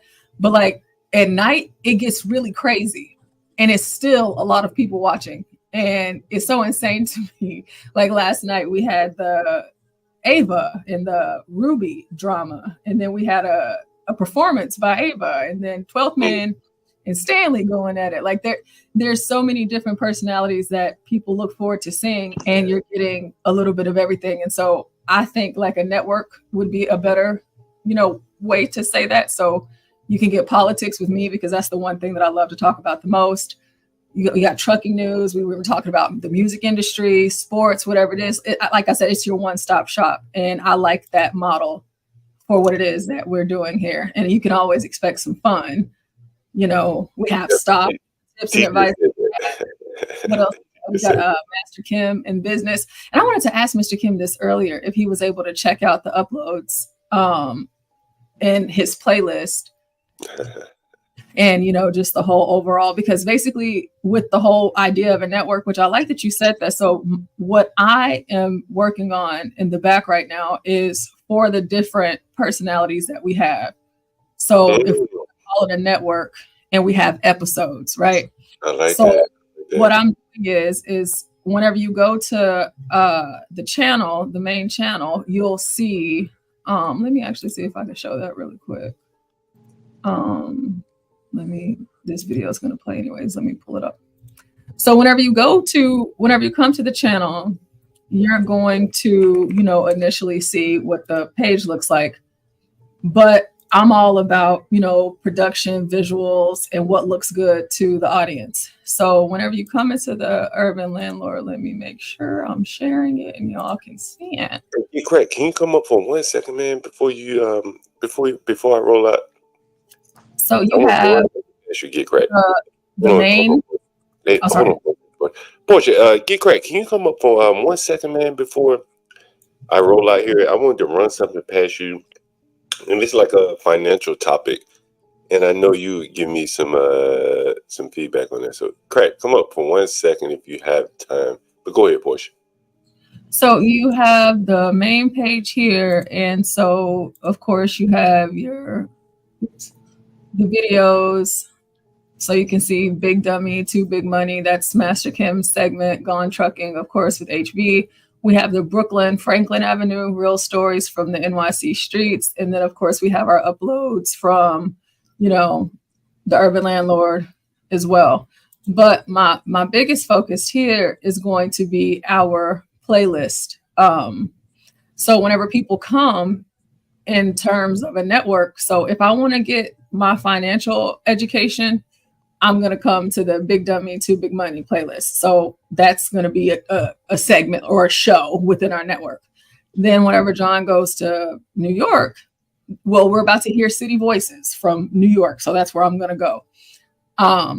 Then you have On Trucking with HB2N. Well, whenever I'm trying to catch up on the trucking live or, any type of clips that I take from the actual trucking live, you'll find that there in this folder. And then of course you have shorts, and I'm going to clean up these 3 right here, but I want everything to look seamless as we are growing, so that whenever our audience members come, they are actually seeing, something that looks well. And then another thing that I'm focusing on as well is the community tab. How are we keeping in contact with our audience? Of course, Crack, he mods very well. He posts my email, I post my email. But if you're interested in doing an interview, whatever the case may be, and then if you want to know what's going on over here with us, you can come to our community tab and check us out so that you're up to date and we're having, an open enough line of communication with our audience. So that's what we're doing right now. And going back to wrap it all up with the network thing, that's essentially what it is. And so you'll be able to come here to get and see whatever it is, you know. So even whenever I have my own segment, if Kimmy has her own, whoever it is, we'll be able to, you know, share that with the with our audience. So what we're doing here. Is that Stan? Yeah. Stan's laughing about something. Yeah, that comment. What? Oh, I didn't see the comment. Stanley needs a show on how to wear lace front wigs. Oh, Lee Taylor, that's not nice. Hey, I would probably say, what You know what? I reap what I sow. You know, HB was just reading my mind. I was about to say, like, Portia, I was just about to say, what percentage of the minutes do you think Stanley is on the panel? Not in the chat, just on the out of 12 hours. Master Kim might be right. Out of 24 hours, Stanley is up here probably about 18 for sure. I'm about to say, out of 24 hours, he's definitely up here for 18 for sure, without fail. Stanley is here all day. And amazingly enough, it's derisive. I was about to say divisive, but this nigga derisive. As he is. Derisive, yes. Everyone loves Stanley. I don't fucking understand this shit. You know what? The women love him. Yeah, I understand. They love this motherfucker like, if I be like, I want to throw his ass out of here. Because I know he's bullshit. And then I look over in the chat and be like, I like Stanley. I'm with Stanley. I can't throw out Stanley, man. Master Kim's telling me in the morning, like, kick his ass off. And I'm like, dude, we got 50 viewers right now. I can't do that. No, that's that old man thing. Yeah, no, it's hard to kick Stanley off. I just, you know, sometimes Stanley, it's just you sometimes you just get to me, but then you don't, because I appreciate you, because like you're literally the only person that votes Democrat that I can actually talk to, and you're so reasonable, and a lot of things that you say are so sound of mind, and you are like a positive influence too. And then too, Stanley, you turn up. Like last night, listen, I don't even know, and this morning, like you really, like, your personality is just so broad in its own way, and you never know what you're going to get from you, and I really enjoy that about you. Well, I like to call it Renaissance man. Yeah. And you don't want to turn this place into an echo chamber. Honestly, that's what happens, and it gets boring, and people just stroke their own egos. In the chat. We want Stanley. For God's sake. Yeah, there you go. Look at all these people that look. I stand for. Oh, that's funny, Jimmy. So Renaissance man. Man, is that you what know, you said? Anthony Marcus Oh guy, wait, he who hates said him. I'm the father? You know what? That is an important comment to me. The father we all should have had. I like this coming right here, though. This is the most. I want my son to see that. Yeah, that's exactly right. Yes, frame it. Yeah, you take a screenshot, Stanley. Go ahead and take a screenshot, Stanley. You know what? I'm gonna screenshot this, and I'm gonna tell Trevor Cross. John, You might not appreciate me. This might make him listen to you a little bit more sometimes, Stanley. You know what I'm saying? Like, you know, I've told a story about like young Jeezy, and I've told a story about my own father. And sometimes a kid, you know what I'm saying, they hear you talking to them, they see you going out and they're doing everything the right way. I'm gonna put that back up in case Stanley has a screenshot of that. But it's oftentimes the adoration that you get from others that really matters to the child. Not in every case, but in some cases. They see his daddy or his mama is well respected, his daddy a boss in the street. And they be like, you know what, shit, my daddy a boss. And they take that word, that ass whooping, or you only have to whoop their ass. My dad never whooped my ass, man. Never, ever. Never, not one time, ever. Because I respect him. He was the boss in the street. Mm-hmm. You know what I mean? And like you just kind of respect that. You know what I mean? Like there is, it's almost like you kind of uphold something. Right. You know what I mean? Like, How can your son kind of got a burden on him to get at least the way you made it to? But you're making the perfect point. Mm, You had an example, mm, to either grow from, increase, improve, but you had a level. So, mm, mm. and you're still a boss in the streets. I really, for real. I'm trying to get deep like you, John. You don't want to be down here. We just talked about you're not that aggressive of a guy. You don't want to be down here. You know what? I guess I'm passive aggressive. I'm gonna get shit done. Yeah, no, you definitely you get these tenants up out of here just Sorry probably. to interrupt you. I wanted to say thank you to Service King. Shout out to you for that Cash App. I appreciate it so much. We appreciate that. Yeah. That's how you keep the show going. We can have all these edits. Portia just showed you all the hard work she's doing. So I had to go buy another stand for my screens because I've been working with 5 screens. They don't know. They don't know, Portia, how much it takes to get this stuff done. They don't know. You buy a mic, then you got to buy the stand, right? Yeah, the mic I don't know, hold right? itself up. Am I wrong, Portia? The mic don't hold itself up, right? It don't. But Ava, she holds it. But it'd be nice if you had a She likes holding things. Get Craig. Get Craig. I'm glad you came up on the chat. Master Kim. Yeah. Craig, I just ran out of beer. Can you mind if I get another beer? You got time? Give me 1 second. Shit, I might have to go get some beer now.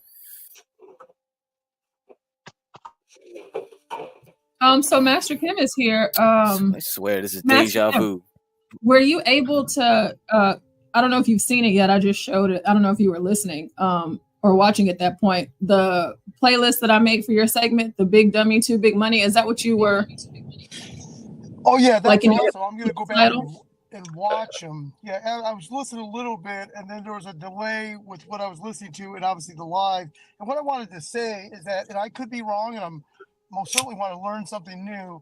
I think the individual that's wanting to learn rates, commercial leasing, stores, buying option stocks is a different person that would want to listen to the drama and arguments and crazy debating.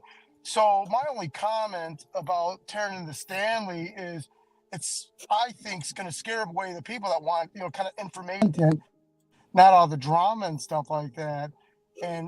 But Get Crack was right. If there's 50 people watching, there are certain people like to see the Jerry Springer stuff. And, I personally think that the show has more to offer. But with all that being said, I don't like in the morning arguing with anyone or hearing arguing. I just don't want it.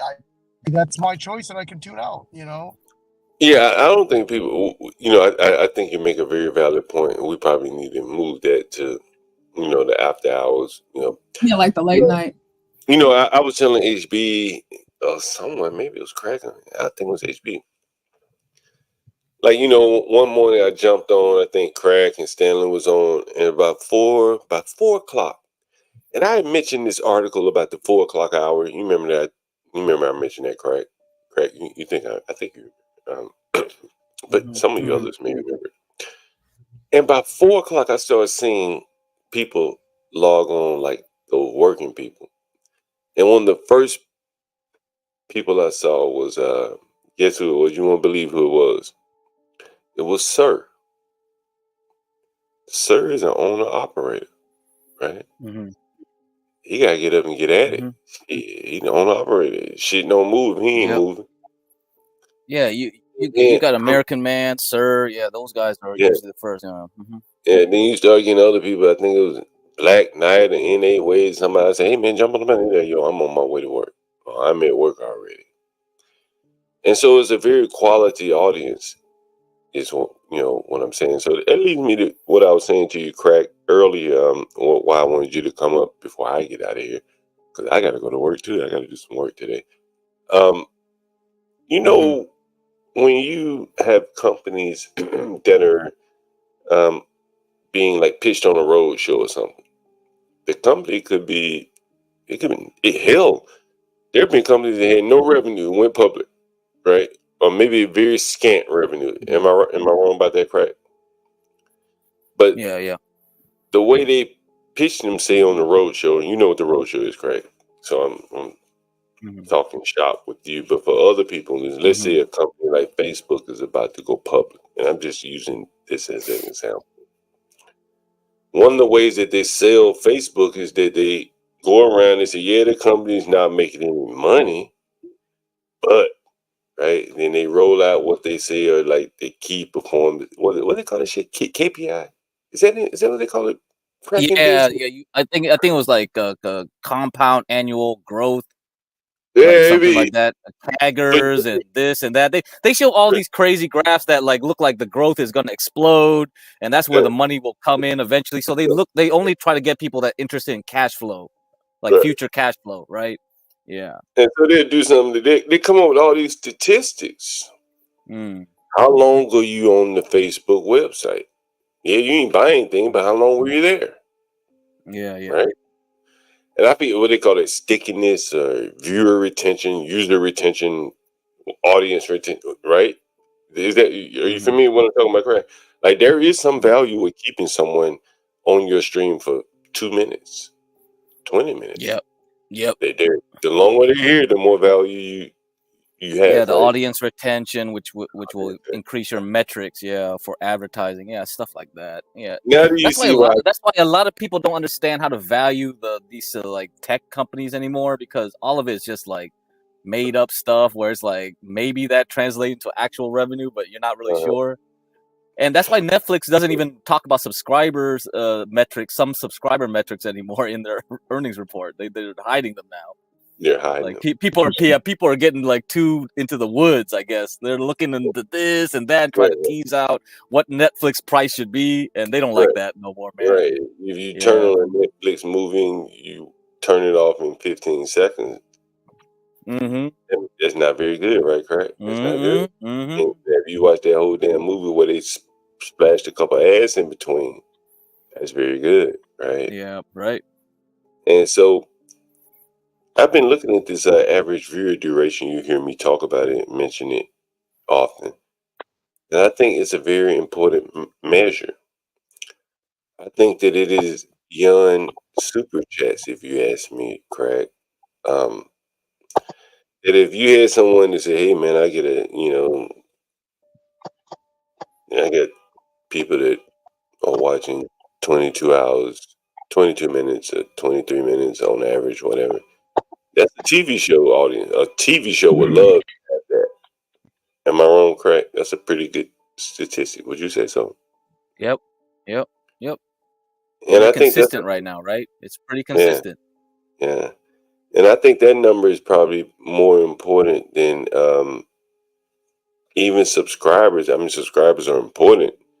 The more subscribers you get, the odds that your average viewer duration will go down. I'm sorry. Well, but I would look at your engagement.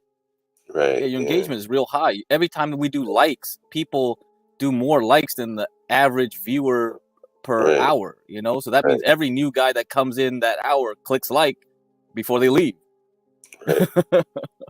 And so, Craig, I told you when I started, like, I was like, man, I'm not about to dance to a YouTube algorithm. There has to be other ways around and stuff like that. And so I started looking at this. Can I inject a little politics here? RFK is expected to endorse Trump. He's going to resign. Leave the. That's very interesting. That's very interesting. Yeah, we're going to talk about that again. We're going to get back into politics a little bit later, but I'm sure. Go ahead. But Craig, I think since you really hold it down, I want you to comment on this average viewer duration, because I think that we're on to something here, in that we really are holding the audience with a diverse array of topics here. What do you think?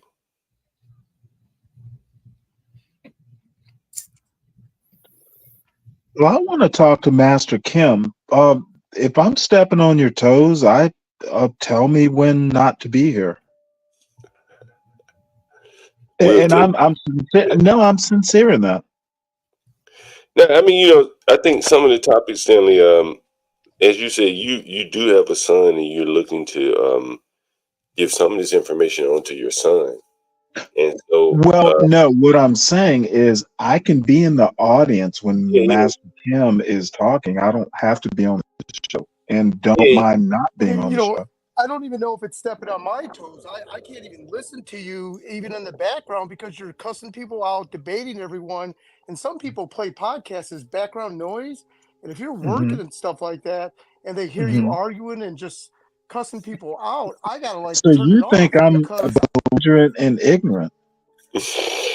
well, I guess what I'm trying to say, 11 o'clock in the Well, that's morning, what you're when people, saying. I'm not the I'm only one reading playing between the podcasts. lines. Other people I don't play think that's what you're saying, podcasts in the background.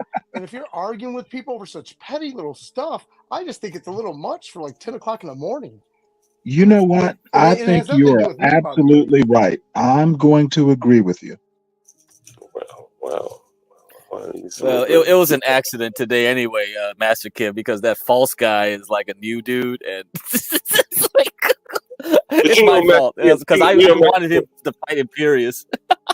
Yeah, Master Kim, I think honestly, it's not Stanley, it's us. To be honest with you, because we, as we go along, the shows will be a lot tighter.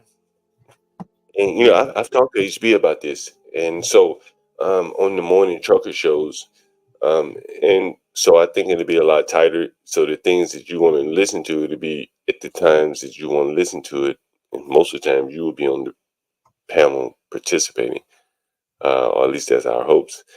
And on the other times, you'll probably join in just to talk a little shit, and so it'll be appropriate for that as well. Yeah, and I think too, like what I'm doing like this, or what I have been doing this morning.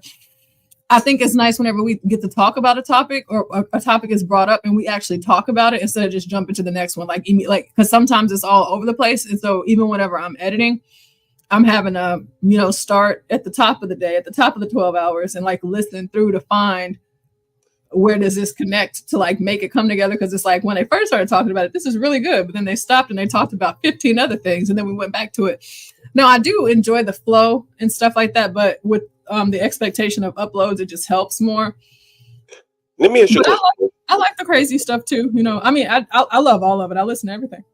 Do you think, like, let's say on the morning trucker show, as an example, do you think we should like break it up in blocks?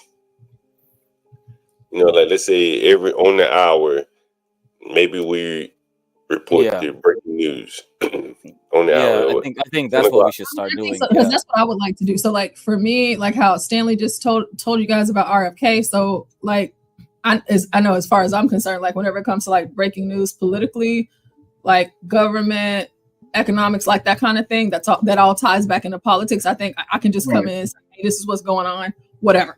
And then Crack will come in top of the morning and he'll go and give you everything, like HB was making sure, and I'm going to make sure that I repeat this again to Crack so that we don't forget, or I don't forget, because I forget things all the time.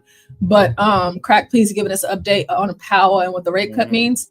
But like, so Crack can give his segment about what's going on in the market, at the top of the morning, because HB always says that he has to check, first thing in the morning. And I know, Crack, that's what you do as well.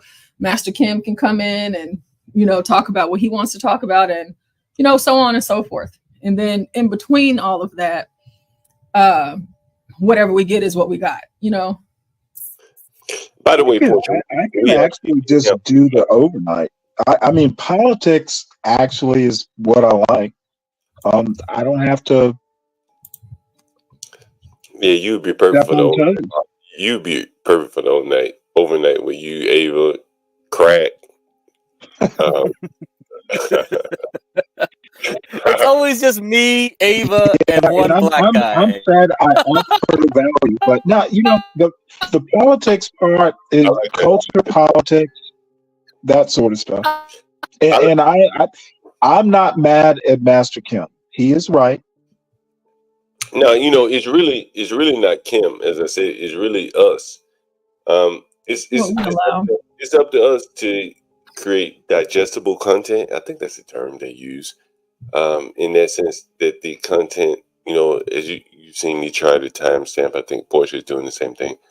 That makes it more digestible for you, and it makes it easier for her. That's why I mentioned, like, at the top of every hour, if we start on a new topic, or if we allow her to read the news and then we start on that topic, make it, you know, quick and concise, you know, 10-minute update. And, Yeah, and not necessarily because I want to take into account what Nobleness Dee said. Every hour means that's all the discussions will be. So it doesn't necessarily have to be as, you know, strict and structured as every single hour. I mean, I don't believe that's what you're getting at, John. Maybe you are, but I don't think it is. It's just, you know, I'm all about being dynamic. yeah. So it's just like whenever, report on an hour. You yeah, come whenever in and report. whenever it happens, it will, you know, because we still want the show to flow because it's organic, right? But we can still do what it is that we do as a team to make sure that, hey, you know, whenever somebody's trying to talk and, you know, you want to hear that person speak, or, you know, the conversation's not getting, you know, too derailed, but sometimes the, you know, the silly stuff is kind of funny. It's entertaining. You know, it's just, I think it shows the human aspect of people, you know, and how people can go back and forth. But I think it also shows like the power of communication whenever you're able to listen to someone and then respond. And then also the art of debate. There's so many different things that come from being in this space, but I think that we can have it to where, at least like the topic with HB today, that would be the best example that I could give. Okay, so there's an article, here's a couple of videos, and from that topic, do you see all of the things we started talking about? We started talking about monkeypox. We started talking about the music industry. Okay, who would you rather be signed to, Bad Boys or is it Death Row or Death Row Records? Like, so many things that can come from it. So I don't want to, you know, throw away a topic just because an hour passed. Right, you know, right. we took that topic and we spread it out over like 3 hours. So here's a comment from Service King. The pushback is good at times, so it's not so one-sided. I'm not going to read the rest of it. I get it. Just, I think that in some segments, we don't really need pushback. In others, we do. yeah. But if Master Kim is up here talking about a business valuation, what pushback do we need? You know, we need some clarifying questions and answers, but we don't need pushback, right? If we're talking about abortion, okay, now we need pushback, or pushback makes a better discussion. And I think that's kind of what Master Kim is pointing to as well. You know, if Get Crackers up here talking about charts, we don't need to hear about, well, if, you know, this or that happens, or what we talking about, other than as it relates to the stock market and finance. Exactly. So like whenever Master Kim does get a chance to take a look at his videos that I posted. So that's kind of how I went about it for his playlist or his segment, if you will. Like, I don't have none of the tomfoolery, none of that in there. I want it to be a very straight representation of Master Kim. And that's actually how I want it to be with, you know, all of the segments, you know, for the people who come up, because you want to make sure that you're representing people in the way that they want to be represented. Even in the descriptions, I type up all of those descriptions. I know it's crazy, but, you know, so people know what they're getting, what they're looking at, things like that. But for Master Kim, I do agree with you, John, on that. Like with Master Kim, whenever he's talking about what he's talking about, but Master Kim, he's really funny too, but there doesn't need to be pushback and, you know, people cussing people out and talking about pulling up and fighting somebody. Because he's busy, right? Like, he's busy. You know what I'm saying? Like, and he's giving us his time, which is probably the most valuable thing we can get. Like, the shit he did with that store valuation. Oh, yeah, John. And make no mistake about it, I'm part of the problem too, right? No one put a gun to my head to shout out Stanley either. So I'm part of the problem too, and I realize that.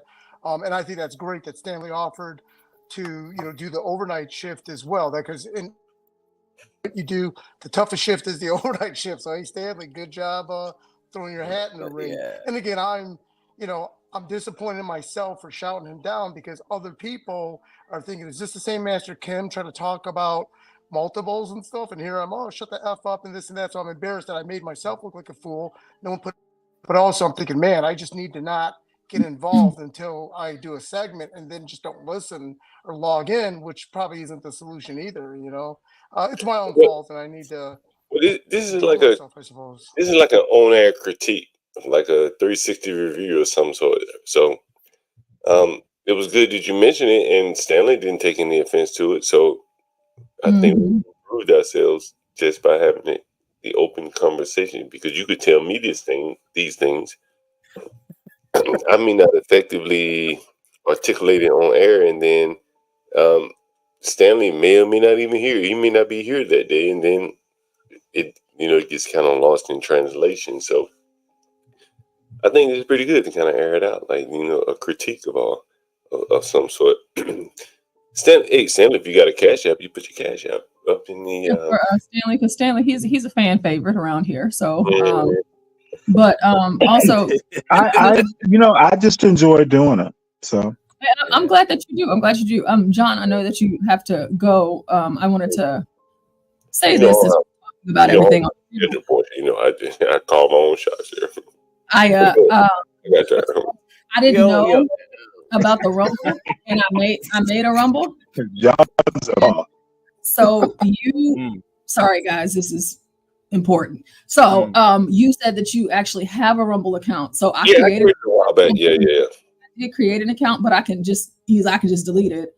The only thing that I need you to do, and if you need me to show you how to do it, I can, but I need you to connect your Rumble to StreamYard. So it's you know how RNTP or some shit, right? It's in RNTP, I think is what it's called, right? So like whenever you go into the StreamYard and you can edit and add different sites where you want to stream through, you have to do it on Rumble first though. So after you connect your YouTube to Rumble, then you can connect your Rumble to your StreamYard. So yeah, I was reading that shit, then I shut down. Like, oh man, I got the account. At some point, I'll do it. You know what I mean? Yeah, I want us to go ahead and get started on that. Like, if I send you the credentials and shit, can you do it? yes, that would just be perfect if you could just do that. You don't have to worry about anything. I'll just do it. I'll just do it. You see, I started. I was like, oh fuck this. Right? I think you have to start a stream or something, right? Yeah. So, well, before you start a stream, like whenever you get into Rumble Studio, we set up everything in the back, and I connect YouTube to the Rumble account, and then I'll come to StreamYard, and that's then where I'll connect that Rumble account to our StreamYard. So in the event YouTube does decide to get us up out of here, or if we get taken down midstream because of whatever it is, people have another source. And I've said this before, but Rumble is another, it's just another great platform. And over there, it's a free for all. You don't have to worry about, oh, I can't play this music, or, oh, I can't show this video. And then you can really let loose and have a good time. Of course, YouTube is the biggest platform, so we want to prioritize it as well, but we still want to have Rumble because we can also be growing our base on every single platform that we can. And then the last thing, Twitter, we've been trying to connect the Twitter, but it's been giving like an error message. You have to pay for it now. You have to pay for this shit now. Because I had it at one point, but you have to pay for it now. You see, y'all know I don't got pay for it. That's what it says. Is Twitch still a thing? I believe the kids use that. Hey, hold on for 1 second. Anti-Marxist, the early morning night show today was good. Yo, I wish some of the people that comment all the time, like Daniel Nixon, he comments all the time. I wish he would come up on the panel, definitely before I go. I would love to ask him some questions before I go. Anti-Marxist too. The invite is open to you. Service King comments a lot. And Nobleness Dee, I have a lot of questions. So the people that comment, I would love to ask them a couple questions before I get out of here. So if you want to join, I just put the link in the chat there. Zane White, I really want to get you up here, but she never comes up. Yeah, I think I see her on Ock Nation. That's one. What? Mexican Mafia. I didn't even take high school Spanish. Yeah, I would love to get Zane Well, there White. is that Atlanta connection of them pushing stuff through Atlanta. Stanley, what's up? You could be the middleman. No.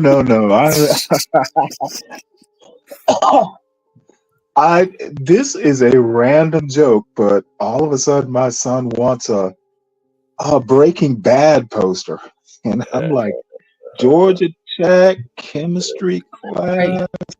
A great show. He's gonna be the chemist you never were. And that is scary. That is scary.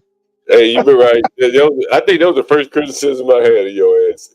OCT channel. You Someone's in remember the that? back. Someone's in the back. What's up, There we Nobleness go. Dee? What's going on? I hope this is you. You could be a fucking poem bomber. What's up? No, it's me. All right. I see you come in the chat a lot of times, but you never come up on the panel. Why I is was it? on the panel once. He's been on the panel. I mean, once. You know, some of these people join every day. Why only once? Are you busy at work or something? I'm just I curious. do work, yeah. That's part of it. Yeah, I get the okay. day off, actually. I have a 3-day weekend. If you don't mind me asking, like, what type of work do you do? Electrician currently. But Hey, I went to school. I went to school for electronics. It's Okay. just not very a good career. So we have Rashu. Who else is an electrician? Red Savage doesn't come over here that much anymore, but Savage Red's hard. We have a plumber with American Man. We have like a tradesman group over here. That's what it seems, right? Surge, truck on operator, HB truck driver.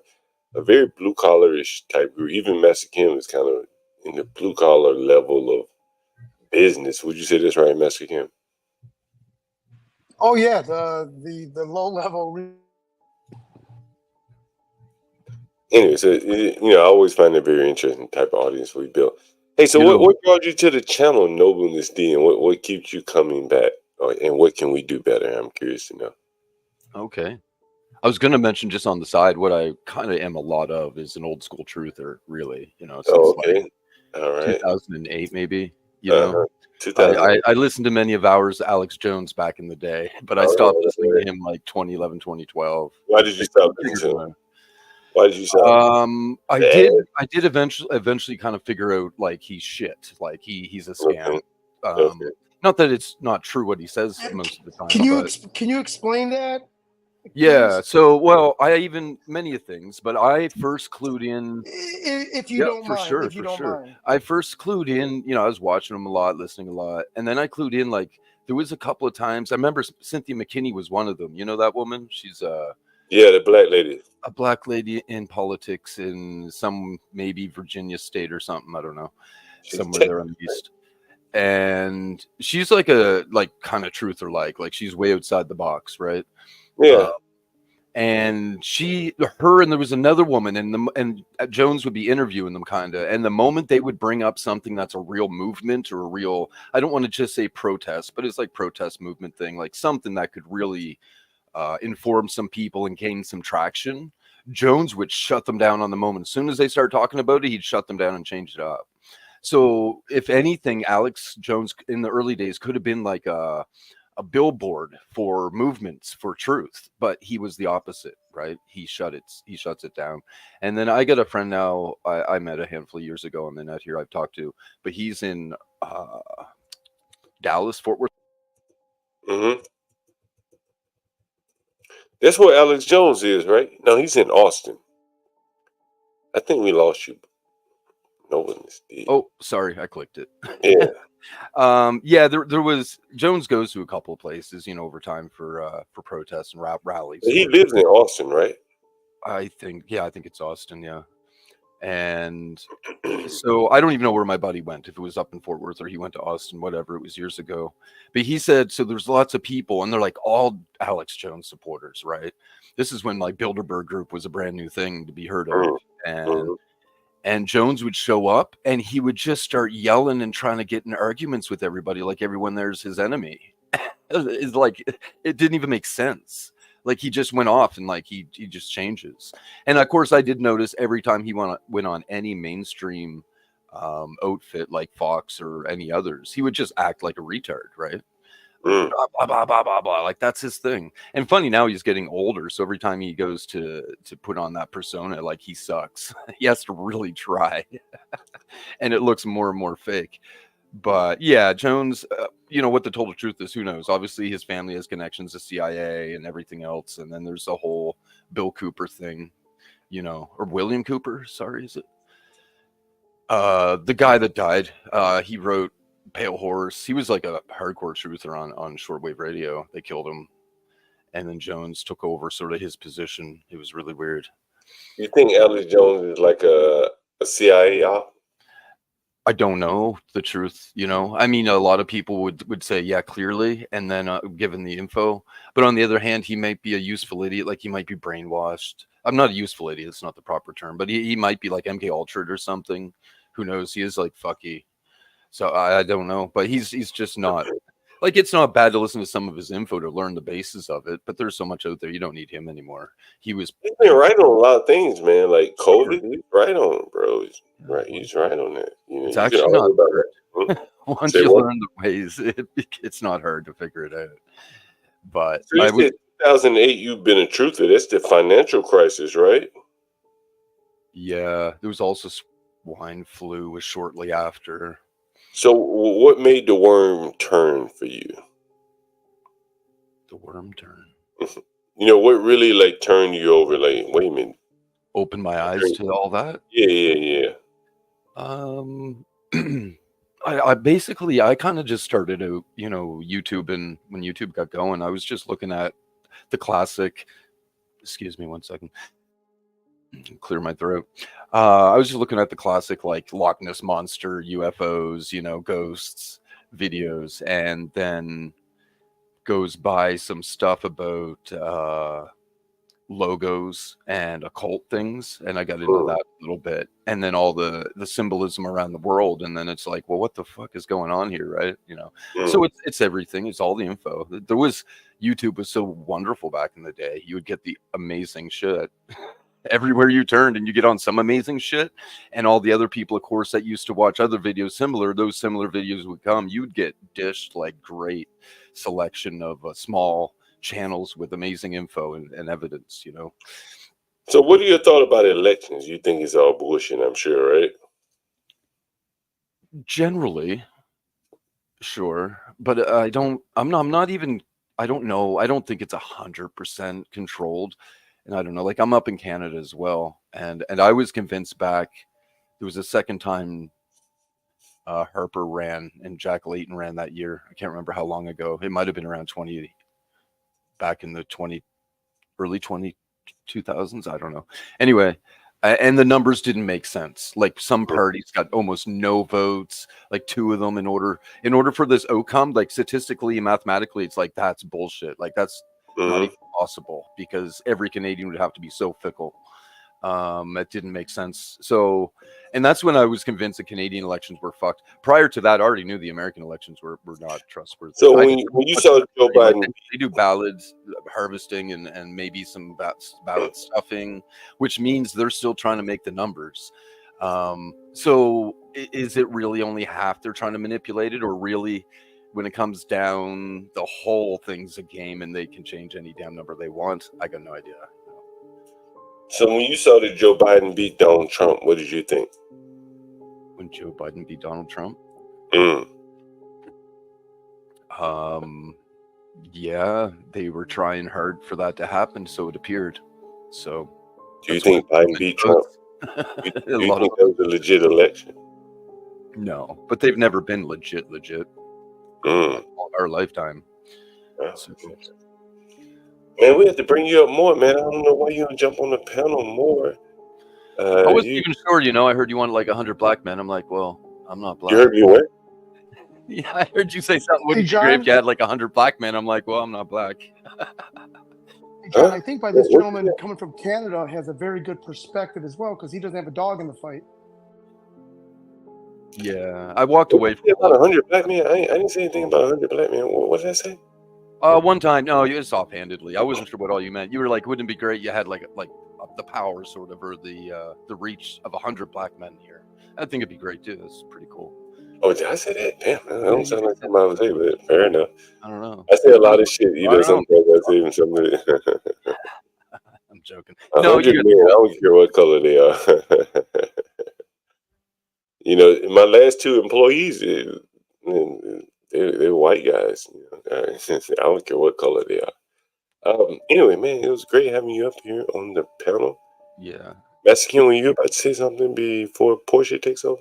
I'm definitely into more crazy shit in recent years, but I try not to. Oh, no, what I was saying is I think his perspective is really good, because he's Canadian and doesn't have a dog in the fight. So he's given his, unbiased kind of feedback, I guess, at least from a Canadian standpoint. I think it's awesome. Mm.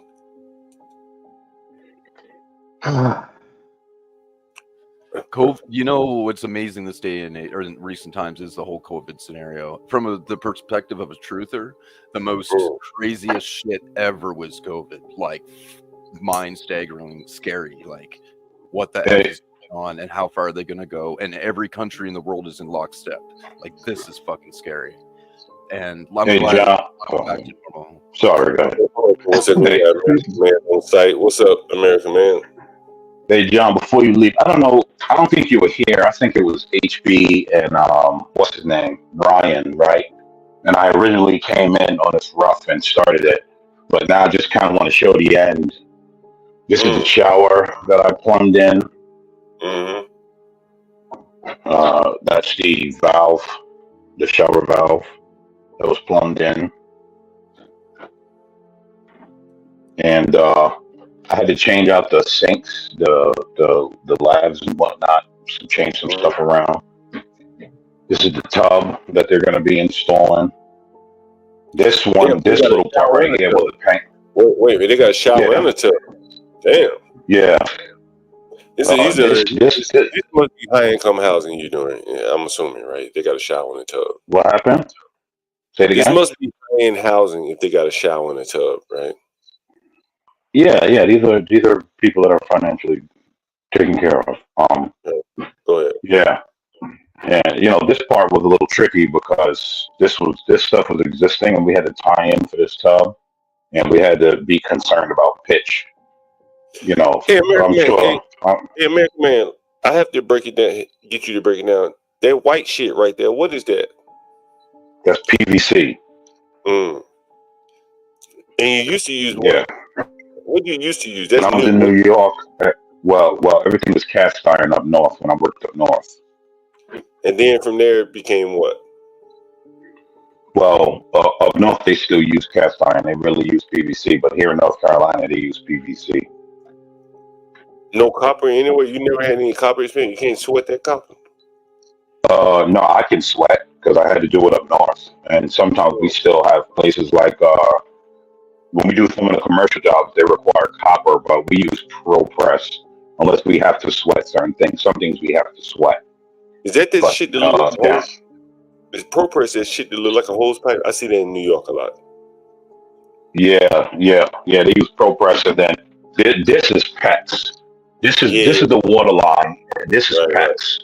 Obviously, you're red and you're white. You know why? And this is PVC. That's the drain pipe. And so I'm done. I'm done this job. It's over. I'm out of here. I won't be back until it's to all the walls.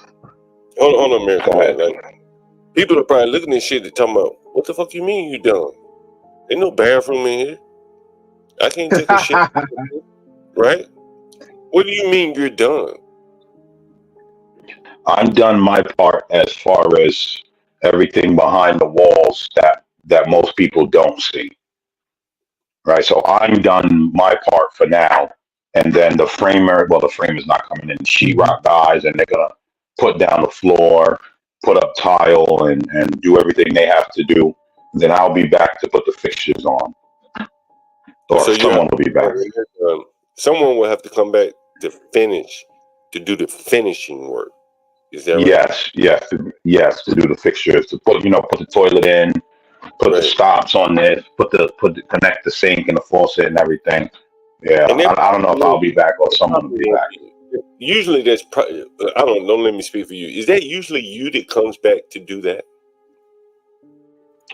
Yeah, I predominantly do trim, but when the other guys get too much going on, they start sending me out to do roughs, like I did here.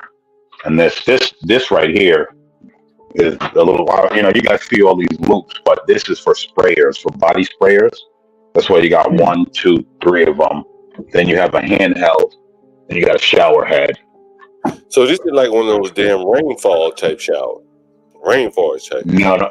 Well, they're gonna put a rain head type, but the rain head would normally come out the ceiling. This is just a sprayer. This is the body sprays. But it's a multiple. It looks like a multiple water will be coming out of multiple places. Is that right? Yes, yes. This right here is going to be your control valve, where you can have it coming out of the sprayers, the shower, or the handheld. You know, it's interesting. Why didn't you put the control valve where the sprayers are? It all depends on what the homeowner wants. Well, why did they want it right there? Because they have sprayers here and there's not enough wall to put it, and it wouldn't look right. Well, okay. They don't want to be in the shower and turn it on. They want to be able to just stick their hand here while they're out the shower and turn it on whichever function they want. Right, there you go. That's the answer I was looking for. Like when you're not in the shower, you might want to come in and cut the water on and not be in the shower. Right? Yeah.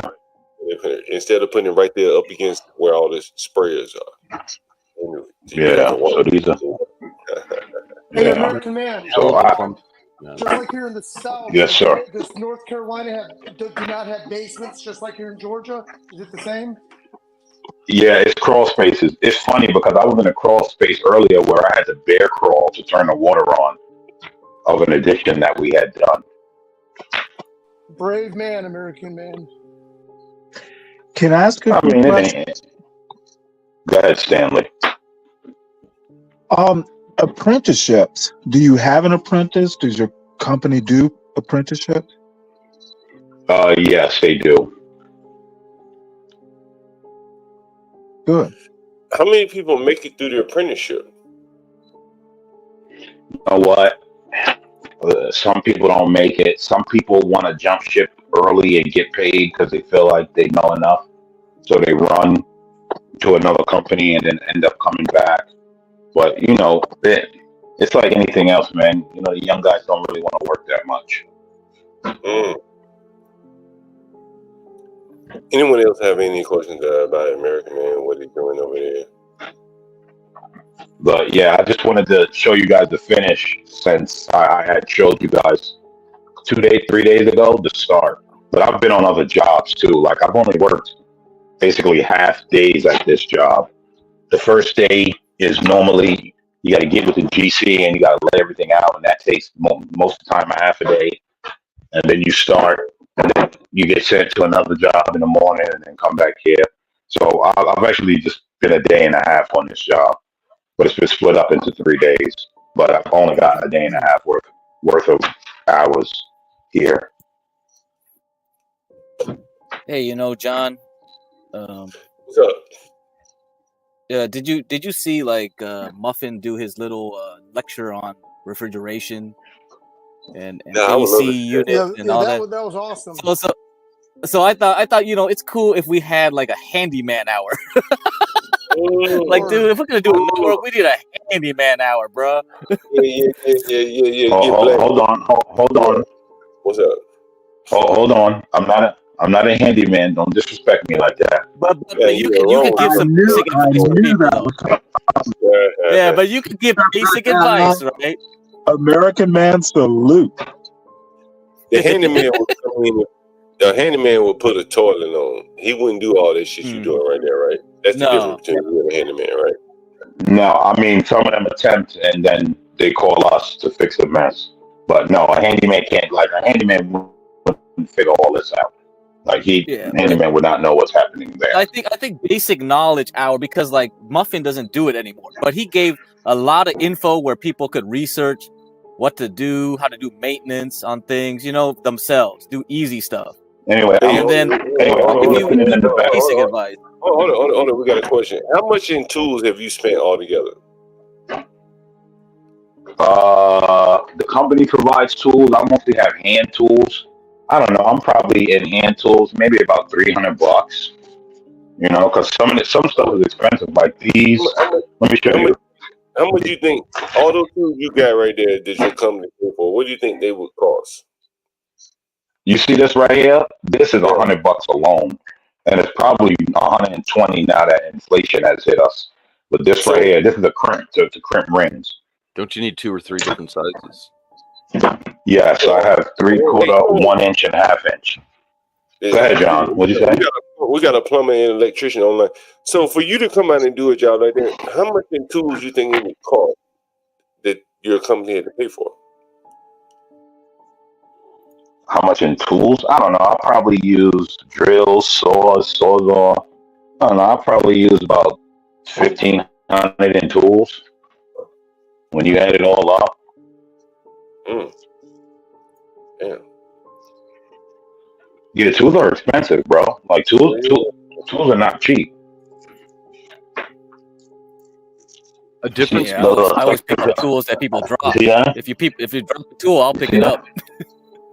Like he's saying, a handyman can change things on the surface when it comes to plumbing or electricity, but they can't do the whole job or figure out a current existing whole job. No, the thing the thing I want to do is I want people to just give basic advice for people at home, and then they can advertise their services, because you don't want to, like, that's the thing. This is how you get advertising. So, you know, people want to advertise their thing on here. They could do that, and through, like, I'll say I'm knowledgeable, I know all this stuff, and you give basic advice for people at home. Say, oh, you want to do something easy, you got some basic issue, I can tell you how to do it online here on this channel. We get more viewers, we get more eyes, then that's it. That's how you do it. Because all the stuff the Muffin was mentioning, yeah, that's how Muffin was talking about, was just, okay, how you clean something, what's the maintenance, how does it work? Like, what is this? What is that? What's PVC? What's even like Muffin didn't even know what the top crimp, or what do you say? I didn't even know either. I was like, what is that? Oh, somebody in chat was talking about that. I think it was service thing. American Man, you have another comment. Has inflation slowed down your work? I think people are going to be surprised at this answer. Go ahead. No, it's still coming. North Carolina is booming. The economy down here is great. Work. Everyone's still, the loans are still coming for people. Commercial stuff still going up. Hey, American Man. American Man, I think what they don't notice is this is high end shit. You know, how many people got a tub and a shower in their bathroom? Yeah, it's mostly high end that we do. We don't, and most of them are tub and showers. So in other words, the high end people are more or less exempt from the economy. Is that right? This is what I'm drilling into, right? Correct? Yeah. Oh, go ahead. They're indifferent, man. They, it doesn't matter. And you know, those home building stocks jumped up today because, like, a lot of homes are getting bought up again, and with Powell saying, like, he's going to reduce interest rates, right? Here we go. We're gonna pump for the next 2 years. I think home building is gonna do real good. Something people about home building, and it might not be for this particular stream, but the other day, the Kamala, giving money to new home buyers. One thing that was missed, there is a policy or plan or proposal to build 3 million more houses. So that might be kind of a Ryan John thing, but that throws a new wrinkle. Yeah. So Ryan, yeah. 3 million more Ryan was kind of money to buy a home. That might work. Stanley. Let me address this. So Ryan was. Go ahead, Craig. Go ahead, Craig. Well, Ryan was kind of poo-pooing, like, the economy, because he saw, like, the commercial side of things going down. So that's why when I said about the economy, it's so confusing now. It's like we have multiple different, like, economies in parallel, and they all give different indicators of how the overall economy should be. You know what I'm saying? That's why it's so hard to game out, like, hey, what should I buy in stocks?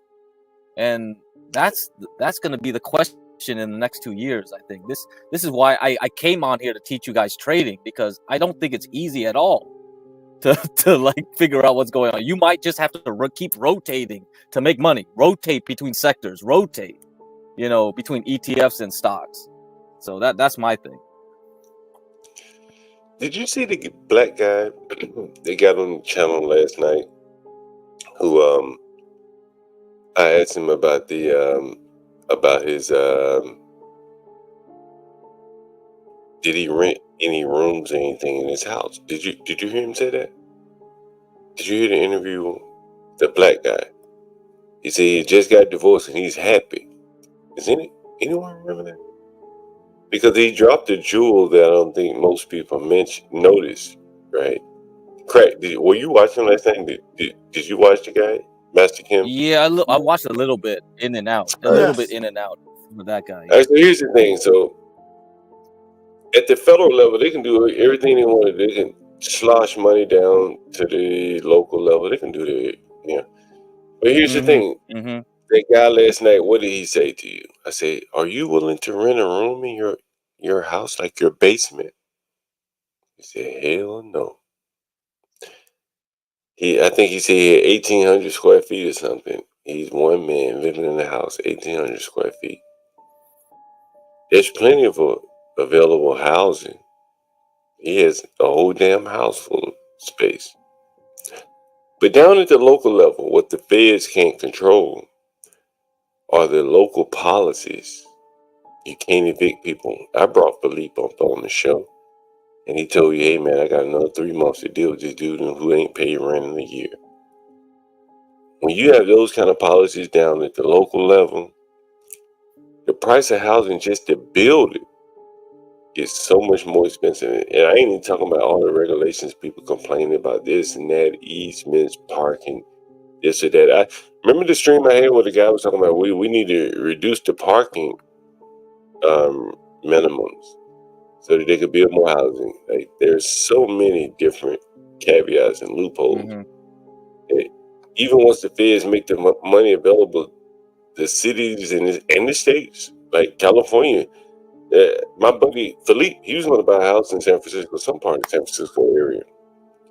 And it was on an island or something, so he had to go through Oakland. So I'm trying to describe the area to get Crack. He may know what it is. But they were building some housing over there.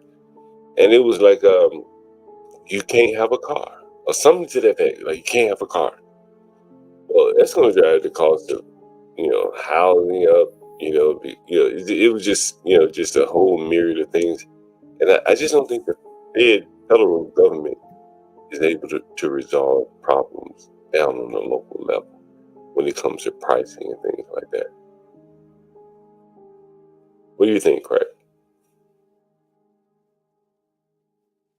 Yeah, I think you're right. This probably is hard.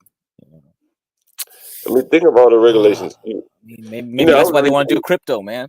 I was reading in California, if you want to build a building, it has to be earthquake proof. What? I think I was reading it. That's right. Yeah. I know. Can I ask a philosophical question? Yeah, what's up? Are you saying that if it's hard for the federal government to do, they shouldn't try? No, I'm saying something a little different than that, Stanley. That's why I asked you the question. I'm trying to. The more they try, the more they make problems worse. Is what I'm saying. They throw money in the problem. That's probably not a money problem, right? Like, so if you they say, should assume they're going to make the problem worse. They should. Basically, what you're saying is they shouldn't even try because they're only going to make it worse. If I would have put my conspiracy hat on, because these things don't make sense, right? Like, why do they? I'm just trying to ask a question, John. You don't have to conspiracize. No. They're throwing money at a problem that can't be solved by money. And so then you have to ask yourself, well, who's benefiting from the money? I'll let you figure that part out for yourself. You know what? You are a mystery, John. I mean, tell me if I'm mistaken. Misstating. I heard what you said, and literally, my question was: should the government not make a policy because it just makes things worse? Why are they bothering? They shouldn't bother. Is that your position? government shouldn't even bother with local issues, correct? Some local issues, probably so. Yeah, yeah. Okay. Well, unfortunately, that's closer to what I was trying to tease out of this. I think the net result would be a positive if the government just stepped away. Okay. So now I need you just to hold that thought for future conversation. And I'm not saying Government interference only makes it worse. Please hold that thought, because I'm going to remind you of it. In some cases, not all, right? But I think definitely as it relates to housing, which is, what in my domain, I haven't seen one effective policy yet that has lowered the rent. Every year, every day, you've seen the text message that I sent out to people. Ain't no going down. I don't give a damn what the government do. They ain't seem to be able to figure out how to make it go down yet. I don't think you can deny that, right? Are you taking the personal and universalizing it? Are you the last landlord in America? No, I'm saying that I'm a small guy. Just imagine what the big guys are doing. I've shown you on my streams here where big companies who have the advantage of software will tag team across the country. I think the name of the app was RealPage or something like that. And they were manipulating rents, which in economics is a fragmented market. And somehow they concentrated the fragmented market. Crack, you know what I'm talking about when I say a fragmented and concentrated. Oh, what is that? But fragmented is definitely the word. You know what a fragmented market is, right, Crack? No, not really. You tell me.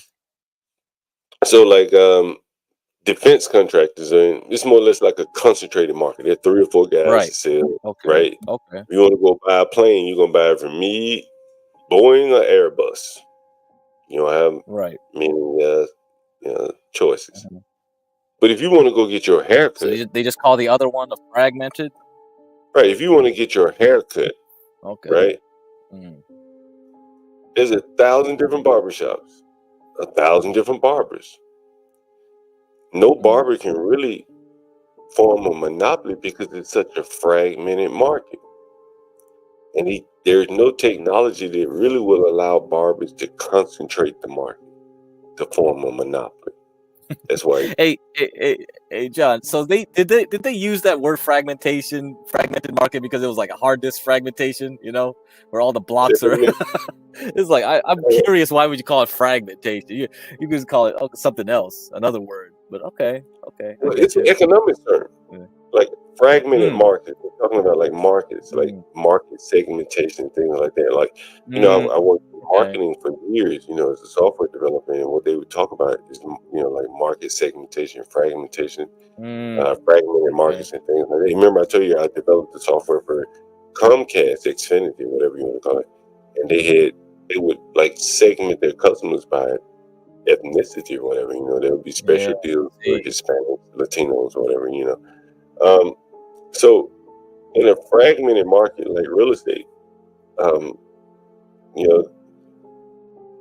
forget where I was going here, but anyway, like the real page, I was talking about the real page. Like those people have tried to take a fragmented market and concentrate it, almost like what do we call it, oligarchy or whatever. And I did a stream about it. And do you remember that, Crack? Where it was all these real estate firms, I think it was in San Francisco, I know it was in DC, they had some software that was manipulating the real estate market. And typically you can't manipulate real Okay, I estate. kind of remember that. Yeah, I kind of remember that now. Typically you can't manipulate. You should go over that again. I may have to go over there another day. Yeah. Because, yeah, I think that's an interesting topic. Real interesting. Yeah, they tried to ban the companies in the software, but how do you ban companies from using software in their operational day-to-day? I don't know how you do that, right? And if they had APIs hooked up with other companies setting the prices nationwide, how can the government regulate that? But again, I just think the government interferes with landlording, rental prices. Everything they've done is made the prices go up There's been 1 year where I said, wow, the government's really lowering prices. Not 1 year. So, Well, I mean, blacks who defy came on here and was talking about Roman emperors that tried price caps and shit. I was like, he dropped like, oh, Emperor Diocletian. It's like, come on, man. How many people know that? you create a black Well, do you know why most people don't know that? Because it's actually not relevant. Oh, okay. People, Comparative thing. societies tend to remember important lessons sometimes, not all the time. Let me get another beer here. Really, John? You supposed to be God, John? Can you just go already, John? I gotta leave Well, too, damn, man. John. Like, what the heck? You told me you're like, oh, I just come up here for a minute. Actually, I gotta go get beer now. I plan on matching Dr. Galt beer for beer. Here. No, it's a joke. Actually, I don't. But are you?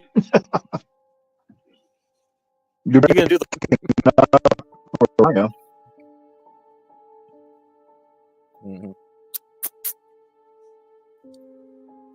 Man, yeah, Porsche gonna come back. Oh, of course, gotta do this.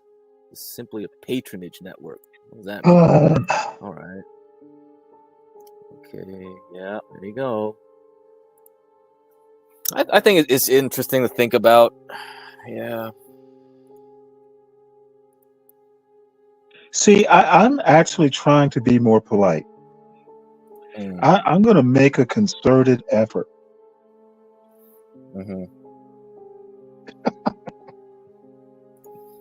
I honestly am.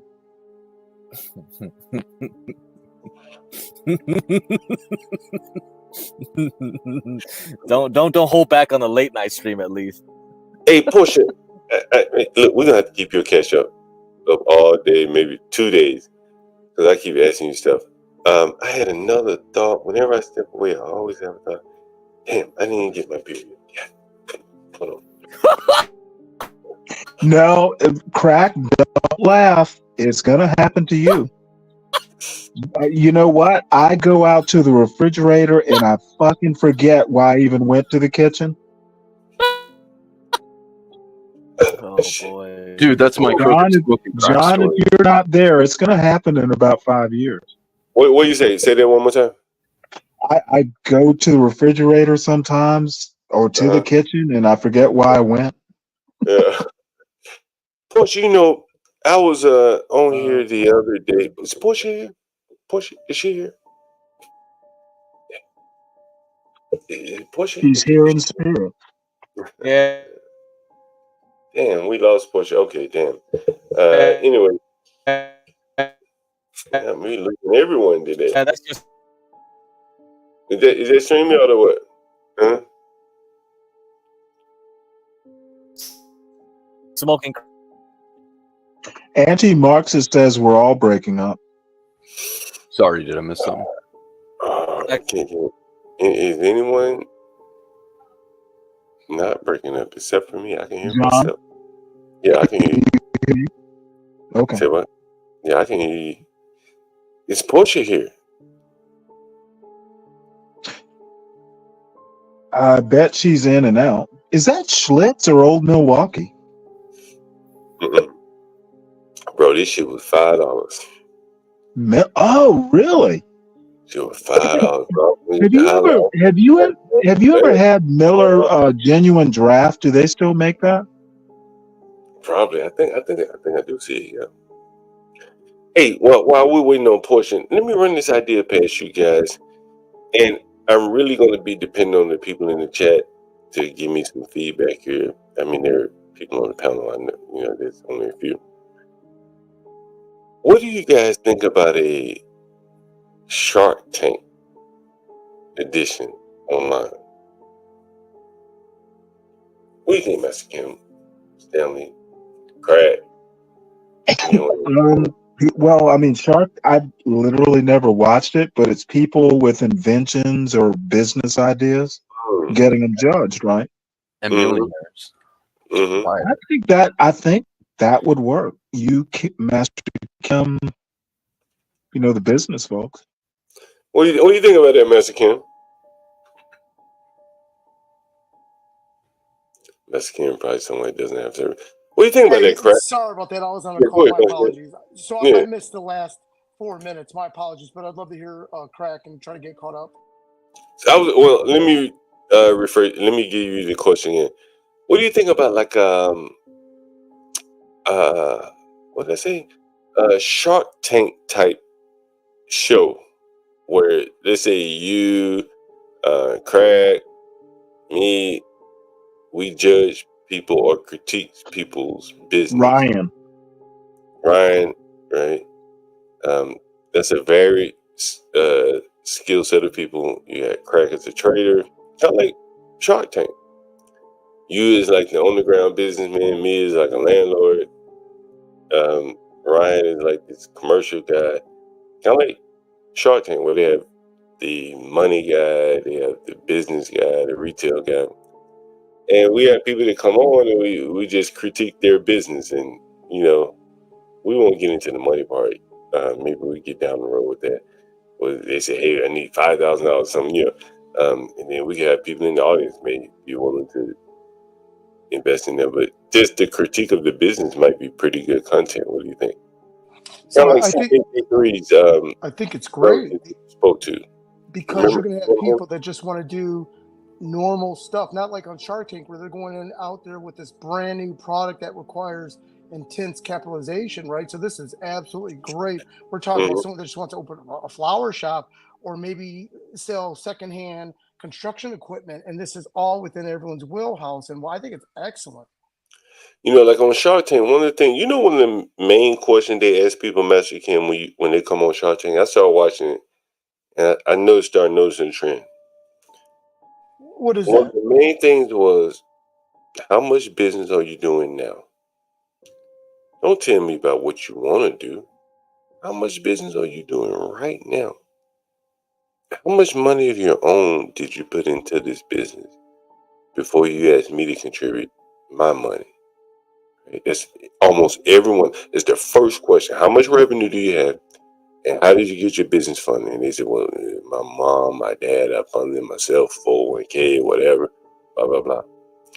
And I think that would be, we could kind of structure our show almost in like a facsimile of theirs, And I think it'd be very interesting, primarily for the people that are already kind of in business, who, give them some advice of things like the hardships that they may be having, stuff like that. Like if we had caught the Tequila Fletcher woman early on, the advice you may have given her to help her avoid some of the bumps in the road. You know what I mean? That's good. Oh yeah, and keep in mind, we never had a chance to talk to Tequila to find out where did she get her first stack? How did she get that big nut to get in business? That would be very interesting to figure that out because and she's gonna say, hey, I worked at so and so for 7 years and saved up the nest egg. You know what I mean? Or she might say, I didn't. I just bought what I had and let it. When I sold that, went and doubled the inventory, kept on re-upping, just like the dope man, as you would say, John. Master Kim, what do you think about that comment on the screen? I got a comment on. I'm curious to know your focus, your point of view before I comment. Okay, so we talk about the anti-Marcus. I wouldn't want my deal stolen by some random YouTuber. Well, the people that are going to be calling aren't trying to create a widget. These are people that are wanting to open up business, like a restaurant or something that's already kind of known. This isn't, people inventing a new coat hanger aren't going to be calling us. These are just people that are wanting to get in business, but yet they only have 10 grand, and therefore everyone can kind of chime in on what the proper approach would be. So I don't think anyone's going to steal someone's ideal, because they're going to hide their intersection and all that stuff. What does everyone else think? Nothing here, nothing. Okay, in business, John, you and I both know nothing plus nothing equals nothing. And what that means is you can have this badass ideal, but if you don't have the partners and capitalization and all that stuff or know-how how to beg money from the bank. It's a bunch of nothingness. You're You generally know, speaking. mhm. Master Kim, in I heard a really fast guy. Maybe he's in football, Travis him or something. I can't remember who he was, but he said, if you're racing, what the hell are you looking back for? You look back, you're Yes, losing, word. right? Like I played the strangest secret on here, where you're really not competing with anyone. Master Kim, you give everything you have right now to probably most of the people in the audience, and they'd be broke probably by next year this time. Am I wrong? Yeah, that's correct because of how to view money and how to safeguard money. Do you mind if I interject a story real quick? Go ahead. So this has to do with, and again, I'm not trying to put someone's business out there, but this has to do with CKJ3's brother-in-law, and they just bought a liquor store, grocery store in Ohio, and the guy's loaded. And I told him, "What's your budget?" And he told me what the budget is. I said, "Good, cut that budget in half and only work with 50 grand, for example, and squeeze the hell out of that 50 grand. Because if all you have is 50 grand, you're going to figure out how much you can buy on credit terms, how much you can, you're not going to be going to buy, 30 grand in cigarettes. You're going to buy 10 grand in cigarettes. I go, first use that 50 grand as if your life depended on it. Then you can introduce the second 50 grand, because you still need working capital to pay your employees for the first couple of months and so on and so forth." So, but the point being is that I think the people that are going to be calling us are just average people that want to, do something, business-wise or invest in the stock market and stuff. And there aren't these major secrets because, what we're doing is sharing internal industry trade crap, if anything, And do you mind if I comment about the handyman show? What Get Crack said is so important because, as everything is going up in price, you either repair or replace, right? So by having Righteous Muffin, for example, he explained the inside tip that yes, you might think it's a hustle, but actually the government regulations of the Freon has changed, so you are going to have to replace, and you cannot repair. But until talking to the Righteous Muffins, you think you're being hustled. Because why aren't they just fixing this shit? But there's this national thing to swap out the old for the new and whatnot. But yeah, is all of us are trying to hold on to our hoopties, onto our freezers, everything, and it's very handy. And although American Man is high up on the food chain, he also is going to tell us some insight that, hey, although I do new construction, high-end stuff, but if it were my house, I would do this, I would do that, I would hold off. It's a very good insight. Yeah, one of the things, one of the streams I did was kind of like I mismeasured a shower panel. And so someone like American Man, when he was showing that bathroom he was putting together, he was showing you like where the controls were. And if you've never redone a bathroom before, someone like American Man would be perfect to reach out to. Say, hey man, I'm about to redo a bathroom. Like, where should I put my controls? Because you don't want to put them in the wrong place and be regretting, and you can't tear up that wall to move. You don't want to tear up your wall to move them. So stuff like that, like inside baseball, in terms of a lot of the trade perspective. I know Nobleness Dee would. What's interesting, Nobleness Dee? Yo, a buddy of mine called me the other day. Elite, actually. He bought a brand new house down in South Carolina. It was supposed to be a smart home, right? But guess what happened? They didn't run the neutral wire to the outlets in the home. So what did he have to do now? Hire an electrician? Well, yeah, but and the electrician gonna have to do what? He's gonna have to tune them walls. Yeah. What you gotta tear them out, right? You gotta open up them walls to get. Depending on how good he is, that's what I'm awesome at. Actually, is fishing wires and walls. Because I used to do security alarms too. Fishing wires. That's actually like I'm a big fisherman. Like even for an electrician, I'm trying not to brag, but like they call me the fisherman. Because I got wire fishing skills. I see where you're going with that. But yeah, some electricians will just come in and start punching holes in the wall. Like they got no skills. They don't use chain and magnet. They don't do nothing. They got no skills. But the point I'm making is that without without the understanding of what you need for a smart plug, then how would you know to make sure that the electrician ran a neutral from the switches? You wouldn't know, right? No, You you'd have to get someone to inspect it specifically to include that. right. But they pitched the home as smart home. He paid for a smart home, and now he has to bring an electrician and a drywall and painter guy out. Yeah, honestly, you know where that comes from, the terminology. So back, it was during the boom, really, maybe 08, there was a lot of these smart homes starting up. And originally, before there was, I wouldn't want to say before big Amazon, but before some of the modern technology, like the switches you have, that's very modern. I mean, like very modern. That's like the last 5 to 10 years that this Wi-Fi switches and stuff have been coming. Right. So prior to that, a smart home was a home that had a centralized computer. You could say like a Connect. Is it called Connect 4, Connect 2? Hub. So they have a hub, yeah, a computer hub. Then you can have like wires run to a blind, so a blind can go up and down. You know, I went in a home and dude had it set up. So he goes home, he sits in his beautiful seat. There's a trigger in his ass, in the seat. And the lights dim, the blinds go down, the TV comes up out of the floor, right?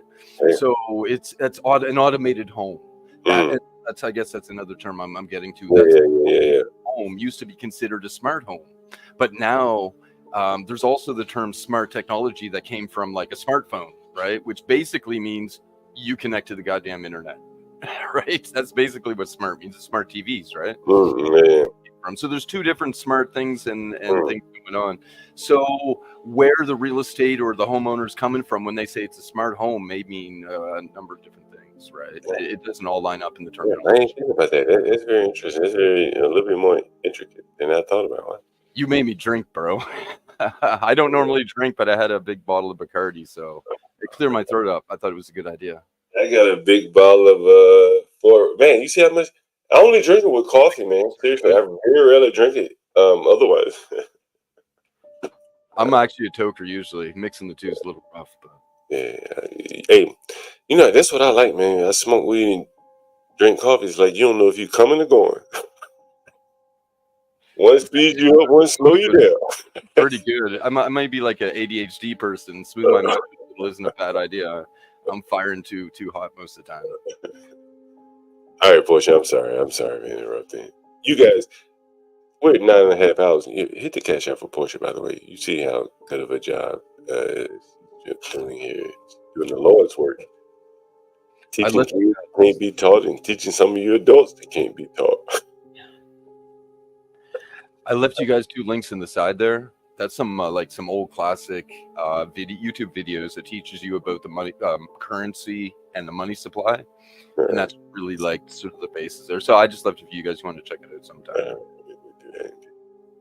Go ahead, Portia. Thank you for sharing those, Nobleness. I'm saving them right now. Wonderful. Yeah, the money supply. If you can find a chart that graphs the money supply, like right now, it's going up. It's still booming. Yeah, the economy's doing good because they keep adding more money. When they start reducing the money supply, that's them popping the bubble, like what happened in 2008. So when they raise the interest rate, call in the loans, and you'll see the money supply start to drop. That's how the central banks control the economy of a nation. And yeah, you'll see it sort of explained out, I think, in the Money Masters video. Sorry, I talk too much, I know.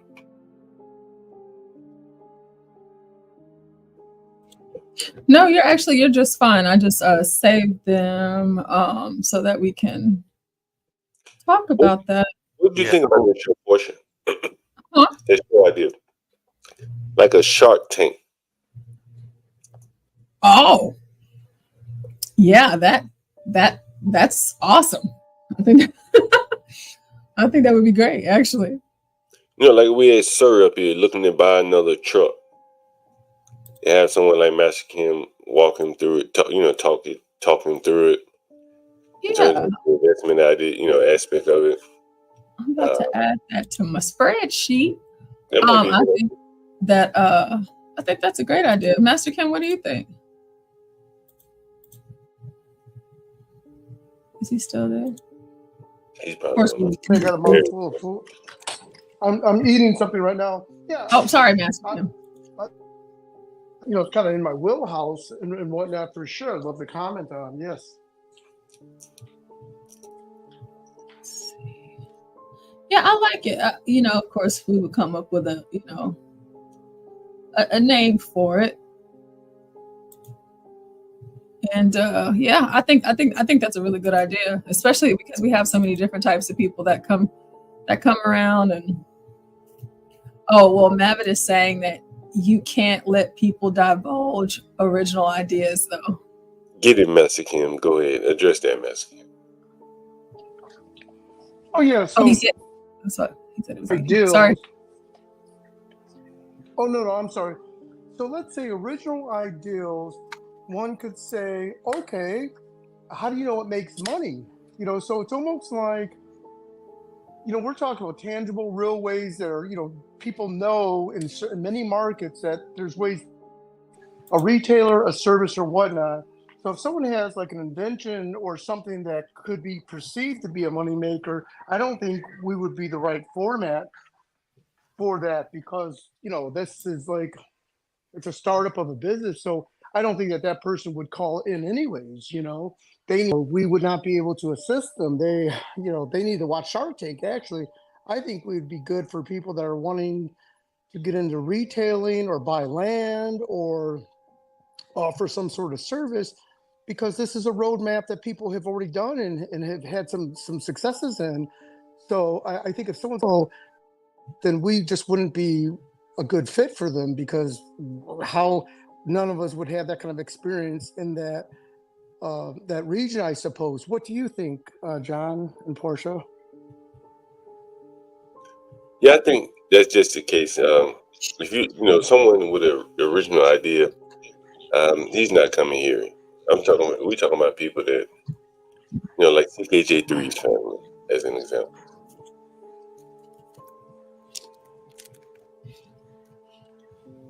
Yes. Yeah, whenever you say you can't let people divulge. Oh, I'm sorry. So, for example, down here in the South, there are these restaurants that do just these baked potatoes, and that's all they do, and they hook them up any which way. Let's say this were 6 years ago, before that trend hit off. If someone called us on that, I wouldn't know what to say about that. Yes, it's a niche, but does that pay the... So I'm using that baked potato business just an example. I wouldn't, in fact, it would be negligent to comment either way, because I don't know anyone. I do know someone that owns the baked potato business. I can call them, but it just, if this were years ago when they first started coming out, it's so new that I think it would be negligent to really, for example. But Mexican, about Shark Tank, when the people went on Shark Tank, they were really pitching to one or two of the investors. Yes. Because you were pitching to them based on their skill set. So if you were trying to get on QVC, had a retail product like that, you wanted to pitch to that woman. If you just needed money, you wanted the money man. If you wanted to get into retail and get your product in Macy's, then you might pitch to Damon John, and so on and so forth. And that's kind of the same thing with what we have here. There's a diverse group of people that people may talk to. Someone may say, hey, I'm thinking about buying an apartment building. Well, here's some advice I can give you. I showed you yesterday. I walked in my old apartment building, right? So there's some legitimacy to it. Get Crack and tell you what interest rates and things like that. You can talk about, lease contracts and all that kind of thing. And so I think the idea would be pretty good. I think it would be very interesting. Yeah, absolutely. And you'd mentioned something earlier, like you said, the first question that they get asked is, what are your gross sales from the previous year? And because I think people want to help businesses that are bursting at the seams and ready to step up to the next level. That makes sense, right? That's when everyone should and go get a retail facility, because they can't do this stuff in their garage no more, right? But when people are starting off with zero and they don't have access to capital, then we can just give them some feedback, so that at least a year later they can return because the sad thing about it is they're going to have to figure out a way to get some aspects of moolah, whether a little bit, maybe not the full amount, and there's no way of getting around it. That's just impossible to get around it unless you are such an industry expert that you can do what I did, Patel, and then you and I both know there's the downside of that, right? It happens all the time. I'm the guy that understands the bar business, and I hook up with the lawyer, and I'm the slave doing all the work while the lawyer's the credit piece, right? But I showed up with nothing. So what did I really expect? You know what I mean? It isn't 50-50. It's going to be 60-40, lawyer getting the bigger portion. And how many pitfalls can we help people avoid? Yes. Like, as I said, life is like a 4x100 race. It's the little small things that make a difference in who wins and who loses, because everyone that's competing is fast. It's the small decisions that make a difference in who's winning. And Master Kim, man, I can. If you want to get into renting houses, I can show you. I've shown you like how to be successful at it. Master Kim can show you how not to make the same mistakes that he has. Well, we've all made mistakes, right, Master Kim? And like that, I think would be the beauty of that kind of segment. It could be like 30 minutes. Anyway, I'm off my soapbox with that. I'll let Portia take over here. Oh, that's very important, John. And I'm so sorry, real quick, just to interject. There's a whole group. I mean, there's a lot of Americans that would not know what to do with properties that are, when the demographics might be more urban or whatnot. They don't know they wouldn't know how to conduct business. You can not to be intimidated. They can get some very good values. They especially the communities that are on the gentrifying areas, and how to seek out properties over in those areas, and just don't be focused on the suburbs. Definitely agree, Master Kim. Hey, Portia, I definitely done this. We got to clip that. Are you able to clip that video of me going in my apartment building? I think that was yesterday. Was it yesterday? I think it was yesterday. Yes, I am. All right, I'm out of here, Portia. Thank you very much. So, hey, you guys send the cash out to Portia, by the way. Appreciate the host and editor and everything else. Go ahead. What are you about to say, Portia? yesterday, whenever you went into your apartment building. Okay. I'll make sure that I do that. Apartment building. Okay, I got it. I'm out of here, Portia. Hey, you guys, I really appreciate you guys. What is the time? Let me hear what. Where we are? You want to know where we are, Portia? Let's see. Where are we, Portia? You want to take a wild swing at it, Portia? How many likes do you think we have, Portia? We have 23 people in the building. How many likes do you think we have? Like 60. We're probably cheating on that one. What about views? How many views do you think we have? Oh gosh, I don't know. 100 something, maybe 200. I'm not sure. 835 views, Portia. 835. Wow. And I tell you, Portia, I wish that we would have. Oh, we hit 1,000 easily if we're 836 now. And I tell you, Craig, that statistic that really drew my ire is the average viewer duration, and we're 22 minutes. Average viewer duration. That's your best TV show would be happy with those numbers right there. Anyway, Portia, I'm out of here. Nice to see you, man. All right. Well, have fun. Hey, John, before John leaves. Yeah, what's up? John, I'm so sorry. John, is it possible to do a program about seller financing with businesses? Because that's something that we just touch bases on, but that's a huge part of a business. When people buy another person, they make the person carry some of the paper, half the paper, or some of it. That's a huge part of it as well. But we can talk about it another show as well. So sorry to bother you. No, when he speaks of half the paper, he's talking about half the loan, basically seller financing, where Yeah, you carry a note, yep, or the land right? contracts. A Dairy Right. Queen for 300,000. That maybe 200,000 of it he can hold the note or land contract. That's a huge part of business as well. A lot of businesses, you can't do it without it, right?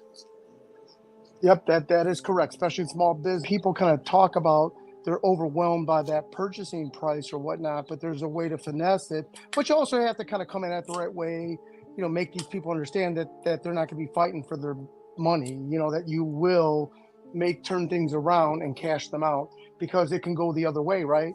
You put 2.5 years in it and on that balloon note and they get the business back. That's exactly what happened to me with that building. Remember, I had to go to my mother with my tail between my legs because I couldn't get a note on that balloon land contract I had. So whether it be a land contract or a seller second note or whatever term you want to use, that's a huge part of business. And I would like us to discuss that at some point, because then it kind of opens doors for people like, oh shit, to buy that $1 million property, I really need to come up with just, 70 grand to at least, put down on the note and then take over the business. And I'm using it just as an example. But it happens all the time. I'll tell you, when we do this show, right, I'll tell you a story, Master Kim. Well, when you talked about like buying time, you know what I'm talking about? You remember you talked about that buying time? Yes. I bought a house from a woman, man, and I had to buy some time. You know what I'm saying? I just bought a house. I tried to pass it off to Philippe. You remember Philippe that comes on? I said, yo, Philippe, I just bought a house. And I said, look, because he knows the I got deal. a good houses across the street from you, but he liked to buy condos and shit like that. And, I said, man, don't do that. Here's a house for you. And he wanted to, he didn't want to do it. And so I had to buy some time, Master Kim. You know what I'm talking about, right? And so what I did to do was I just bought a house. You know how it is with financing with the bank. And so I said, well, damn. So the lady was about to lose the house, so I had to make sure she didn't lose the property. That was first and foremost. And then I had to buy some time until she could, till I could get my financing in order. So Master Kim, I swear to you, every week she'd come down to my job and be like, give me $2,000. Give me $5,000. And I had to do it every time. Like, Okay, imperious? Is Yes, that my imperious? love, I'm so glad you're back. You brighten my day. I knew that was imperious. No, I just love Portia. She's been gone for a while. She brightens my day. So, one of the things we talk about in that seller financing, a critical component of that is buying time. Right, Master Kim? What up, Imperious? Hey, Master Kim, did you go out and party or what with that money? What'd you do, bud? Oh no, what'd you man! do with it? I got drunk You at gotta home. take a grand to go out and have fun with it a little bit. Come on, buddy. Hey, but I'm in Middle Georgia. Ain't shit to do here. Oh, I'm you got the sorry, range. John. You could buy like 10,000 rounds and go out and have some fun. Yep, that's right. Or go up to Magic City. But yeah, Master Kim, when you discuss that seller financing, you have to factor in the component of buying time, right? You talked That's about exactly it. You've got a real good brother, though, Master Kim. That guy's a good dude, man. You're lucky you have good family like that, man. That's the kind of shit that's invaluable, man. That's the kind of shit that's invaluable. And thank you know what I mean? Pierce, for saying that. And you're absolutely right. We do take people for granted until, and again, John, I was going to lose the land contract. There was a defining day at the local magistrate, and my brother shows up, on the behalf of my mother with a cashier's check and forced the other person's attorney to take the check. That because I signed over my land contract to my mother and brother because I couldn't perform on it. And it was just magical. And the person wanted the property back because he got a bigger offer. So it was like out of a movie. And they pray for land contracts. And with land contracts, you don't have the legal protection like you do a mortgage or, like a regular instrument, I guess, right? Well, remember, Master Kim, for you, though, schooled in 30 days. But there's no such thing as luck. There's no such thing as luck. It's the intersection of chance and preparation. That's what luck is. You have to be prepared for the occurrence to occur. You know, and the thing is, and Master Kim, like I said, there is no such thing as coincidences. Christ is guiding the universe with his hand. Do you think it was just a coincidence that on the last possible day when you were the most desperate and praying for salvation that it came? Absolutely not. Well said, Imperius. It was like the act of God. Absolutely the act of God. That's what I said. It happens all the time. We just got to open our eyes and listen, and he's always there.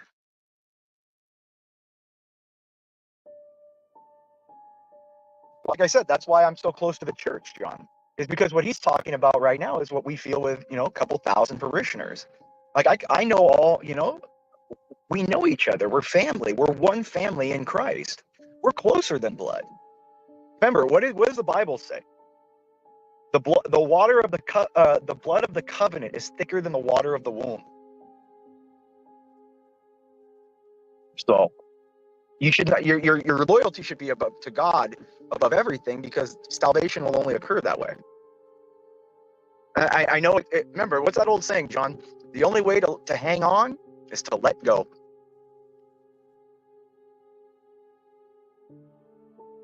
I have a similar saying. It's the only way to win. Does the audio, Get up does from the the audio table, sound? that's the way, leave your chips there. Sorry. Go ahead. Yeah, no, it's the same thing. Yeah, you just have to be like I said, Master Kim. You experienced a premonition type moment. Okay.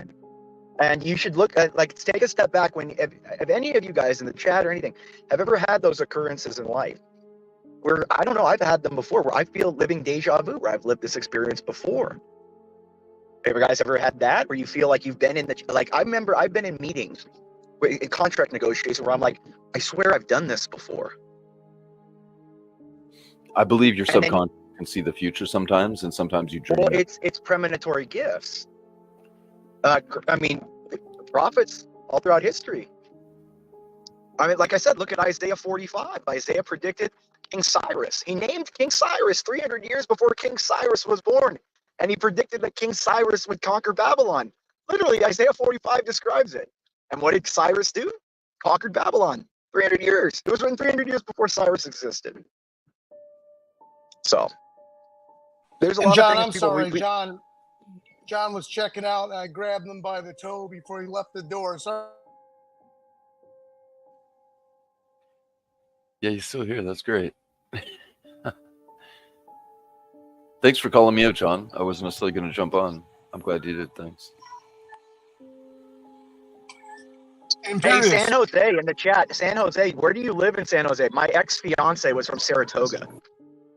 If she knows where that is. I wonder, where is she from? Is she up like Capitol Parkway, or where is she at?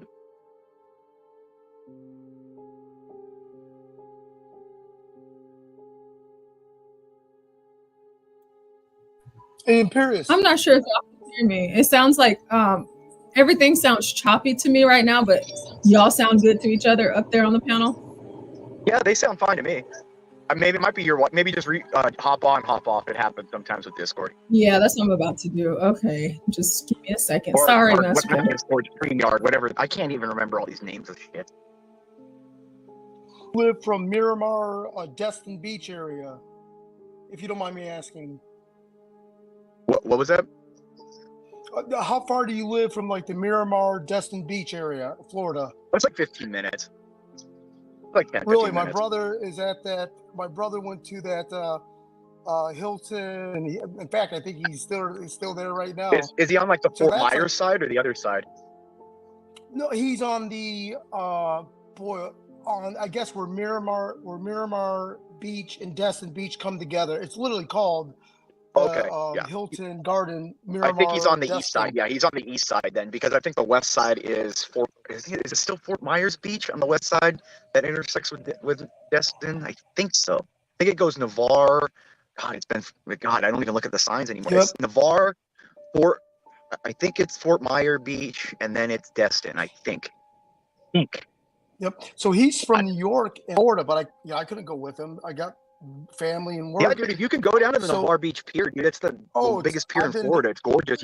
Best fishing on that, dude. Amazing fishing on that. People in Miami, like well-to-do people in Miami, they come up to that area for vacation. Is that funny? Because you think that they're in paradise, but no, they come up towards that area for family trip. And Well, just yeah, so everyone knows, it's down the here, Panhandle I tell people the Gulf Coast is like paradise, man. Like one of the last few places. is. The Gulf Coast, the Panhandle is one of the few places that is still like paradise beaches. I mean, they have some in California, you know, but you have to go up to like And Carmel for by those the sea or listening, something. it's called Destin, Florida. There's a Destin, Alabama, Florida, Destin. It is just beautiful, Yeah, it's right by the lovely. air. It's right by God. What is the base? Is it Jesus? I can't even remember the base now. It's where the Blue Angels are stationed. They fly over all the time. Pensacola. No, Pensacola is not where they're stationed. They're stationed at is it Edwards? God dang it! It's the naval base, right in Destin. God dang it! Now I have to Isn't go check my. Pensacola the naval base? No. God dang it! Dude, I have a cousin who's a former aviator.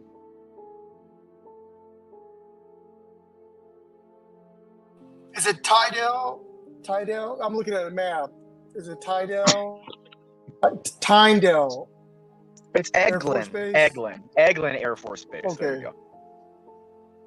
Oh yeah, the one I mentioned is way past towards Panama City. Sorry.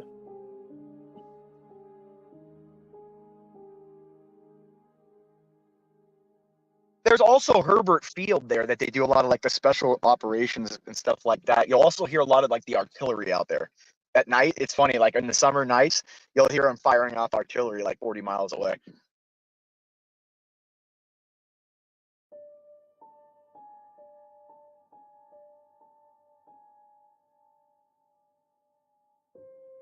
But yeah, every Saturday, if you live in like Pensacola, Destin, Navarre, Milton, Pace, anything like that, you can see the every Saturday. I think the Blue Angels fly around a little bit. So, and then is it on average like once every 10 years you a hurricane that comes through, or less than that? Yeah, the last one was Andrew. I think that hit over here. Long time. Yeah, because we kind of get a little bit of the isolation because it curves up, while the coast usually the warm waters usually take it more toward the mainland of Florida than the Panhandle. So what's not funny at all, but it's kind of the rule of thumb. So my brother's there saying, hey, it's paradise. And I'm like, hey, well, keep in mind that the poor, like let's say the middle class people, they get crushed when the storms come through because they don't have a second home. The wealthy people there, they just go up north or go up to some other state until the storm passes through, rebuild or whatnot. Where versus average people just a lot of the houses here too are brick too. Like they're really Yeah. They're expensive. They're like brick homes. They're like those new style brick homes, like 4, 5, 6 bedrooms. So it's like, like mine's a 5. So it's like, I don't think if I have all the hurricane shutters and all that kind of stuff and on the roofing. So I don't think too much damage would come to a brick house unless it's like a category 5, like once in a century kind of thing. It's not a tornado. You know what I mean? Like you could see the flooding, but again, we don't really flood where we're at. Like it doesn't have a flood basin where we're at, as it all drains into the like the waters between like Navarre Beach and Navarre itself.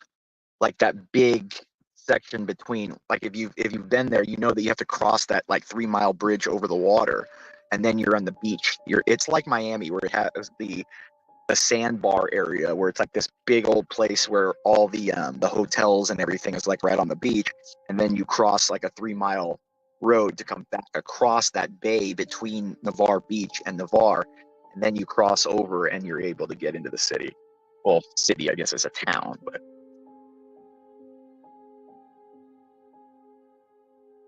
Yeah, one thing it just came to mind, and I want to make sure I articulate this in a positive way, because it could be taken the wrong way, right? I've noticed a lot of small business owners have literally an attorney that they've used like a legitimate friendship, but this attorney's doing so many deals, helping liens get filed, all this stuff, suing people. It's almost like the attorney. Yeah, that's from kind of Better Call unethical. Saul. You're really not supposed to you're not supposed to have a personal interest in a client.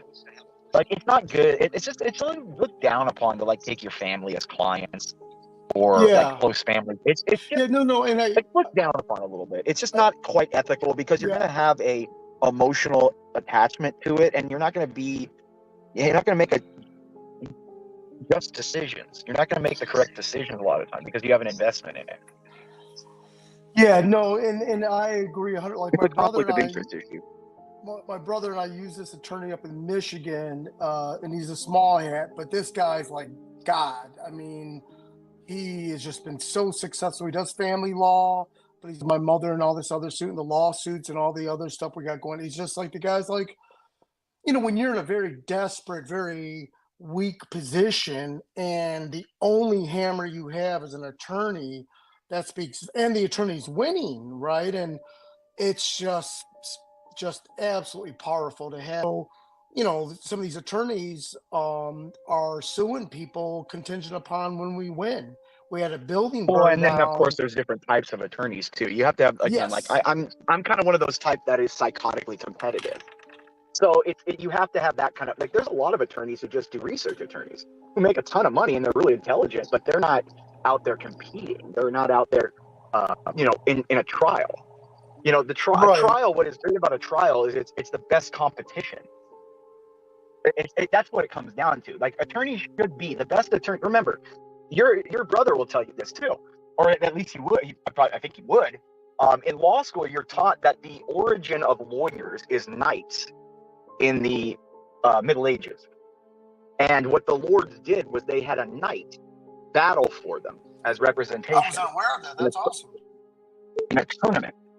And that's where and so nowadays we fight with words and not with swords, but it's the same. That's essentially what the representation is that instead of two knights battling to the death, you have two people fighting with words in a courtroom. That's how we kind of transitioned after like the Magna Carta and all those kind of things. So, bro, do you know how occult the courts and the law system is? Like, you get summons to court like they summons a demon. And when the judge comes in, you rise from the dead because they consider you dead. Like, the whole thing is a cult, bro. No, it is. No, well, it was originally, I mean, again, the judicial paradigm, how we have it in the West, is built after Catholic ecclesiastical law. So it's not essentially like, it's not that corrupt. The problem is you have stupid people in positions of power. That's usually the problem in many occasions. You have stupid people that don't belong where they belong, and they fuck everything up. See, the problem, my biggest issue, what I present to people is the problem that we have in this world right now is a result of not having a generation of leadership or of elites that were raised to rule. They don't know how to rule. So everything's chaotic. They're all just trying to get what they can get, live in the second, live in the moment. The elites and rulers of past times wanted to live forever through their work, through the people. They saw their citizens and their countries as their children, and they wanted their name to be in history and to be loved and worshipped and elevated by their subjects. Nowadays, they just want to beat you to the ground and get what they can get while they're here, and they can fuck and suck as much as they can. That's essentially what they are. It's that the elites have fallen to degeneracy. That's the problem. There's a great aspect to that, but it was different back in the day because there was like cities and towns and small nations or whatever, whereas now it's on a global level. And all along, America has been like the whore of Babylon. It's been it's a Protestant creation. But first of all, you have to understand that how would you say this? America is, because it was Protestant created, and Protestants have different focuses. They have the sola scriptura. They believe that their judgment, instead of church tradition, laws and the way things change in America is very fast compared to Europe. If you noticed, you cannot be a citizen in Europe unless you have 3 to 4 generations of that bloodline in the nation and having children in that country. It's called Deus ex solum, of the blood. We have Deus ex solis here, of the soil. So that's the reason why we have these immigration issues. That's why you have anybody who's born here, Deus ex solis. That's why, like, for me, like, I can buy a house in Italy because I have a dual citizenship. You wouldn't be able to do that. You could own the rights to a property for your lifetime, but you don't own it. You don't pass it down. So again, that's what I'm saying. Like, being a true conservative is understanding that the past is what got you here, and you must exalt the past. That's what it is. Anyways, I gotta head off. Good Oh, talking to you all. don't run. I had so I'm many not running, questions Stanley. for you. I gotta go. I gotta get taken take care of. It's Well, Friday. come back Go. later. Come back later. Yeah, I I bet will. you I always do. enjoy I it. bet Stanley, you I know do I have to run. Wait, hold on, Stanley. Stanley, I you know I wanted love to talking to you. I'm not running from you, bro. I I'll wanted be to back. no. I wanted I'm to say just fucking with you, Imperius. I know, brother. Imperius. I just wanted to comment on a lot of what you said that made complete sense. The conservative in property, really? Well, again, Stanley, I mean, property, it's a thing. It's a temporal thing. It shouldn't be the end all be all to you. Like, to me, for all my money, all of it's going to the church. American conservatism is literally built on property ownership. I know. That was my point from the beginning. It's Protestant conservatism. It's Ooh. different. You know this, Stanley. So, I anyways, won't you know this admit better to than it. most. You're a Catholic. So, same with Bob too. He should know. He knows. He's ripping into that Moxie girl on CT show. So, anyways, I'll see you guys later. I'll be back. I gotta run some errands. Cool. But good day to Have you a good all. day. God bless, and I'll see you later. Later, Imperius. Wasn't the first Christians to America Puritans? Yes, and they were. He makes interesting arguments, though. I think they are just fundamental. It's like starting in the middle. Dude, Protestant conservatism versus Catholic conservatism, dude, that's just ridiculous. I don't even know how to process that. I'm not sure what Yeah, that means. I don't either, and I'm a Catholic. Yeah, I have some serious views on what I put under the umbrella as European Christianity, but I'm like, I go right to the foundation of everything. Imperius, I think he's just being provocative. He knows better than that. I know. Yeah, I don't know what all that means. Protestant Oh, I know what he's getting at. I would strongly suggest nobody identify themselves with any group or encompassed identity. Well, the problem is it all pre-existed 1776. Right. You know, and we go round and round about Monroe and freedom of conscience. America was consciously, specifically founded, not as a religious country.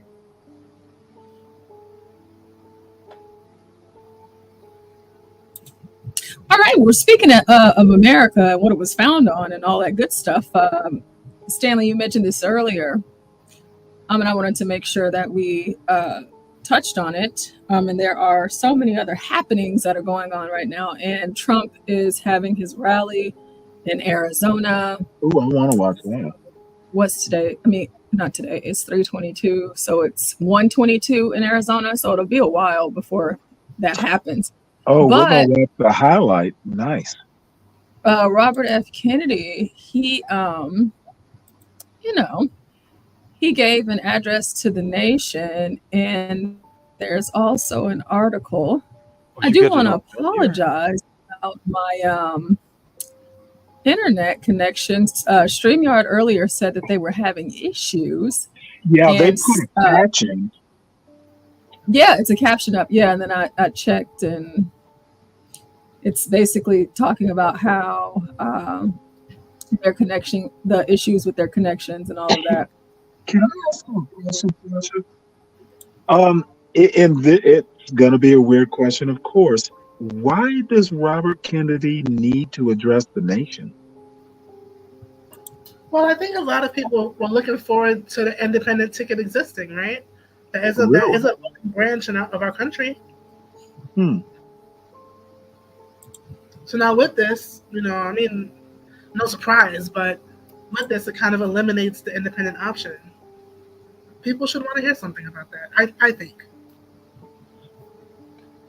Well, let's hope we get better at it. I'm telling you, I think elections are going to be extinct. I just don't see it.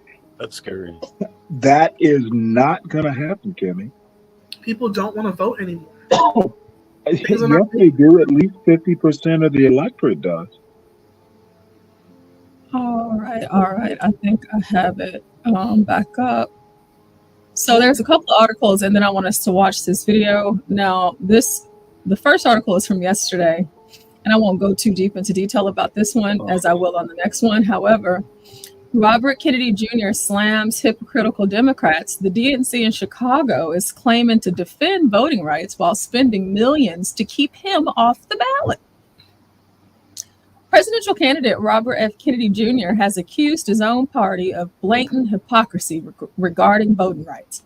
He asserts that while the Democratic National Committee publicly champions the cause of voter access, they are simultaneously engaged in efforts to suppress the opponent's candidacy, including him. Kennedy Jr., who is facing significant resistance from the party insiders, claims that the DNC and various state-level organizations are employing underhanded tactics to undermine his campaign. His vice presidential pick, Nicole Shanahan, echoed these sentiments, highlighting the alarming trend of legal battles initiated by Democrats against political opponents. Trump has had 6 court battles to fight during this election, while we have had 9, and counting across the country. By bringing these suits against political opponents, the Democrats bankrupt the underpinnings of democracy, Shanahan said. Let's see. I don't know how much y'all want to hear me read and whatnot, but that's some of that one. And now the other one talks about this address to the nation, and I do want to read a little bit more of this to you all than the other one. I do love the fact that he pointed out the hypocrisy, voting rights, but it's not like RFK Jr. wasn't running. You would think that he wasn't running with all that they were doing to suppress him. Anyhow, as the Gateway pundit reported earlier this week, Kennedy officially withdrew from the ballot in Arizona, fueling speculation and previous reports that he will join forces with President Trump. Sources close to Robert F. Kennedy Jr.'s campaign reportedly confirmed to Alex Jones, they made the frauds gay, shout out to Alex Jones, that an endorsement of Trump will be made official this Friday. RFK Jr.'s running mate, Nicole Shanahan, also hinted earlier this week. She says, or it's Nicole, okay, yeah, so she says, we run the risk of a Kamala Harris and Walz presidency because we draw votes from Trump. We draw more votes from Trump. Or we walk away right now and join forces with Donald Trump. And, we walk away from that and explain to our base why we're making this decision. This evening, it is believed that following his press conference, RFK will join President Trump as a mystery special guest at his rally in Glendale, Arizona, which would be pretty awesome. And the Gateway pundit is going to make sure that we get updates on all of that. So Trump will be taking the stage in Arizona, and we'll be finding out, if Robert F. Kennedy is the person that is the mystery guest. So before we get into his address and we hear the breakdown of whatever it is he's about to say and why it is that he's about to say what he's about to say, what are your thoughts so far? I mean, I think it's a little unsurprising. In the beginning, I was like, this could go either way, because honestly, even though we do have independent voters in our country, for the most part, the independent ballot does not really matter in a presidential election. In terms of them having their own nominee, it usually just comes down to Democrat versus Republican for the title. But I do think that after what happened in Butler, PA, I think RFK solidified his mind around that time. Because he knew, I think we knew that he was not going to exist as a real contender on the ballot for election day. So I think he knew at that point which way he was going to go with that. And like you said, his own experience with the Socialist Party. Exactly. Yeah. Let's see. Nobleness or Stanley, anything you guys want to add before we start the video? Y'all just want to get into it? This is a non-event. Kennedy wasn't important in the first place. Okay. Stanley says it's a non-event. It's not important. But wait, why do you think it's a non-event? The mainstream media must be tripping. They must be having a heyday with this. The mainstream. Oh, they definitely are. Who wants to tell me this is an important event? But I just want to know why you think it's Kennedy wasn't even on all 50 states' ballots. It's a non-event. Anything that supports Trump is going to be an event for mainstream media. You know what? I'm going to put it to you this way. Mainstream media hasn't been covering Trump much since his assassination attempt. I mean, I pay attention to these things. Trump isn't getting the media attention he used to. It'd be great if Trump brought in Kennedy Jr. It would be great, except I think Trump is fading. We'll see, Stanley. I don't know about that. Well, I totally disagree with that, but I think it is important because it highlights a number of things that actually kind of brings, I guess, some sort of clarity or proof to people that are in the Republican Party that, or that were independent and they were leaning, they were trying to decide whether or not they wanted to vote. But then, of course, throughout this whole entire DNC, they have spent all this time calling Trump a criminal, talking about all the lawsuits, this, that, and the third. And so for Robert F. Kennedy, he's like, I mean, they got 9 against me right now, and we're supposed, and I'm a Democrat. We're supposed to be on the same side, but they have all of these political assassinations. Kennedy is a Democrat in name only. He's a dink. They are he's a dino. He's a dino. They are doing this thing to whereby they are trying to silence their opponents by using the legal system. Pressing charges, getting folks locked up, and of course things cost a lot of money. I get put in the back when I start talking facts.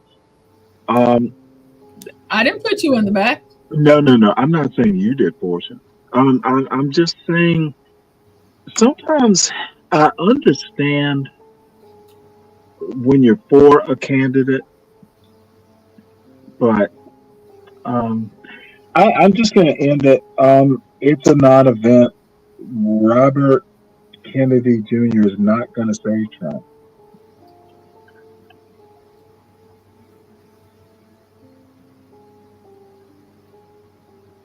Bring on Robert F. Kennedy Jr.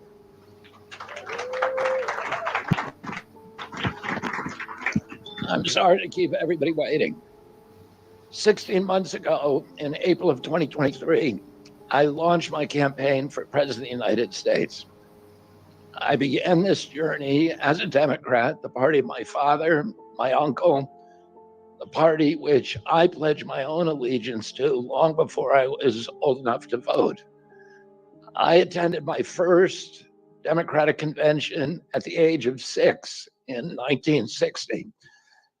And back then, the Democrats were the champions of the Constitution, of civil rights. The Democrats stood against authoritarianism, against censorship, against colonialism, imperialism, and unjust wars. We were the party of labor, of the working class. The Democrats were the party of government transparency and the champion of the environment. Our party was the bulwark against big money interests and corporate power. True to its name, it was the party of democracy. As you know, I left that party in October because it had departed so dramatically from the core values that I grew up with. It had become the party of war, censorship, corruption, big pharma, big tech, big ag, and big money. wanted to abandon democracy by canceling the primary to conceal the cognitive decline of the sitting president, I left the party to run as an independent. All right, that woo. You see, Indeed. Stanley, I get why you say that this is like a non-issue. It's like a non-event, but he is a Kennedy, and he was a presidential candidate. You know, whether you like him or not, or you don't think that he's important or whatever. However, just like which we'll talk about this again. Well, not again, but we'll talk about this later because this is also on my docket of topics to bring up politically.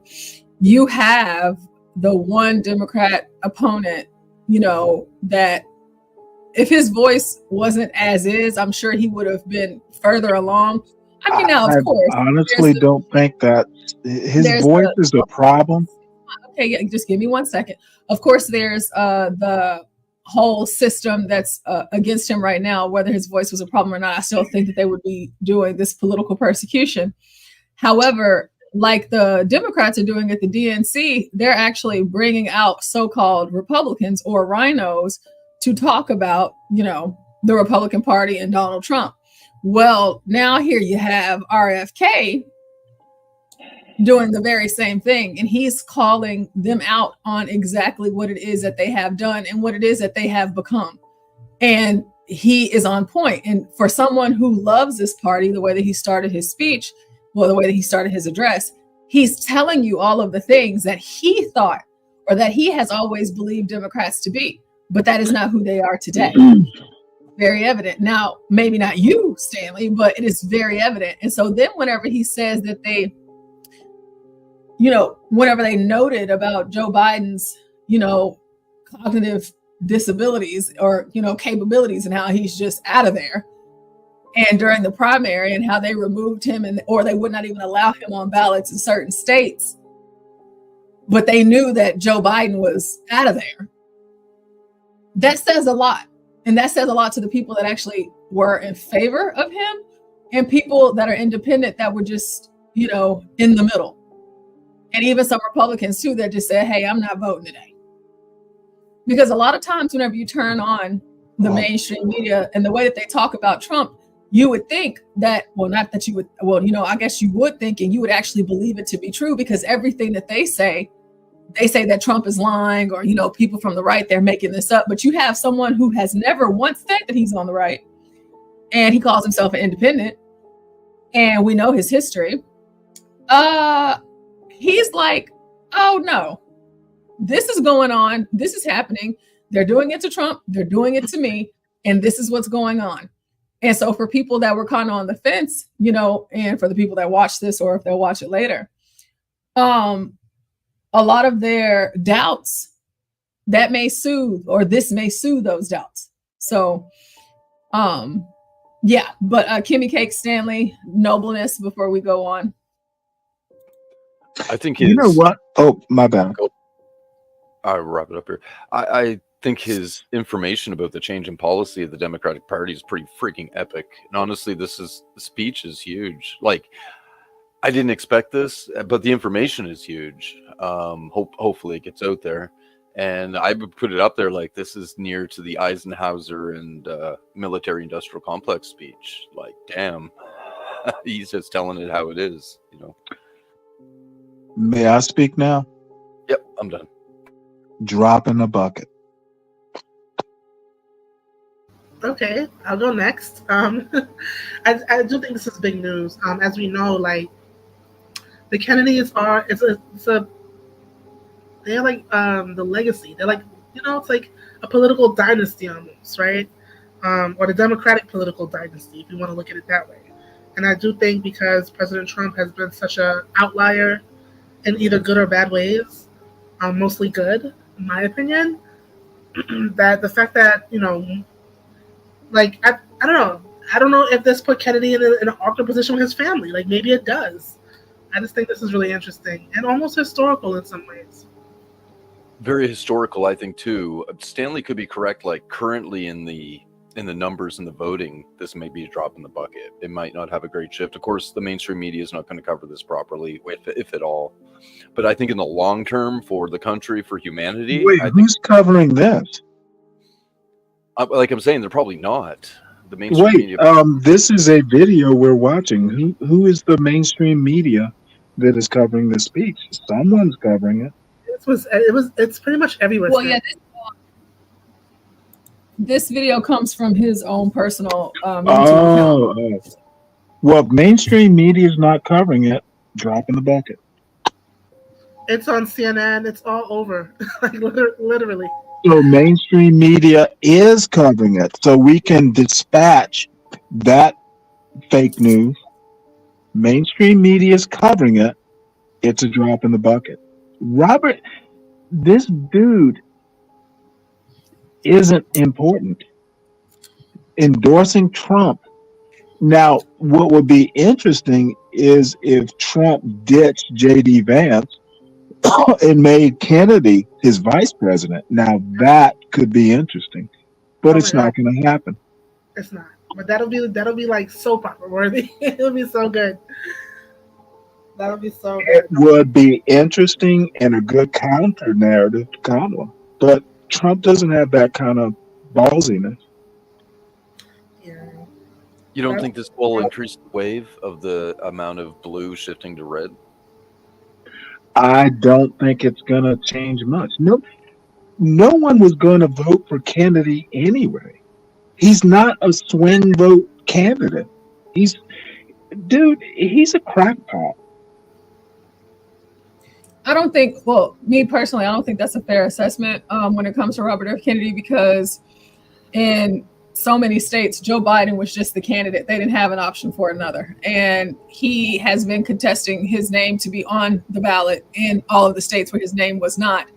And he's had lawsuits against him all across the state. So it's not fair to even say, because we don't know what it would have been because he couldn't even get voted for. Life isn't fair. I don't think he would have made it to an election anyway. It's not about life not being fair. It's about the law and the Constitution. No, the Constitution has no. The Constitution doesn't control state elections. The states do. No, but the Democrats, I'm throwing the words that the Democrats use back at you. Okay. Good. I want to hear those. Might be common sense. They want to lead with an iron fist. They don't want the Republicans. They don't ever want to have an election again. The Republicans, you'll never vote again. The Republicans, they're going to make sure that you can't even go and vote for the person that you want. Has Kamala said that? The Republicans haven't done that. Has Kamala said that? They haven't done that once. However, the Democrats and the people who are representatives of the party, for be it senators, congressmen, you need to cite sources. And the mainstream media, big tech, whatever you want it to be, they have said these things. And have said these things. They've said these things. I'm not pulling it from the sky. Gotcha. They said it. They have said these things. They have said these things. And so with those things, you have the components of you don't know what about RFK. And if I want to vote, actually, we know quite a bit about RFK. You know about him, Stanley. You do. So if I'm in a state where RFK wasn't allowed to be on the ballot, but I'm watching the news and I'm like, oh yeah, I'm gonna go, stand in line to vote during this primary for RFK, and I get there and come to find out his name isn't even on the ballot. But now, of course, the state is separate from the government. I totally get that, but at the same time, it's a reality that you just can't turn your back on. I mean, honestly, you can do whatever you want, but life isn't fair. So, okay, life isn't fair, but it's not all fair in what in war? Wait, hold on. Oh, love in war. My bad. I thought it was politics in war. That we would have made it a candidate or not. But I just think that RFK would have never made it to the ballot. He was low on the polls. He was running out of his cash reserves. I don't think he was going to make it to November anyway. So I think he did the smart thing. He might not have made it to November, but he wasn't on all of the ballots. I mean, he wasn't on the ballots in all of the states. So it's not that I'm not saying that he would have made it or not, but it's just he didn't have a fair shake. I mean, yeah. There's precedent for Ross Perot made it to. He got like 20% of the vote on the November election day. There is precedent for a third party candidate doing well. Robert Kennedy was never going to do well. And his voice isn't the problem, his crackpotness is. Service King says Joe Rogan said he was voting for RFK, so his influence, transfers over to Trump. You know what? That's Joe Rogan, the political expert. Oh God, I'm going to keep playing the video. To conceal the cognitive decline of the sitting president, I left the party to run as an independent. The mainstream of American politics and journalism derided my decision. Conventional wisdom said that it would be impossible even to get on the ballot as an independent because each state poses an insurmountable tangle of arbitrary rules for collecting signatures. I would need over 1 million signatures, something no presidential candidate in history had ever achieved. And then I'd need a team of attorneys and millions of dollars to handle all the legal challenges from the DNC. The naysayers told us that we were climbing a glass version of Mount Impossible. So the first thing I want to tell you is that we proved them wrong. We did it because beneath the radar of mainstream media organs, we inspired a massive independent political movement. More than 100,000 volunteers sprang into action, hopeful that they could reverse our nation's decline. Many worked 10-hour days, sometimes in blizzards and blazing heat. They sacrificed family time, personal commitments, and sleep month after month, energized by a shared vision of a nation healed of its divisions. They set up tables at churches and farmers markets. They canvassed door to door. In Utah and in New Hampshire, volunteers collected signatures in snowstorms, convincing each supporter to stop in the frigid cold, to take off their gloves, and to sign legibly. During a heat wave in Nevada, I met a tall, athletic volunteer who cheerfully told me that he had lost 25 pounds collecting signatures in 117-degree heat. To finance this effort, young Americans donated their lunch money, and senior citizens gave up part of their Social Security checks. Our 50-state organization collected those millions of signatures and more. No presidential campaign in American political history has ever done that. And so I want to thank all of those dedicated volunteers and congratulate the campaign staff who coordinated this enormous logistical feat. Your accomplishments were regarded as impossible. You carried me up that glass mountain. You pulled off a miracle. You achieved what all the pundits said could never be done. You have my deepest gratitude, and I'm never going to forget that, not just for what you did for my campaign, but for the sacrifices you made because you love our country. You showed everyone that democracy is still possible here. It continues to survive in the press and in the idealistic human energies that still thrive beneath the canvas of neglect and of official and institutional corruption. Today, I'm here to tell you that I will not allow your efforts to go to waste. I'm here to tell you that I will leverage your tremendous accomplishments to serve the ideals that we share, the ideals of peace, of prosperity, of freedom, of health, all the ideals that motivated my campaign. I'm here today to describe the path forward that you've opened with your commitment and with your hard labors. Now, in an honest system, I believe that I would have won the election. In a system like kind that my father and my uncles thrived in, a system with open debates, with fair primaries, with regularly scheduled debates, with fair primaries, and with a truly independent media untainted by government propaganda and censorship. In a system of nonpartisan courts and election boards, everything would be different. After all, the polls consistently showed me beating each of the other candidates, both in favorability and also in head-to-head matchups.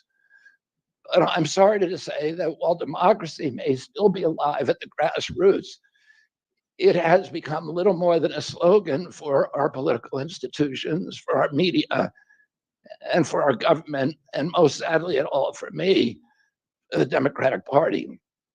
In the name of saving democracy, the Democratic Party set itself to dismantling it, lacking confidence in its candidate, that its candidate could win.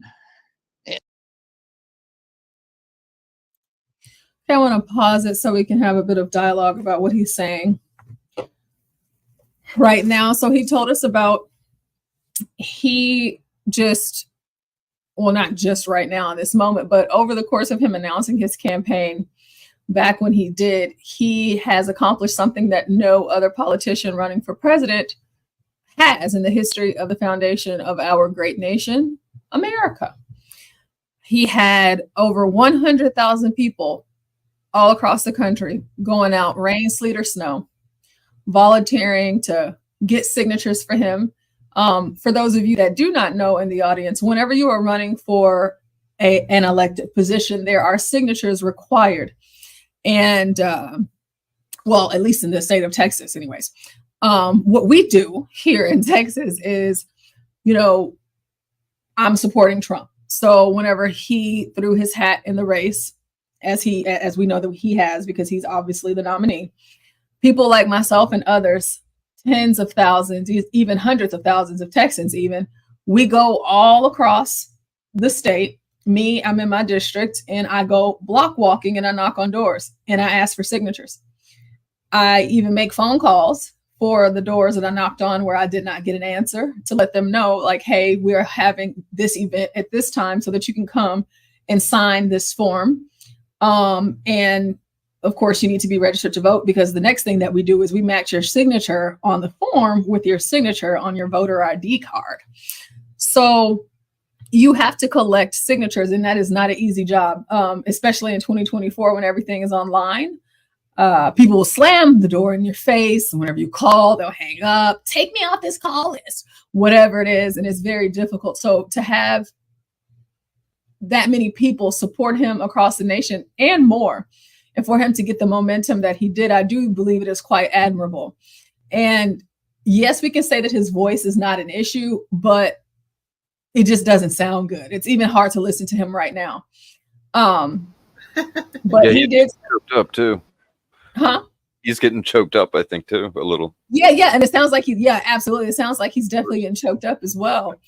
But there's a reality that he's discussing here that, I mean, you can't ignore it if you like, but there's a lot of truth in what it is that he's saying. And I think it is admirable, even though he was running as a Democrat. He, to me, his campaign, as I've paid attention to it, he just seemed like the common sense Democrat. He doesn't seem like over the top, crazy extremist, like a lot of Kamala's policies and herself, as well as a lot of these other Democrats. And, I would like to think that Democrats are sensible, reasonable people. And of course, not all, but most, especially for me, I'm Black. So, I'm around them all the time. I can't actually get away from them. The only time I can is whenever I'm online with y'all, or if I'm at a Republican event. But he's speaking about the progress and the mountains that they've climbed. And I think that is a great thing. And to what Kimmy said earlier, he is saying, y'all did the work. Y'all did it. And y'all have done a good job. But we know he's coming to the however. So like Kimmy said, he might not even, more than likely, he wouldn't have made it to November. And I believe that to be so as well. But the news for me out of this is that whether he made it to November or not, you couldn't have told me that he would be endorsing Trump. That wouldn't have been on my mind at all. So you guys go ahead, and then we'll finish this video and talk about it some more. Kimmy and Nobleness. Oh, Stanley. It's a non-event. Okay, so Stanley believes it's a non-event. So, Kimmy, Nobleness, do y'all have anything else to say besides it's a non-event? That's his story, and he's sticking to it.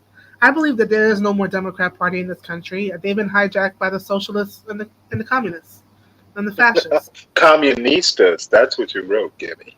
I did write communistas, and I think that's what really changed. I mean, even to see Democrats do each other so dirty the way they do, I just don't. It's mind blowing.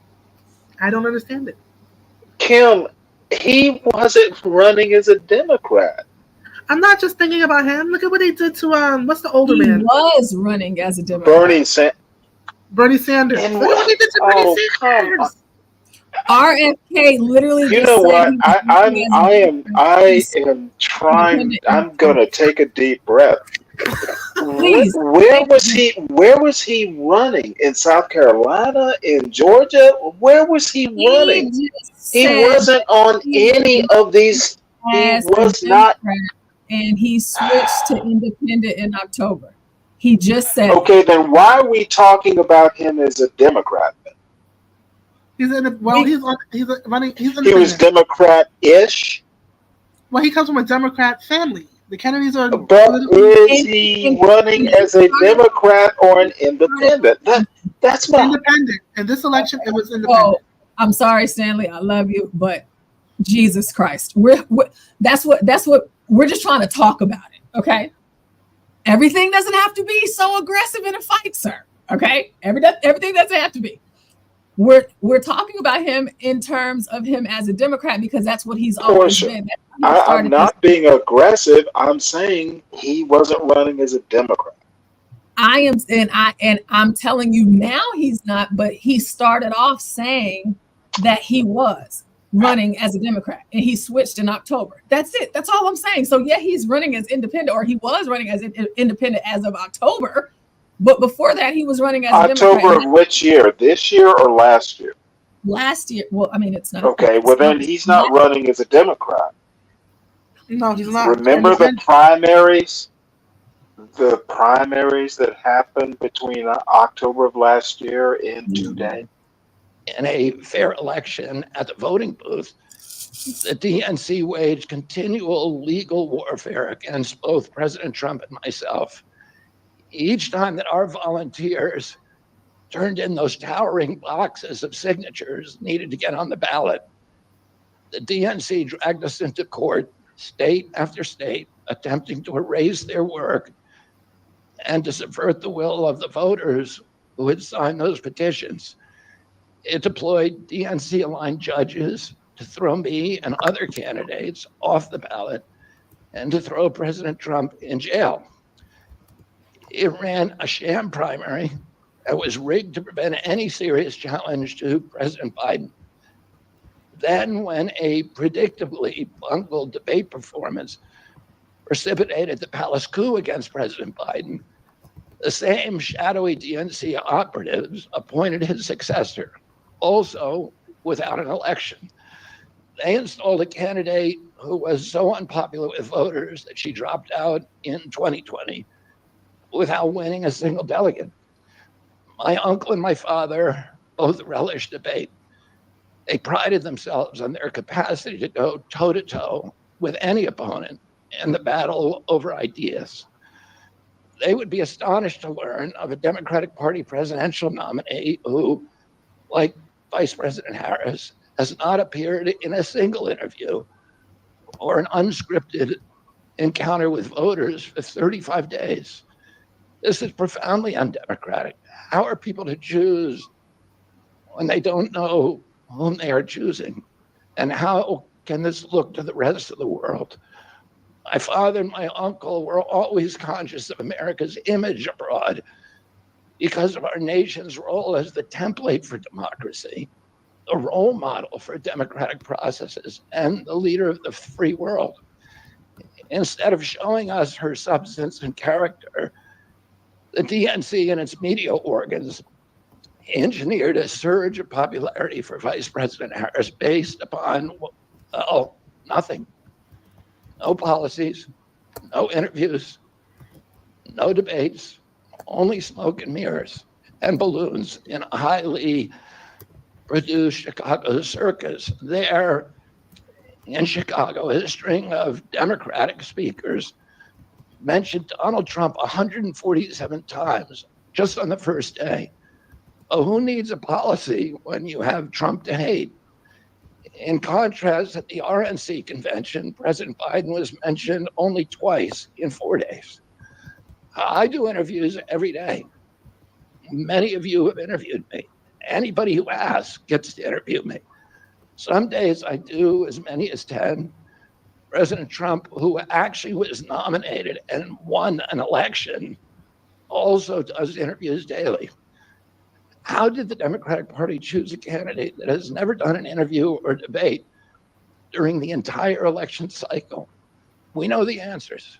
They did it by weaponizing the government agencies. They did it by abandoning democracy. They did it by suing the opposition and by disenfranchising American voters. What most alarms me isn't how the Democratic Party conducts its internal affairs or runs its candidates. What alarms me is the resort to censorship and media control and the weaponization of the federal agencies.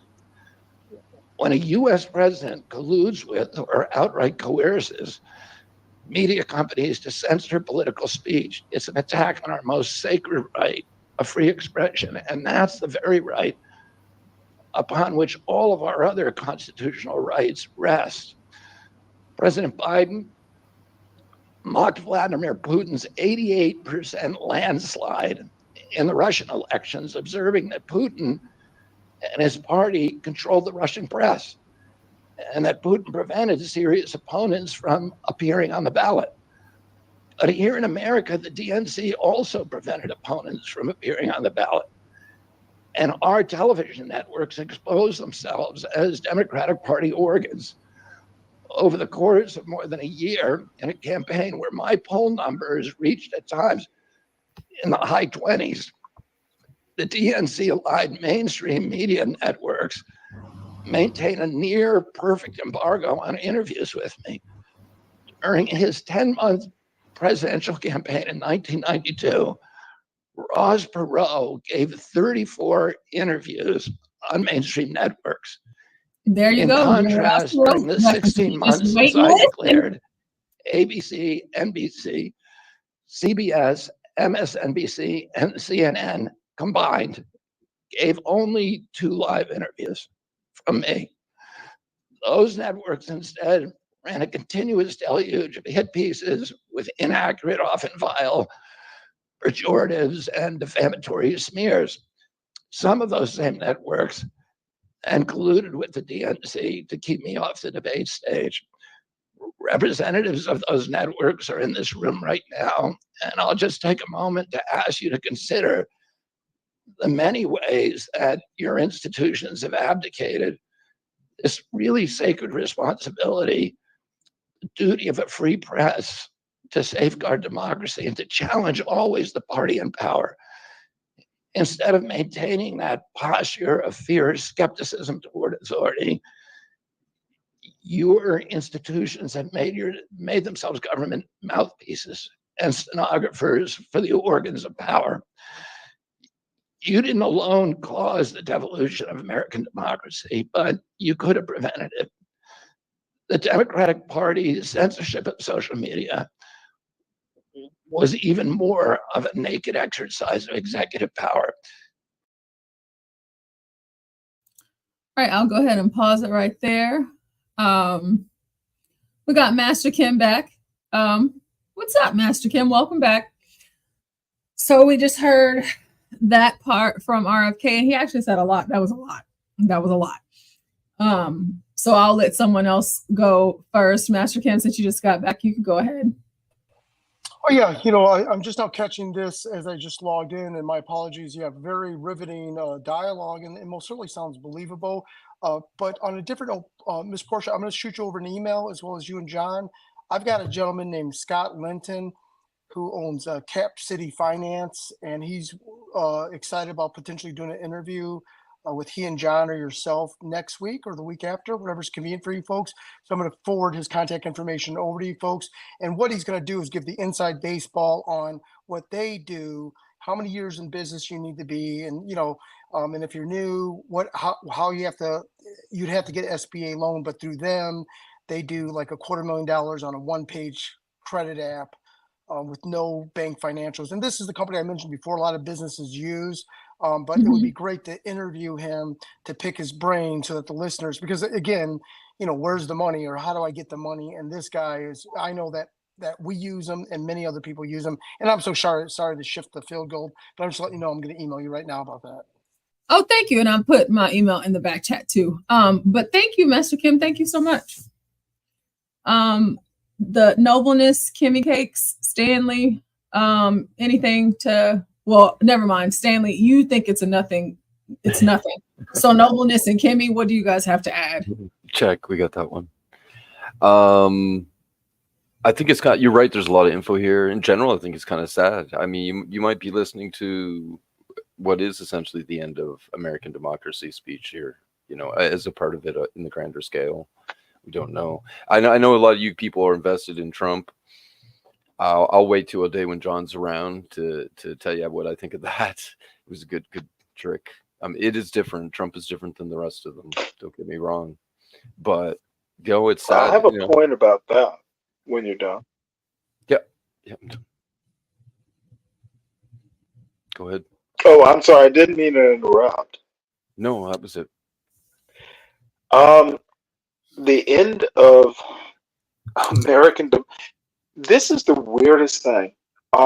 I will agree that Democrats do histrionics when they say that Trump being elected is the end of democracy.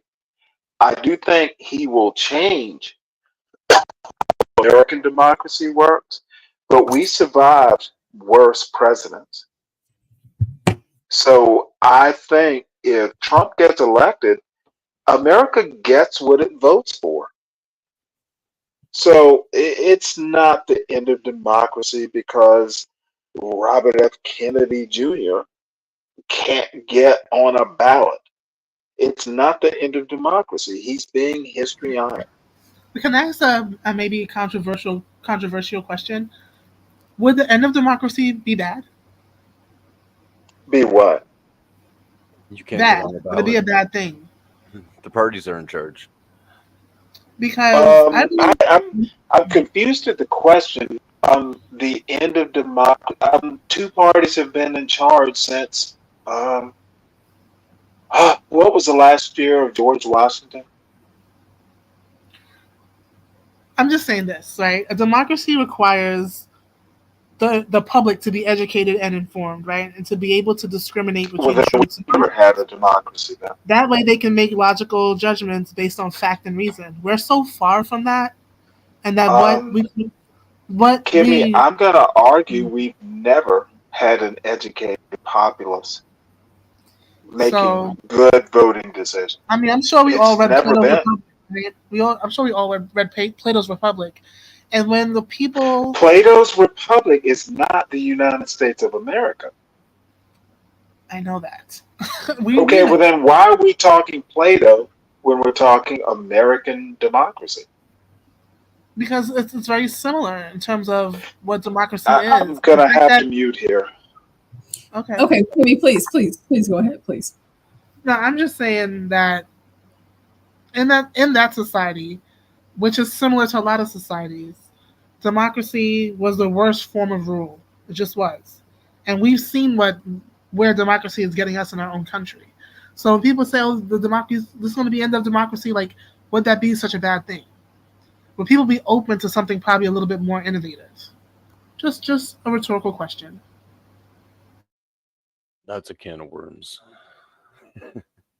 Innovative, like technologically controlled, that's scary. One. Well, innovative things don't have to be controlled by technology per se, but it's just a way of doing things in a way that has never been done before. It's big ideas it would take. Can I ask you a question? If it hasn't been done since Plato's time, we're talking thousands of years, then it obviously can't be done or won't be done.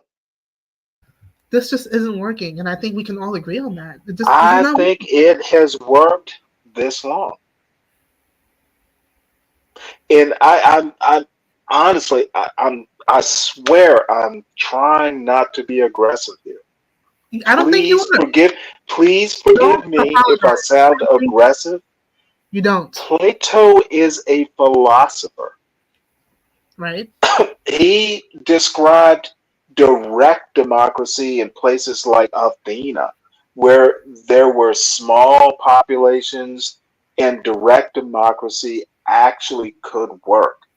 America is huge. It was huge even in 1776. A lot of people. It's hard to do direct democracy like Plato. It's untenable. A lot of what he said, we've seen happen.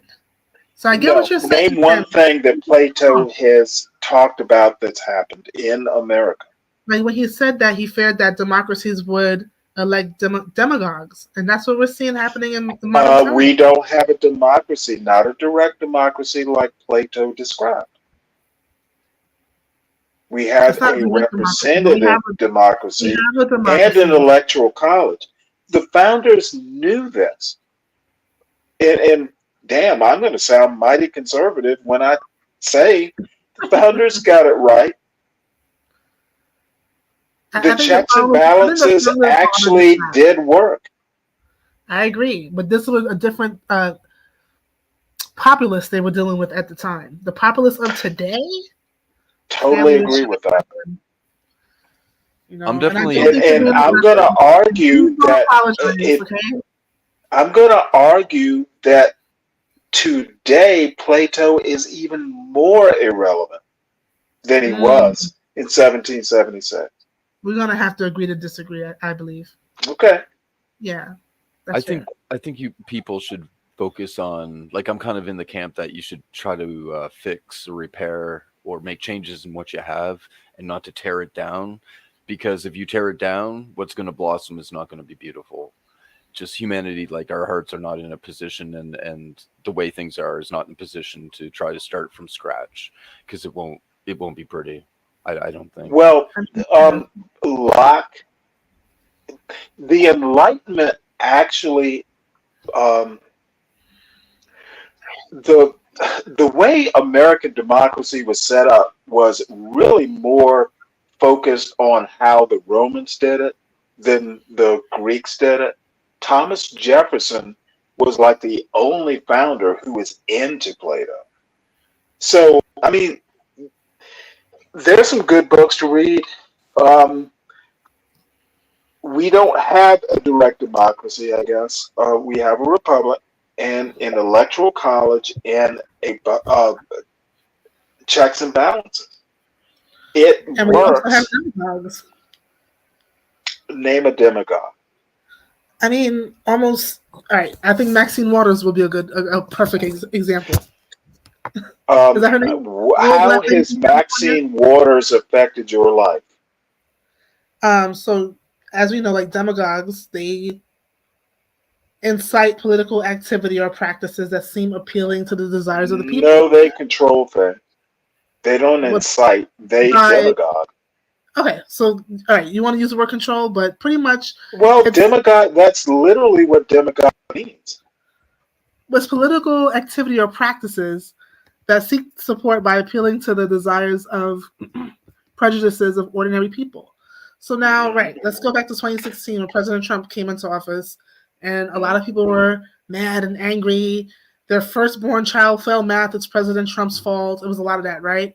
Maxine said, you know, when you see these people out in public, from his cabinet, et cetera, surround them. You should go up to them and surround them, right? Mm-hmm. Things like that, for example. So how has Maxine Waters as demagogue affected your day-to-day existence? Because now people felt empowered, to attack other people politically in a way we've never really seen in our country. Like we've done it for 250 years? Hold on, Stanley. There's been friends and family that vote in opposition for decades, centuries, if we want to call it that. And it's never been I'm not going to be your friend anymore because you voted this way, or you can't work here anymore, or This has gotten so ugly. Well, this will be the last thing I have to say on it. Well, when BLM American politics in has. 2020, Nancy I'm Pelosi sorry. said, "Oh, people do what they do. People do what they do." Why didn't she condemn that? She should have condemned it. Now, let me tell you that American politics. The union address. American politics. That's demagoguery. American politics, literally, since John Adams forward, second president forward, has always been bloody, cutthroat, party driven. I honestly, 2024 might as well be 1824, might as well be earlier. American politics has always been like this. It's a problem, though. I think it's just Has been for 250 years. I agree, and then maybe I'm in the fact that I haven't lived forever. Not knowing this? Maybe I don't know, but I feel like it's just reaching a place where it's just really violent. And I know this. Look, my family grew up in the Caribbean. Elections were always violent, in the islands. So I get that, right? But not here. This is not the place where that stuff happens, but it is now. Well, wait. Who's doing political violence? An assassination is political violence. Beating up people. And who attempted that assassination? A socialist? I believe so. Okay. I'm going to stop there. You've answered. I'm going to stop there too. Honestly, I'm honestly going to stop there too. And like when that little boy in Florida got beat up for wearing a MAGA hat on the school bus. Like, I mean, you can't say that things have not happened. That's political violence. Or old bullying. white people that are sitting at a restaurant enjoying their day getting attacked by BLM protesters. I would like to explore what Kimmy said. So with Plato. So in Plato's The Republic, the concept of justice and governance, Plato's idea of justice, as explored in The Republic, directly impacts contemporary political discussions on fairness and equity. Debates about how to ensure a just society influence policy proposals from all parties. For example, discussions on criminal justice reform, economic inequality, and social welfare reflect ongoing concerns about achieving a fair and just society, echoing Plato's concerns about justice and the role of state. Philosopher king and expertise in leadership. Plato's notion that rulers should be philosopher kings, wise and knowledgeable leaders, can be seen in the current emphasis on expertise and experience in political leadership. This concept affects party dynamics, as each party may emphasize different kinds of expertise or experience as qualifications for leadership. For example, Democrats may focus on academic and policy expertise, and Republicans might emphasize practical experience in business or government. And independents may advocate for a more varied or non-traditional approach to leadership. The allegory of the cave. Plato's allegory of the cave, which explores the difference between the perceived reality and the truth, is relevant in discussions about media, misinformation, and public perception. In today's political environment, the way different parties and media outlets shape and present information reflects concerns similar to those in the allegory of the cave, where the challenge is discerning the truth from manipulated or biased perspectives. So with that, just put that together right quick. Kimmy, to what you were saying about Plato and how it can be, an impact here in 2024, even though it was thousands of years ago. Oh, and then she says Thomas Aquinas as well.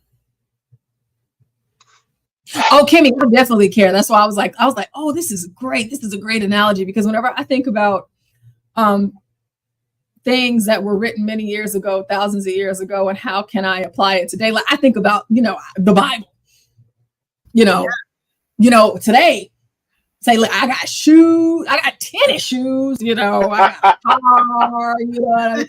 I ain't riding no camels or not, I'm not out here, washing my feet. Like I'm not, getting the dust out of my shoe, cracked ankles. I got cocoa butter, I got so many things that they do not. My toothbrush, I got my jam whenever I put my hair in a ponytail like it is today, laying my edges down. See, I don't know. I can't relate to them at all on how they were living, but a lot of stories that were told in the Bible and the way that they live, they apply today in 2024.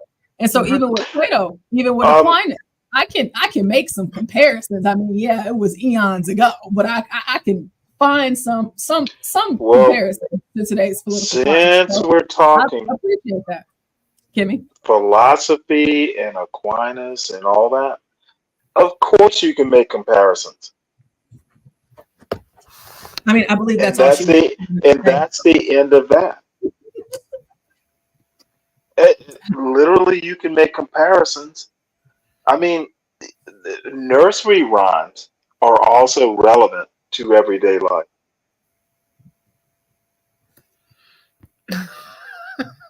You guys are hilarious.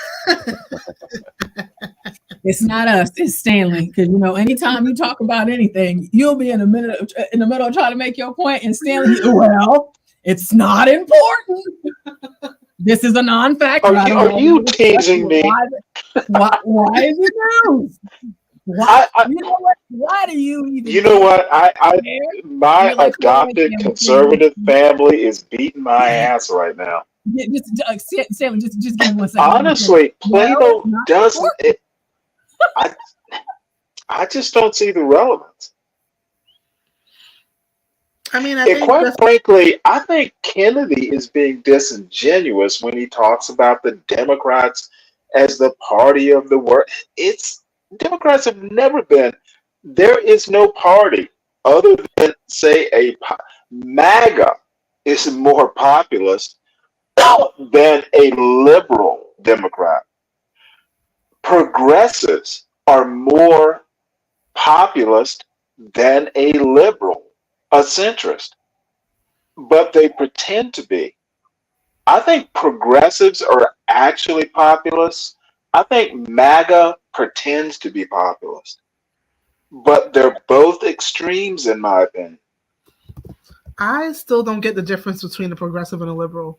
I still don't see it. I just don't. I don't know how to help you without fussing. Yeah. There are bugs. Okay. As a Canadian in general, what is it about making your nation great that is extreme? You'd have to ask someone like Stanley. Depends on how you make it great. America was great back in slavery times. Everyone told you so. So you think Well, that's how about America? No, I want you to focus on that point. People have always thought America was great, even when people were enslaved and Indians were marched to Oklahoma. It's always been great. Self-righteous liberals are causing business owners to board up their businesses. Think about that. Oh wow! Well, it's not the liberals; it's the progressives. Same shit. What's the difference? Same difference. Well, you know what? The difference between a Mexican and a Guatemalan, that's the difference. No, that makes no sense, Stanley. It's like a I agree with what Stanley said. Yeah, they might. No, American politics is a lot more complicated than that. No, of course, but simply put. Okay, well, see, I think Americans put too much simply. No. But objectively speaking, Stanley, socialists, liberals, progressives, same difference. Same difference, Stanley. Well, bro, how interesting.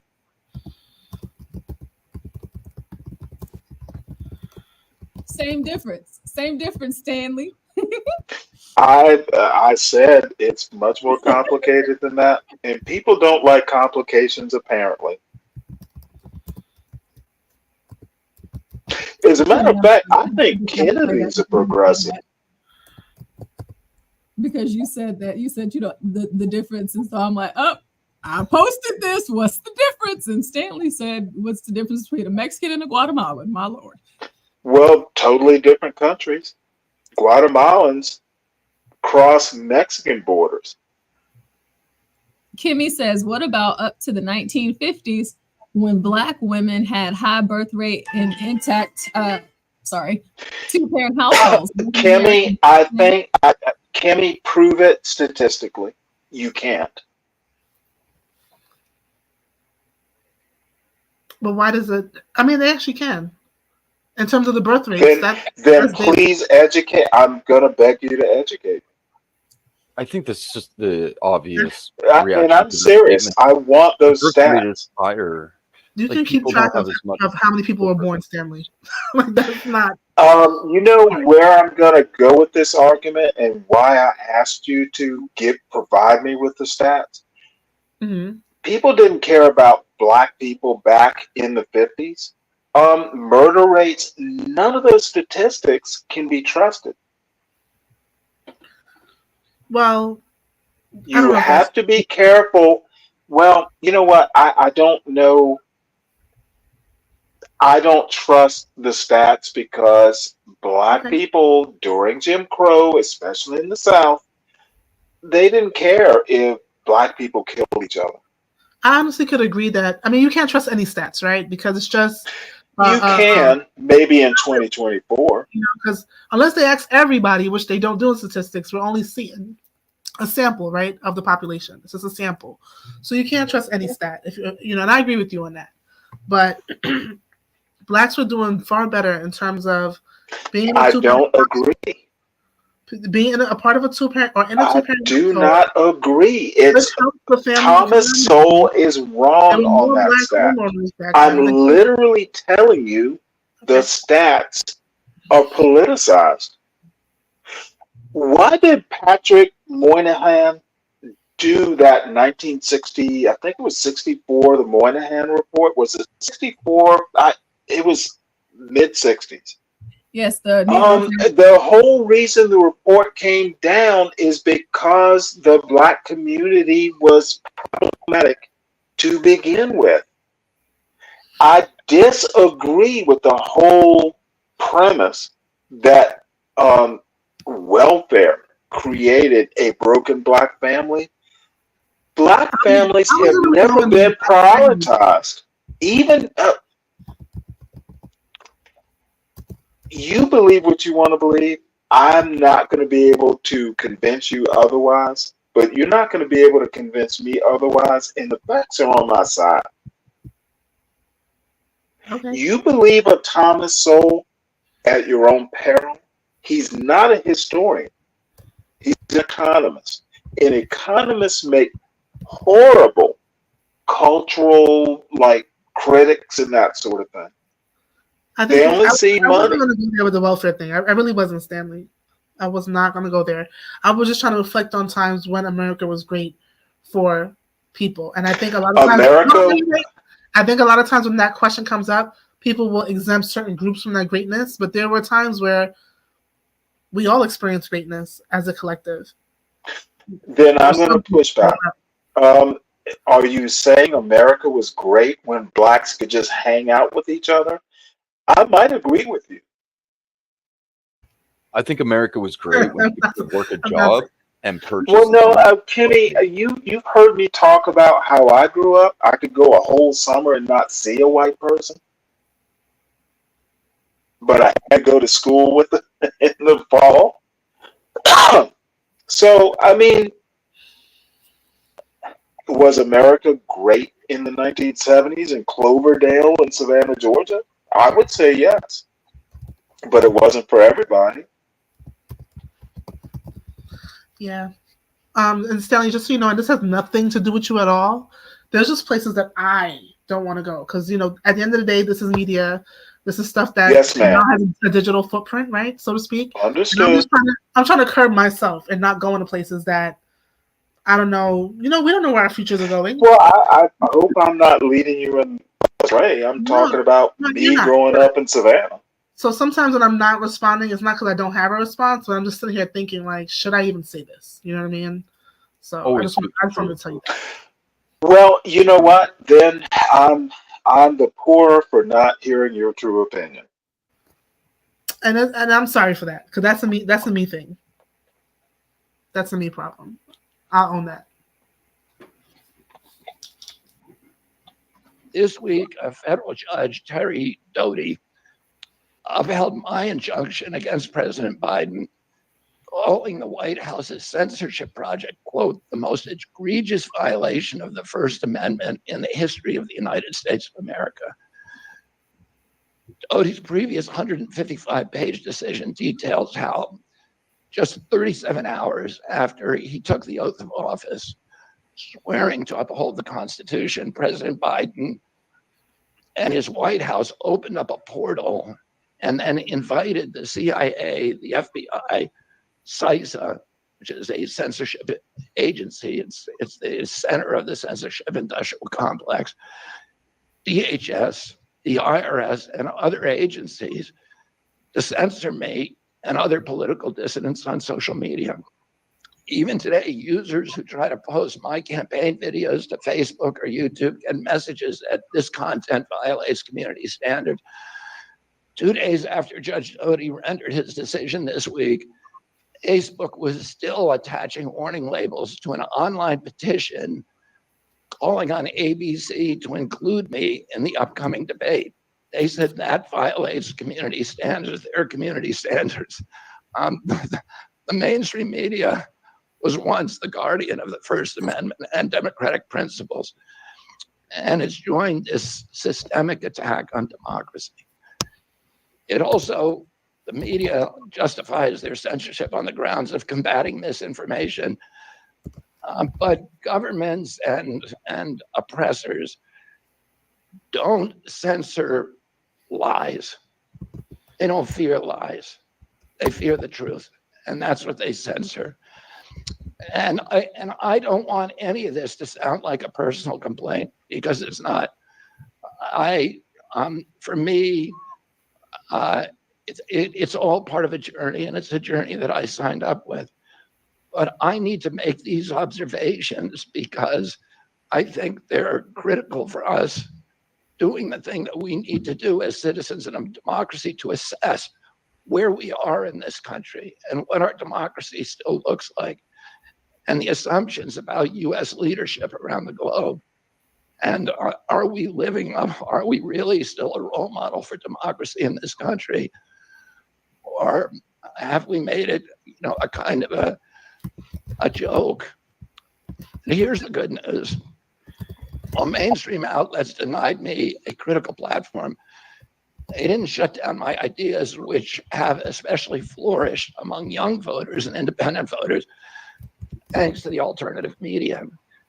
Many months ago, I promised the American people that I would withdraw from the race if I became a spoiler. A spoiler is someone who will alter the outcome of the election but has no chance of winning. In my heart, I no longer believe that I have a realistic path to electoral victory in the face of this relentless systematic censorship and media control. So I cannot in good conscience ask my staff and volunteers to keep working their long hours or ask my donors to keep giving when I cannot honestly tell them that I have a real path to the White House. Furthermore, our polling consistently showed that by staying on the ballot in the battleground states, I would likely hand the election over to the Democrats with whom I disagree on the most existential issues: censorship, war, and chronic disease. Oh, I want everyone to know that I am not terminating my campaign.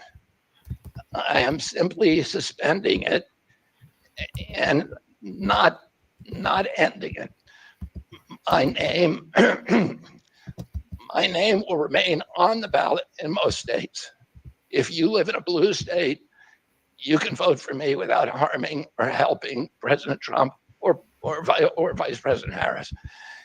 In red states, the same will apply. I encourage you to vote for me. And if enough of you do vote for me, and neither of the major party candidates win 270 votes, which is quite possible. In fact, today our polling shows them tying at 269 to 269. And I could conceivably still end up in the White House in a contingent election. But in about 10 battleground states where my presence would be a spoiler, I'm going to remove my name. And I've already started that process and urge voters not to vote for me. It's with a sense of victory and not defeat that I'm suspending my campaign activities. Not only did we do the impossible by collecting 1 million signatures, we changed the national political conversation forever. Chronic disease, free speech, government corruption, breaking our addiction to war have moved to the center of politics. I can say to all who have worked so hard the last year and a half, thank you for a job well done. 3 great causes drove me to enter this race in the first place, primarily. And these are the principal causes that persuaded me to leave the Democratic Party and run as an independent. And now to throw my support to President Trump. The causes were free speech, a war in Ukraine, and the war on our children. I've already described some of my personal experiences and struggles with the government's censorship industrial complex. I want to say a word about the Ukraine war. The military industrial complex has provided us with a familiar comic book justification like they do on every war.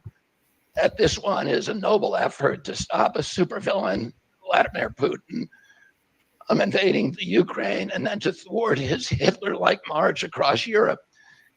In fact, tiny Ukraine is a proxy in a geopolitical struggle initiated by the ambitions of the US neocons for American global hegemony.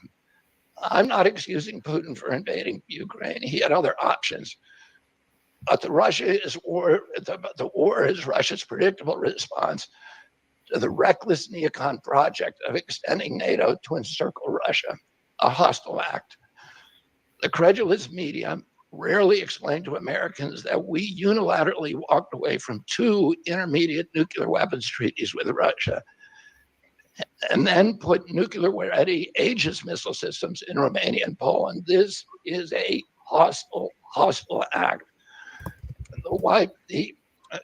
And that the Biden White House repeatedly spurned Russia's offer to settle this war peacefully. The Ukraine war began in 2014 when US agencies overthrew the democratically elected government of Ukraine and installed a hand-picked pro-Western government that launched a deadly civil war against ethnic Russians in Ukraine. In 2019, America walked away from a peace treaty, the Minsk Agreement, that had been negotiated between Russia and Ukraine.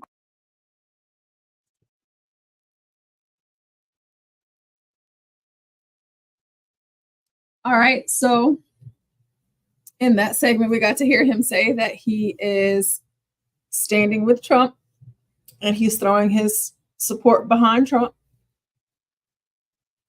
And he is giving numerous reasons as to why. What do we think? Is it still nothing for you, Stanley? Kimmy? Yes. Still nothing.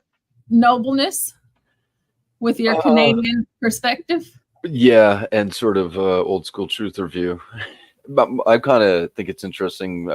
Trump will probably get some more votes out of it, one would assume. How much, it's hard to say.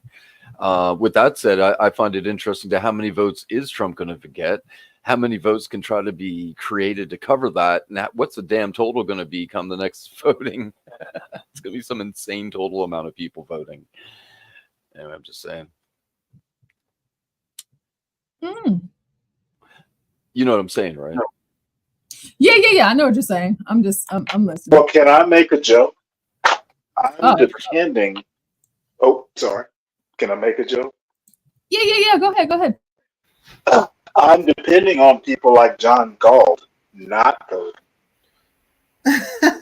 Why? Oh boy. I was thinking though. I mean, I don't Fewer know. Trump voters. I know I am. I can't I speak for wouldn't vote at Jericho. all. I don't vote, man. I don't put my soul into the worldly bullshit. It's all just a distraction from what the foundation of truth. I am loving. Soul sucking shit it is. But I find it fascinating nonetheless. We don't want John's soul to be sucked. Yeah. Stanley, I shared that with you just I know you said you don't trust in some of the data. No, I'm gonna look into it. I appreciate the link. I think you might actually like this because it tries to take a non-biased approach to data on Black families, and that's I will definitely look into it deeply. yeah. However, it's not the first time I've delved into statistics from, say, 1866 up to 1965. Okay. This isn't my first rodeo with this topic. Yeah. And which brings me to my next point. I may not be teaching you nothing new. I don't think that is my goal. But I just wanted to share with Kimmy, you. I'm gonna be honest. You might. I respect you. I respect you too. Of course I'm gonna look into it. Maybe you're right. Yeah. But I just want to know, why do you think RFK is being disingenuous? He was like literally on the verge of tears. Why do you think he didn't discuss this with his family before he ran for president? He's not going to be in contention with his family. He did discuss this with his family, and his family came out against him. They brought the reckoning. So you think he's going to be pariah? I mean, I think he might just be seen as going rogue, especially throwing his support behind Trump. Yeah, like his Well, family. I'm not a Kennedy, so I don't know, but I somehow doubt, they're just gonna go, that Robert. No, they've come out, they've made statements, they've been on CNN, they've been on Fox, they've talked about it. Like how they don't support him at all. They say that he's crazy. He's who's that woman in red he's hugging? A conspiracy theorist. Who's that woman in red he's about? Is that Trump or Kennedy? Yeah. President Trump. I cannot tell those two apart now. Because all white people look the same. I know it's hard to tell. No, I was gonna go there, but I'm glad you said it. Stanley, you have a question. I don't know if it's a real question though, or someone trolling you. Service King wants to know: did your fourth grandfather fight with the Union or Confederate? Oddly enough, I have no clue. One of these days I'll go into my history. But my father's side, believe this or not, is mixed race from West Virginia. Interesting. Oh, my father's interested in this sort of stuff as he's 81 and needs to know this stuff. Crack, your response to Dwale is hilarious. That's funny.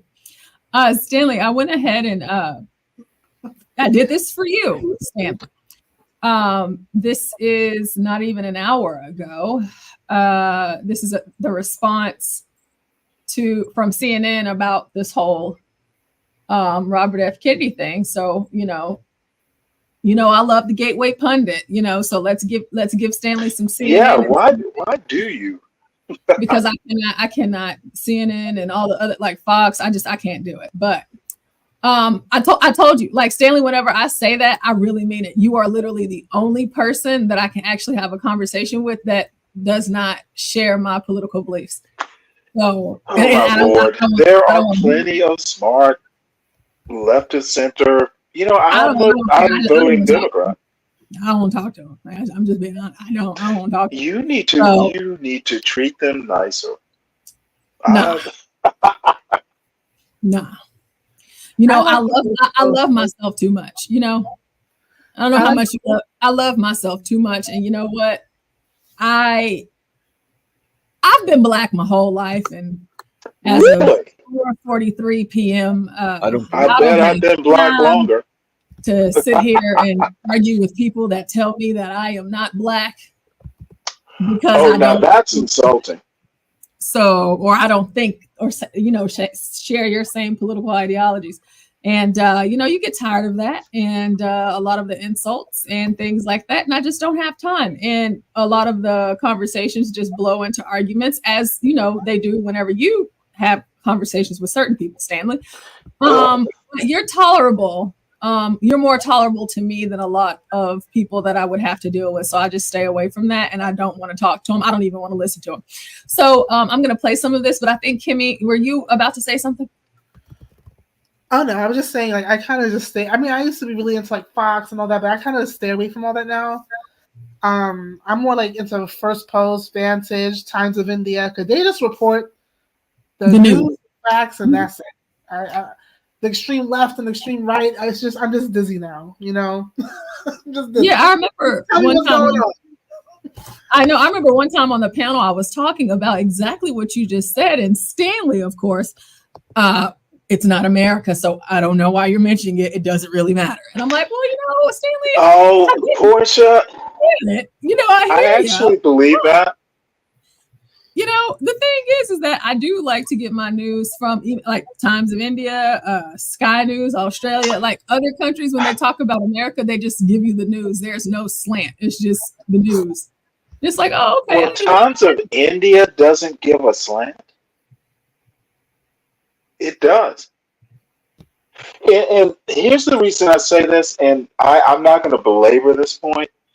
I actually know other people outside of the John Galt sphere who are actual like Indians in San Francisco. I actually know some people. So I get a lot of inputs from all over the country. So and I mean like Indians, like second generation Indians, like Ivy League graduate Indians. And you know, we chat, we fuss. But I am convinced that, and I think you made the comment, I think it was you who made the comment, comparative culture. I literally can't tolerate that sort of analysis. You know, India's a democracy and they want to compare it to American democracy. It doesn't work in my limited brain. Well, no, I would totally different histories. I just believe that, like, at least I'm not going to speak for Kimmy, but whenever I read my news or watch it from non-American sources, they just tell you the news. They're not comparing or anything, but they're just talking about the news as it were. However, Crack just said, dang, time flies. This stream is about to hit 12 hours again, and he's right. So we're going to need to watch some of this CNN for Stanley so that his heart may sing. And yeah, and then we're going to end it. Now, Crack, I did set it up for tonight. I think I put like 8 o'clock or something like that. That doesn't mean we have to start at 8. We can always start before that. But I wanted to talk to you to see what you felt like. Like, do we need to take a break, you know, before we just keep it on going, or whatever it is that you want to do? So just let me know in the back chat. Course of the last week, Donald Trump has been holding rallies in key battleground states, including Nevada and Arizona this afternoon. Arizona also where another move that could impact the election just took place. Robert F. Kennedy Jr. officially suspended his campaign this afternoon and has announced he's going to, quote, throw my support to President Trump. A source tells CNN RFK Jr.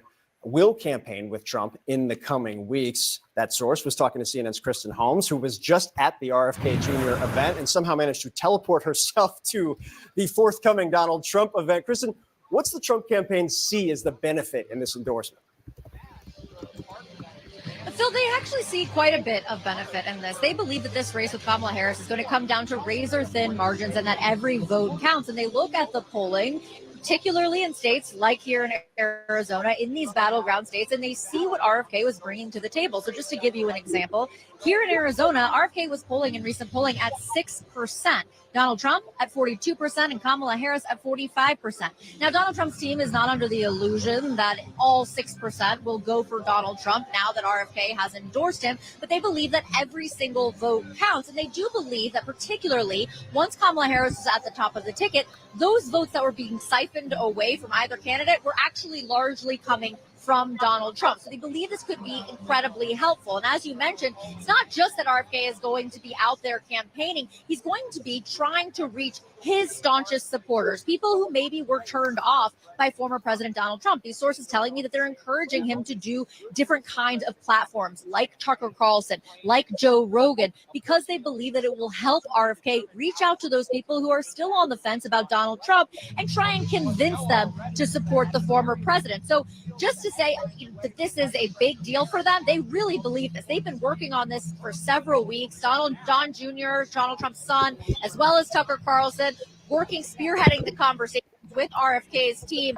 to try and make this happen, which just goes to show you the value they see here. Now, not everyone is happy with this endorsement, including RFK's own siblings, who put out a statement that read in part this, and I'm just going to read you. There you one go. line, clearly His family. condemning the endorsement of Donald Trump. But they also say here, our brother Bobby's decision to endorse Trump today is a betrayal of the values that our father and family hold There most you go. dear. His It's family. a sad ending to a sad story. Clearly, again, condemning his decision to back Donald Trump. But RFK, as you said, I was at that event. He was all in for the former president.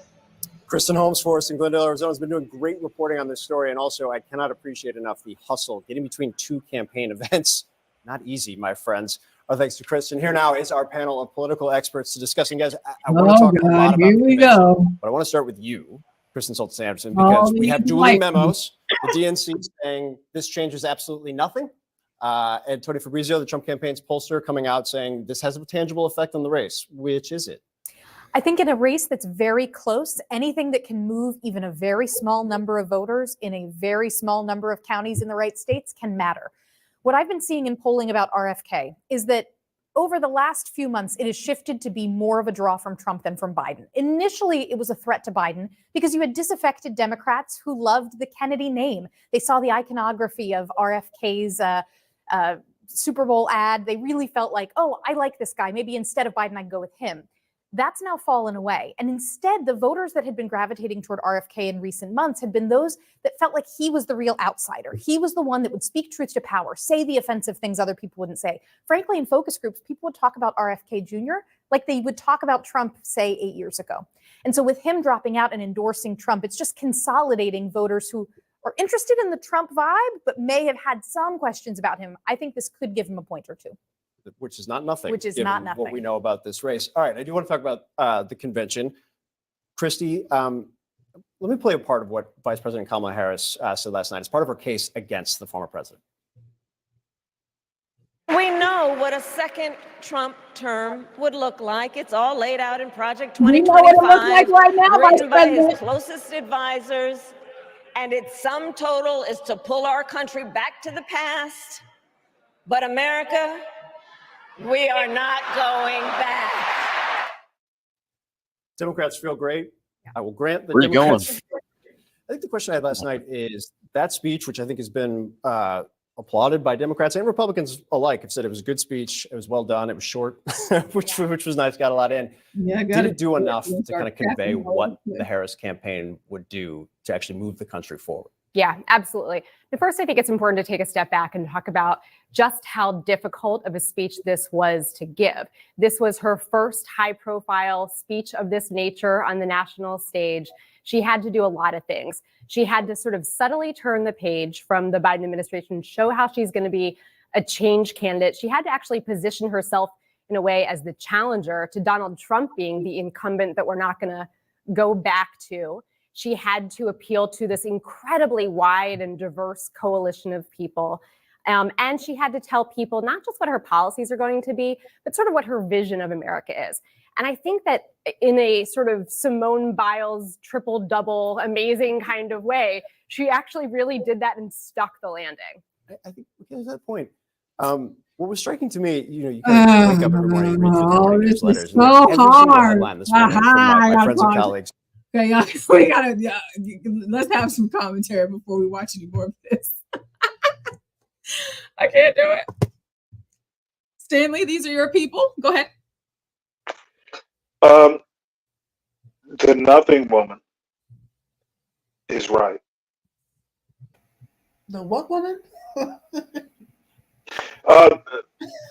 This means nothing. There's one of those women who has that point. She's right. That this is some seismic shift.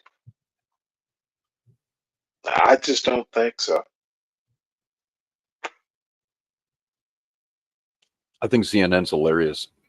They're pretending to play like a middle ground now, and it's like trying to resuscitate a corpse. Well, for those who watch CNN, I literally don't watch any of it.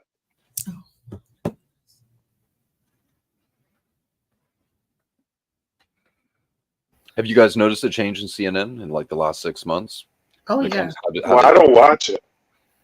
I don't watch So, it either. no, but I don't. Yeah, I mean, I'd probably not watch it except for, in instances like this. But I've Except for torturing Stanley with it, right? Oh no, It's a joke. It's a joke. But for me, I've noticed, and it irritates me more, because it's just like, Right. no, I think it's actually irritating. Because I think they're leaning away from the extremism. I don't know what's changed, but I think they're leaning away from the extreme left. So they're trying not to be extreme? I mean, at one point, CNN was borderline crazy. You know what I mean? But Really? Yes. I think Like they're- Fox? Like Fox. But I think they're leaning out of that. And I don't know what's changed, but I do notice that difference. So they're leaning towards not being crazy? Yes. Okay. I don't know who asked that question. Nobleness. Yeah, I brought up something about it. Oh, CNN okay. changing. And it And being what do you weird. think about, what have you observed in the last 6 months with CNN? Well, CNN and probably a few of the other mainstream, how they were covering Trump. And actually, the way I put it, from sort of analyzing it all from a bit more of a distance, perhaps, it's like they started saying and doing things that would have the impact, like let's say the social engineering of increasing Trump votes. At the same time, they were kind of speaking bad about him, perhaps, but then he would include little things. It's the way the setup was. I'm like, literally, they're helping Trump right now. Like, what are they doing? Like, this is weird. Yeah? And now, even more as the months have gone on, they're presenting themselves more of a unbiased, perhaps, Yeah. media, right? It's Which not like to me that. is a joke. Like, you got to be kidding me, But you know what it is? I mean, I don't really know what it is, but I feel like CNN has caught such a bad rap throughout the years, especially when I forgot that guy's name that did all that undercover reporting. And they trashed his office in New York because I guess someone got mad that he exposed them. But he would expose like almost, I'll find his name again, but he's known for like sending in undercover people to film and report and say things back, like all the stuff that was going on with the big pharma and the vaxes and all that stuff. And then he had someone like go on a Twitter date with someone from CNN who pretty much exposed like they get directives from the White House on pretty much from the Biden administration or from various people in the White House on how to like trash President Trump and be one-sided with the news. And I think when all of that got exposed and a lot of people from CNN quit and got fired, and I think that brought about what we're seeing today. They're trying to save the network. Pretty much. Yeah. But no networks are going to be saved. That's the funny part. And I agree with you on that. I 100% agree with you on that. So it's all kind of hilarious, but It's weird, but even still, Just a quick check. Who watches CNN? I wouldn't say I'm an avid watcher, but I am aware of the work they do. I would say that. I couldn't watch. I tried in the past, but Don Lemon with his fake tears, I just couldn't do it. Like, I tried though, but I'm aware enough of their reporting to see the difference, and I don't even watch it like that. So I imagine people who actually do. Yes, it was James O'Keefe. Thank you, John Galt. James O'Keefe, the guy that goes undercover with all his stuff. Oh yeah, O'Keefe. He exposed a lot about CNN. Oh no, another horrible person in politics. I don't think he's in politics. I think he's just reporting. No. I'm talking John Galt. Oh. He had I'm trying to remember the name of his Project Veritas. Project Veritas, when they will go and do all, and they really expose CNN like terribly. I actually didn't know that he had a thing on CNN. Yeah, I'm telling you, like maybe like a week later, someone trashed his office. I know he had a lot of big pharma information that came out. But... Oh yeah, he would get all the stuff about the school boards. He was doing good work. I kind of should go and see what he's doing today. Not today, but just in more recent times.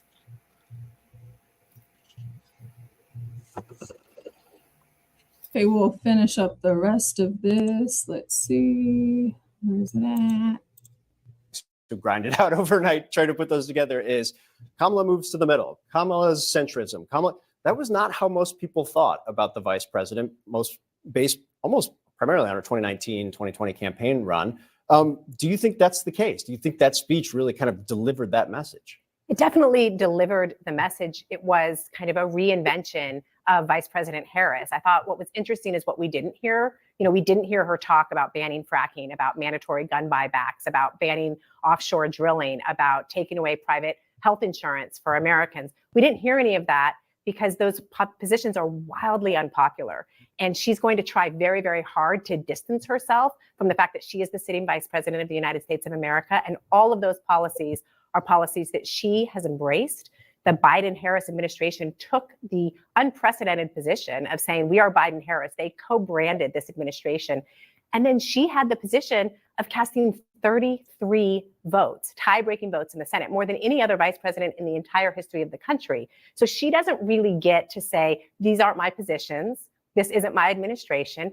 I'm new. I'm the outsider. I think it's really tricky to try and pull off the outsider vibe when you are currently the sitting vice president of the United States and your party's been in power for 12 of the last 16 years. And I know it drives the Trump campaign nuts that they're trying to do this. I think on some level they've been effective, at least at this point. You've written and talked and posted on social media and Substacked constantly about the race to define at this point in time. This is the moment.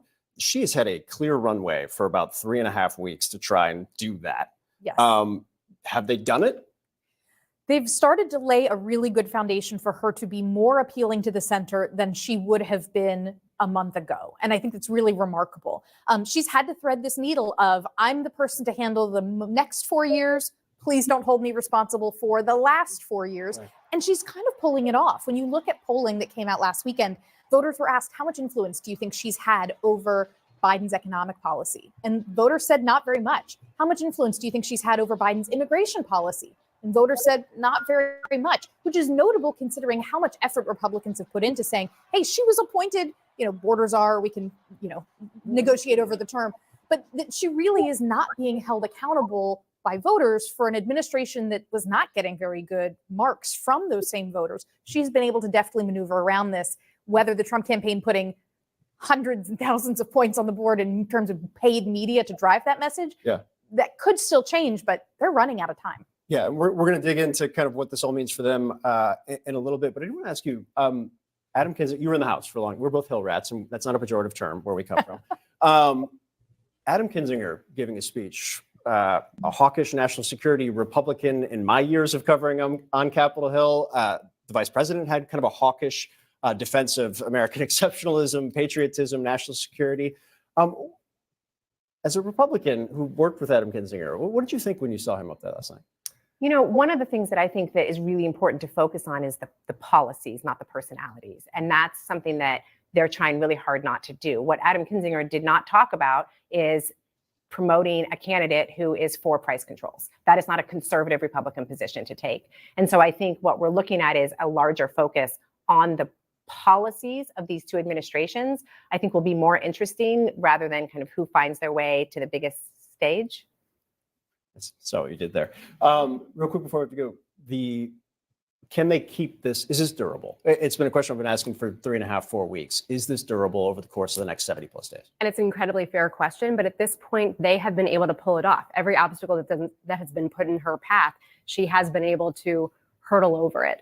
I mean, if you look at some of the numbers, the interest and attention and excitement that she has generated has been truly unprecedented. I saw a statistic today that 2.3 million individual donors in the last month of the Harris campaign. And I don't even think that includes this past week. That means that something close to 1% of the country donated to her campaign in the past month, right? So that buys you options. That buys you the ability to not just go up on swing state television as much as you want and as much on digital. It just buys you a lot of options in terms of how you spend your time and what you get to say. To know where the RFK Jr. vote goes. Can I say something real quick? I got to spank Stanley real quick. Stanley getting out of line here. Stanley, you don't believe the statistics of 1950, but you believe them in 2024? Yes. That's a true statement. So I think okay, Stanley, relax, Stanley, statistical relax, methods are better in 2024 than they were in 1950. Stanley, relax, Stanley, relax. Well, no, I treated these ladies bad. Stanley, relax, Stanley, relax. I was joking. I'm okay. Stanley, I was joking, Stanley. Relax, buddy, relax. Dude, I'm fine. I knew you were joking. So hold on, Stanley. So if those statistics back then were fake, what makes you think? I'm not saying they were fake. Okay, if they were somehow made to be misleading, what makes you think they were misleading? You just said you didn't trust them because nobody cares about black people. Now, what are the other reasons I would not trust statistics? Hold on. Now, see, this is where you're going to go wrong. What are the other reasons statistics can be wrong? I can answer the question if you would answer my question. You're about to be figure four. American man, what makes you think? Dude, you don't understand that. Think that in 2024 they can't do the same thing argument for the numbers that they did in 1950? This is so frustrating. Yeah, it is frustrating because you just can't take it when you're about to be. You know what? I'm just gonna have to rambling on. Suck it up that you don't know what you're talking about, and I can't push back. You're mad, dude. I'm not mad, Stanley, because I came up here to spank you. You're getting spanked and you can't handle it. What are reasons numbers can be wrong? Stanley, listen, Stanley. Again, you're trying to go off into side stuff. Answer my question. No, Stanley. You're trying to go off into side stuff. I don't think it was disingenuousness. Stanley, you said.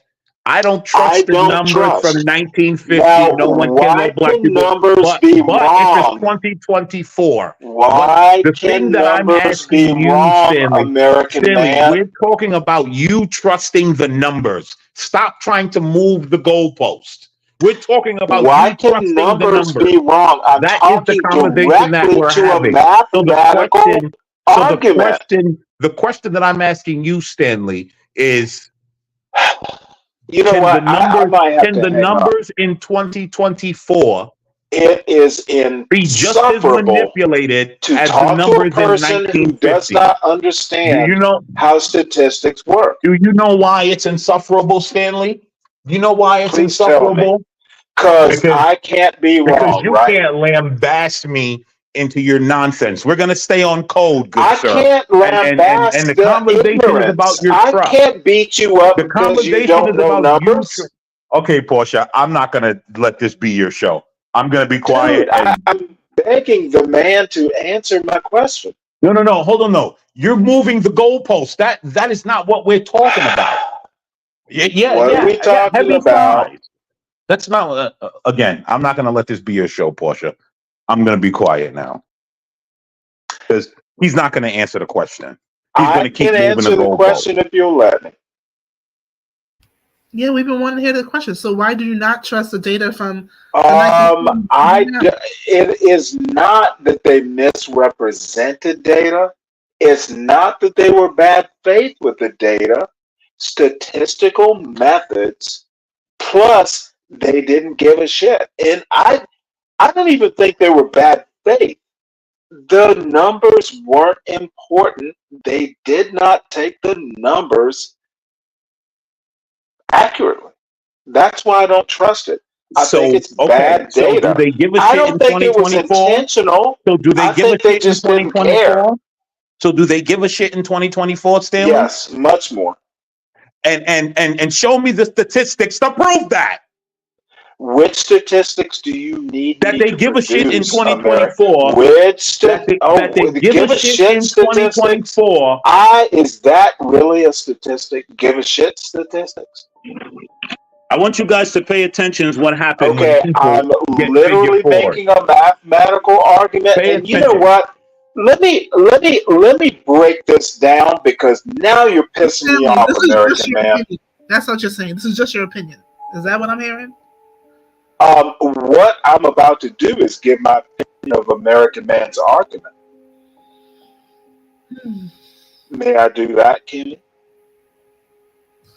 I mean, we're not here to censor speech. I can table the argument. I'm just going to tell him he is wrong in my thinking about 1950 statistics compared to 2024. He's simply wrong. You don't even know why you're saying I'm wrong. All you have to do is answer the question. You're just saying I'm wrong for the sake of saying I'm wrong, Stanley. Stanley, you're saying I'm wrong for the sake of saying I'm wrong. That's all you're doing. Statistics in 1950s were not as sophisticated as they are. The methods aren't the same. Do you understand math, sir? Okay, Stanley. The methods are not the same. You're going to tell me. Stanley, the you're methods. going to tell me. You can't even agree with this guy. He argues just to argue. He argues just to argue. Good as they This are is in why no one likes 2024. liberals. Is that your argument? They argue, Stanley. I just agreed with you, you fucking moron. I just agreed with you. You know what? I just I don't need to go farther. We will disagree. Stanley, I just agreed with you. We will disagree. Oh my Don't God. talk to me Lord anymore have about mercy. it. We No. can't agree. Hold on, Stanley. Get the fuck out of here. There You is don't no way we control can none of that. agree. Let me tell you something, Stanley. I concede. Okay, if you choose to concede, then will that's not that. change Duh. your mind. I concede, American man. I'm trying to be nice. Stanley, American man was agreeing with you, but you wouldn't even let him agree with you. No, he's not. He thinks he is. Okay. He thinks he is. He's not. American man, are the statistics on the black family in 1950 numbers we should trust? I'm not answering any question until my question gets answered. Like, what was your question again? Please restate the question so we can go round and round again. Okay, so Juan, he's been here, he's been waiting, and I wanted to make sure that Juan got in here. We are at 11 hours, 49 minutes and 35 seconds, so we're going to be wrapping up here soon. So I want to hear from Juan. Every second counts. An American man, you guys can go for it. But what's up, Juan?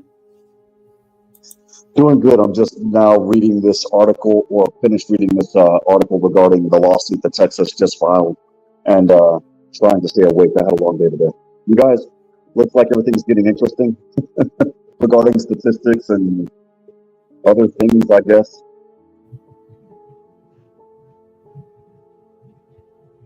I was just trying to prove a basic point.